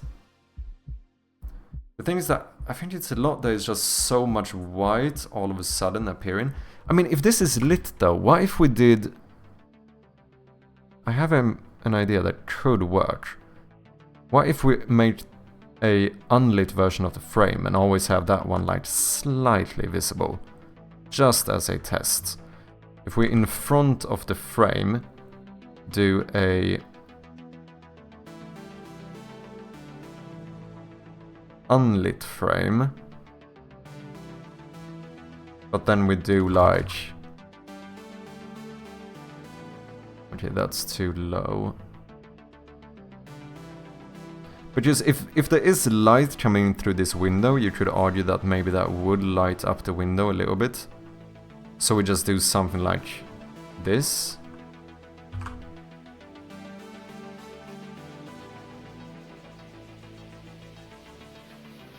Maybe even a little bit less. Maybe we just do like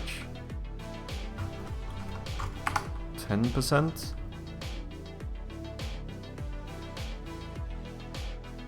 Yeah. Sorry, I'm just checking how it looks on my other monitors. Because light changes so much depending on the monitor. I feel like this might make it look less weird. Because I think for me the thing that made that look so weird was the fact that all of a sudden there was so much white coming in.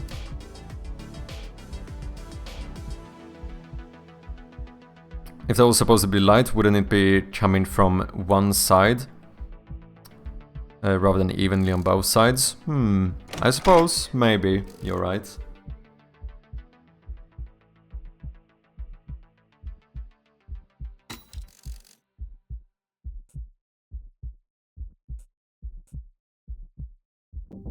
I mean, I suppose I also potentially could remove the white lines in the middle, since we have gray next to them.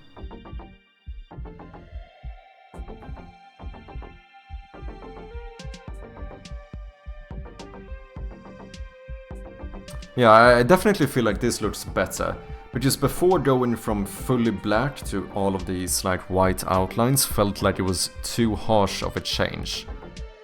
Now you can still like, you know, you can still somewhat see the window frame, so it doesn't seem surprising when it lights up.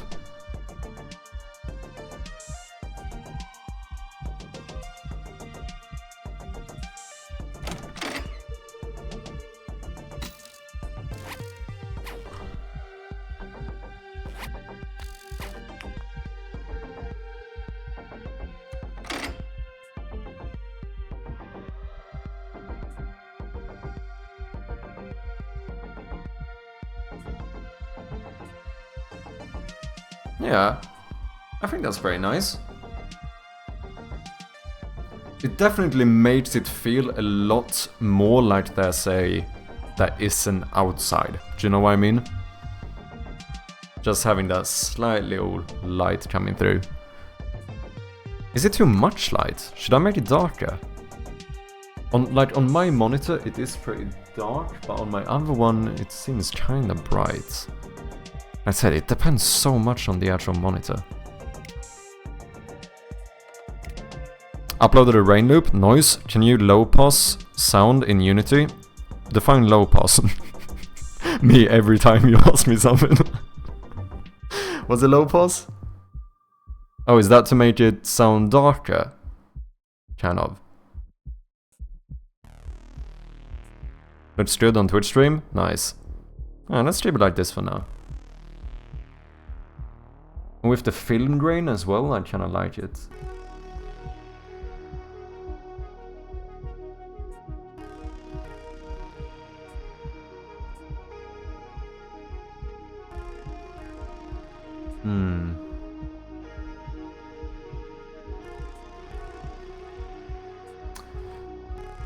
Ah, shit.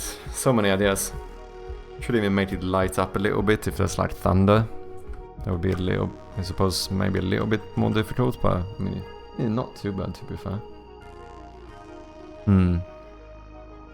Like you have a lower frequencies pass through, so yeah, darker sounds sort of. I don't know, I mean, probably. But I don't know. I mean, not. There's probably ways to do it. I don't think I have a way in my. Because all I can do here, I mean, I can change pitch and volume. I suppose that might not really do what you're getting at, right? Because low pass would not make it so that only the like lower, yeah, exactly, only lower frequencies pass through.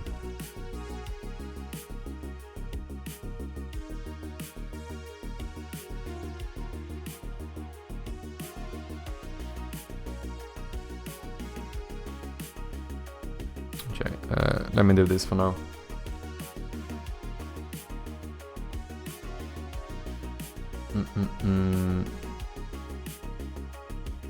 Where did you put it in sound effects? Yeah, rain loop. There we go.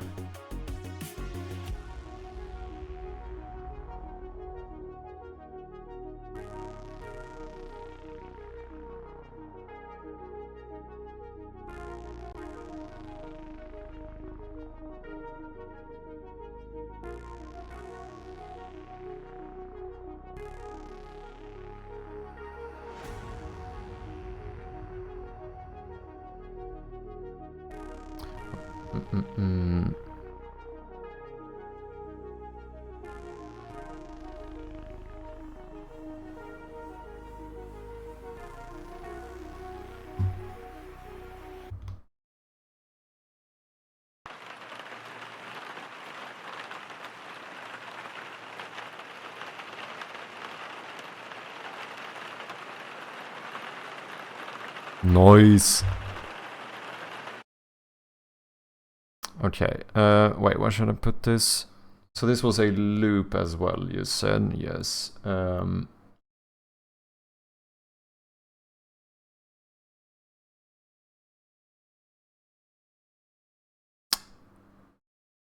I'm starting to wonder if we should have secondary ambience then. Because right now the way I use the audio system is that I only have one audio source for music and ambience. So right now, if I would play this one... Oh no, wait. I should... You know what I should do? Actually, rather than playing it through a... I should make the window itself have an audio source. That would make it automatic. Whenever you're in a room with a window, the window will play the rain sound. Yeah.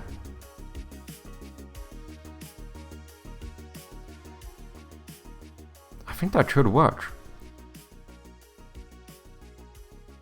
So like, window. Wait, where did I put the thingy? Which is, I suppose, maybe you still want to have the ambience and then also the rain, maybe? Rather than like switching the ambience for the rain, if that makes sense.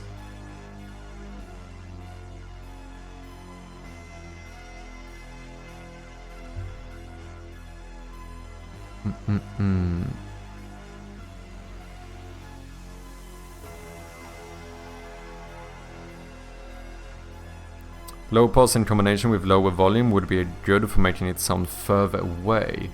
If you're able to open the window, that would be sick.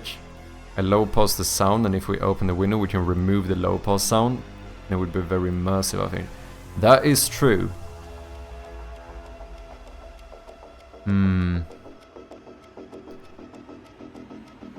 Question if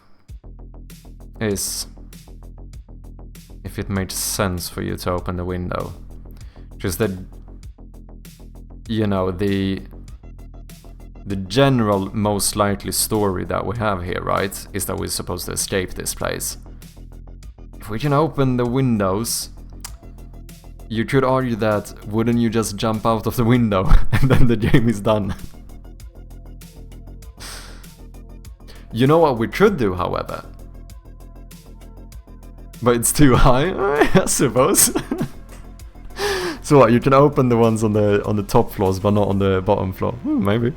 Otherwise what we could do as well, not really the same thing but should still be kinda cool, is that, you know how we made it so that you can, if a door has a window, you can crack it with a hammer. We could do something similar here, like these bars are still stopping you from being able to jump out of the window, but if you take the hammer and you smash a window, then you break it open and you hear the sound. That could work.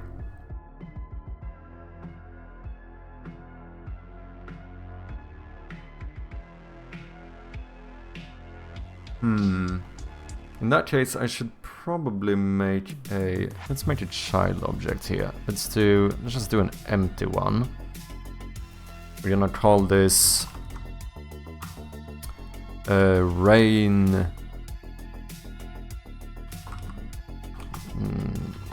audio... I don't fucking know. Sure. I'll do audio... source... clip is going to be rain loop.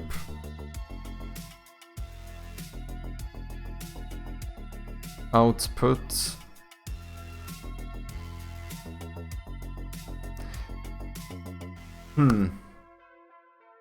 Here's the thing now.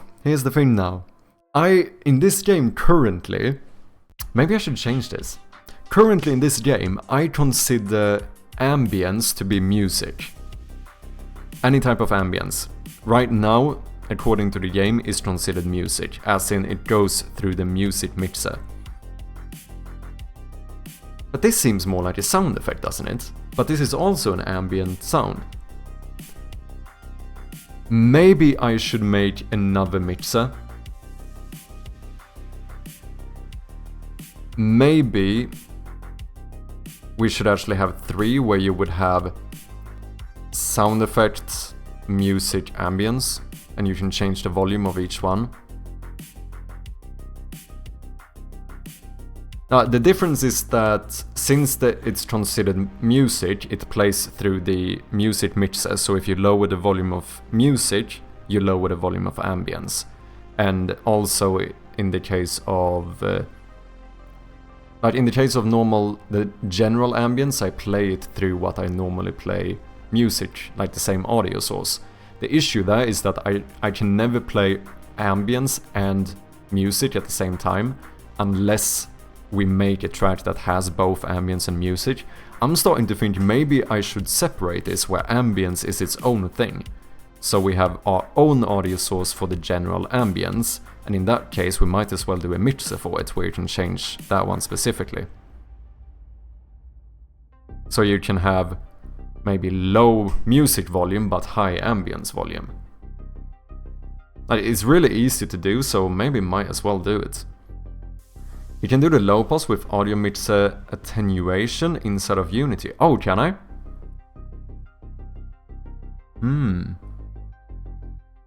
No idea how that works, but if it's possible, then we should do it programmatically, for sure.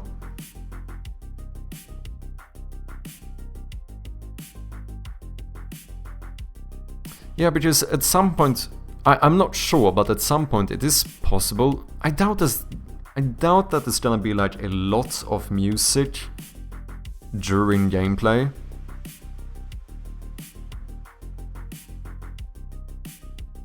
No, there might be it is possible. I'm trying to think about like horror games I've played. I think for the majority of the time you have ambient sounds, right? And then maybe at some special moments you could have a music track fade in while playing as well. But the question is, if you still want ambience, I kinda need to have a separate audio source anyway. And if I'm gonna have a separate audio source for it and stuff, I feel like maybe it's better having your own slider. Because having more settings is, I don't consider that a bad thing. If you wanna simplify it, you can just change the master volume.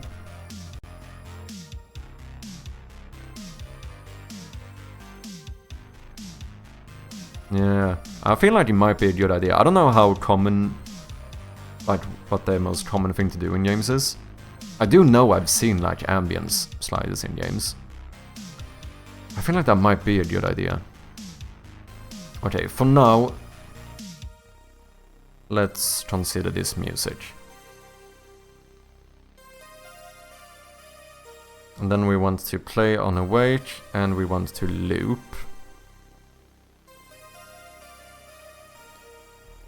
Volume 1, maybe a little bit less.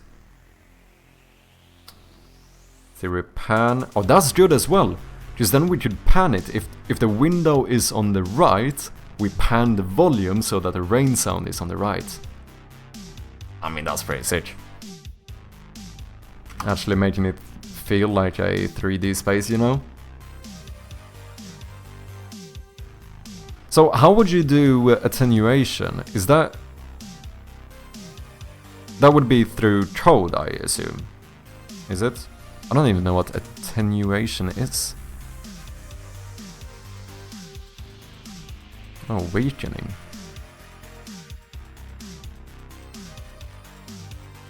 In physics. A lessening in amount, force, magnitude or value. Weakening. Or would I do it here? It is through code, but you add the low pass directly in the bottom of the track in the audio mixer.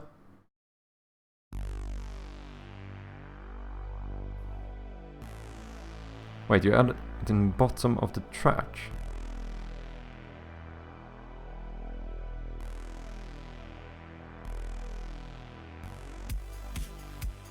I'm confused. Let me see if this works, though. Yeah, we're gonna have to try this. Ah, shit. You know what? You know what that means. We need another window.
Sure, that's good enough for now. Room details PNG, that should update. We need to try this.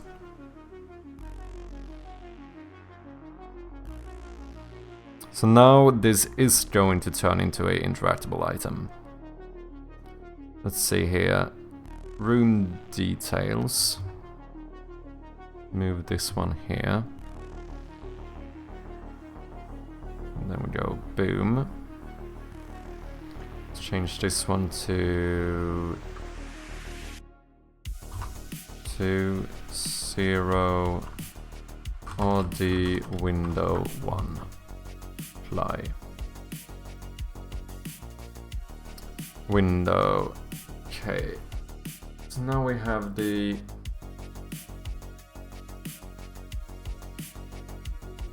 Oh wait, this is quite easy then. What if I do a parent object here?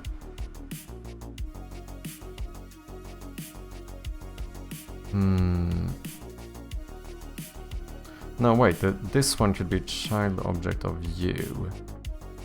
Then we go non-lit window. This is... it could be a raycast target. That's fine. And this window is now going to be interactable. You know, the rain audio then.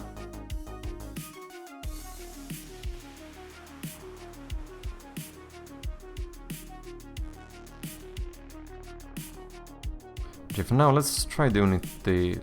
how do I want to do this? Super easy to play with low pass attenuation. I think you love it if you start messing around with them, especially for the rain sound. Oh, wait, it is in audio mixer?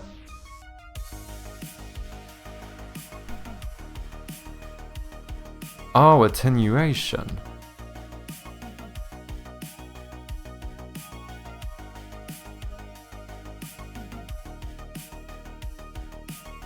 Huh. But how does this work then? Because now I would add it to the entire mixer, right? So if I have a low pass on it, it would have the low pass effect on every other sound I play through that one. I mean, I do suppose I could... I suppose I programmatically can decide when the low pass filter should be active. You know what, I think we should make a new one. How do I make a new... groups, master sound effect? Do I add one here? Is that how I do it? New group, ambience, but I want you to be here as well.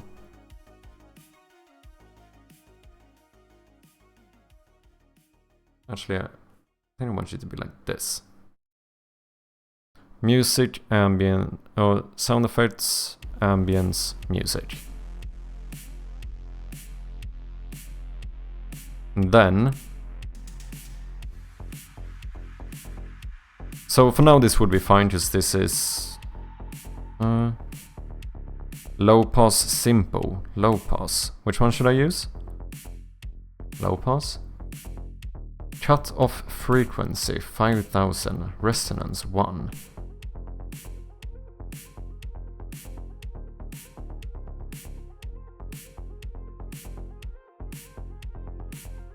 I have no idea if that is a lot or a little.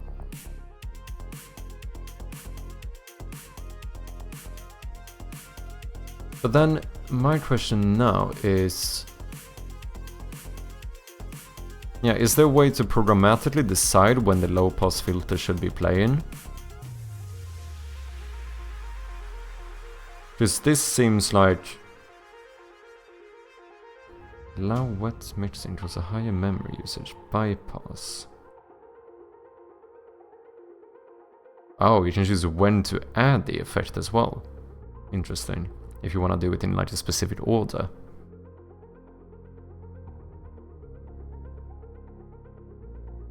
I mean, I suppose you could...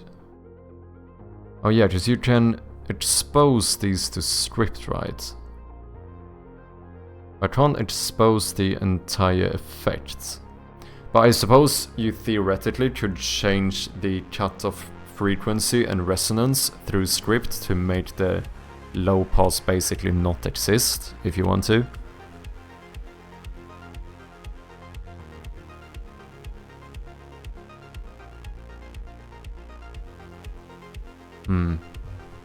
Okay, let's try like this for now, and let's actually then make... Let's see, low pass would be before you break the window, right? And then when you open the window you would hear... Yeah, because if you're on the inside you would hear more of the lower frequencies. Is that how that works?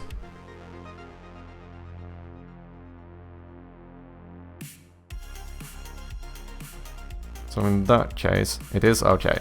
Let's take rain audio, just for testing purposes. Let's make this one play through the ambience one, which currently has a low pass.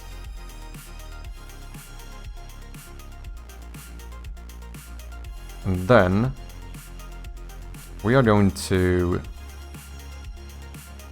duplicate this window frame. However, now we're gonna switch the sprite to the broken window.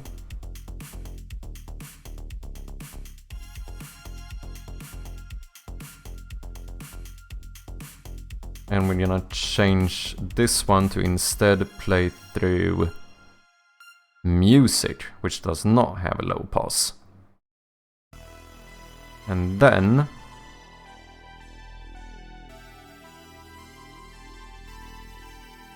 window frame.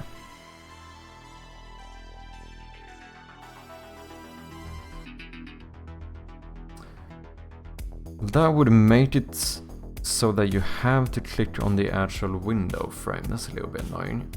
I mean, I suppose I could make the outside a part of it. No, because then you would be in front, and that's gonna be an issue.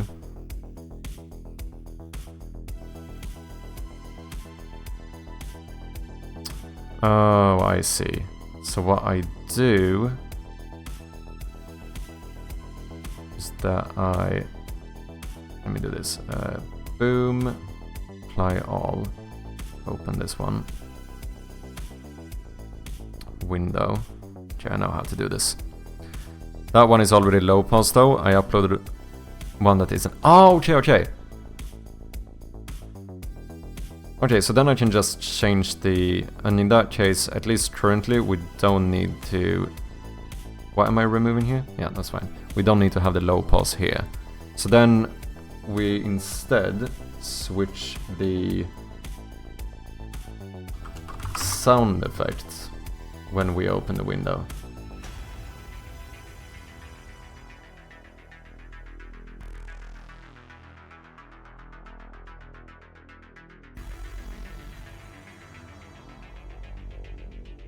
Okay, downloading.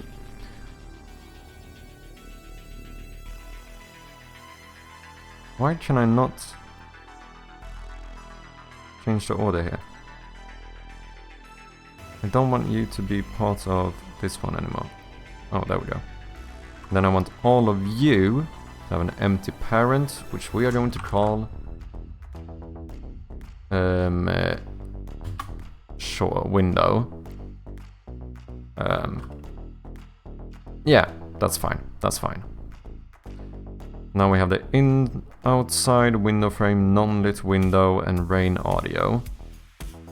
Which, to be fair, I don't need a separate object for this one. Let's copy this audio source, delete this one, and then we could just have the outside play this.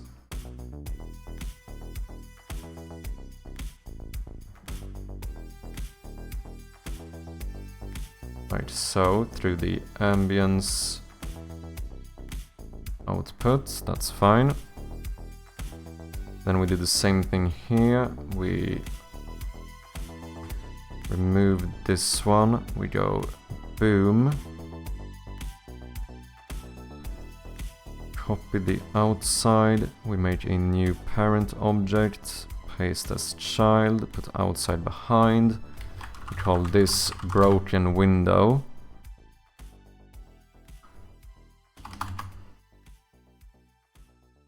see, window frame, non-lit window, outside. This one is playing that one. Oh, I just realized this doesn't change.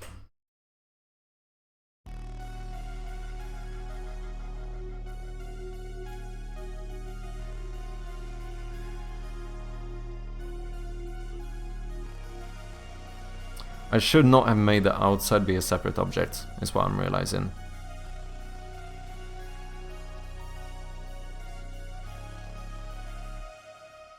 Yeah, the way I should do this is to copy the audio source, have that one play through the window frame instead. We remove the outside completely.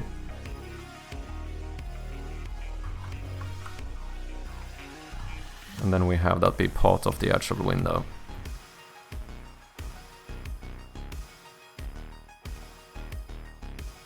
Because otherwise it's gonna be weird where you have to interact with this, you have to click on the actual frame.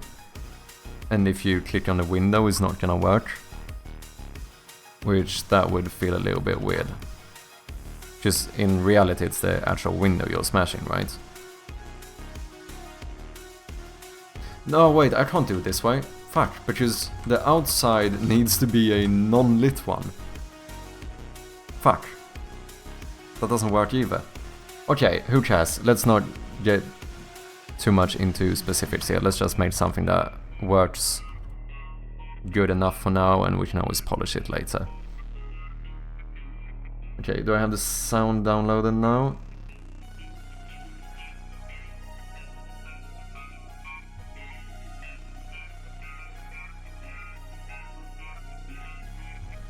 Oh, sorry. Rain outdoors, boom. So now the broken window should be the one playing rain loop outdoors. Window frame, you don't need to play anything. So now the outside is playing, this one is playing indoors, this one is playing outdoors. This one has the broken frame, the other one is whole. Now we just need to make these interactable. So for the broken window,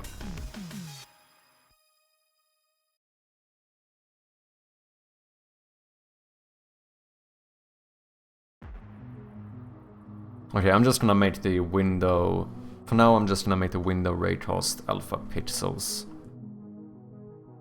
That should be the easiest way to get this to work.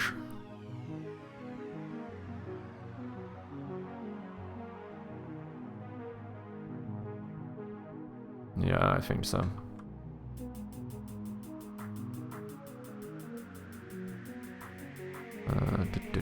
Non-lit window. Raycast target, no.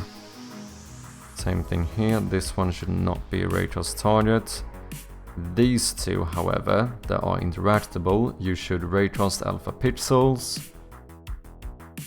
Deselect item, sure. Highlight object, sure.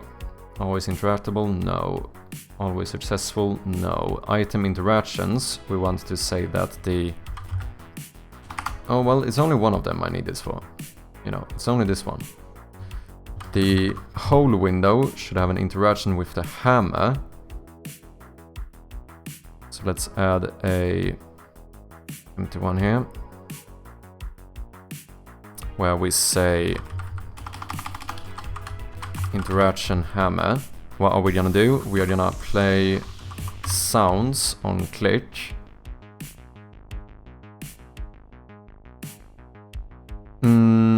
We have one for like cracking a window. I wonder what I call that one.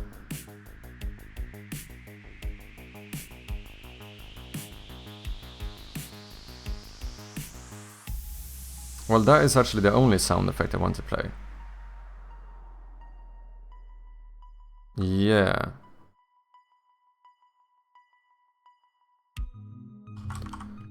Play sound on click. Audio system. Let's see if I can find it. It's window crack. That's the one we want. So sound effect should be window crack. And then what you should do is switch object on click.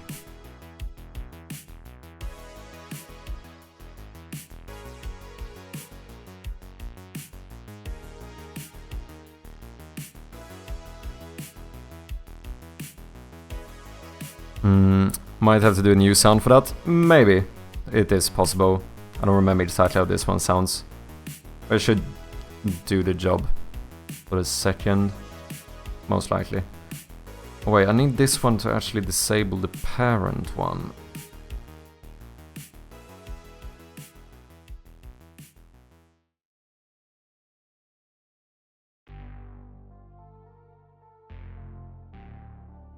I mean, the new object should be the broken window. So let's say that optional disable is this one, and let's do like a... we don't need a delay, that's fine. So now, if you click on it with the hammer, we're gonna play window crack, and then switch to the broken window. The broken window is automatically, play on await, going to start playing the rain loop outdoors.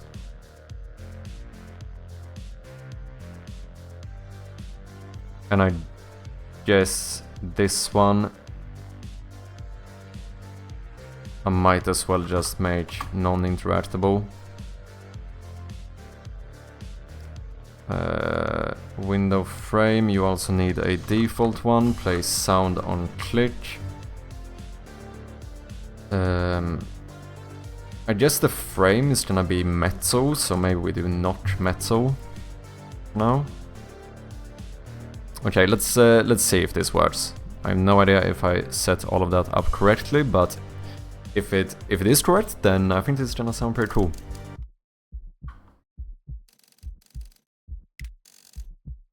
Very possible that the audio might be loud or low, I have no idea.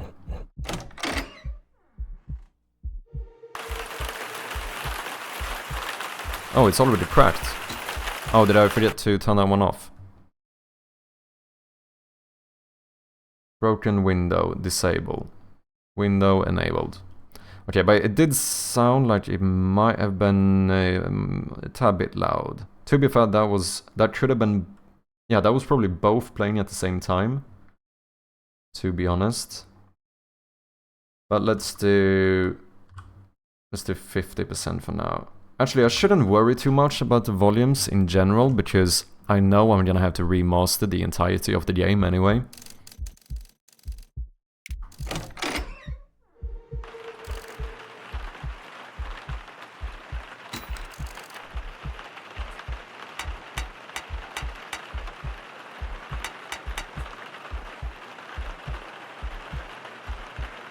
That is pretty nice. Let's give myself the hammer.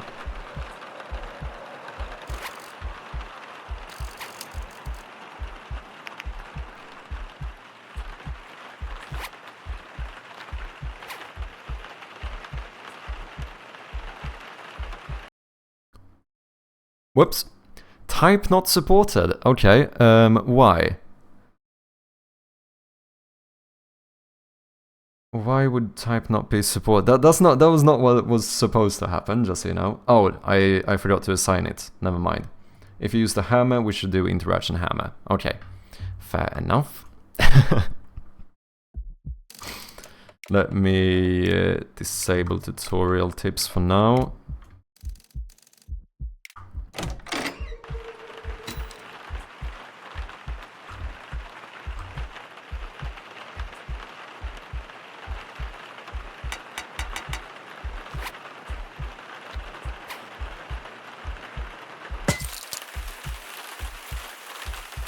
That's very fucking nice.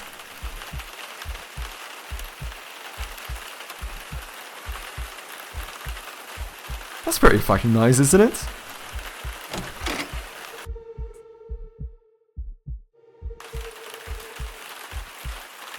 Yeah, I suppose maybe it would be nice to... That's why I think maybe we should play this through a separate, like, ambience audio source, where we can check stuff, where, like, if you're in a room next to a room where you had that noise, then play that on, like, half the volume or something. Because now it's a very big change, right?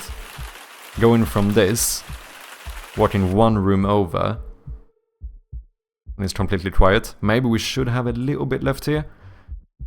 And maybe you could do it so that, like, okay, if you go into this door, maybe then it stops fully. Would be a little bit more complex, because we will need to check, like, how far away from a window we are, but...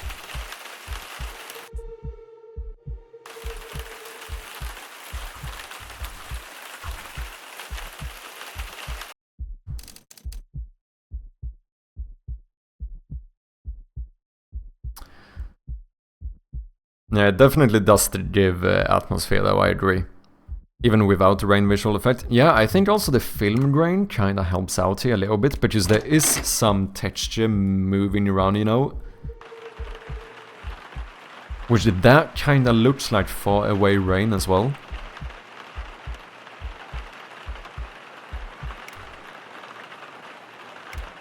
Like, you see how it is like me having film grain in the post-processing kind of makes it seem like something is happening outside, and it works kind of good for rain as well. Well, smart good detail indeed. Might also add some wind and shit, destroying the window. When destroying the window. Oh yeah, that could be kind of cool. Having a little bit of a vindpust, as we say. Oh, I don't have a hammer. Something is still weird with this shader. I'm not insane, right? This number has a blue tint to it, right? Please tell me I'm not going fucking insane. There is a slight blue tint to the number, if you compare it to the key, right?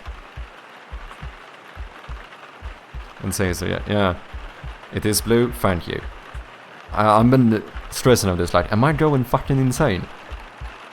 But it is set up to be 100% grey, and you know what the worst thing is? Is that if I zoom in on it, it is grey, then it looks right.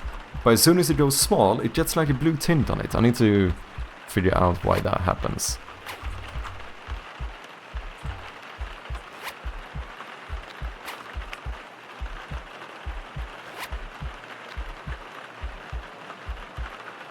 Oh, I don't like that.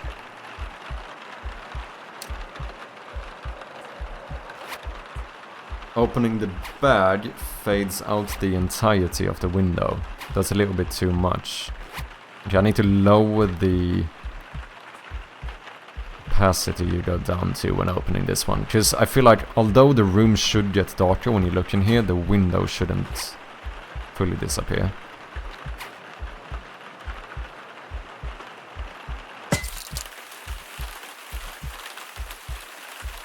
Yeah, I like it. That's very fucking cool.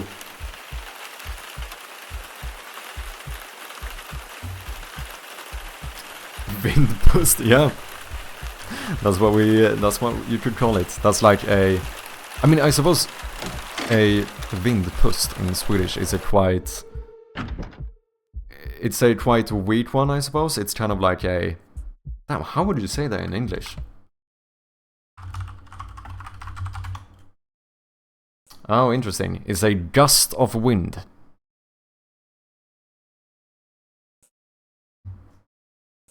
Is that how you say it in Swedish? Yeah, this is how we apparently say gust of wind in Swedish. Vindpust. I learned some Swedish indeed.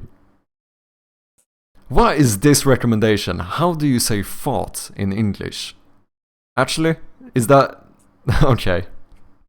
I suppose that is related to gust of wind, maybe? That's fucking... Yeah, smelly vindpust. Yeah. Sure thing, whatever you say, Google.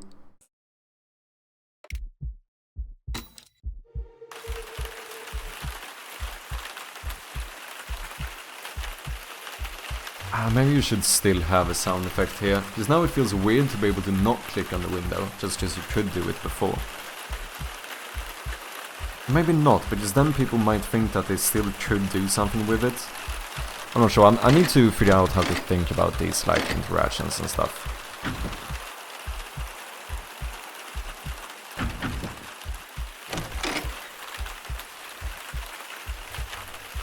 I wanna try again.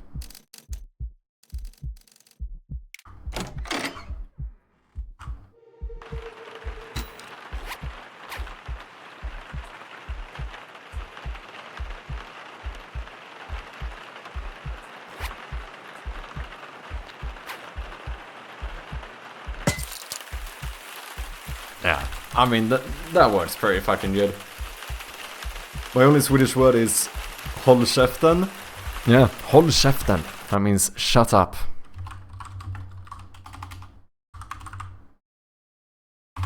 There you go.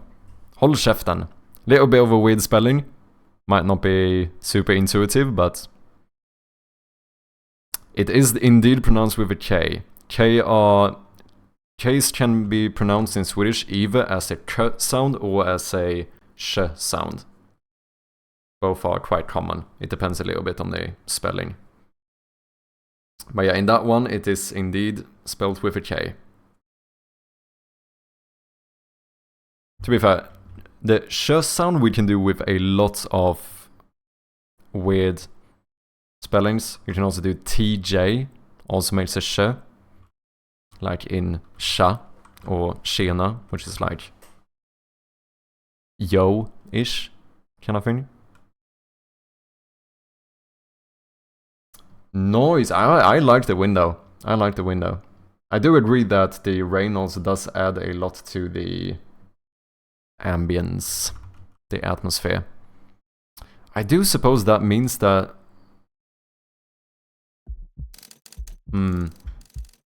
Yeah, I think instead of having an audio source on the actual window, I think I'm gonna do a separate audio source in the audio system. So you have one dedicated for music and one dedicated for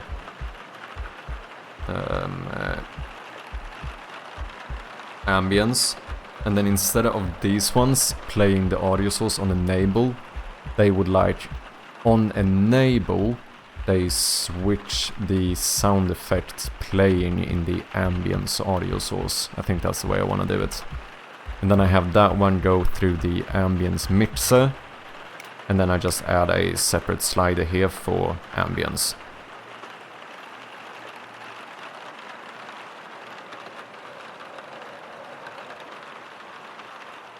I think that's the way I want to do it.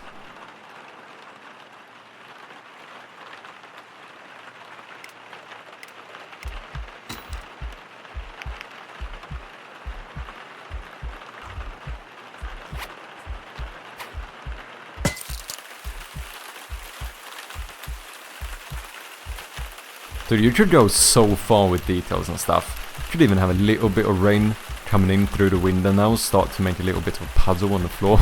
No. Now we're going too far. There are limits and stuff. We can't go too far here. Maybe if you have the bucket, you can place the bucket here to collect a bit of rain. No. We can't go too far.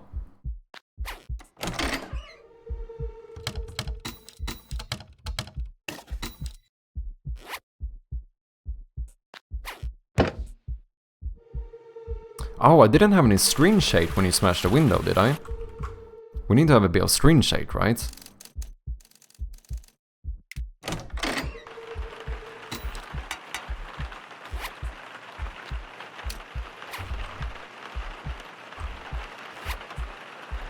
Shut the hell up, yeah, exactly.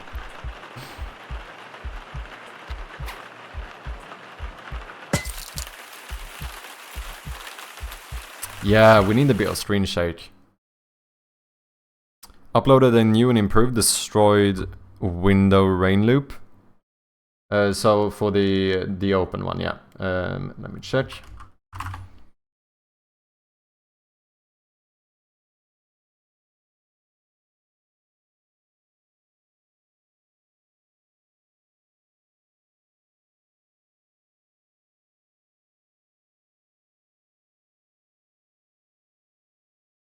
Did you replace the old one? Because I only see one now. Did you remove the old one from the folder? Yeah, okay, nice. Let me download this one. By having the audio with the rain there, and if you can hear the rain slightly from neighboring rooms, it also helps with player orientation, so they know where they are in the space without even needing to look at the map. Oh, I'm near that window room. Oh yeah, that is very good. That is a very good point. Oh, what's up, Vinny? I thought I was going to be out longer. Hello, welcome back, man. Hope you're doing good. We're working on some interesting stuff here. Got some new interactions in the world. Let me do it. Bum, bum, bum.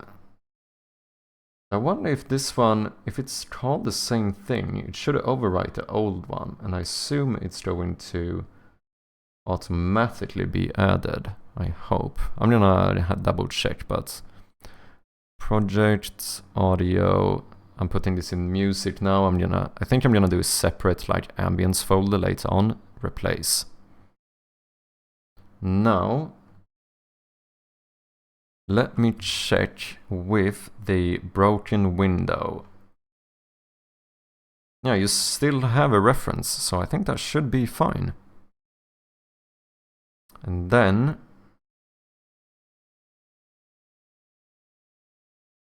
Was there something else I was gonna do? Yeah, the hammer interaction. Let's add alert on click, which is going to partly alert nearby monsters, but it's also gonna give us a little bit of screen shake.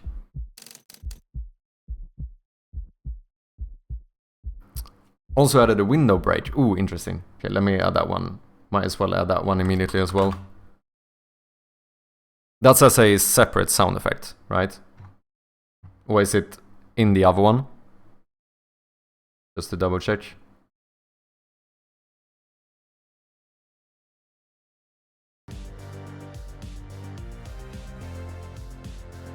Separate, nice.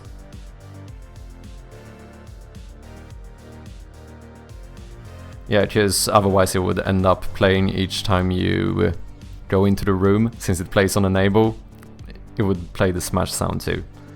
But that's good, then it should not be any issue. Give me just 1 second, guys. Boom. Window break. Oh, wait. No, not in music. That is considered a audio effect. Let's add it here.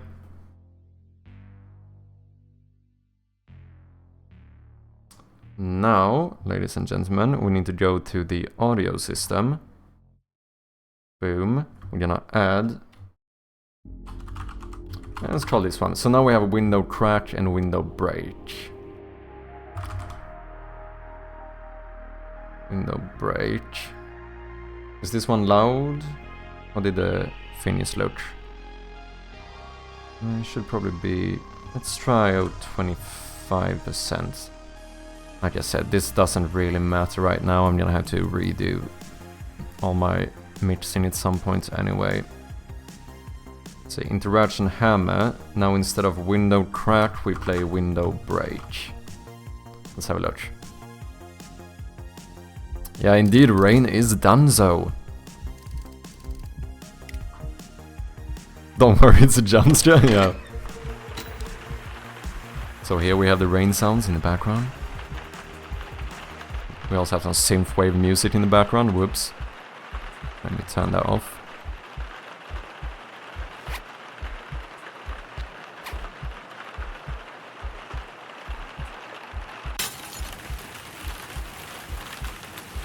That's very fucking nice. Maybe a little bit much screen shake. Now I kind of feel like it was too much screen shake instead. Did that look... But wait, it should be the same one as I do. Do I do too much screen shake? That didn't look too bad. No, that looks fine. No, I think that's fine. Maybe it should be a little bit shorter. I think maybe the screen shake is too long, like the duration of it. I wonder how I would do the thing where...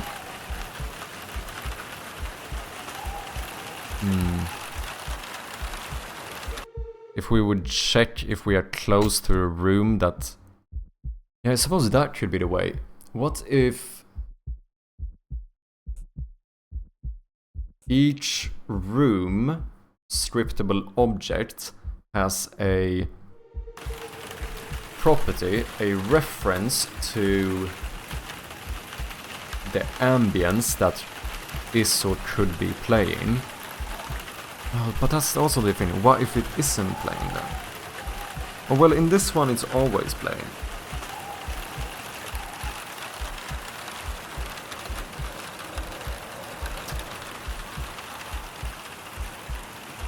What if we change the volume?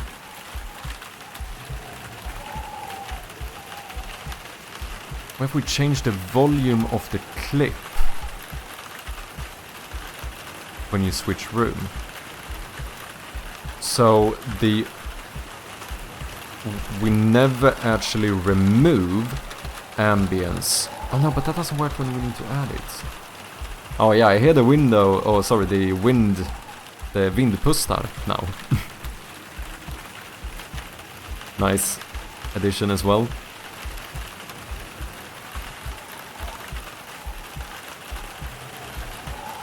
Vindpust indeed. Window really added a lot to the room, it definitely did. To be fair, this room was basically empty as well, so I think anything would have added quite a lot, but I think this is on the more major part of the spectrum.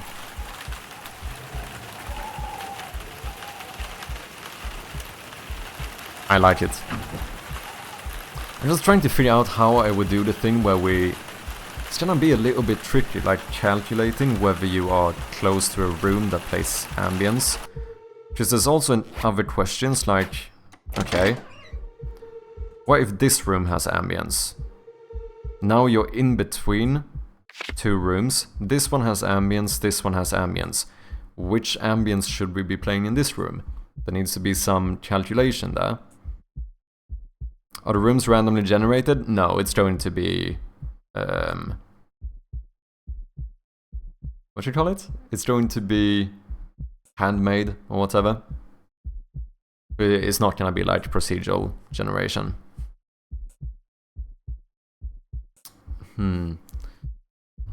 But there still needs to be, even if that's the case, we still need to do some calculation where, in case, for example, you are between two rooms that are playing. I suppose you could always do the last one that was playing. So...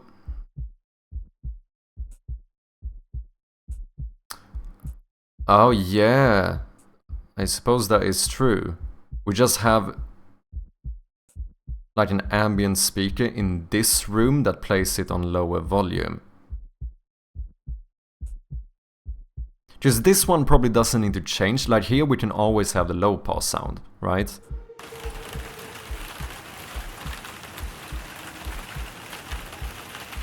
I don't think we need to change it depending on if the window is broken or not. I think it's fine to just have a low volume, low pass rain sound effect in this room.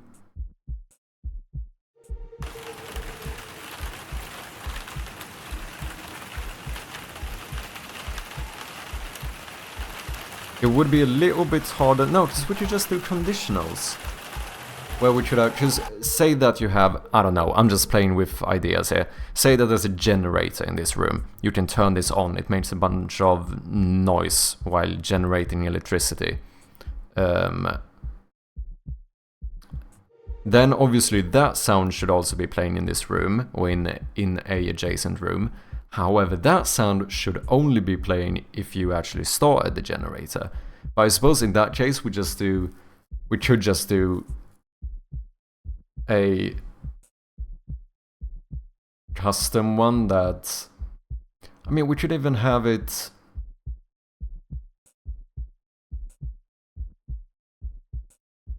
subscribe to an event or something, or we have a custom speaker that checks the condition. Like, if we do a little bit of hard coding every now and then, it doesn't really matter now, does it? What's up, AE? You still on? Daring today, aren't we? Yeah, I do need to get off relatively soon. We have been on for quite some time. But we made a bunch of progress. What's up, David? How you doing? Welcome back, man. Hope you're doing good. Yeah, this window is... I do like it. Adds a lot of atmosphere, doesn't it? We also have stackable inventory items now.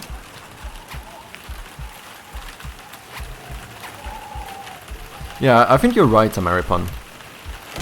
We should just... Since it's not randomly generated, maybe I'm going a bit too far with trying to like calculate this.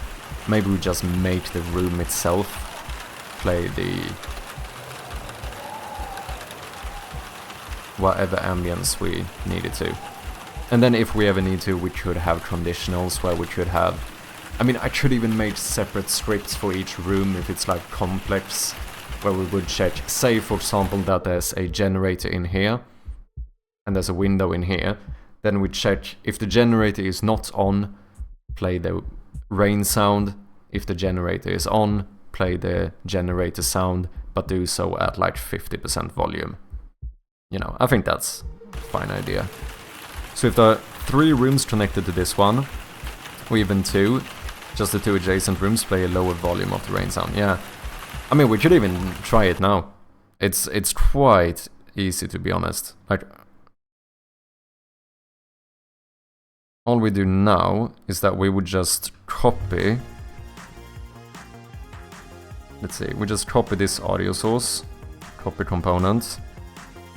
And now, as I'm gonna do this where I think I'm gonna have a separate audio source in the audio system that handles or that plays all of the ambience, and then instead of having audio sources here, these are gonna have some script that, like, on enable, set the ambience to be this one, something like that. But for now, this is gonna work.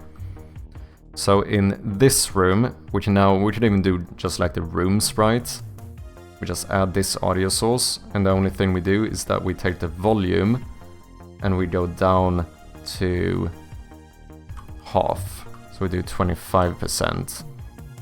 And then in room 3, we do the same thing. We do this one, and then we play it at 25% volume instead. Maybe that's too high. Oh wait, I'm doing the outdoors one as well. Whoops. Room sprite, room sprite. This should now be rain loop indoors. I think maybe 25 is too high. Maybe we do 12.5%, so a quarter. Maybe.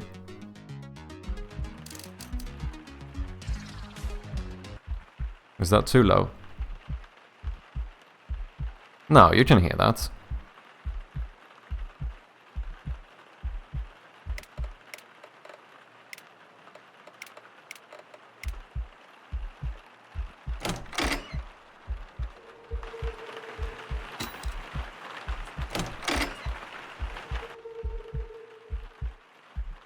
Yeah.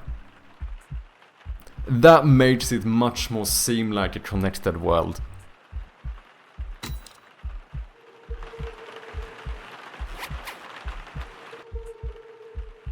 Just still hearing a little bit of that rain sound effect.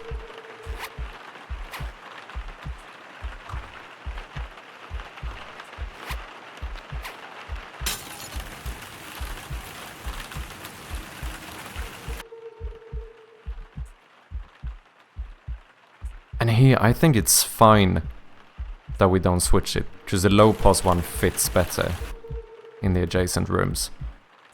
I think maybe the rain is a little bit loud now, but like I said, there's no point in me putting too much effort into audio mixing, because thanks to Vinny, we have to change the entire mixing of the game. I'm joking. I'm joking, that was a joke. Let me be very clear, that was a joke. It was something I knew I had to do at some point anyway. I'm messing. I'm messing. Will Ed be able to break the window? Maybe.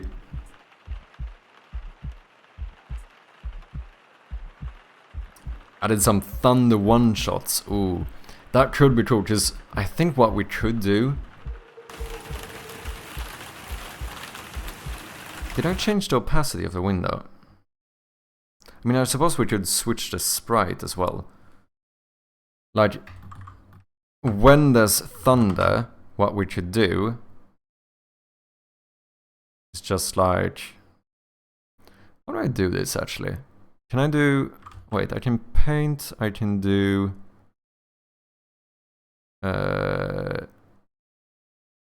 Is it shading? Is that the one I want? No. Lock alpha? No. No.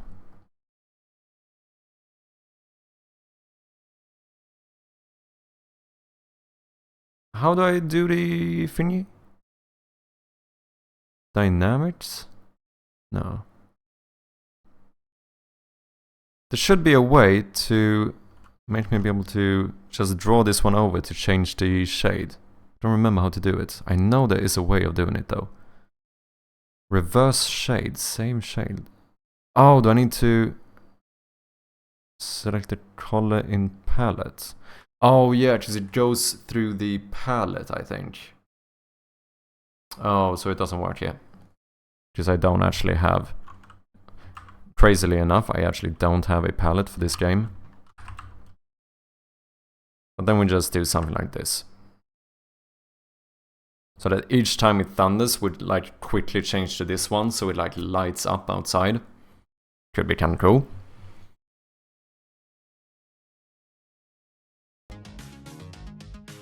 You can always have it so that later on in the game, if you pause this window with game, it should have thunder, yeah.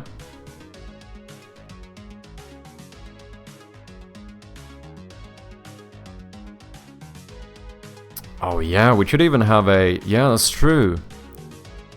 We add a light in the room as well. When it thunders, we like enable it and quickly like flash up the room a little bit. Ah, that would be pretty sick.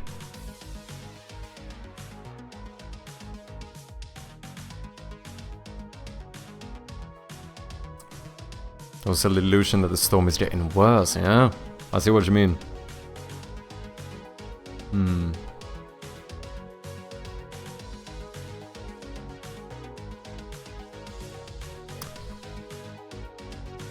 Can I? No, wait, that's not gonna work.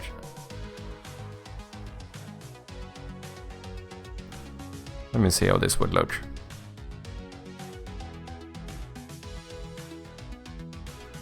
This should be in room details. Poor Chappie, we always make him work extra. Yeah, you like that boss that doesn't approve of off days or whatever. That's you guys. Like, right as you're about to go home, like, we just have one more assignment. Could you? That's you guys.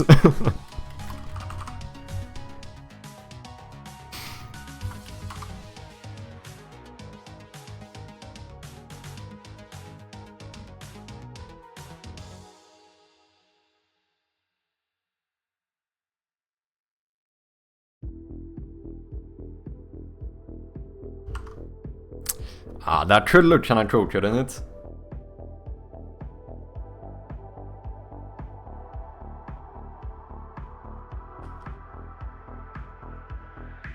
And then you add a little bit of light as well, so that it actually lights up the room a bit.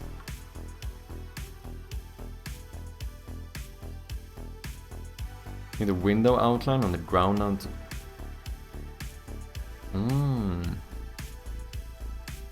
Well, it's not really the... Wait, it's not the window outline, right? We would make the...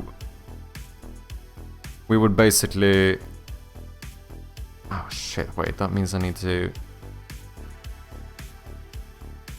Oh fuck, how would I do this?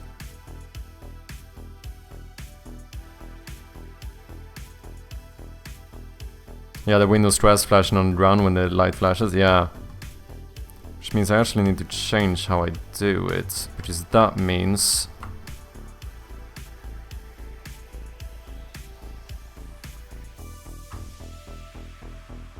that we only want these squares, right? Not only that, we would need to change the perspective a bit as well.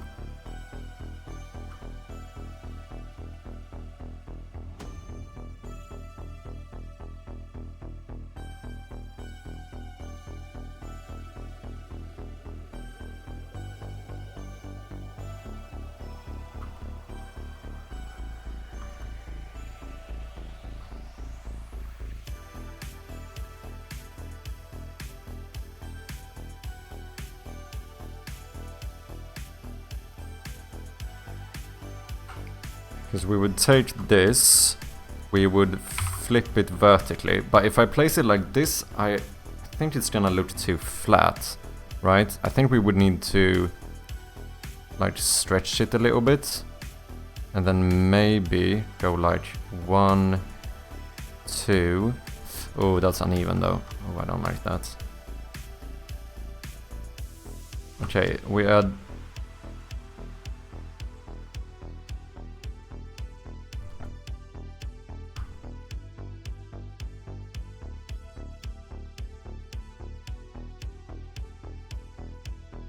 No, wait, it should be, no, it should be the opposite. It wouldn't be longer, it would be shorter. Wouldn't it? Wait, what?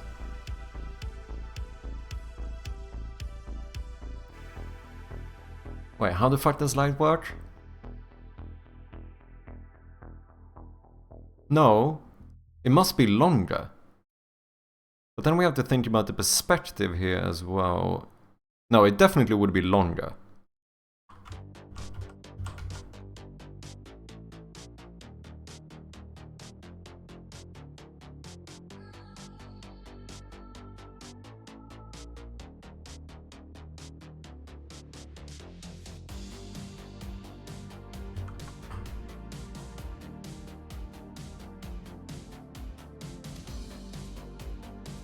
I think so. I would need to put this in the actual room to see whether it's... I feel like this is gonna look weird.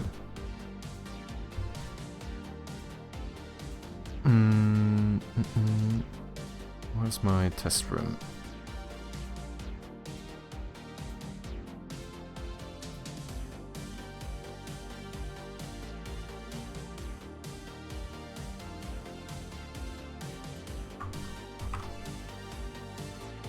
This doesn't look correct perspective-wise. This looks too flat, and I wonder if that partly is because we would need to do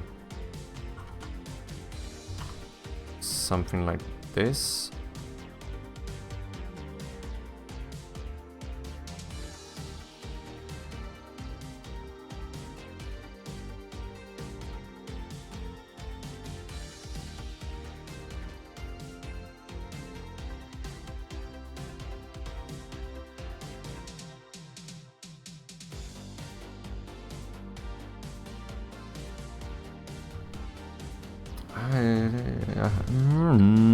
It looks weird.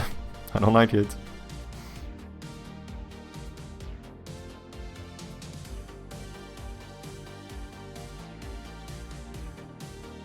I mean, it could work, just most likely we would just have it like flash quickly. Something like this might work.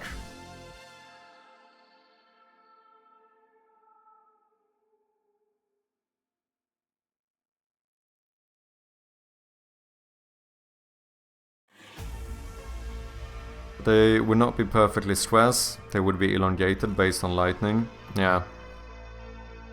Because I think I'm on the right track here, right? It would be... because the light would most likely spread a little bit, so it would be wider closer to me and less wide further away, I think.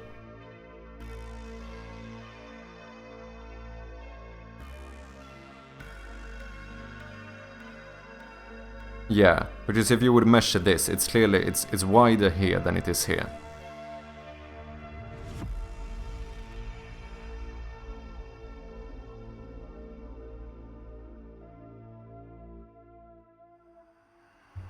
It can be at an angle in the room, not... oh yeah, that is true as well. Because it all depends on where the light is coming from, I suppose. Yeah, that is true. So we should probably even do something like... how would I do this? Can I not... probably even do something like... how would I do this? Why am I hearing myself? Oh. Oh, but this doesn't work. No, I can't just rotate it. I would have to skew it. I don't know if I can do that in Sprite. Can you skew in Sprite? Shift. New brush, invert, adjustments.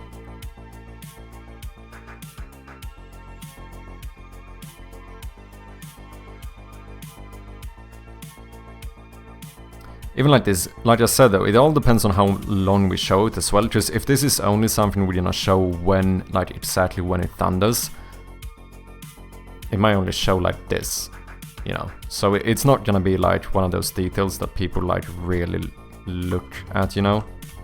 Wait, what happened? Oh. There must be a way to skew it. I mean, I suppose I could try and just skew it like this as well, but I think that's gonna look weird.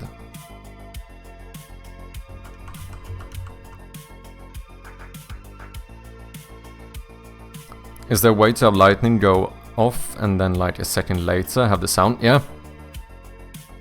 Made sort of different distance sounds. No, that is... Yeah, because all I do is just add a delay.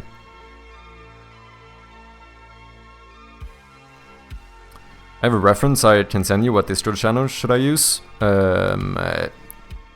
If it's a link, you can put it in the chat, that is fine. Otherwise, I suppose you can put it in the Shrouded Gloom discussion.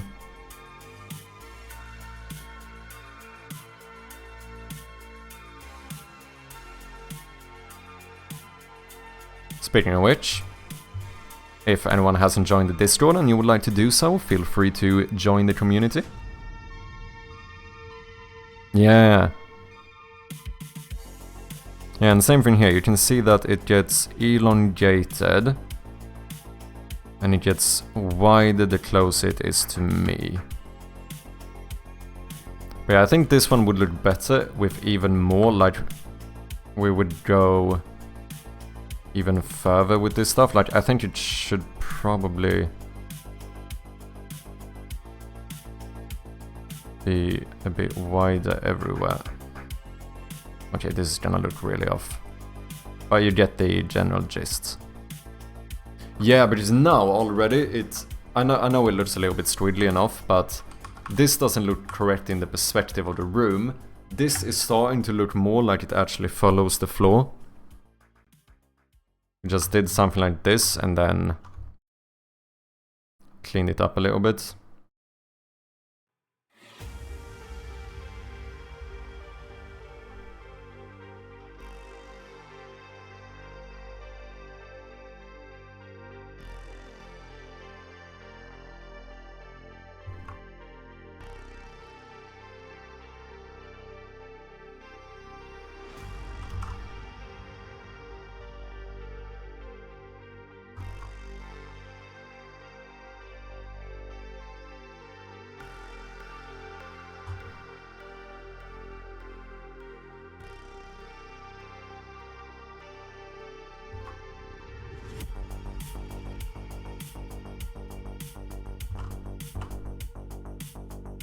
Yeah, it definitely looks more aligned in the room.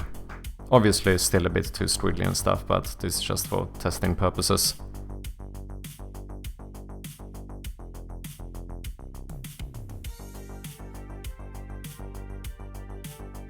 Oh shit, we have an ad coming, sorry about that one. Yeah, you might only have 2 frames of lightning. Yeah, exactly. Oh, the link was sending me somewhere else. No worries, man. Gotta head to bed, take care, really sick progress with the game, thank you man, and thank you for the help with the sound effects and stuff, I appreciate you, and have a good night. I'll catch you next time. I do need to head off pretty soon as well, to be honest. But yeah, this... let me save this as a reference here. Boom. What happened here? Oh, do I have multiple other room images open? I do.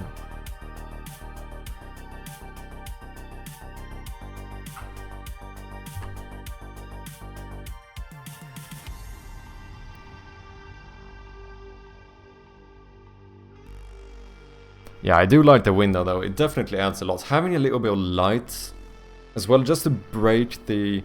Because I think one of the issues I have sometimes is that my game becomes really, really dark. And I mean, it makes sense, right? It's a horror game. Of course, it's supposed to be relatively dark.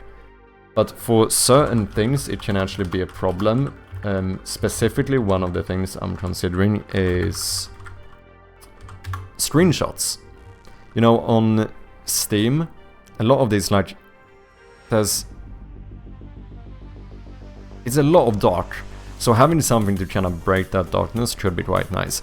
For example, here, maybe when looking in the inventory, it should have been nice to have the window here to... Now, I did add the eyes here just to do something creepy. And that was also to kind of fill up all of the dark space we have. But I feel like... Yeah. I do want to add some screenshot with, like, the map. When we had that one finished, maybe a screenshot with the window just to show that there's... I don't know, more difference in how the rooms look. Because I do think that's very important. It's important that every room feels somewhat unique, you know.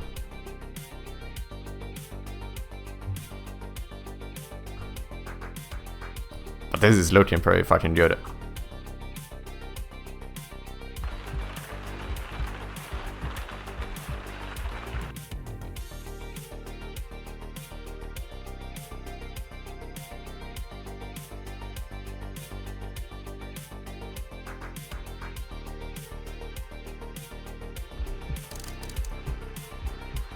When you look at the inventory bar / that numpad and similar stuff, have you thought about lighting the whole thing up? Yeah, I actually already do so. Not in the version that you played, but in this version I've made most of those types of UI elements what I call semi-lit. So the way that works is that, wait, if I go in here again, if I, for example, open the bag, like this one still reacts to light, because I do think I do want that, because I feel like it adds a lot to the immersion, that it feels like you actually use the flashlight. But if I turn it off, you can still see that, like, you can see the map. It's just that you see it better with the flashlight. And I did the same thing now with the inventory as well. Like, if I go as far away as possible, you can see that the lower right corner is always, you know, lit up. Or it's not lit up, but it's always visible. Because I feel like I still want it to react to light, but I think it looks better that you can still see it, you know. Looks amazing, nice sound. Thanks, man. I was thinking about the game jam as well with notes and text. Oh yeah, no, I mean most of those like documents would be similar as well. Because I'm gonna do that similar to this, but I'm not gonna update the game jam version. I'm gonna keep the game jam version as is.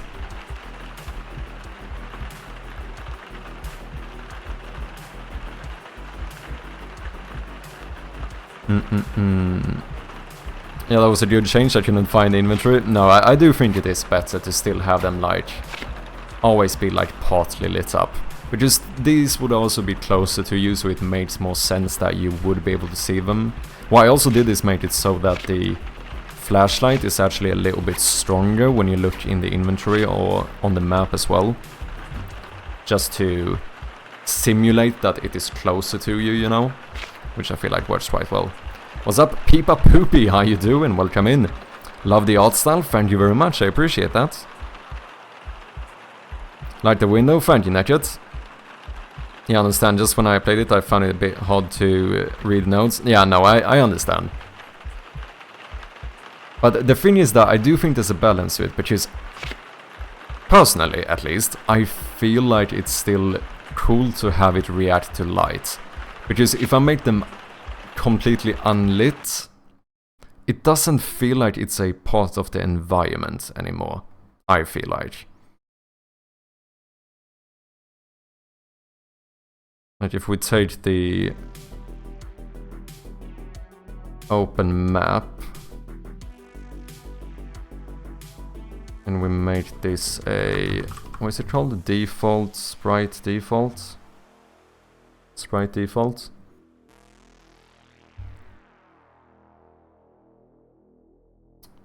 Boom.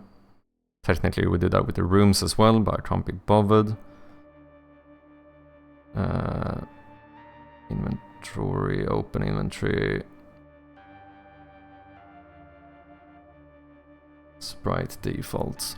I feel like it doesn't feel like it's a thing in the world in the same way, you know, when it doesn't interact with the flashlight. Now these rooms would be brighter as well. And it kind of works here now, in a lit room. But in a room like this... Okay, now, like I said, the room's still red. But this feels weird, right? The flashlight doesn't do anything. Like, the map looks the same. It doesn't feel like this is a part of the world in the same way. But I think the in-between thing was... I'm quite happy with. Doing like I said, I call it semi-lit now. Basically the way I do it is I actually have 2 of each.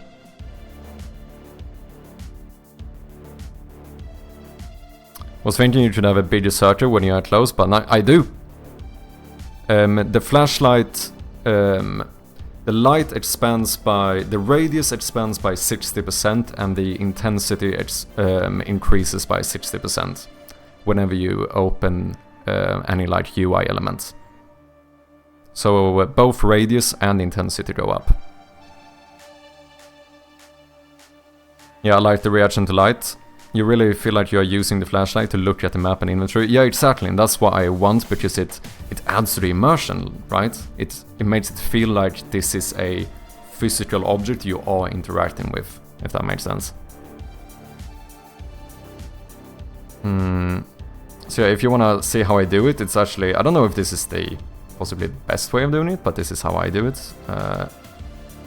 Why can I not see the open map?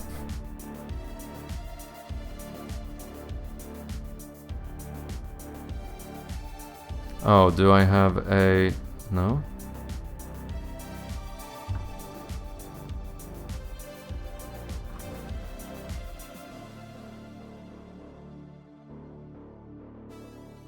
Oh, I see. Just, yeah, that one I can't look at. Let's... don't worry about you. Let's go to the inventory instead. Inventory open. Boom. So the way I actually do this is that I have 2 layers now. So this one is the default one. This is the one that's actually lit and reacts to light. So when your flashlight shines on it, it brightens up. But then, okay, let me make sure I don't change anything here. Boom. But then I also have this like non-lit layer that makes the, it's only like 5% opacity or something, but it makes it so that the entire sprite is always somewhat visible. Relatively simple implementation, but I feel like it works quite well, to be honest.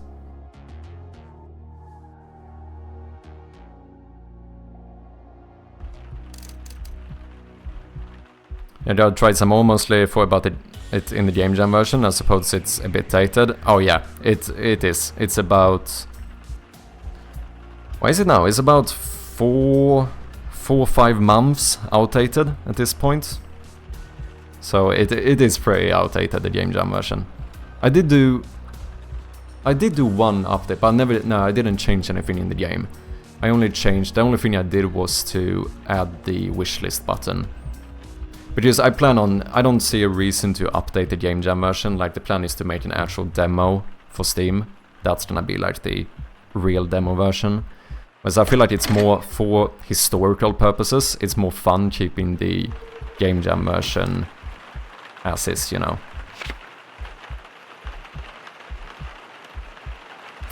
This is the map in semi-full screen. Do you want actual full screen? I can get actual full screen, but then I have to build the game. Obviously, to be clear here, the rooms are not gonna look like this, because this looks a little bit too gamified. I am gonna try to make it somewhat look like, you know, an actual map. But this is just the prototype version, just to kind of test it out. Yeah, so far I'm quite happy with the map. I realize I do need to fade the room a bit less though, because this is where the window shouldn't fully disappear. So that is something I'm gonna need to fix, because this looks weird.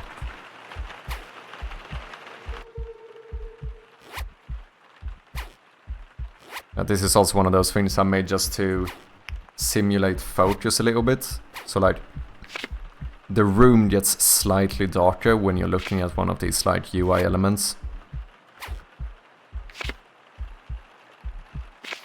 So kind of instead of making the room blurry, I made it slightly darker, you know. Just as a way to simulate that focus.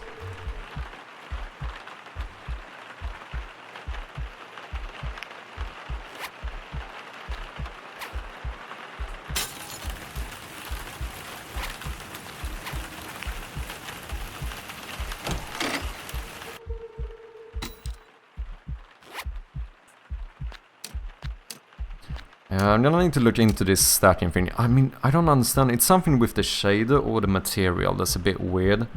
That makes the number go slightly blue for some reason. That is something I'm gonna need to fix. Just it does annoy me a little bit. It's not like super noticeable. It is pretty noticeable. It is pretty noticeable. I can't help but notice it at least.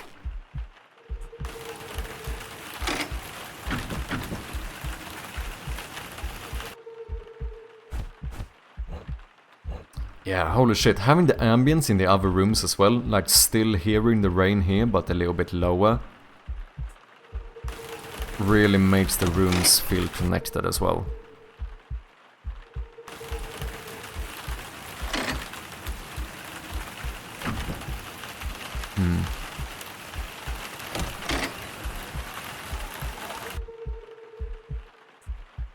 I need to start working on the actual rooms at some point as well. But that's gonna be later. There's no point in me putting time into actual room design at this moment. Since there's still too much, like, placeholder aspects to it. Oh well, I mean, a lot of the mechanics are done. Like, we are getting to the point where we should start working on rooms, but I need to figure out the actual level design and story, because obviously that's gonna affect the room layout and what's in the rooms quite a lot. That's gonna be fun. It's gonna be fun starting to work on actual content, but yeah, we have a little bit left before we can do so. I have started. I did make the... Well, I didn't make. I started the first draft for the story yesterday, and yeah, been starting to get a few words down at least, so we are somewhere on the way. I don't think I need to figure everything out now, but I do need to have a general gist of where I wanna take the player, so to speak. Because otherwise, the reason I don't want to work on content right now and like room designs and stuff like that is because it's too easy to make unnecessary labor, where I would end up designing like 10 rooms and perfect puzzles, and then we realize that, you know, this doesn't fit the story whatsoever. We're gonna have to scrap all of them, and it's not worth it. What's up, Checks? Good morning, how you doing? Had a good stream? Yeah, we've gotten quite a bit done. I did have a bunch of issues for a bit, but we did solve it. So I finally have text in the game that reacts to light. So that is really nice. And what else did we do? We now have stackable items. That's pretty cool. So if we spawn in a shit ton of stuff here, you can see that it all stacks now. And it actually works.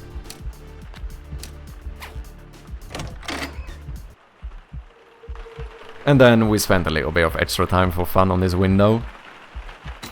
Have a little bit of rain sound effects now.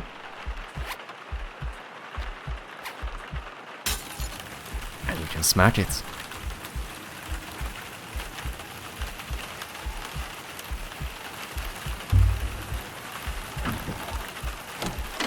Awesome, yeah, I think it turned out quite good. And then also in the adjacent room you can still hear the rain a little bit. I think it's quite nice. I fucking hate this blue tint on the numbers though. That's gonna drive me insane. Yeah, I definitely need to work that out at some point. But that's not gonna be today, because unfortunately, ladies and gentlemen, I do think it's time for me to end this. We have been on for over 10 hours. However, please stay for a moment and let's see if we can find someone to throw a little raid at. Of course, if you haven't, make sure to follow the stream if you've been enjoying it. Wishlist the game. Fuck it. Join the Discord if you haven't, if you want to connect more with the community. Let's see, who should we jump over to today?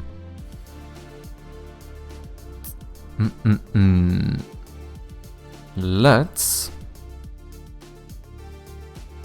go over to... we have a few people live. The Whitechapel, what is he doing? Fucking... I've only seen a little bit, but incredible pixel artist.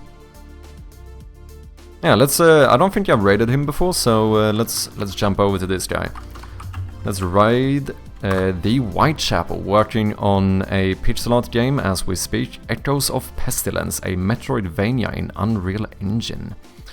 As always, thank you all so very much for being here. I do appreciate each and every single one of you.